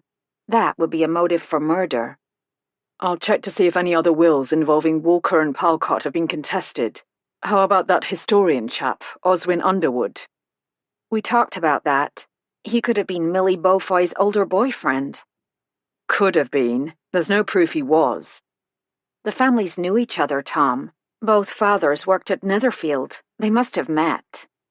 Possible. He was 18 or 19 in 1961. Too old to be dating a 15-year-old girl. I sighed. Except he didn't have an opportunity either. Will Parker was killed on Friday, the 21st of August. Underwood gives lectures at the library every Friday evening at 7. So Netherfield, Curry, Lee Jones and Underwood all have alibis for Will Parker's murder. Which may or may not hold up under scrutiny, I said. True, but that leaves the Walkers and your theory about the bequest. Is there anything concrete that ties them to the killings, then or now? I don't know. I was repeating those words a lot lately. But I'm beginning to wonder if there's a connection to the fake Von Eck. Tom speared a prawn. I could practically see his brain taking over. Here's my problem, he said carefully. You're talking about someone killing Will Parker and possibly the others to cover up the murders of the Beaufoys. And then you're talking about someone killing them to cover up the forgery of the Von Eck. Which is it? Even if everything you say is true, and you know I'm inclined to believe you, what ties them together? He was right. The murders in 1961 and the Von Eck forgery were like points on a plane. Something else was needed to close the circle. We keep looking, I guess. I'd been so focused on the list of suspects, I'd hardly tasted my food, and that really was a crime. I speared a bite-sized piece of the halibut and swirled it in the spicy lemon sauce. What can you do about any of this, Tom? Interview the board members? On what grounds? Nothing connects any of them to the 5 sleuths. And yet something prompted Will Parker to ask questions. He looked gloomy. It's what you don't know that comes back to haunt you. Chapter 32.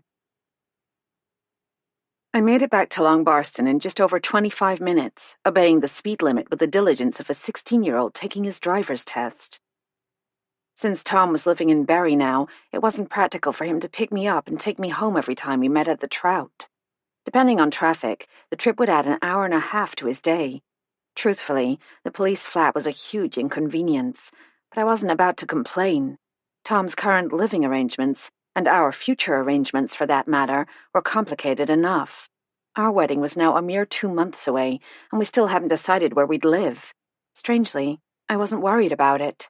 Even stranger, neither was Tom. My focus at the moment was protecting Vivian. I was nearing the gates of Finchley Hall when I saw the car, a silver hatchback parked along the side of the road. Adrenaline fizzed like a sparkler in my chest. This was the same car I'd seen in Norwich, the car that had been tailing Vivian. In my headlights, the silhouette looked like a man. I slowed down so I could take a good look as I passed. The driver must have seen me coming, because his lights flicked on and the car roared out onto the road ahead of me. I hesitated a fraction of a second. Then, stomping on the accelerator, I took off after him. He picked up speed. So did I. The driver turned onto one of the B roads west of Long Barston. Yikes! Hedgerows whizzed by on both sides of the narrow road. The good news was if we met someone coming from the opposite direction, he'd hit them first. The bad news was I'd then hit them both. This was not a good decision, but I wasn't about to give up. Summoning my courage, or sheer stupidity, I sped up enough to see the plate number. AX63MNR. I repeated it several times out loud, picturing it in my head as I did. Stepping hard on the brakes, I screeched to a halt as the silver hatchback disappeared over a blind summit in a puff of dark smoke.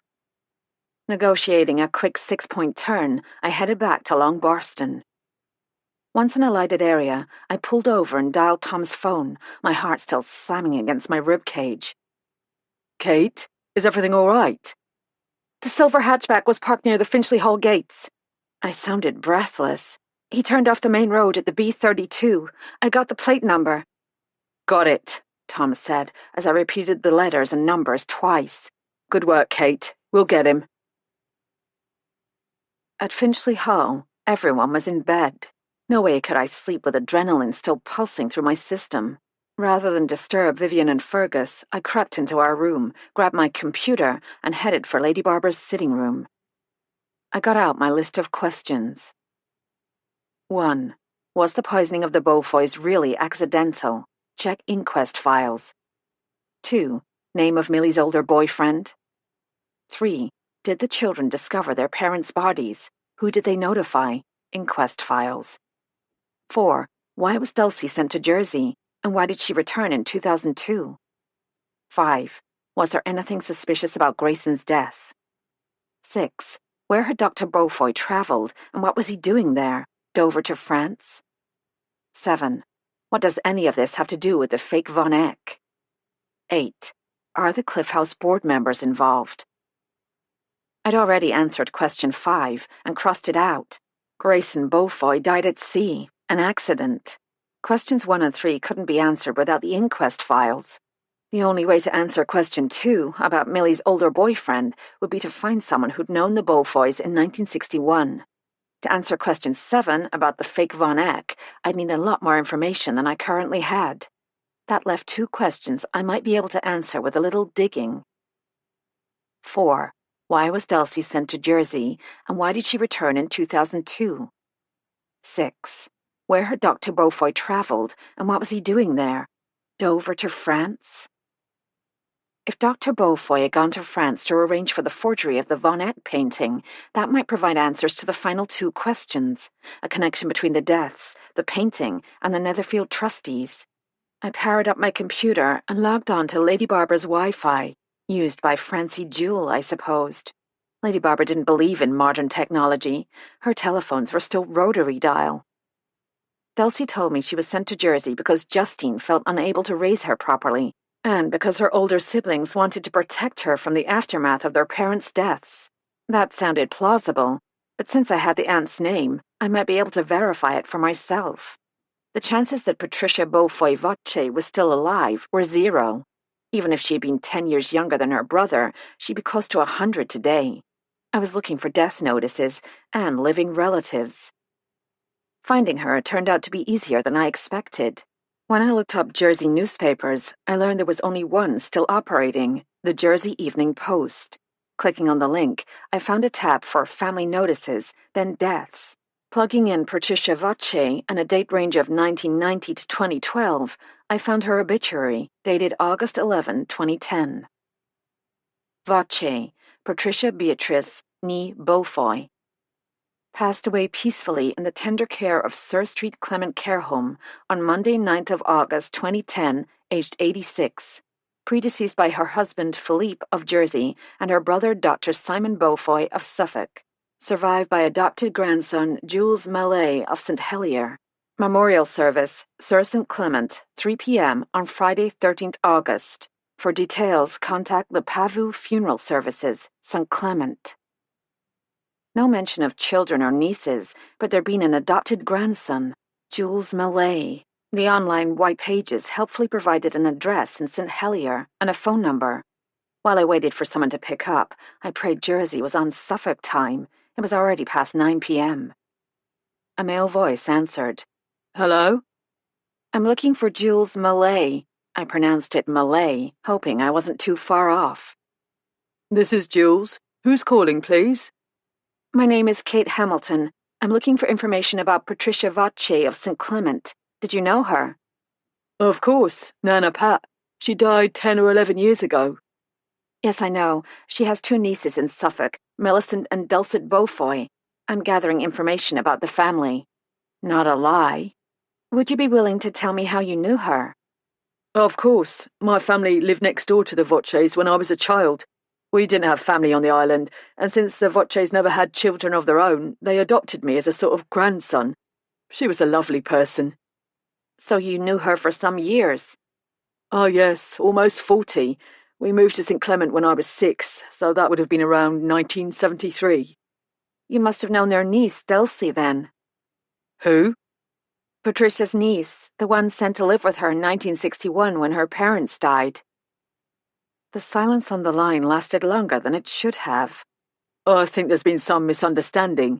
Who did you say you are? I'm Kate Hamilton, American as you can probably tell, but I live in Suffolk now. There have been a series of deaths here.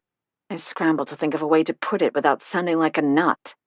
The police think the deaths may be connected to the deaths of Patricia's brother and his wife in 1961.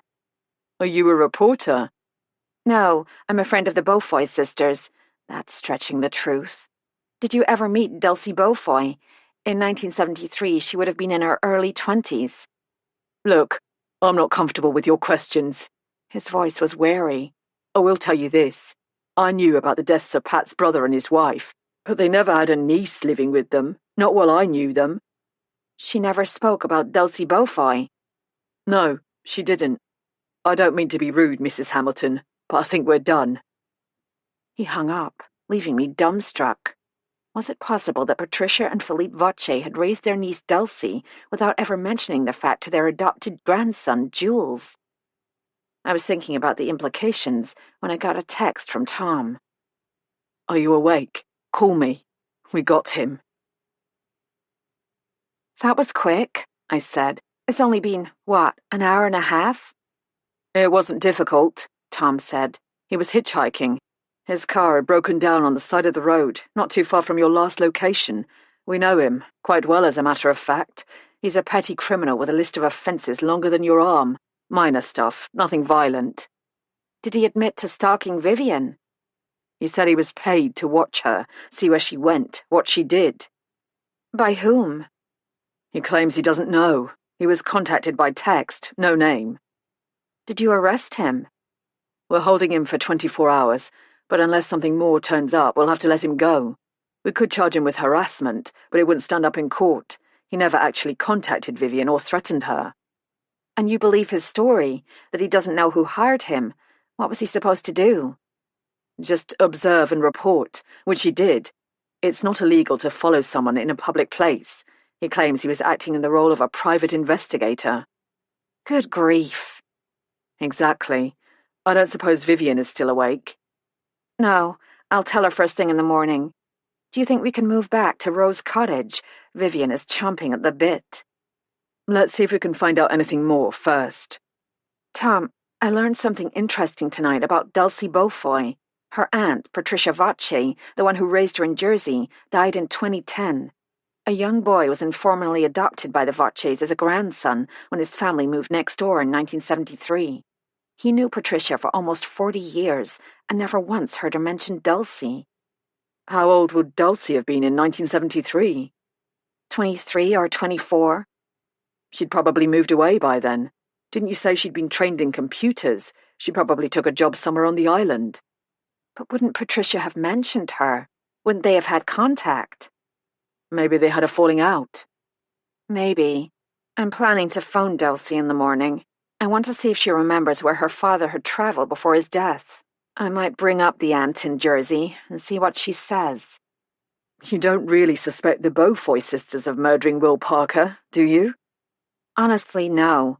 They're just 2 older ladies who've lived rather sad lives. But something doesn't add up, Tom. They may know something.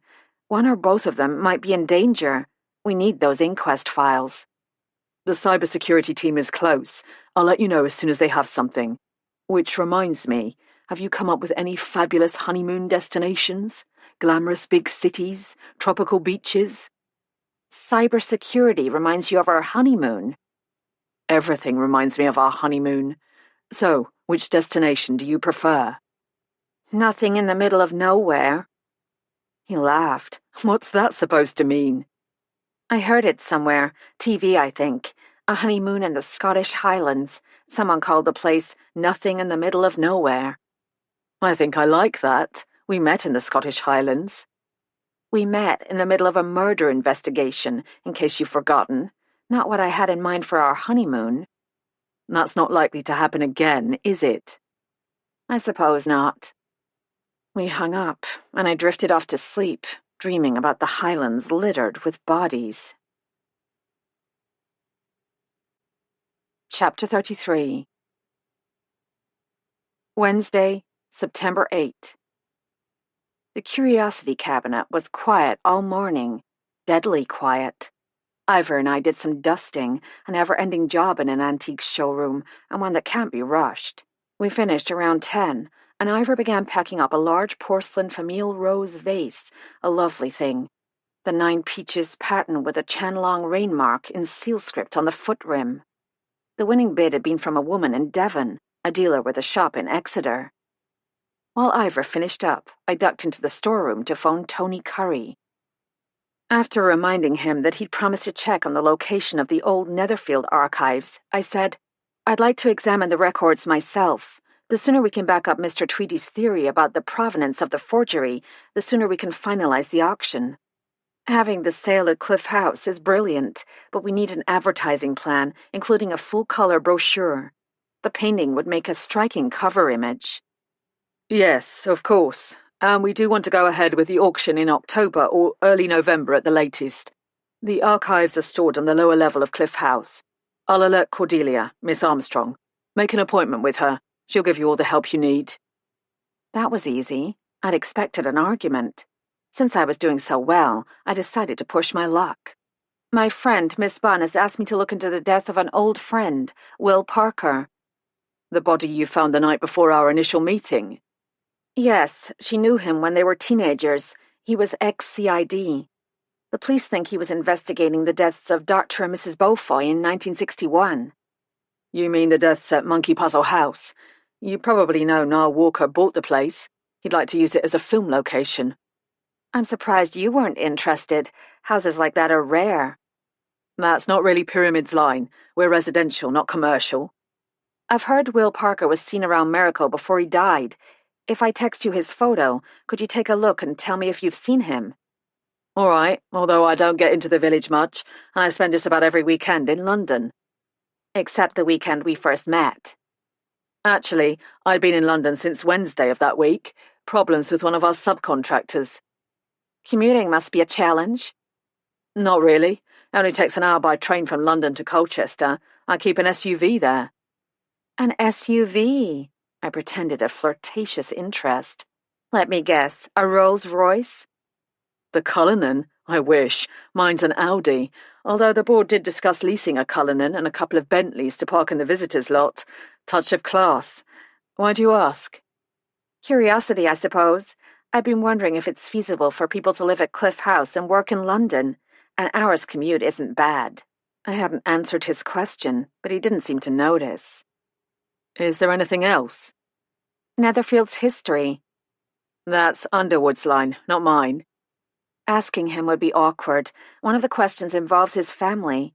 I've heard his father had some trouble around the time Netherfield was transferred to the National Health. I have no idea. Now, I really... Did you know Martin Lee Jones's mother was a patient at Netherfield? No, I didn't. She committed suicide. Miss Hamilton, please. I can't begin to imagine what you're trying to accomplish with all these questions. Let me assure you, I have no knowledge of or interest in what may or may not have happened at Netherfield all those years ago. My interest is now. You will look at the photo of Will Parker? If you insist, for all the good it will do. Just text me back, please, yes or no. By the time we hung up, Curry was seriously annoyed and suspicious. You were brilliant, you know. I told Ivor when I got back to the shop floor. Tony Curry is eager to promote the painting as a fabulous copy of an old master. Ivor slapped the label on the box with a Changlong vase. Sometimes you have to make the best of what you have to work with. That's what Gerard Bibeau did, you know. He was a hugely talented artist, the kind that comes along once in a century. The problem was, he lived in the wrong century. He loved classical art, representational art, the kind that produces an identifiable image, as opposed to abstract or expressionist art, in which the artist paints not the subject itself, but the impression or emotion the subject evokes. Bibeau's work was almost photographic in detail. When he started out, that's not what buyers wanted. Critics called him derivative, out of fashion. The galleries refused to hang his work. Art at that time was experimental, conceptual, minimalistic. Think Andy Warhol's portrait of Marilyn Monroe or the Campbell soup can. I'd rather not. Nor I, but that's what was selling. Bibeau was so offended he decided to use his skills in another way, a way that would expose the hypocrisy in the art world.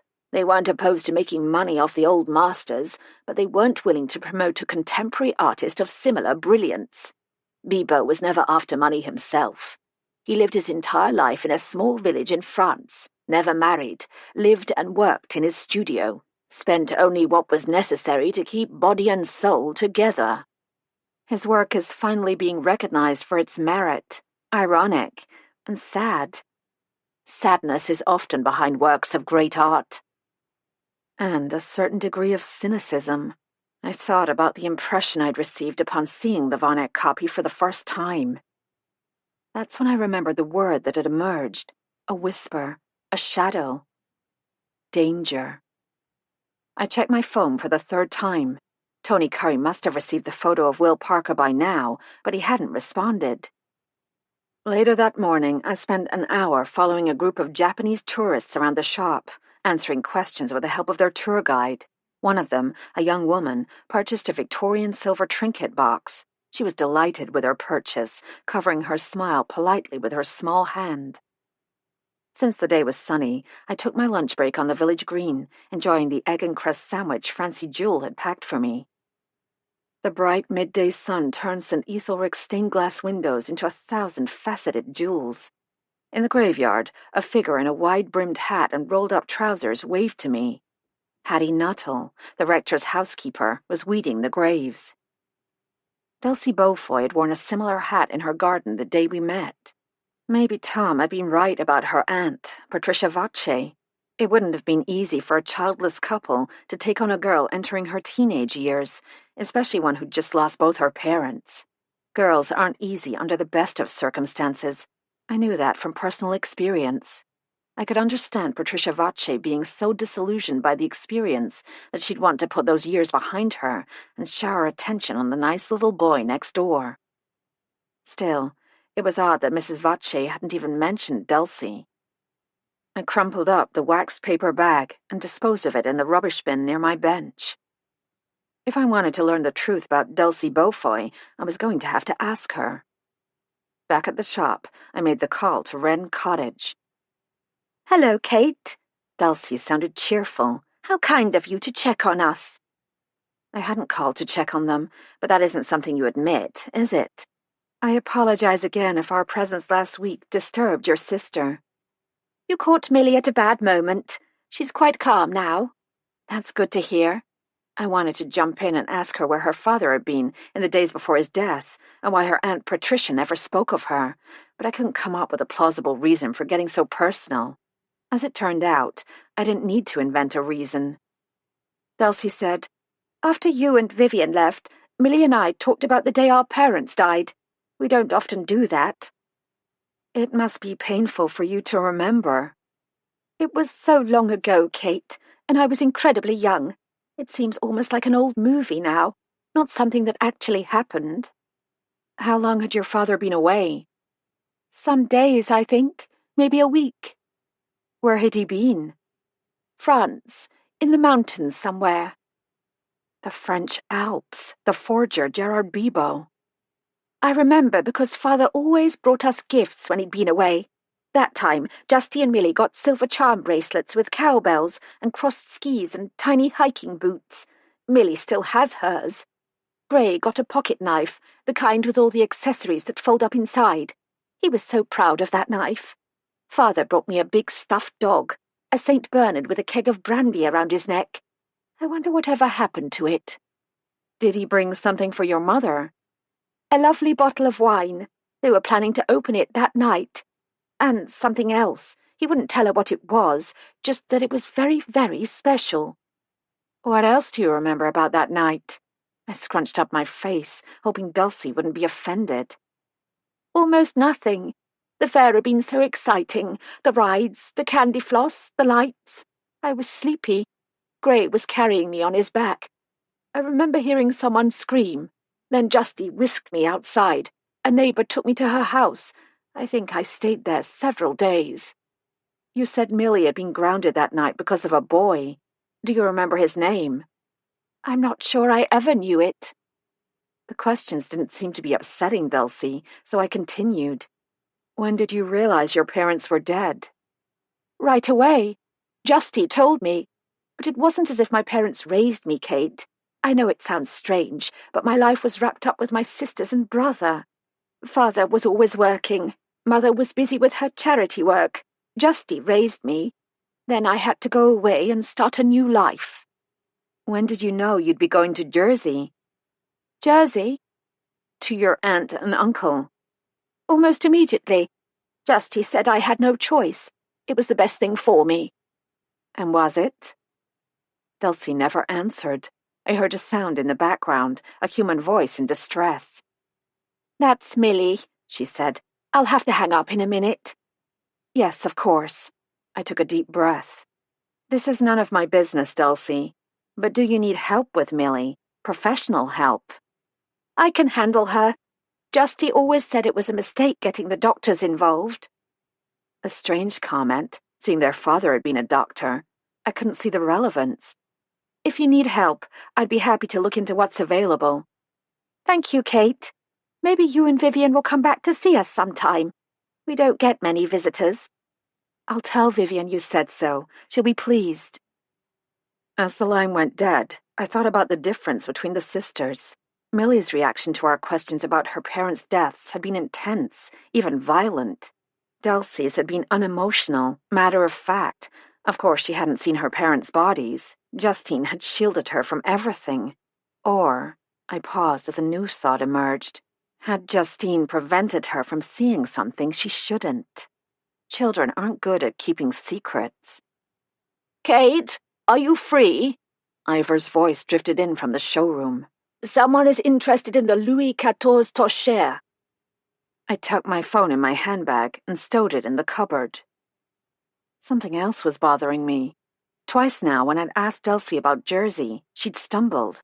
Was she trying to forget an unpleasant time in her life, or what? I had no idea. Every time I tried to dig deeper into the past, things got more tangled.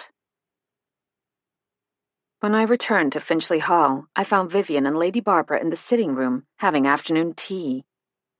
Have a scone, Lady Barbara said. I promise you won't regret it. I usually turn down afternoon sweets, but this time Francie had made her famous blackberry lavender scones with white chocolate icing. If you're going to splurge, you may as well make the calories worthwhile. Tom called, Vivian said between mouthfuls. We're allowed to go home. They've had to release the stalker, but he won't be bothering us again. They're keeping the cottage under surveillance for a few days just in case. Tom really wanted to talk to you. Your line was engaged. He said to call him as soon as you can. I excused myself to make the call, but all I got was Tom's voicemail. I left a message and returned to the sitting room. Did he say why he called? No, but I got the impression they're working on something important. Oh, and he said he'd send one of the constables to help us move our gear back to the cottage. We're to be ready at 8 o'clock tonight. Francie's preparing an early supper. Lady Barbara frowned. I shall quite miss having you here. The atmosphere in the room had changed. Lady Barbara cleared her throat. You know we never interfere, dear.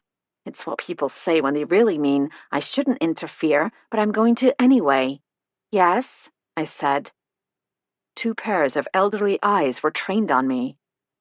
"We've been talking," Vivian said, "about the wedding. And what comes after that?" What comes after that? Good grief, was I about to get the talk? "For you and Tom," Lady Barbara said. "First, though, we've been wondering if you've found a dress. We'd like to offer ourselves as consultants." Thank you, but that's taken care of. My friend Charlotte says she's found the perfect dress. It's being sent to me. If I have to have it altered, I'd love to have you both come along. Was there something else? "Yes," Vivian said. "Have you decided where you and Tom will live?" Not yet, I said, not wanting to say too much. Things keep getting in the way. "Like bodies." Lady Barbara took a sip of her tea. "As soon as we make a decision, I'll let you know." "We hope you stay here," she said. "I don't mean on the estate, although there will be a couple of tied cottages available soon, but you and Tom need your privacy." "The thing is, we don't want to lose you," Vivian added. I was surprised to see her eyes glisten. "That's what we've been talking about. How much we need you." Now my eyes were glistening. Tom has a few decisions to make. "About his mother." Vivian made a little moue of distaste. They couldn't know about her words at the engagement party, could they? Arthur Gedge was a lot of things, but a gossip wasn't one of them. Still, Vivian and Barbara were pretty astute. They'd have picked up on Liz Mallory's negative attitude. Our marriage will mean a big change for Liz, and for my family, too. We have other people to consider besides ourselves. "If you want the advice of someone older, if not wiser," Lady Barbara said, "don't waste time trying to please other people. Now that you and Tom have found each other, do exactly what makes you happy, even if it means leaving Long Boston." "Thank you," I said, getting up to give them both a kiss on their papery cheeks. "I'm sure it's good advice, and for the record, I don't want to lose you either." By 9 that evening, Vivian and I were sitting in front of the fire at Rose Cottage. Fergus was curled up in his basket, one paw trailing out. "Vivian," I said, pulling my legs under me on the sofa, "what did you think of Dulcie Beaufoy?" "Funny you should ask, because I've been thinking about her all day. There was something almost childlike in her manner. I don't want to say trusting, because it wasn't that. More like unconcerned or unaware, naive. Oh, that's not really it either. I can't put it into words." "I know what you mean, like she's not in touch with the real world. I spoke with her today. She says Millie's fine, but something doesn't feel right to me. Do you think she's so naive she doesn't recognize danger?" "She's strong. I think she can handle Millie." "She's obviously capable of running the house and garden, but she's vague about her time in Jersey. And something else. She told me today that Justine as good as raised her.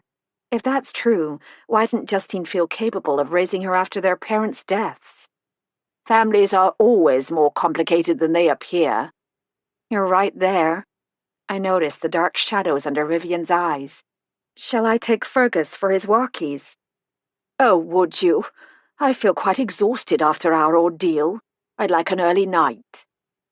Staying in a grand Elizabethan mansion was an ordeal I'd happily undergo any day, but I knew Vivian was tired. She wasn't young anymore, even if her doctor had pronounced her strong as a horse. "You go up. I'll bring Fergus in a few minutes. I'm going to read Apollo's report on the fake Von Eck again. That's sure to put me to sleep." After trying Tom's phone 2 more times, I left him a text and settled in to see if there was anything in the report we could use in our publicity campaign. 15 minutes later, my eyes were getting heavy. That's when my phone pinged, a text from Tom. "Can't talk now. Meet you at Rose Cottage, 7 a.m. We got it wrong." Chapter 34. Thursday, September 9th. I dreamed that night about Monkey Puzzle House, about stairs that went nowhere, and rooms without doors or windows. Everywhere I looked, great holes in the walls exposed the skeletons of animals sacrificed in some evil ritual that was now threatening me. Scariest of all was a painting of a long-dead Victorian with one eye that followed me wherever I went. I woke with a start. Tendrils of fear coiled in the air until the homely sounds of pots and pans and the reassuring aroma of strong coffee wafted up the stairs. Tom would be arriving at 7. I jumped out of bed, showered and dressed in a flash, and flew down the stairs. Sleeping Beauty awakes. Vivian stood at the aga, pushing sausages around a pan. I thought we deserved the full English today. Tom will be here any minute, I said, checking my watch. He texted me last night. Something's happened. Lovely. Vivian dropped 2 more sausages into the pan. Fergus woofed as the sound of car tires on gravel announced Tom's arrival. A car door slammed. We heard a knock, and Tom strode in, looking like he'd slept in his clothes. We unlocked Will Parker's files. I spent most of last night reading them. He bent down to kiss me. Tell me you have the missing inquest files. We do, and more. Vivian, we found his notes about you. Vivian stared at him, an egg in each hand. What did he think I could tell him? He was going to ask you about the contents of the metal box. I've remembered everything. Vivian's face clouded. At least I think so. She cracked the eggs into a frying pan and set a plate of sausages in front of him. Coffee? Yes, please. He picked up a knife and fork. I haven't eaten since yesterday around 4, and that was a microwave packet of chicken vindaloo. He cut a chunk off one of the sausages and began chewing. Your text said we got it wrong, I said. What did you mean? 2 things, actually. First, we got the results of the autopsy on Jack Kavanagh. He died of a heart attack, Kate. Actually, an aortic dissection, a sudden tearing of the wall of the aorta. Death is painful, but quick. I felt like the rug had been pulled out from under me. So it was natural causes after all. Yes, sorry. Don't be. What is it, Kate? I know that look on your face. You're still not convinced. No, I am. But I was thinking about what his daughter Cheryl said. She's convinced that someone searched his house. Maybe the stress put too much strain on his heart. Possible, but that still leaves us with no case to investigate. I shook my head. I need to think about this. What's the second thing? Tom pulled a sheaf of papers out of his jacket with his free hand. Printouts of the inquest. Read it for yourself. Out loud, if you please, Vivian said. I started reading the first page, but Tom stopped me. Not there, that's the boring stuff. He took another forkful of sausage as he thumbed through the pages with his other hand. The interesting part starts on page 25, with the testimonies of the gardener and the cook. He tapped the page. Right there. I read, Testimony of Interested Persons. The coroner calls Joseph White. Coroner. Please state your full name, age, and your relationship to the deceased persons. Joseph White. Yes, sir, my name is Joseph White. I'm 62, sir. I've been gardener at Monkey Puzzle House for 10 years, ever since they came, the doctor and his family. Coroner. What can you tell us about the poison hemlock and how it got into the dish of candied parsnips? Joseph White. It weren't my fault, sir. Coroner. No one has suggested it was, Mr. White. Why don't you begin by telling us how you found the poison hemlock? Joseph White. Yes, sir. I noticed it growing along the back of the property. My father taught me to recognise plants. He were an under gardener at Summer Leighton Hall, sir. There's a boggy area along the edge of the field. That's where I noticed it, sir. I told the doctor we should inform the farmer, but the doctor told me to get rid of it straight away on account of the children. Easier said than done, sir, I told him.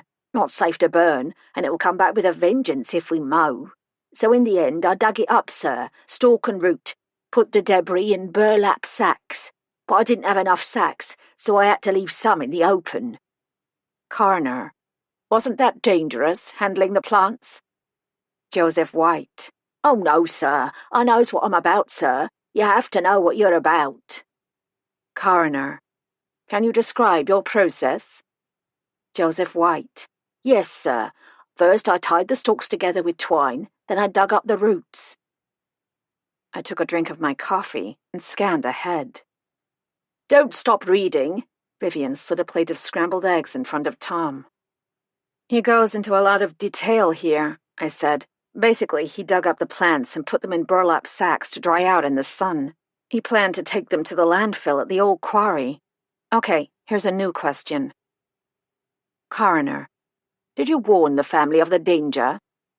Joseph White: Oh, yes, sir, I did. Showed the missus where the plants lay. That were on the Thursday, sir. Coroner: when you say Thursday, do you mean Thursday, May 18th, 2 days before the deaths of Dr. and Mrs. Beaufoy? Joseph White: Yes, sir. I told the missus I'd be back to take care of the rest of the brush on Sunday on account of my cousin in Woodbridge had some extra burlap sacks. Coroner: so, knowing the danger, does it seem likely to you that Mrs. Beaufoy could have mistaken the hemlock roots for parsnips? Joseph White: No, sir, it does not, sir. Very unlikely. Coroner: is it your opinion, Mr. White, that someone purposely mixed hemlock roots in with the wild parsnips Mrs. Beaufoy dug up for their supper? Joseph White: That I couldn't say, sir. Coroner: who else besides Mrs. Beaufoy knew about the poison hemlock? Joseph White: The cook, sir, and the children. They all knew. I made a point of it. They were there when I told her. The missus said they weren't to go near the plants or allow the dog to go near neither. Coroner: how did the children react? Joseph White: I couldn't say, sir. Coroner: but you believe they understood the warning? Joseph White: Oh, yes, sir. The missus was quite firm, especially with the little un. Coroner: thank you, Mr. White. You may stand down. We may call on you again. Joseph White: Yes, sir. Very good, sir. By the little un, he must have meant Dulcie, I said. Read on. The coroner calls Alice Evans. Coroner: please state your full name, your age, and your relationship to the deceased persons. Alice Evans: My name is Alice Evans, sir. I'm 21 years old. I work for Dr. and Mrs. Beaufoy as cook, but sometimes I mind the children. Mrs. Beaufoy was gone a lot with her charity work for the hospital. Coroner: can you take us back to Saturday, the 20th of May, the day of the miracle fair? Alice Evans: Yes, sir. Coroner: do you need a moment, Miss Evans? Alice Evans: No, sir. I'm all right. Coroner: can you tell us what happened on the day the Beaufoys died? Alice Evans: The house was in an uproar, sir. The doctor was due to arrive home that afternoon, and Mrs. Beaufoy was in a state. The dog had been found dead the previous evening, and... Coroner: do you mean Friday the 19th? Alice Evans: Yes, sir. That evening. He didn't come home. Master Gray went searching. He found him, dead. He'd been foaming at the mouth. Poisoned. Mrs. Beaufoy thought he must have eaten some of the hemlock. Coroner: you're telling us the day before Dr. and Mrs. Beaufoy were poisoned, the family dog was poisoned. Alice Evans: That's right, sir. Mrs. Beaufoy was in a right state over it. The doctor loved that dog, and she would have to break the news to him. She knew it would break his heart. Coroner: do you live with the family, Miss Evans? Alice Evans: I do, sir. I have a room near the kitchen. Coroner: were you there the entire day? Alice Evans: Just until the afternoon. Mrs. Beaufoy had given me the evening off on account of the fair, sir, and the fact that the doctor would be returning home. She said they had an important decision to make, but he wasn't going to like it, so she was planning to cook a special dinner, all his favourites. Coroner: how long had the doctor been gone? Alice Evans: Almost a week, sir. Coroner: was this usual? Alice Evans: No, sir. He had his practice to run and his patients at the hospital. Coroner: by hospital you mean Netherfield Sanatorium? Alice Evans: That's right. Coroner: did you ever hear him speak of a patient or a patient's family who were dissatisfied with his work, or someone who may have held a grudge against him? Alice Evans: No, sir. Not a word of it. He was an excellent doctor. Coroner: did the doctor or his wife have any worries at the time? Alice Evans. I got the impression they did, but it wasn't my place to ask. Coroner. So after lunch you left Monkey Puzzle House? Alice Evans. I helped Mrs. Beaufoy with a few chores, then I had a bath and dressed. My boyfriend arrived at 3, and we went to the fair. Coroner. Do you mean the Miracle Fair on the pier? Alice Evans. Yes, I was very excited about it. Coroner. Did Mrs. Beaufoy talk to you about preparing candied parsnips for dinner that night? Alice Evans. She did, sir. It was the doctor's favourite dish. Coroner. Did you help her dig up the wild parsnips? Alice Evans. I did not, sir. Not that time. Coroner. But you were aware that she did it? Alice Evans. I was. She had dug up the parsnips that morning and put them in her trug in the shed. Coroner. You saw the parsnips? Alice Evans. I did, sir. They were very nice. Coroner. And you didn't see anything that looked different or unusual? Alice Evans. I didn't inspect them, sir, but Mrs. Beaufoy knew wild parsnips. They grew along the lane in front of the house. Coroner. Not along the rear of the property? Alice Evans. No, sir, along the lane. Coroner. Had Mrs. Beaufoy picked wild parsnips before? Alice Evans. Oh, many times, sir. I helped her on occasion. Coroner. Think carefully, Miss Evans. Does it seem likely to you that Mrs. Beaufoy would have mistaken the hemlock roots for parsnips? Alice Evans. It does not, sir. She knew the danger. We all did. Joe made it clear we were not to go near the plants. Coroner. By Joe, are you referring to Joseph White, the gardener? Alice Evans. Yes, sir. He told us we were to keep away from that area because the plants were dangerous. Even touching them could make us sick. Coroner.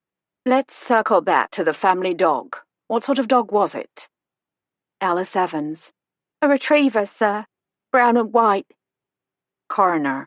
What was his name? Alice Evans. Ranger. Coroner. Was Ranger the kind of dog to get into things? Alice Evans. I wouldn't have thought so, sir.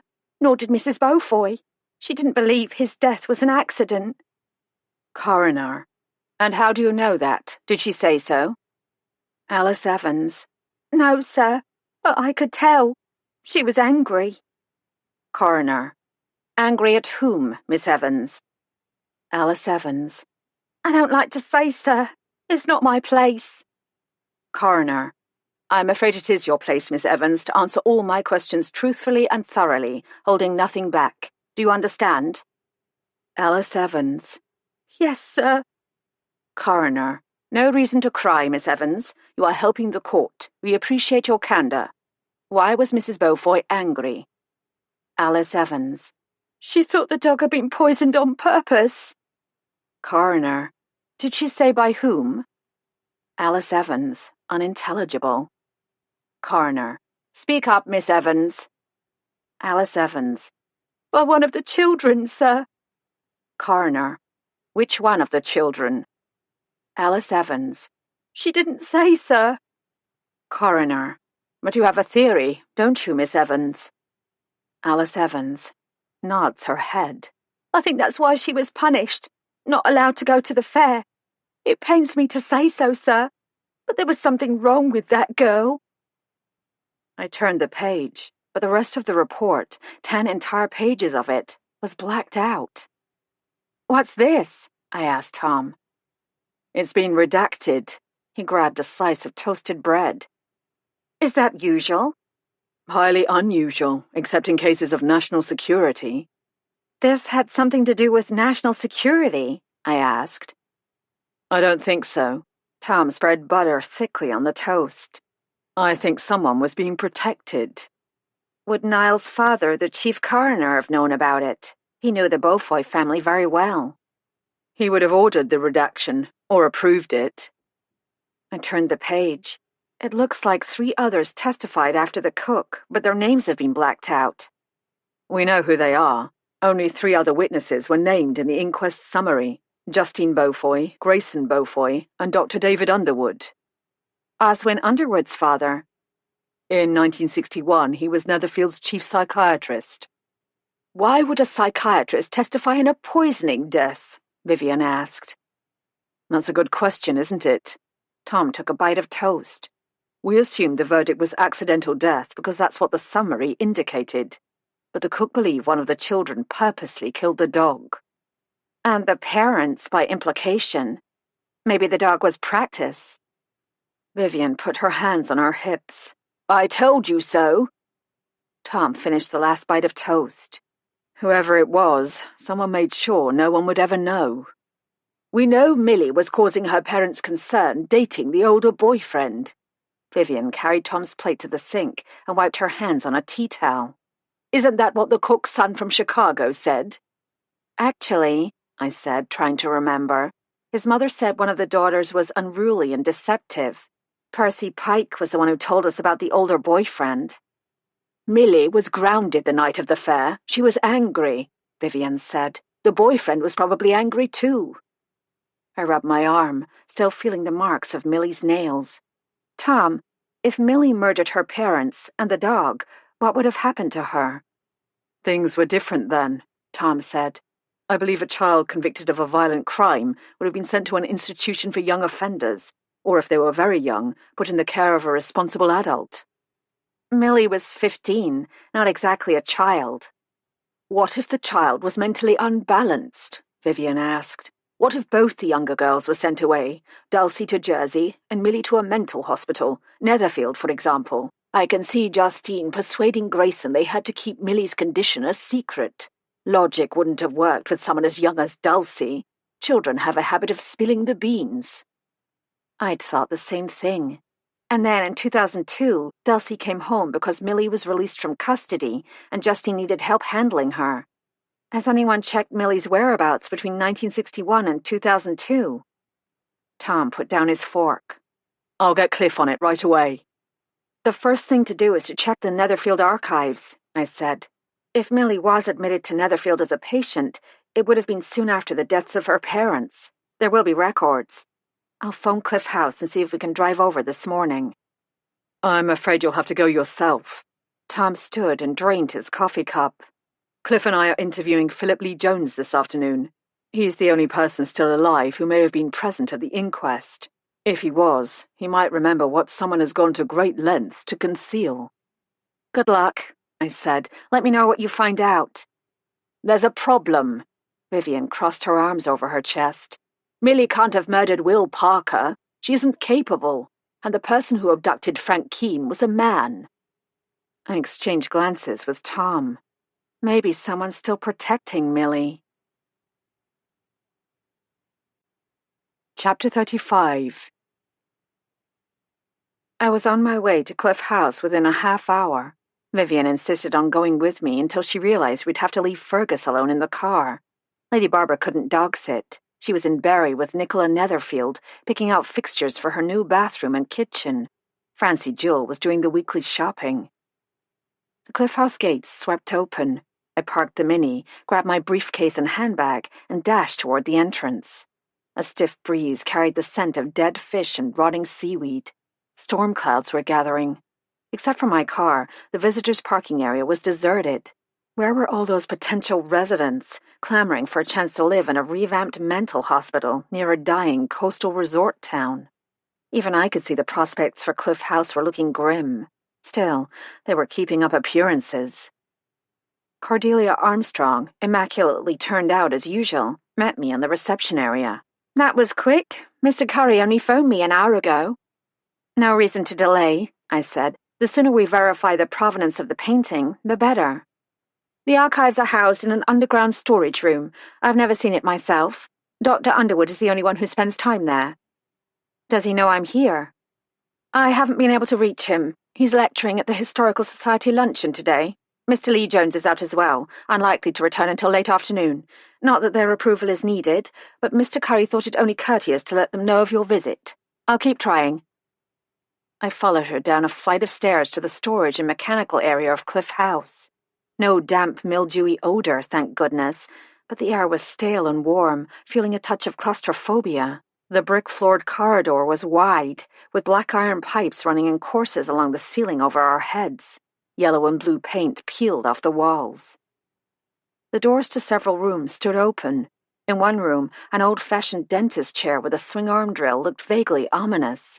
In another, an oversized bathtub, rusty and unplumbed, conjured images of what it might have been used for. I felt queasy.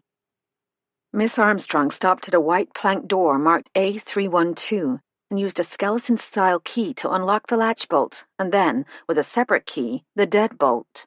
Why two locks for a storage room? Or was this room originally used for something else? This speculation wasn't helping my claustrophobia. The room was small, not much larger than a generously proportioned walk-in closet, and fitted on 3 sides with shelving. I fought the urge to flee by focusing on the cloth-bound ledgers which lay in stacks on the shelving. They reminded me of the estate books in the Finchley Hall archives, filled with the details of human lives. A wooden table and chair occupied the center of the room. "Is there some kind of organizational plan?" I asked Miss Armstrong. "There may be. I'm not familiar." I got the impression she was as eager as I was to escape. "I'll leave you to it, shall I?" she said. "Call the main number if you need something, a cup of tea, a bathroom break. Your phone should work down here. And do ring when you're finished so I can lock up." "I will." I propped the door open to make the small windowless room less stifling. I worked systematically around the room. Stacked along the left side were the minutes of the trustees' meetings, organized by year. I opened the first volume, dated 1888. Horace Netherfield himself had been chairman of the trustees. The ledgers continued until 1962, when the hospital was transferred to the NHS. If the trustees had decided to replace the Von Eck with a forgery, it wouldn't show up in the minutes. They weren't stupid. Along the back wall were the financial records, also in chronological order. These ledgers, hundreds of them, were smaller in size and organized according to category: balance sheets, budgets, income and expenses, and calendar year. If I'd had more time, I would have started there. They might have contained records of Dr. Beaufoy's trips to the French Alps, possibly even payments to Gerard Bibeau. But it was the patient records I needed to check first. Which doctor had authorized Marilyn Lee Jones's request to leave the grounds, enabling her suicide? Even more important, was Millicent Beaufoy ever a patient at Netherfield? I'd start there. These records were stacked on the shelves to my right. Like all the cloth-bound ledgers, the contents were marked on the spine in white ink. Intakes and releases, medical and legal documents, case studies, weekly psychiatrist's reports, treatment plans. I took a notebook and pen out of my briefcase, pulled out the intakes and releases ledger for 1961, and spread it out on the table. First, I flipped to the end to see if there was an alphabetical listing of names. There was not. I'd have to go through each individual record. I began with May 20th, the day Dr. Beaufoy returned from France. Palmer, Thomas, age 42. Sutcliffe, Margaret, age 63. Hatton, John, age 23. Mortimer, Nancy, age 37. Each patient was given a separate page with a photograph, the essential biographical details, a summary of the committal documents, the results of a preliminary physical examination, and a brief general description of the patient's mental condition at the time of intake. I turned page after page, scanning the faces. The majority were men. A few looked directly into the camera. Most stared off into the distance. All appeared to be well-dressed. These patients had been loved by someone, or at least valued enough to pay the not inconsiderable fees Netherfield charged. Even so, there was desperation in the blank faces and hollow eyes, confusion, misery, hopelessness. None were children. Had I gone charging off for nothing? Maybe Netherfield didn't admit children. Maybe I was looking in the wrong place entirely. I was considering phoning Miss Armstrong to ask her if I could have a cup of tea when I turned a page, and there she was, smiling into the camera as if she were posing for a class photo. I took in a quick breath. May 24th. Dora Banks was the name given, but there was no mistaking the broad forehead and high cheekbones, the fair hair, the innocent blue eyes. Dulcie Beaufoy had changed remarkably little in the 60 years since the photo was taken. It was the smile that unnerved me. She hadn't yet realized what was happening to her. I snapped a photo of the page with my cell phone. I should have known. My conversation with Jules Mallet had prepared me. The reason Patricia Voce hadn't mentioned her niece was because Dulcie had never been in Jersey. She'd been admitted to Netherfield. Bits and pieces of information locked into place. Dulcie must have been the child the cook had described. Unruly, manipulative, a right handful. The night of the miracle fair, it must have been Dulcie who'd been grounded, not Millie. Why?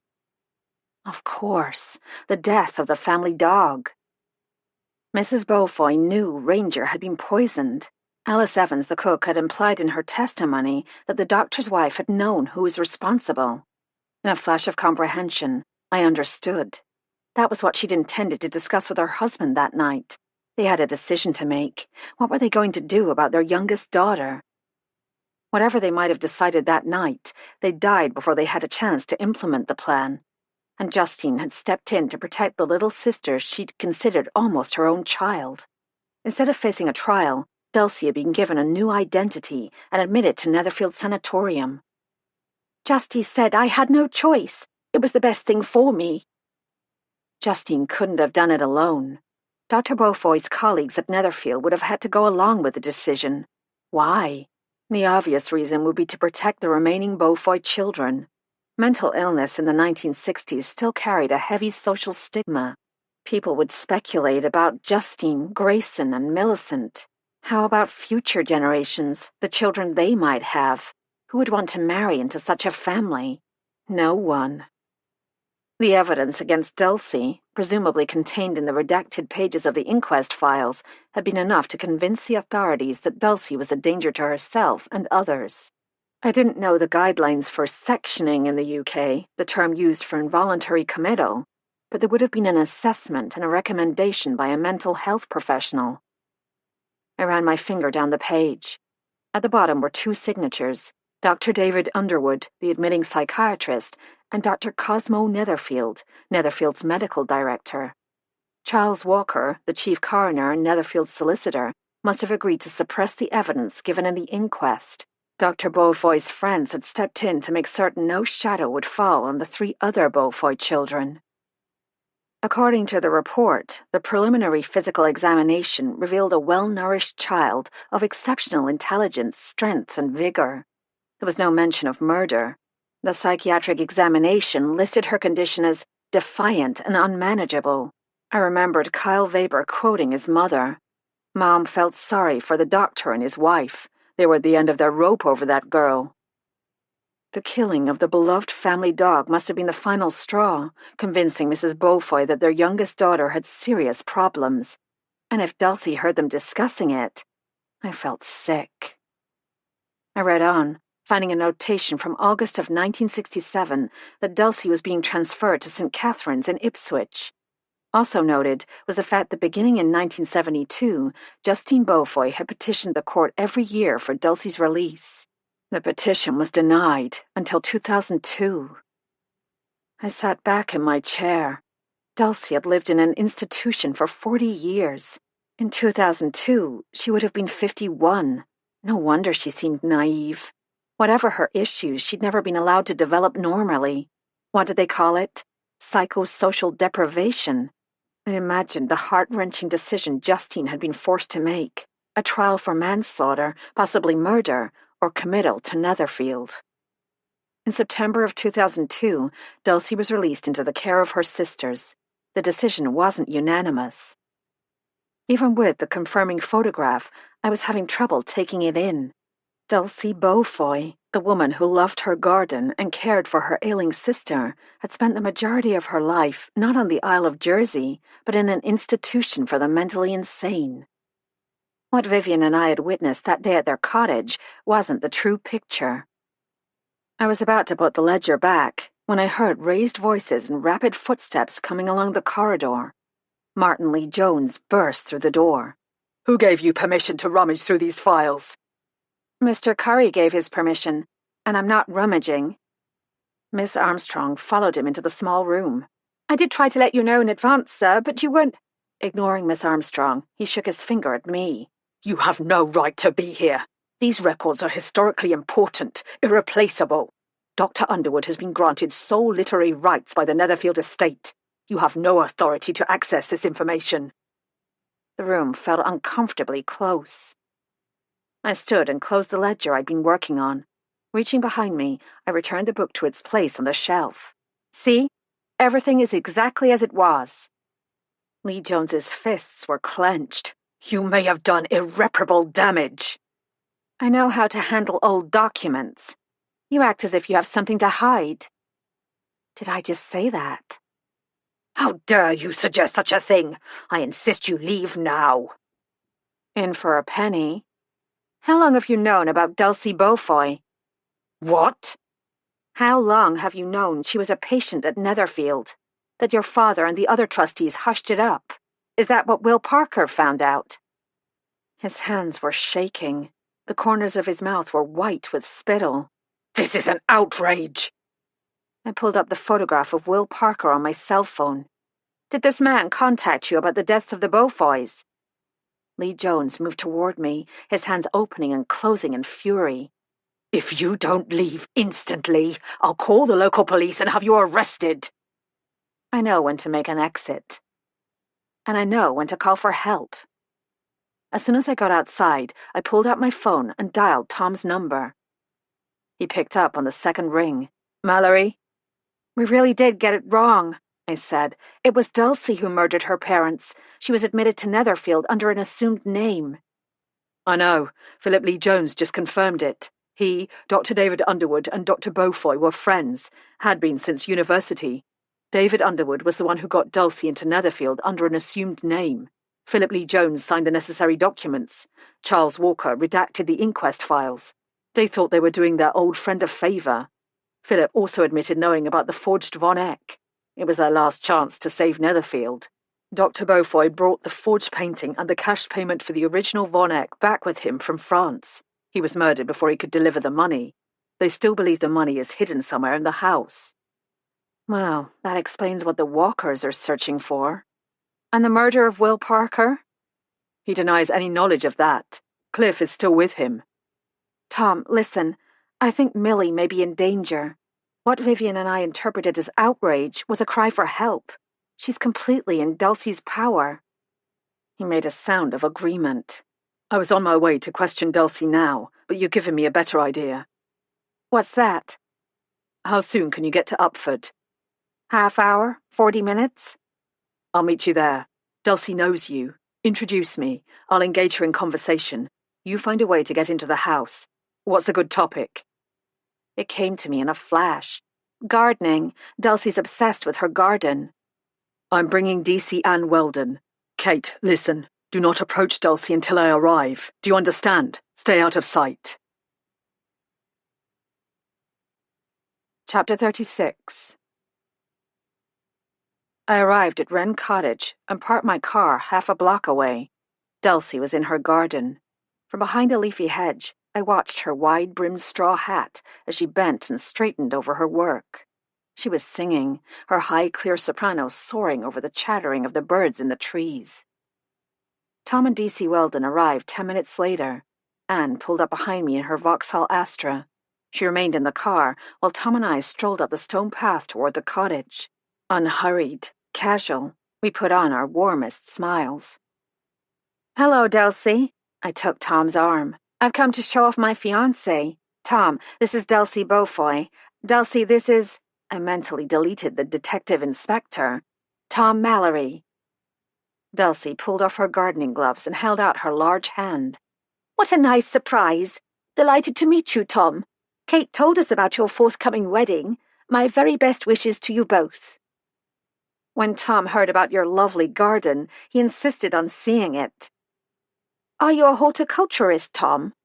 Dulcie removed her straw hat and let it hang down her back. I've never had formal training myself, just lots of experience with soil, seeds, plants.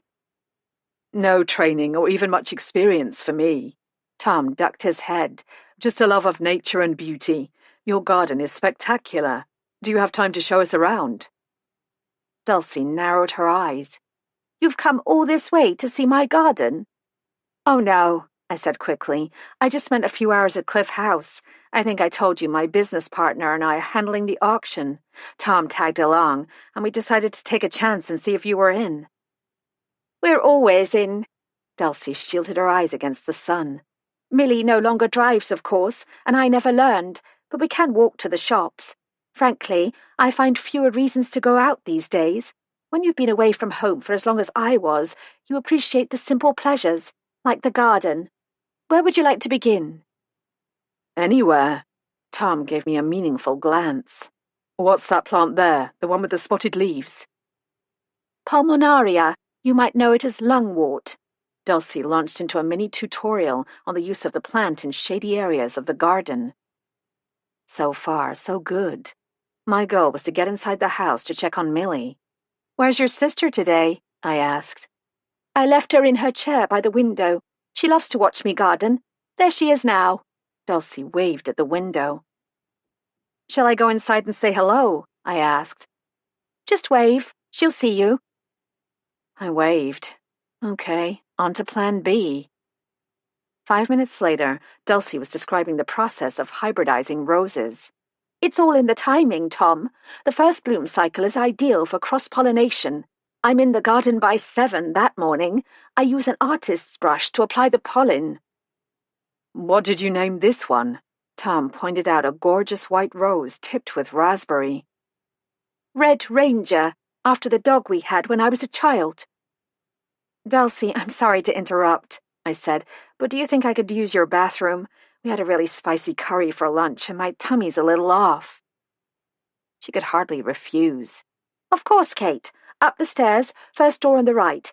Don't disturb Millie, will you? She's probably dozed off in the chair, and you know what happened last time you were here. I won't. I patted my stomach to reinforce the urgency. Thank you. As I headed for the door, I heard Tom say, Now, that is fascinating. You must tell me how you protect the pollinated blooms. I'm sure you have your own technique. I ran up the steps and pushed open the door.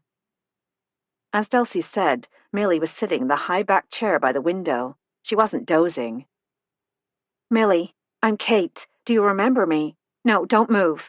It's better if Dulcie doesn't know we're talking. I'm supposed to be on my way to the bathroom. How could I get closer without Dulcie seeing me? The window was about 3 feet from the floor.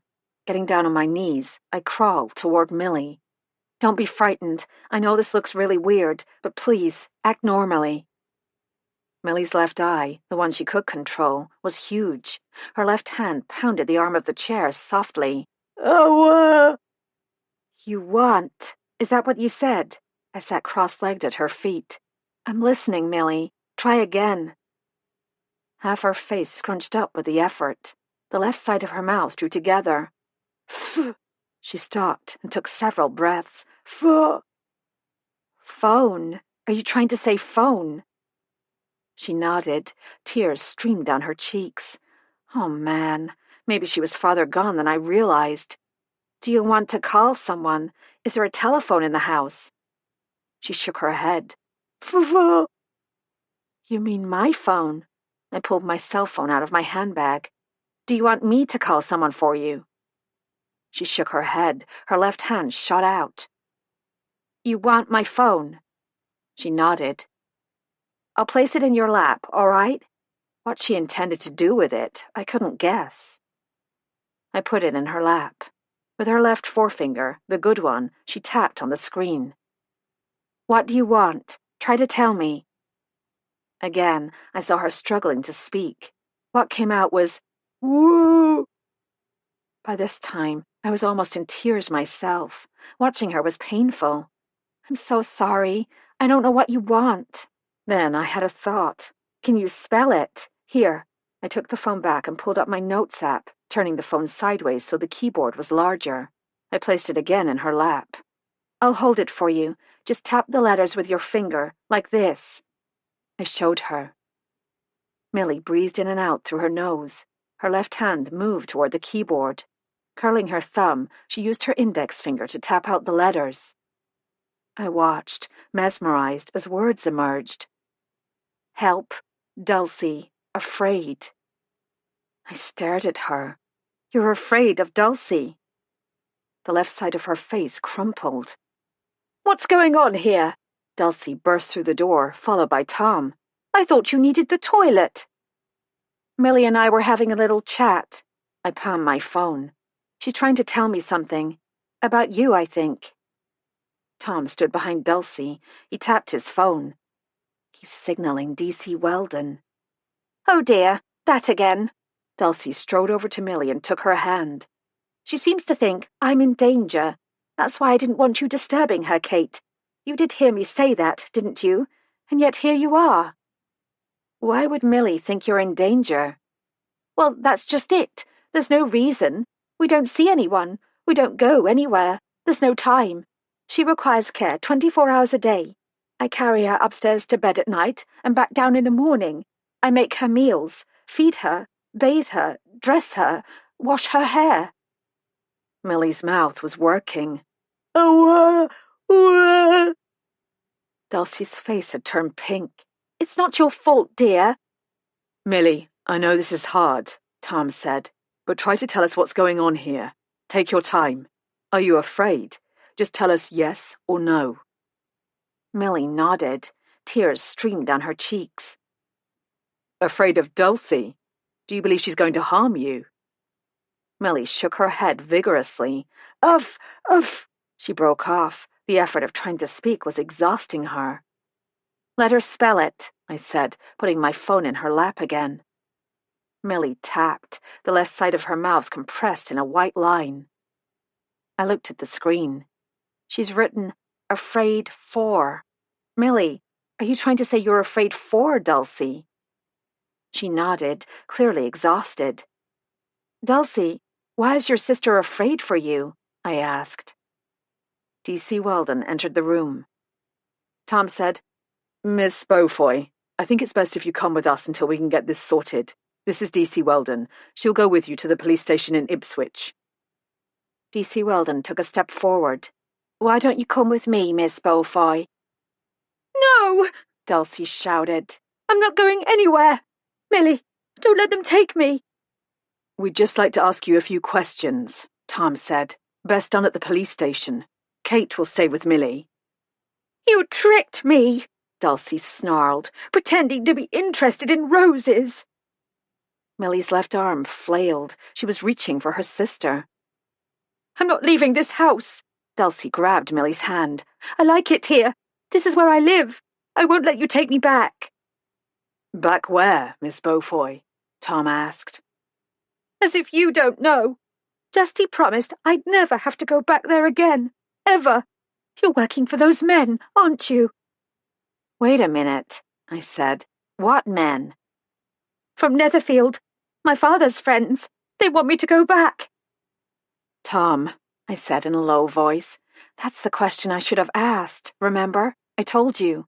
When Vivian and I arrived, Dulcie asked who sent us. I never followed up. Louder, I said, we need to hear this, and I think Miss Beaufoy will feel more comfortable telling us right here. Tom nodded. All right. Why don't we all sit down and talk? As we pulled up chairs, I heard him whisper, Anne, call social services. Chapter 37. I had to hand it to Tom. I'm sure he'd never conducted a more bizarre interview in his life. 11 people crowded into Wren Cottage's minuscule dining room. The 2 Beaufoy sisters, Tom, Anne Weldon, and I sat around the oval table. Standing behind us, lining the walls, were 2 care workers, a counselor, and a psychologist from social services. Add to that 2 lanky police officers from Ipswich who'd brought a laptop computer so Millie could type her responses, 1 letter at a time, and a portable recording machine. They attempted to make themselves invisible by hulking in the doorway. Once the recording machine was set up, Tom explained how things would work. When Millie was asked a question, she would type her response, and I would read what she wrote. If I got it right, she'd nod. If I didn't, she'd have to start again. Honestly, I couldn't imagine how she was going to make it. Pure grit, I supposed. After stating the preliminaries and naming those present, Tom began with Dulcie. Your father, Dr. Simon Beaufoy, and your mother, Mrs. Nancy Beaufoy, died on the evening of May 20th in 1961. I know this is difficult, but can you tell us what that day was like? I was in trouble, Dulcie said. Gray found our dog, Ranger, in the shed. Mother accused me of putting hemlock in his food. She said I wouldn't be allowed to go to the fair that evening. Did you put hemlock in Ranger's food? Yes. Dulcie studied her lap. Someone cleared his throat. Why did you do that? He'd bitten me. I wanted to make him sick. You didn't intend to kill him? No. I was sorry he died. Did you mix hemlock roots with the parsnips your mother collected? Yes. Did you intend to kill your parents? No. She shook her head vigorously. The gardener told me it would make us sick. He didn't say we'd die. But you knew Ranger had died. Not until later. I'd already put the hemlock roots in with the parsnips. When I found out about Ranger, I tried to take them out, but it was hard. I thought a tiny bit wouldn't hurt them. You wanted to make your parents sick. Why? I was angry. I'd been looking forward to the fair, and then they said I couldn't go. I thought if they got sick, I could sneak out of the house. And that's what you did? Yes. I'm sorry. I really am. I watched her, seeing not a mature woman in her 60s, but a child. I'd first heard about psychosocial deprivation when a friend adopted a 7-year-old girl who'd lived her entire life in a crib in an orphanage in Romania. Dulcie's deprivation hadn't been that severe, but her childhood had been far from normal, and that had left its mark. When did you learn your parents had died? Tom asked. Justy told me that night. She wouldn't let me see them. Did you tell Justy what you'd done? Dulcie nodded. Yes, I was crying.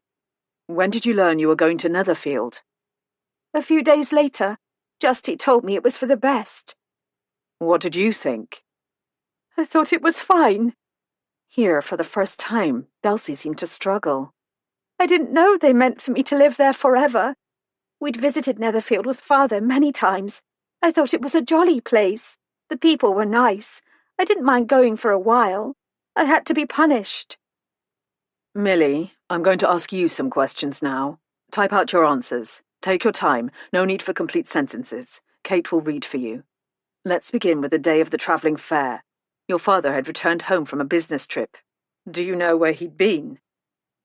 The one-finger process began again, easier now that Millie had a keyboard, but still grueling. As she typed, I read the words, France, village in Alps.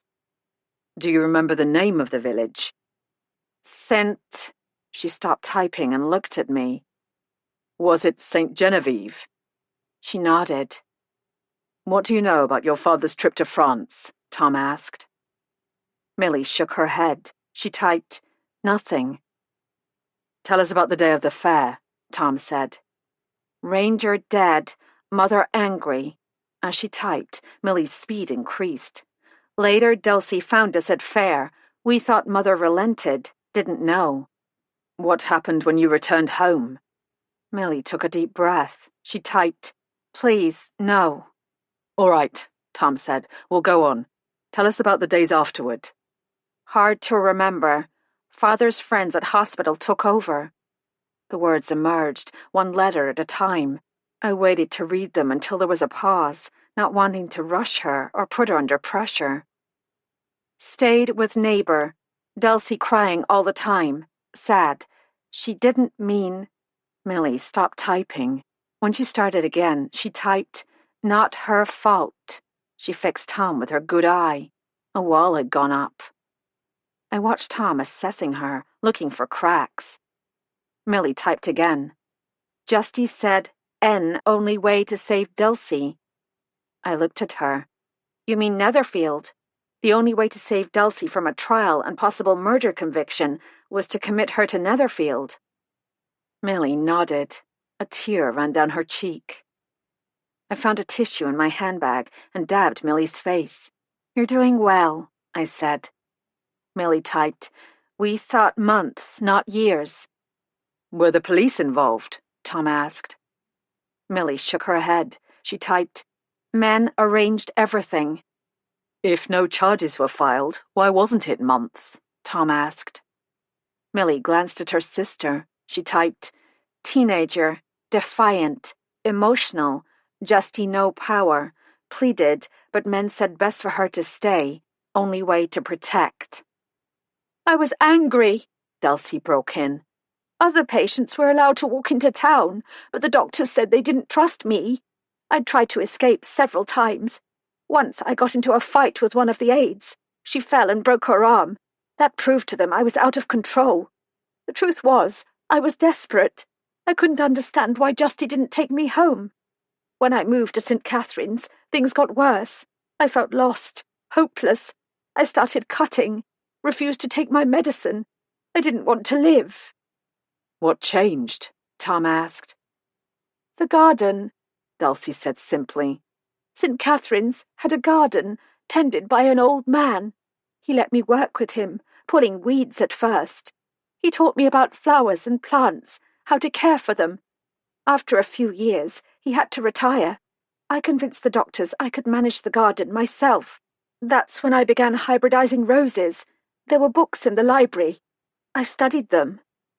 You said you worked with computers. I did that too. All the patients were given job training, those who could learn.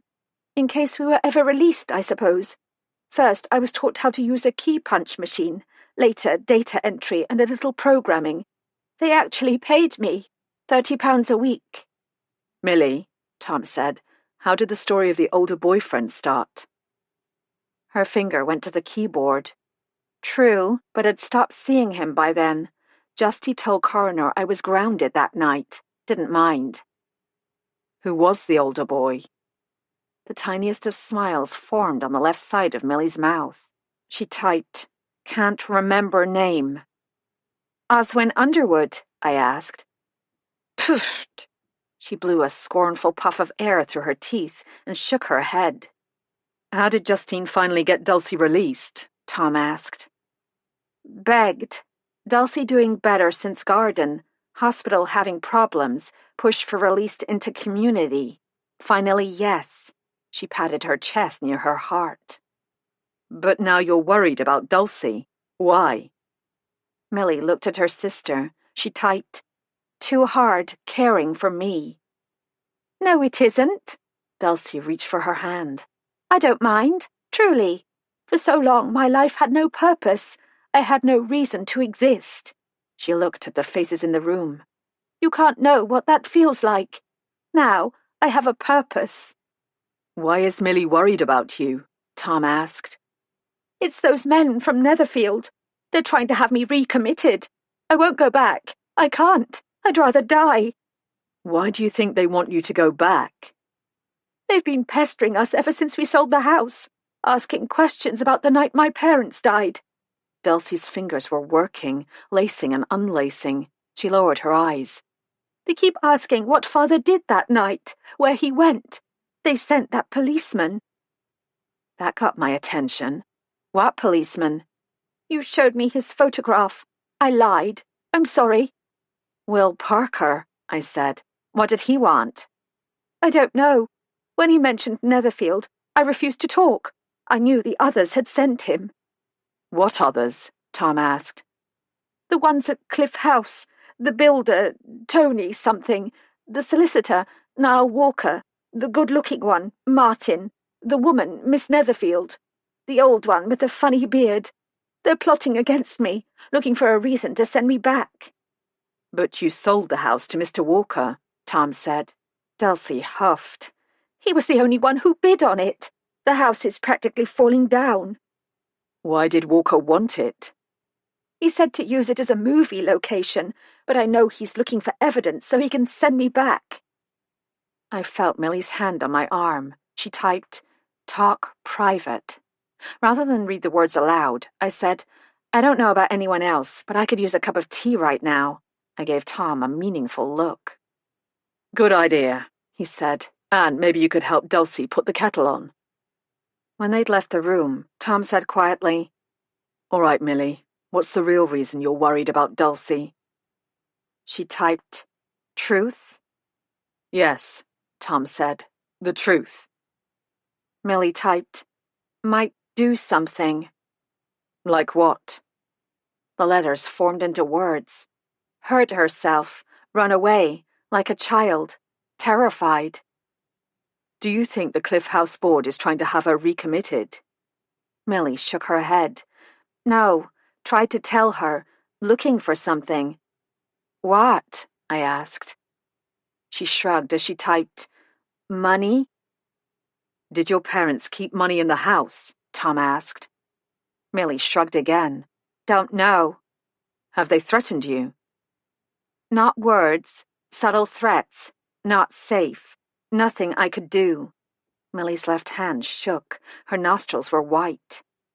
No wonder Millie had tried so hard to communicate with us on that first visit. I'd interpreted her attempts to communicate as rage. It was terror and desperation. The board members were pressuring them for information they didn't have. Millie could see the effect it was having on Dulcie, that she might do something foolish. But in her physical condition, Millie was helpless to stop it. She needed someone to listen to her. Millie was typing, looking for what father brought home from France. Valuable. Payment for something. And there it was. Confirmation of what Philip Lee Jones had said. The thread connecting past and present. The dot that closed the circle. Dr. Beaufoy came back from France with a copy of the Von Eck and the payment for the original. But what was that payment? French francs? British pounds? Tom and I left at 1 o'clock. Millie and Dulcie Beaufoy had been taken to a residential care home in Ipswich, where they would be given meals and temporary shelter. The care workers assured me the court would appoint a guardian to make decisions about their long-term care. The psychologist said it was still possible Millie's speech could improve with therapy. I hoped that was true. I also hoped the appointed guardian would find a way for the sisters to remain at Wren Cottage, where Dulcie could tend the garden she loved so much. No matter where the sisters ended up, I promised to visit them, and I'd keep that promise. No one should be left alone in their old age without someone who cares. On the way to my car, Tom phoned police headquarters. Bring 'em in, Cliff. The lot. Curry, Walker, Netherfield, Lee Jones, Underwood. I want to interview them at 4. Whatever it takes. Conspiracy to commit fraud if you have to. I'll be there by 2. Will you charge Dulcie? I asked when he'd rung off. He looked at me. I think she's paid for her crime, don't you? Chapter 38. The problem with being a civilian is not being allowed to sit in on police interviews. I waited for Tom at police headquarters on Raingate Street from 3:30 to well after 8 p.m., with only a coffee and 2 lemon throat lozenges to tide me over. DC Ann Weldon stuck her head in the conference room once to tell me Frank Keene was improving. If that continued, the doctors would release him into Jean's care. Finally, Tom appeared, holding his jacket. Let's go. I'm starving. We walked to the Dog and Partridge, a chain pub not far from police headquarters with good food and fast service. A waitress showed us to a high-top table and handed us menus. I'll be back to take your orders. How did it go? I asked. Did they come in willingly? Eventually. We had to track down Niall Walker, and we never did find Dr. Underwood. We'll interview him later. Let's order. He signaled the waitress. We chose the quickest thing on the menu, fish and chips. Once the waitress had gone to put in our orders, Tom said, Here's the short version, but we have to begin at the beginning. May 20th of 1961, the evening the Beaufoys were murdered. Philip Lee Jones got a call from the police around 9 o'clock. He called the others, and they all rushed over to Monkey Puzzle House. By you mean the trustees, Philip Lee Jones, Cosmo Netherfield, Charles Walker, and David Underwood. He nodded. And Oswin Underwood. He was 17. The older men were naturally concerned about the Beaufoy children, but they admit their first thought was for the forged painting and the cash Beaufoy had brought back with him from France. Nicola's father talked his way inside and found the painting, which he rescued, but there was no sign of the cash, payment for the original Von Eck. Beaufoy had taken an empty briefcase with him, expecting to fill it with a combination of Swiss banknotes and gold coins. Netherfield found the briefcase in the Beaufoy's bedroom, empty. Figuring Beaufoy had stashed the currency in his safe, Netherfield searched the house. He found the safe standing open and empty. At that point, the police escorted him out. That was a long time ago. Would the paper currency be legal tender today? No, but the increase in value of the gold coins would far outstrip the loss. Go on. The trustees turned their attention to Dulcie, getting her admitted to Netherfield. By the time they approached Justine again, wanting to search the house, she'd taken the decision to lock it up tight. No one was permitted access, not even the trustees. Did she say why? I suspect she was afraid evidence of Dulcie's guilt would turn up. At any rate, she never did allow them inside the house. They tried everything, including telling Justine her father had been carrying important documents, that he'd consulted an eminent psychiatrist in France about a patient, but she still refused. They even offered to buy the place. They were so desperate to find the cash, they actually broke into the house twice. Fortunately for them, Justine wanted to avoid the police, so she never reported the crimes. Why did the forgery happen in the first place? I'm sure you've guessed. By the late 1950s, Netherfield was in serious financial trouble. They couldn't compete with the National Health, but the trustees didn't want to give up a lucrative private practice. In order to hang on, or postpone the inevitable, they approved the sale of the Von Eyck to a private collector in Cape Town. The sale of the Von Eyck was totally legal. The painting was authentic, and they had no intention of ever selling the copy. The forger was the man Ivor mentioned, Gerard Bebo. The waitress delivered our food, served on the traditional paper plates. I sprinkled malt vinegar on everything and speared a chip. How was Bebo paid? The trustees fronted the money to pay him. Another reason to locate the cash from the sale of the original painting. And then? The original trustees died, all but Philip Lee Jones, the youngest, and the search for the money ceased. But their children knew. Exactly. Fast forward to a year ago when Justine Beaufoy died and Dulcie and Millie put Monkey Puzzle House on the market. That raised the tantalizing possibility that the cash and coins could still be found in the house. Niall Walker snapped it up. The board members located the metal box almost immediately in one of the concealed spaces behind the wood panels. They read the papers Will Parker wrote and decided one of the 5 sleuths must have taken the money. Who sent the game pieces, and why? That was Curry's idea. He had one of his security people check on the 5 sleuths. What he found convinced him they hadn't located the cash after all. Will Parker had lived his whole adult life on a policeman's salary. Jack Kavanagh lost everything when his cleaning business went under. Frank Keane had been an accountant who lived frugally. Mary Diamond was practically on the streets, and Vivian had been a secretary. None of them showed any signs of ever possessing a fortune. But Curry figured if they hadn't taken the cash, they might know where it was. The game pieces were intended to jog their memories and prepare them for questions. That's what the board members did. They telephoned, asked questions. No violence. They all insisted on that. You mean they contacted Will, Jack, Frank, and Mary? Why not Vivian? They claimed they couldn't find her until later. There's no Vivian Bunn listed in the directory. What did they think when the sleuths started turning up dead? The only death they knew about was Will Parker, and they assumed it was probably connected with his career in the police. That's what Hugh and Stephanie thought, too. Those questions must have gotten Will Parker thinking about the old case. No, Kate. Will Parker had already been investigating. We know that from his files. We may never know what first got him interested, but he was the one who contacted the board members. They actually showed him the metal box, hoping he could tell them where the cash had been hidden. He said he'd never seen any cash. Back up a minute. How did Tony Curry and Pyramid Development get involved with the Cliff House project? The board members approached Curry. They owned the Netherfield building and were keen to make some money out of it. In addition to the structure, which impressed Curry, they dangled the prospect of auctioning off the snuff boxes and the Von Eyck. They didn't tell him it was a fake, although he figured it out when they told him about the lost cash. Who hired the thug to follow Vivian? Curry. He swears he thought the guy was a private investigator. When the board members realized neither Parker nor Kavanagh knew about the cash, and that neither Mary Diamond nor Frank Keane were able to tell them anything, Vivian was their last hope. They found her living on the Finchley estate. The thug was supposed to watch her, follow her, see if she went near Monkey Puzzle House, which, thanks to you, she did.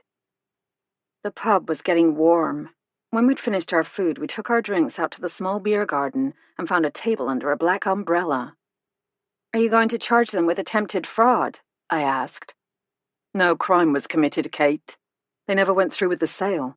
In fact, they agreed to the scientific testing and accepted the results. That was mostly Curry's doing. Given our findings, he realized they weren't going to be able to pull it off. So who killed Will Parker and the others? The others? Kate, you know that's not proven. Well, someone kidnapped Frank Keene, and someone gave Mary Diamond a bottle of whiskey, and someone searched Jack Kavanagh's flat, probably triggering a heart attack. Speculation. I know. I took a deep breath. So let's focus on Will Parker. Who murdered him? The Beaufoy sisters couldn't have, and this lot all have alibis for the night of the 21st. I suppose you checked. Of course. Martin Lee Jones was home in Ipswich when Parker was killed, as he said, hosting a backyard barbecue for a dozen friends. Nicola Netherfield and Tony Curry were in London and can prove it. Dr. Underwood was lecturing in front of scores of library patrons, and Niall Walker was at some sort of family event. A wedding, dozens of witnesses. I give up. I downed the last of my mineral water and stood. I'd better get back. Vivian will want to know what happened. Tom walked me to my car. Pieces of the puzzle floated just beyond my grasp. The game pieces, the metal box, a soup can filled with soil and fibers, pebbles, a leather pouch with a red drawstring, a signed document. Evidence in a case that had been niggling at the back of Will Parker's mind for nearly 60 years. He hadn't given up. The notes on his computer proved it, and that list. What was it he'd wanted to tell Vivian, or ask her? The thought tiptoed in so quietly, I almost missed it. Someone told a lie, and that lie was repeated in good faith. Tom, I said slowly, I think we can find out what happened to the payment Dr. Beaufoy brought back from France. We need to speak with the Parkers. Tonight. Chapter 39. Tom and I arranged to meet the Parkers at 7 at the Newton Arms, a pub not far from the A14 on the northern edge of Cambridge. We went in my car. Tom drove. The sign outside the pub was a copy of Kneller's famous 1689 portrait of Sir Isaac Newton, Fellow of King's College, Cambridge, at 46, his long flowing hair prematurely grey. The pub's interior was dark, with low ceilings, wooden booths, and painted brick walls hung with Newton memorabilia. We spotted Hugh and Stephanie in a booth, drinking what looked like lemonade. Hugh stood to shake hands with Tom. Stephanie and I did that awkward hug thing you do when you like someone but don't know them very well. I think you've met D.I. Mallory, I said. Hugh smiled. He was kind enough to visit after we'd gotten the news about Dad's death. Please, sit down. Stephanie slid in next to her husband. We've ordered a little something. The waiter arrived with a platter of nachos and cheese, 2 more glasses, and a fresh pitcher of lemonade. We hope it'll be worth your while to have driven all this way, Hugh said. Steph and I have been talking, and we honestly can't think of anything we haven't already mentioned. Before he was murdered, Tom said, your father had been investigating the deaths of Dr. and Mrs. Beaufoy, who lived in a house near Hopley's holiday camp. You know that much. We now believe your father stumbled onto something else. 2 years before your father and the other teens explored the abandoned house, Dr. Beaufoy had returned from a trip to the French Alps with a forged copy of a 15th century painting by Jan van Eyck. The copy was made by an artist named Gerard Bibeau. Did your father ever mention a painting? The Parkers both shook their heads.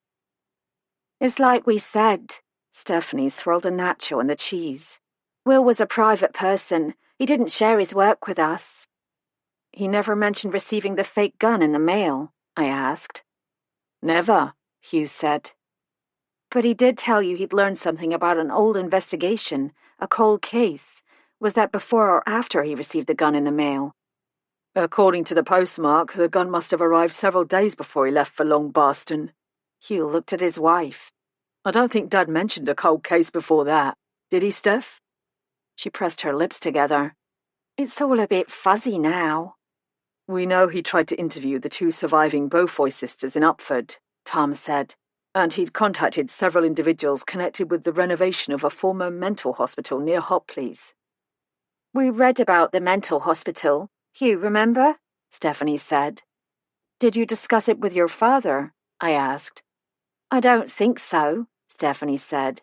Dad said he was working on some new evidence and had to be away for a few nights. That's really all we know. Did he say when he'd be back? No, Stephanie said. Well, he did say he'd see us on Sunday as usual. There was a documentary on the ponies of the New Forest, a rerun. He was looking forward to it. My mother's words came to mind. Back up, Kate. Roots always go deeper than you think. I know you've been through this several times, I said, but I'd like you to go back a little further. We think your father's interest in the abandoned house was prompted by something he'd recently learned. Knowing what that something was could be the key. When was the very first time your father mentioned the old investigation? Hugh rubbed his temple. It might have been after he received the game piece in the mail, but then it could have been earlier too. I'm sorry. Wait a minute, Stephanie said. I think she's right. I think your father first mentioned an old case that Sunday we watched the documentary on the Hope Diamond. Remember, Hugh? I remember the documentary, he said. The diamond was discovered centuries ago in some mine in India. India? That's right, Stephanie said, more animated now. But it wasn't the Hope Diamond that got his attention. It was when they mentioned some rare blue diamonds mined somewhere in South Africa. That's it. I grabbed Tom's arm. I knew the name Cullinan was familiar. Will wasn't interested in an SUV. He meant the mine in South Africa, the Cullinan mine. Hugh and Stephanie looked confused. Tom pulled out his cell phone, scrolled through, and handed it to Hugh Parker. We found this list on your father's computer. Hugh read, Miracle, Intense Blue, Cullinan, St. Genevieve. I don't get it. We think miracle means miracle on sea, Tom said. St. Genevieve is a village in the French Alps where the forger Gerard Bibot had his studio. I should have known, I said. Intense blue doesn't refer to ultramarine pigment. It's a designation given to natural blue diamond with exceptional depth of color. They mine them in only a few places in the world. One is the Cullinan mine in South Africa. Stephanie, can you remember exactly what your father-in-law said? Her brows drew together. She bit her thumbnail. They were showing some diamonds, rough and uncut, found recently in a mine in South Africa. They looked like blue stones. Remember, Hugh? Your father said something like, so that's what they were. And then he said something about never knowing when new evidence would turn up. I must have asked him what he meant, because he said, it's something I've been thinking about a long time, an old case. I have no memory of that, Hugh said. You'd probably gone to the loo. I was almost vibrating with excitement. The collector who purchased the original Von Eyck was from South Africa. He must have paid for the painting not with currency and coins, but with uncut blue diamonds. That's what the pebbles in the metal box were, Tom. Not stones swept up with the soil and fibers, but small blue diamonds. Would a few small uncut blue diamonds be worth an original Von Eyck? Probably not. I'm guessing there were more diamonds, larger. The question is, who took them, and where are they now? The Parkers were staring at us, dumbfounded. Hugh said, Dad put all that together. That's why he was killed. I think so, I said. He thought he'd uncovered evidence of a 60-year-old murder. He didn't know he was putting his own life in danger. Tom grabbed his jacket. Hugh, Stephanie, you've been immensely helpful. I'll keep you informed. Thank you so much, I said, slinging my handbag over my shoulder. We'll be in touch. Tom was already halfway to the door. Come on, Kate, quick as you can. I've got to get back to headquarters. We'll have to interview everyone again. Someone did murder Jack and Mary, Tom. I'm convinced of it now. On the way out the door, he tossed me my car keys. You drive. I'll call Cliff. Chapter 40. I dropped Tom off at police headquarters.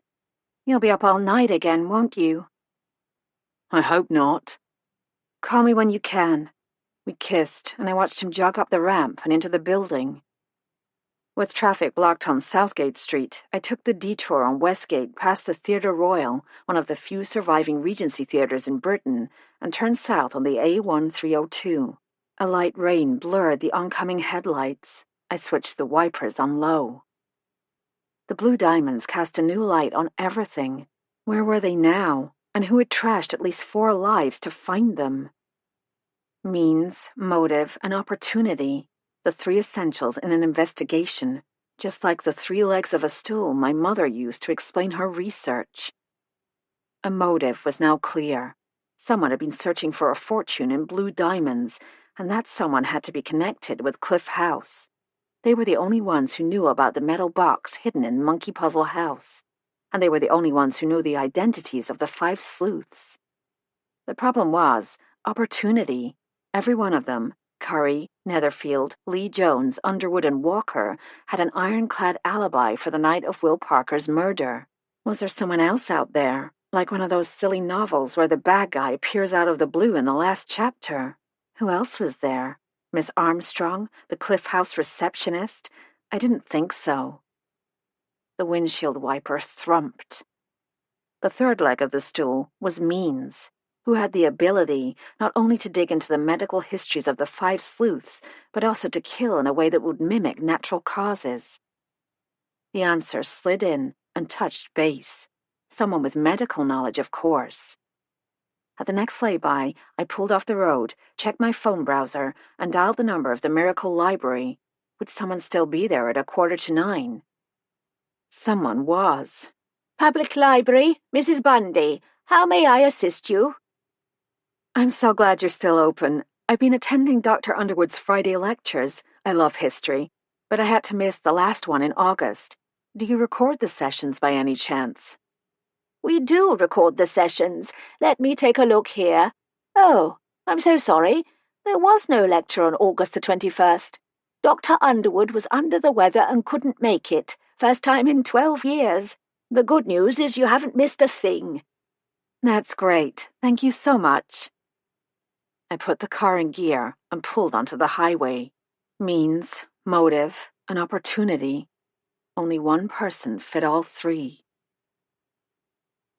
When I parked outside Rose Cottage, all the lights were off. I got out my key in case Vivian was already in bed, but I found the door unlocked. Odd. Vivian always locked the door when she left the house or went to bed. The back of my neck prickled. The door swung open. Vivian? Silence. I heard a low growl and switched on the lights. Someone had chained Fergus by his leash to the table. He whimpered. Where's Mummy? I asked him, unclasping the leash from his collar.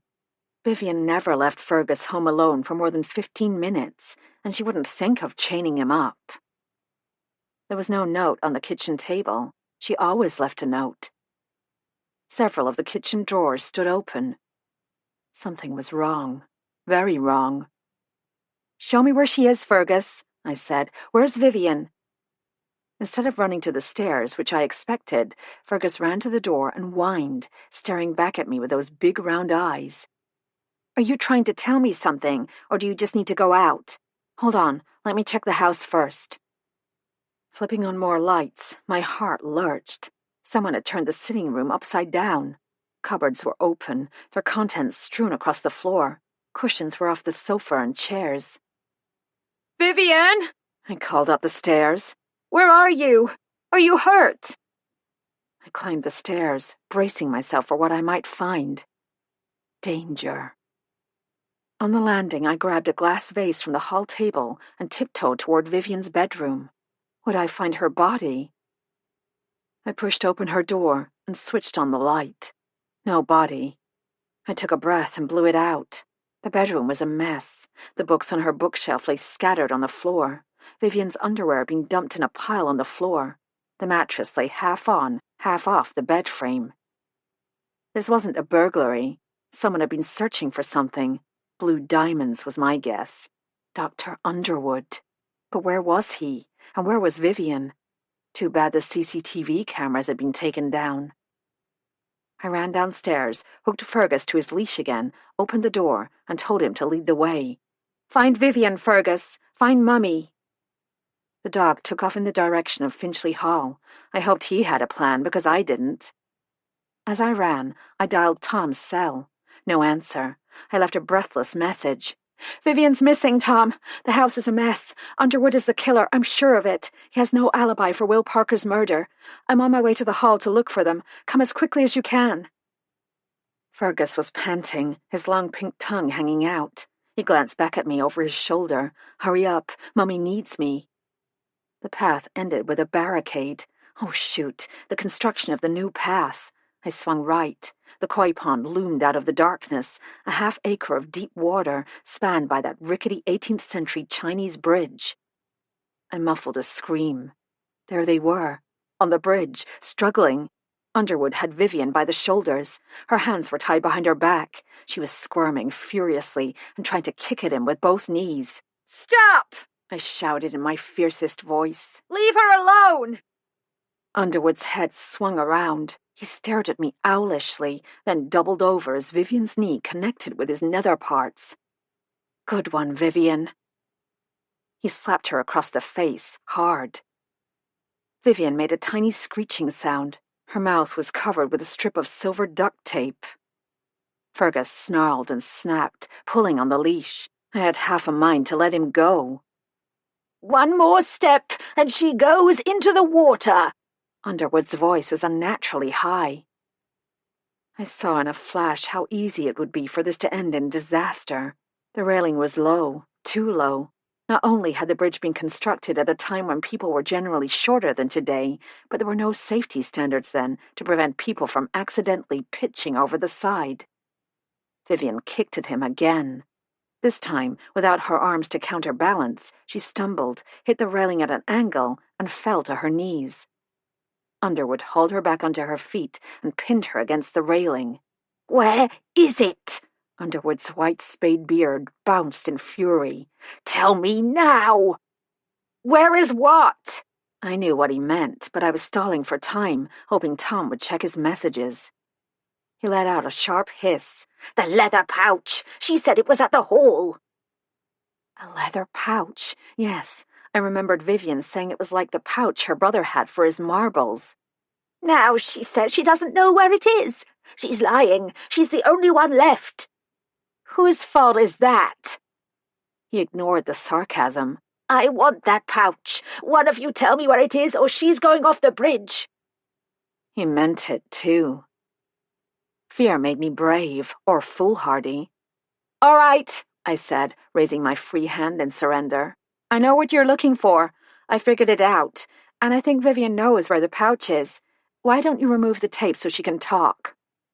"Oh, she can talk. She wouldn't shut up. That's why I had to tape her." "How much did she tell you?"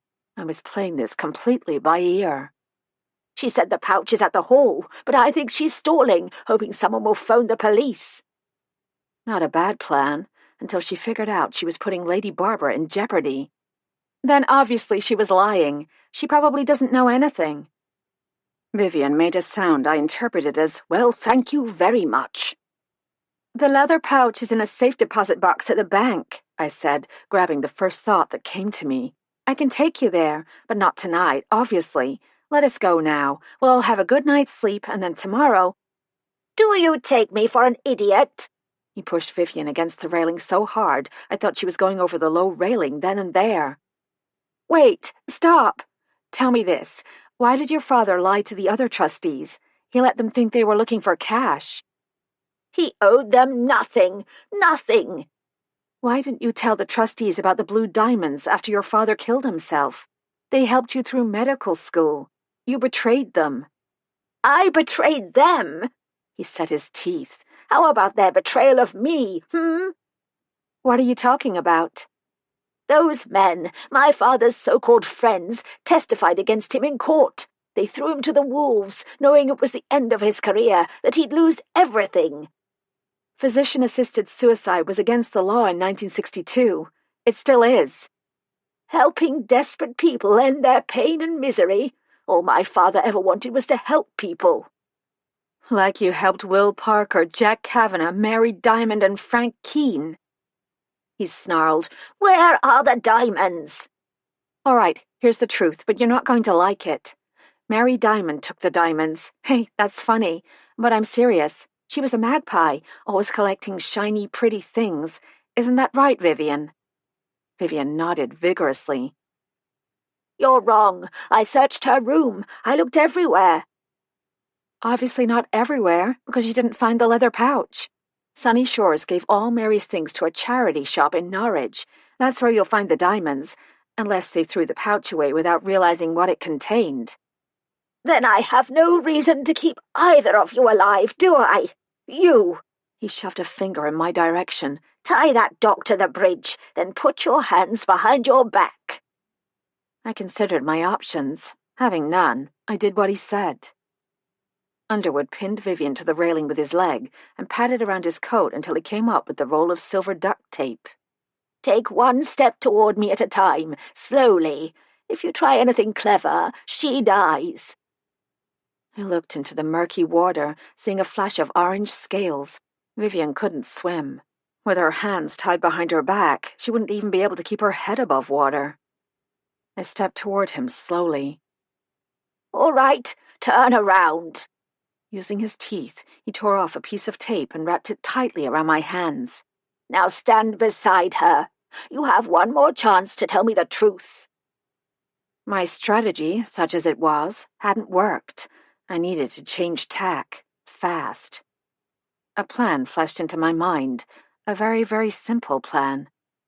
All right, it wasn't nice, but when someone has already murdered 3 people and you're next in line, I think you can make an exception. "I've been lying to you all along," I laughed. "You almost bought it, didn't you? You're not as smart as you think you are. In fact, you're pathetic, a pathetic little man with nothing better to do in life than give lectures to old-age pensioners who slip into the library for a nice kip." Vivian made another screech, which I interpreted as, "Are you out of your mind?" It occurred to me I might have gone a shade too far. "Shut up!" Underwood's face contorted in fury. "My work has never been appreciated." "Why is that? Have you ever asked yourself that question? The answer is simple. No one cares." I was shouting now. "You're just like your father, a failure. The only thing you're good at is killing people." That did it. Rage made him stupid. He charged, his hands ready to connect with my shoulders, and pushed me over the edge. I waited until the last second. Then I simply stepped aside. Underwood slammed against the bridge railing and went over. For a moment he hovered, his lower half over the bridge and his upper half suspended over the water, until Vivian lifted her knee and tipped him over the edge. He howled. We heard a simultaneous splash and a crack, as some part of his body must have connected with a bridge support. Vivian and I peered into the pond. Underwood floated on the surface. "You've got the best chance of getting loose," I said. "Try rubbing the tape against the railing." We heard wild splashing. Underwood was flailing, gulping air. "This is taking too long. Let me see what I can do." I knelt behind Vivian and worked at the tape with my teeth. It came loose. Vivian ripped the tape off her mouth. "Ouch!" She moved her lips around to make sure they were still working. "Untie me," I said. "Now take the phone out of my back pocket and call the police. I'd better go down and save his life." Chapter 41. Later, Vivian and I sat in the warm kitchen at Rose Cottage, drinking her famous whiskey-laced tea. Her right cheek was red where Underwood had slapped her, and the area around her right eye was turning a nasty shade of purple. Both of her knees were scuffed. DC Ann Weldon and 2 other uniformed officers had been the first to respond to Vivian's phone call. 2 of them helped Vivian back to Rose Cottage, while the other helped me haul Dr. Underwood out of the koi pond. He'd swallowed a lot of water, and possibly a few minnows, but he was alive. By the time we got him to Rose Cottage, the EMTs were roaring in. Ralston Green, the gentle giant, checked Vivian's cuts and bruises before tending to a nasty slice on Underwood's back where he'd bounced off the bridge abutment. Underwood sat at the kitchen table, shivering, wrapped in a red EMT blanket and dripping water on the floor. From his basket near the Aga, Fergus the pug tracked Underwood's slightest move, snarling softly under his breath. Tom burst through the door. "Kate, are you all right?" I'm fine. So's Vivian. A few scrapes and scratches. Nothing serious. "We should get this man to hospital," Green said. "Is he in danger of dying in the next hour or so?" "No. Then he'll give a statement first." Tom pulled out a portable recorder. He hit the button. "Oswin Underwood, I'm arresting you for the murders of Will Parker, Jack Kavanagh, and Mary Diamond, and the attempted murder of Frank Keene, Vivian Bunn, and Kate Hamilton. You do not have to say anything, but it may harm your defense if you do not mention, when questioned, something you later rely on in court. Anything you do say may be given in evidence. Do you understand?" I didn't murder anyone. "Do you understand the charges and your rights?" Yes. "It is your right to have a solicitor present. Do you wish to call a solicitor?" What's the use? Underwood looked small and pathetic. If I'd been a finer person, I might have pitied him. Tom sat opposite him. "We know you weren't lecturing the night of August 21st. You were in Long Boston. You followed Will Parker there with the intention of killing him." No comment. "What did you do with his epinephrine injector?" No comment. "You murdered Jack Kavanagh and Mary Diamond, didn't you?" No comment. CCTV put your car near the park in Stevenage the night Frank Keene was kidnapped. What do you have to say about that? No comment. All right. Tell me about the diamonds." Underwood stared at his hands. I noticed that Fergus had crept silently out of his bed. A civilized animal under ordinary circumstances, he was staring at Underwood with a very uncivilized look on his face. "Who came up with the idea of selling the Von Eck? Your father?" To my surprise, Underwood answered. Beaufoy. He said the painting was worth millions. The money would keep them going until they could figure out a way to meet their expenses. A reasonable solution. But selling a painting that was the symbol of everything Netherfield stood for would raise questions about the sanatorium's financial condition. Am I right? Beaufoy suggested they have the painting copied. He said he knew someone in France who could do it. The guy was good. No one would know. Tom nodded slowly. And then? Beaufoy made an initial trip to a village in the French Alps, ostensibly to have the painting appraised and cleaned. 4 months later, he returned to collect the painting. Except what he brought back was the copy. Who bought the original? A collector from South Africa. We never knew his name. Beaufoy made the man promise in writing never to display the painting in public. He agreed. But when it came time to make payment, the man admitted he hadn't been able to get that much cash together. He said he had something just as valuable, blue diamonds. Beaufoy agreed. He put in a trunk call to my father. They decided they had no choice. Beaufoy got back from France on May 20th, the night he and his wife were poisoned. Obviously, that wasn't part of the plan. Beaufoy had the painting and the diamonds with him at the house. Before he could deliver them to Netherfield, he died. When did you find out? I was there that night, at Monkey Puzzle House. The police called Charles Walker, the Beaufoy's solicitor. Walker called the other trustees. My father and I got over there right away. Everything was in disarray. Somehow, Walker got inside and rescued the painting. But he couldn't find the cash payment. There wasn't any cash, and before Walker could search further, the police shut down the crime scene. Why didn't your father tell the other trustees about the diamonds? He was already in trouble with the medical board. He'd pleaded with the trustees to help him. They refused. And you never told them about the diamonds either. Why should I? His lip curled. I didn't owe them anything. When my father was brought up before the medical board, not one of them would testify on his behalf. Instead, they testified for the prosecution. They abandoned him, knowing what it would mean. He lost everything. So did I. The trustees helped you through medical school. With loans it took me years to pay off. They were wealthy, every one of them. My father and I were left out in the cold. How did you explain the small blue diamonds in the metal box? I didn't have to. No one knew what they were. I think Dr. Beaufoy was planning to have a ring made for his wife without telling the others. He was no saint. Why didn't you take them?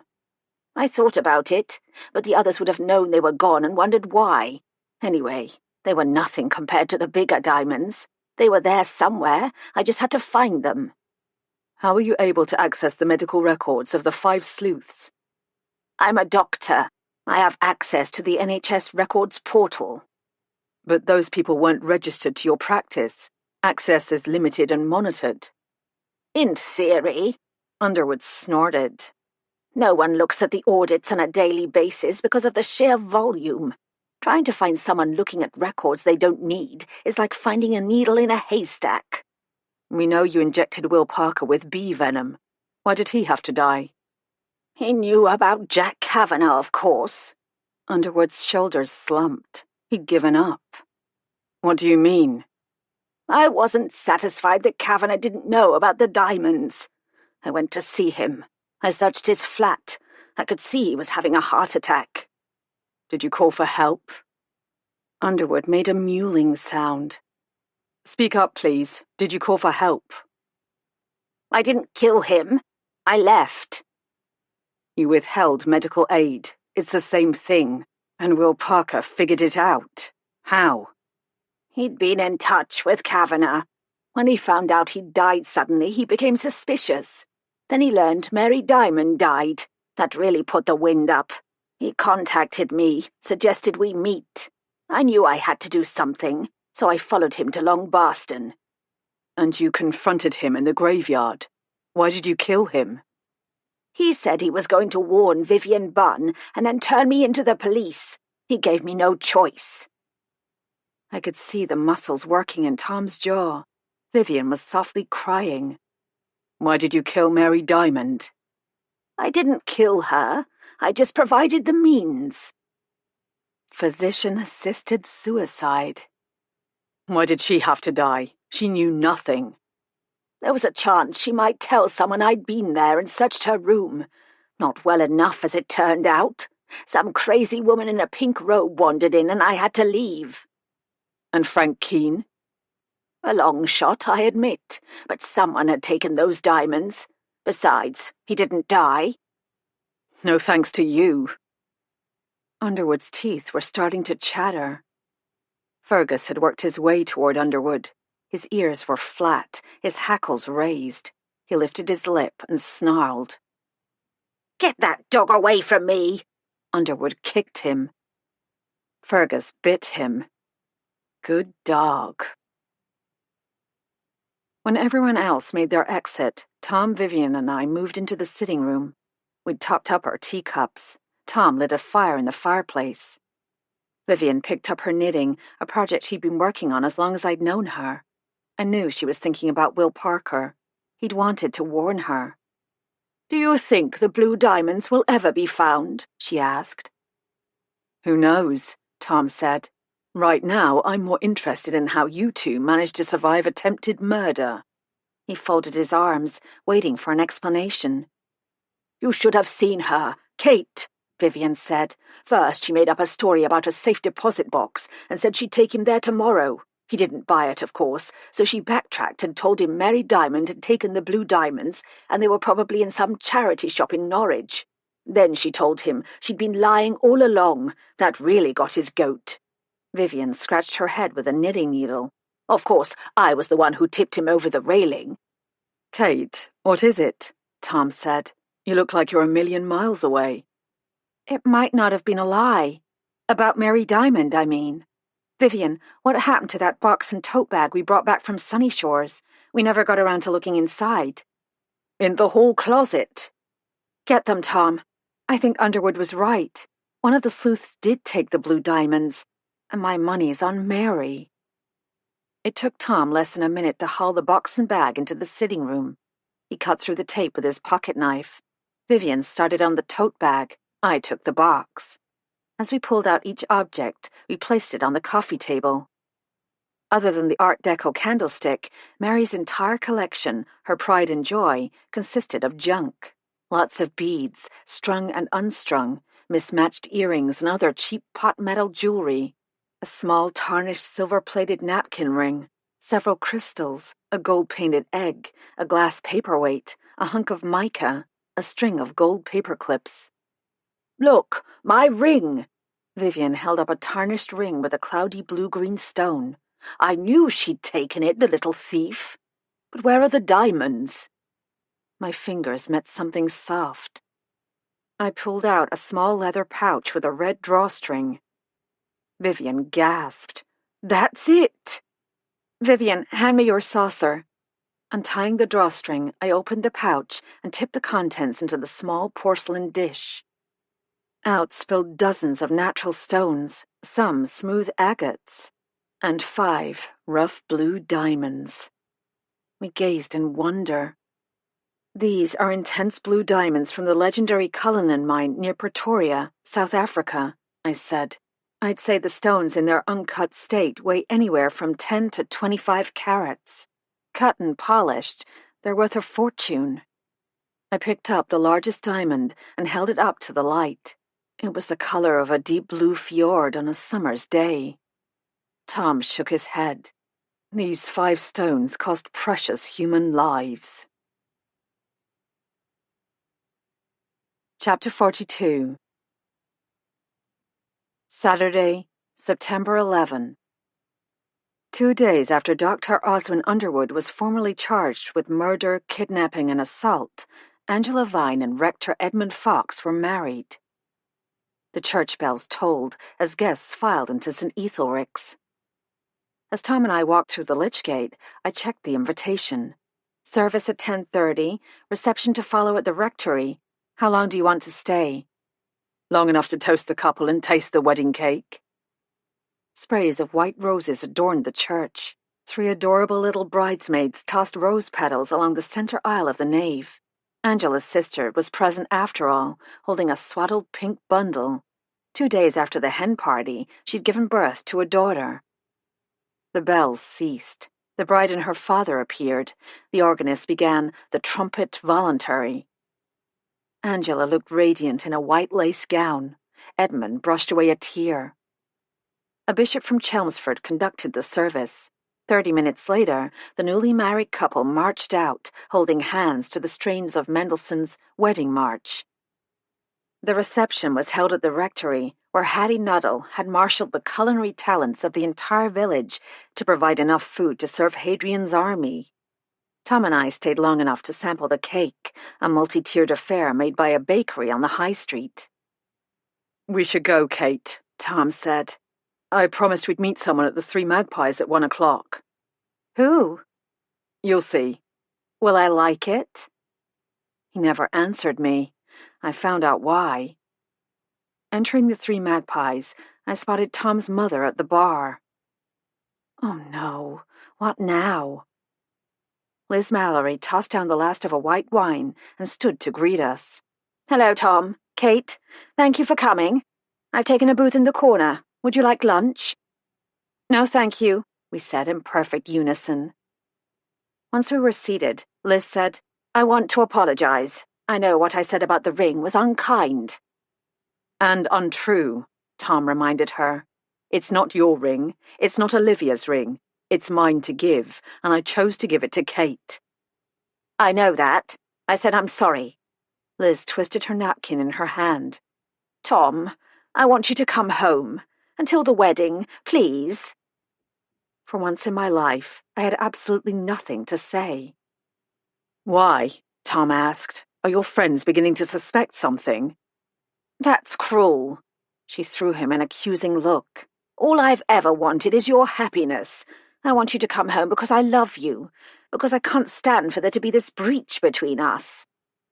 "There will always be a breach between us until you accept Kate as the person I love, the woman I want to spend the rest of my life with." "And I'm to be cut out of your life? Is that it?" "Only if you choose to be. In less than 2 months, Kate and I will be married.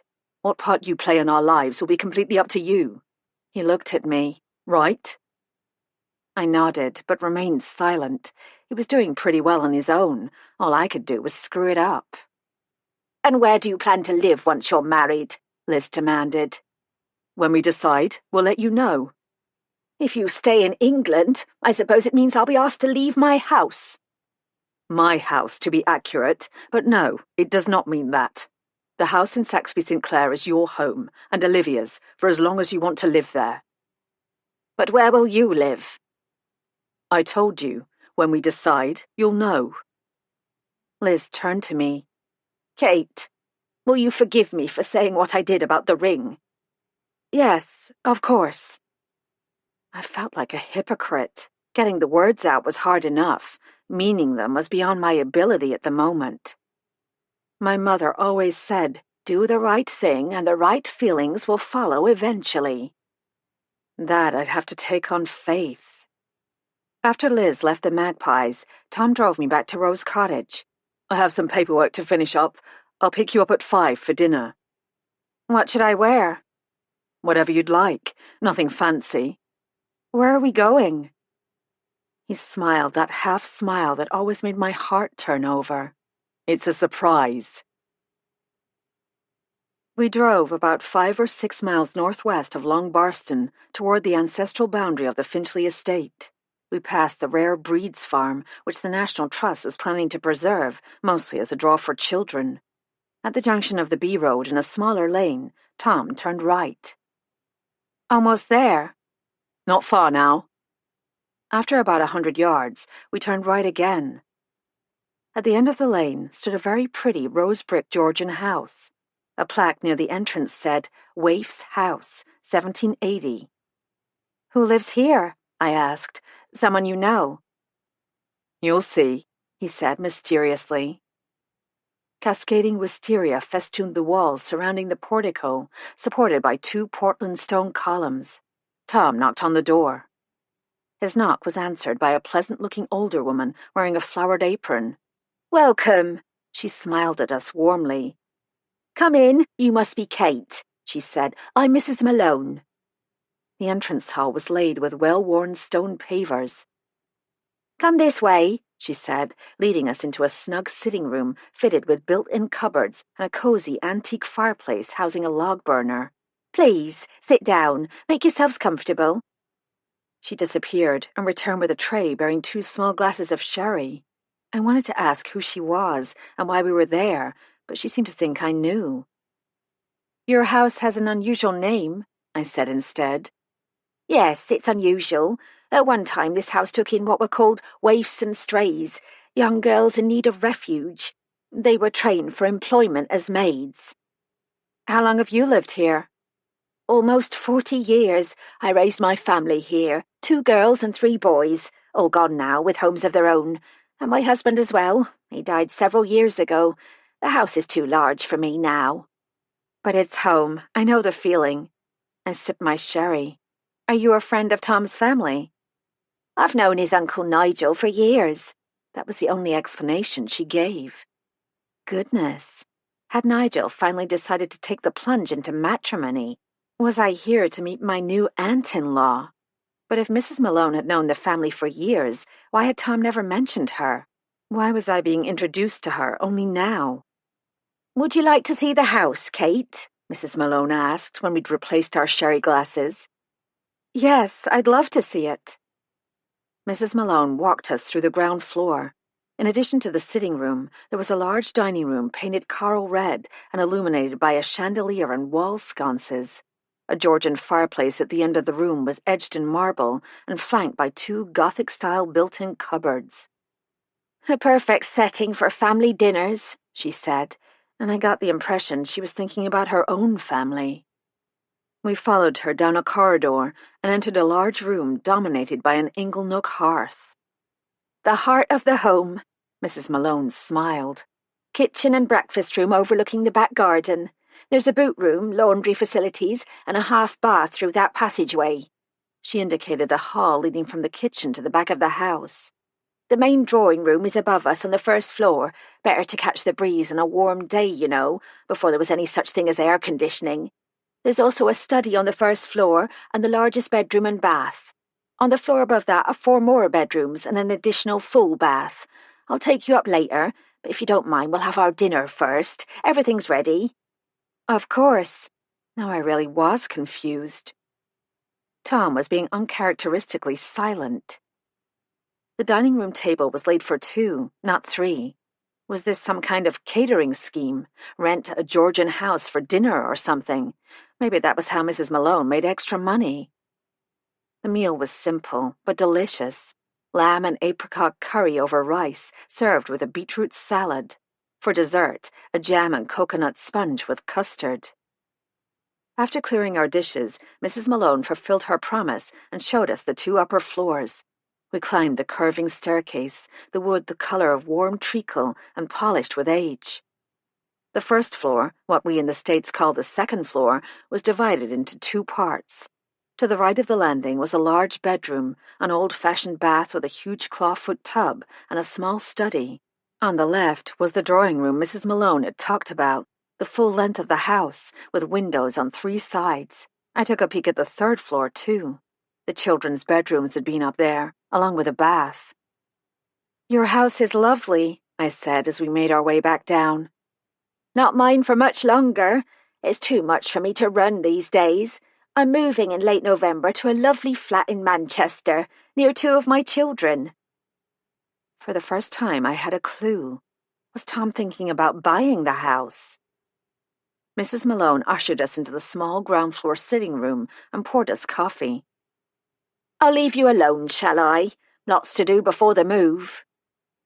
"Tom, you brought me here to see the house, didn't you?" I said when she'd gone. "It's wonderful, more than wonderful, but I know what listed properties go for in England. Without selling both our houses, we couldn't possibly pull it off, and I know you're not going to sell yours for a long while." Tom leaned back against the sofa cushions, stretched out his long legs, and grinned. "I wondered how long it would take you to figure it out. What makes you think the house is for sale?" "Mrs. Malone said she was moving out." "She's Nigel's tenant, has been for 40 years. Nigel owns a number of properties in Suffolk. This is one of them. Eventually he'd like to sell, but for now he's asked if we would consider leasing the property for a year or 2. That way he'd have someone he trusts on site to make sure the house and grounds are kept up. Do you like it?" "Of course I like it, Tom. It's a gorgeous house, but—" I couldn't finish the sentence.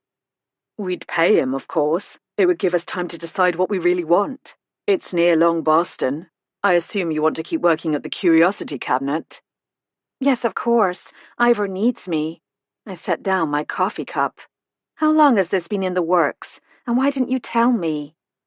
"Nigel mentioned the possibility when I went to Devon a couple of weeks ago, but he didn't want to rush Mrs. Malone into a decision. I wasn't allowed to say anything until she made up her mind. Now she has. Yesterday, as a matter of fact. She wanted to meet us." "If you're waiting for an answer, yes, I love it. The house is too big, of course, but we could close off the upper floor and—" "Kate." He stood and held out his hand. "Come outside. There's a lovely courtyard and a lane leading to a meadow, and there's something else you need to see." "I'm not sure I can take any more surprises." I followed him through the kitchen and out into a peaceful country garden, surrounded by walls and a mature hedge.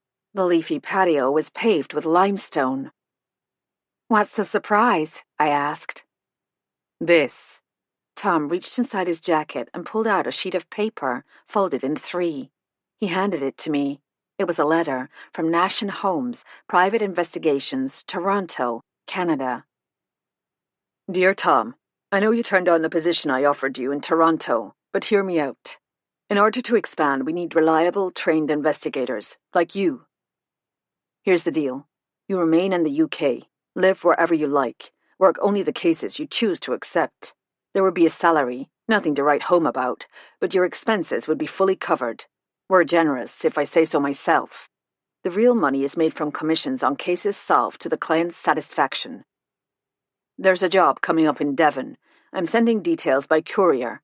Check it out. See what you think. No obligation. All expenses paid. Talk it over with Kate. She could be a help in the Devon case. Let me know as soon as you can. Congratulations on your wedding, by the way. I can't wait to meet the lovely Kate. All the best, Graham Nash." "Who's Holmes?" I asked. "Holmes, as in Sherlock?" "No, Holmes as in Nash and Holmes." "There isn't one. It just sounds impressive." He grinned. "So, what do you think?" "This is a big decision, Tom. It's your career, our future." What about the case in Devon? No obligation, all expenses paid. What do you think about that? I took his hand. I think it sounds like a honeymoon. This recording of The Shadow of Memory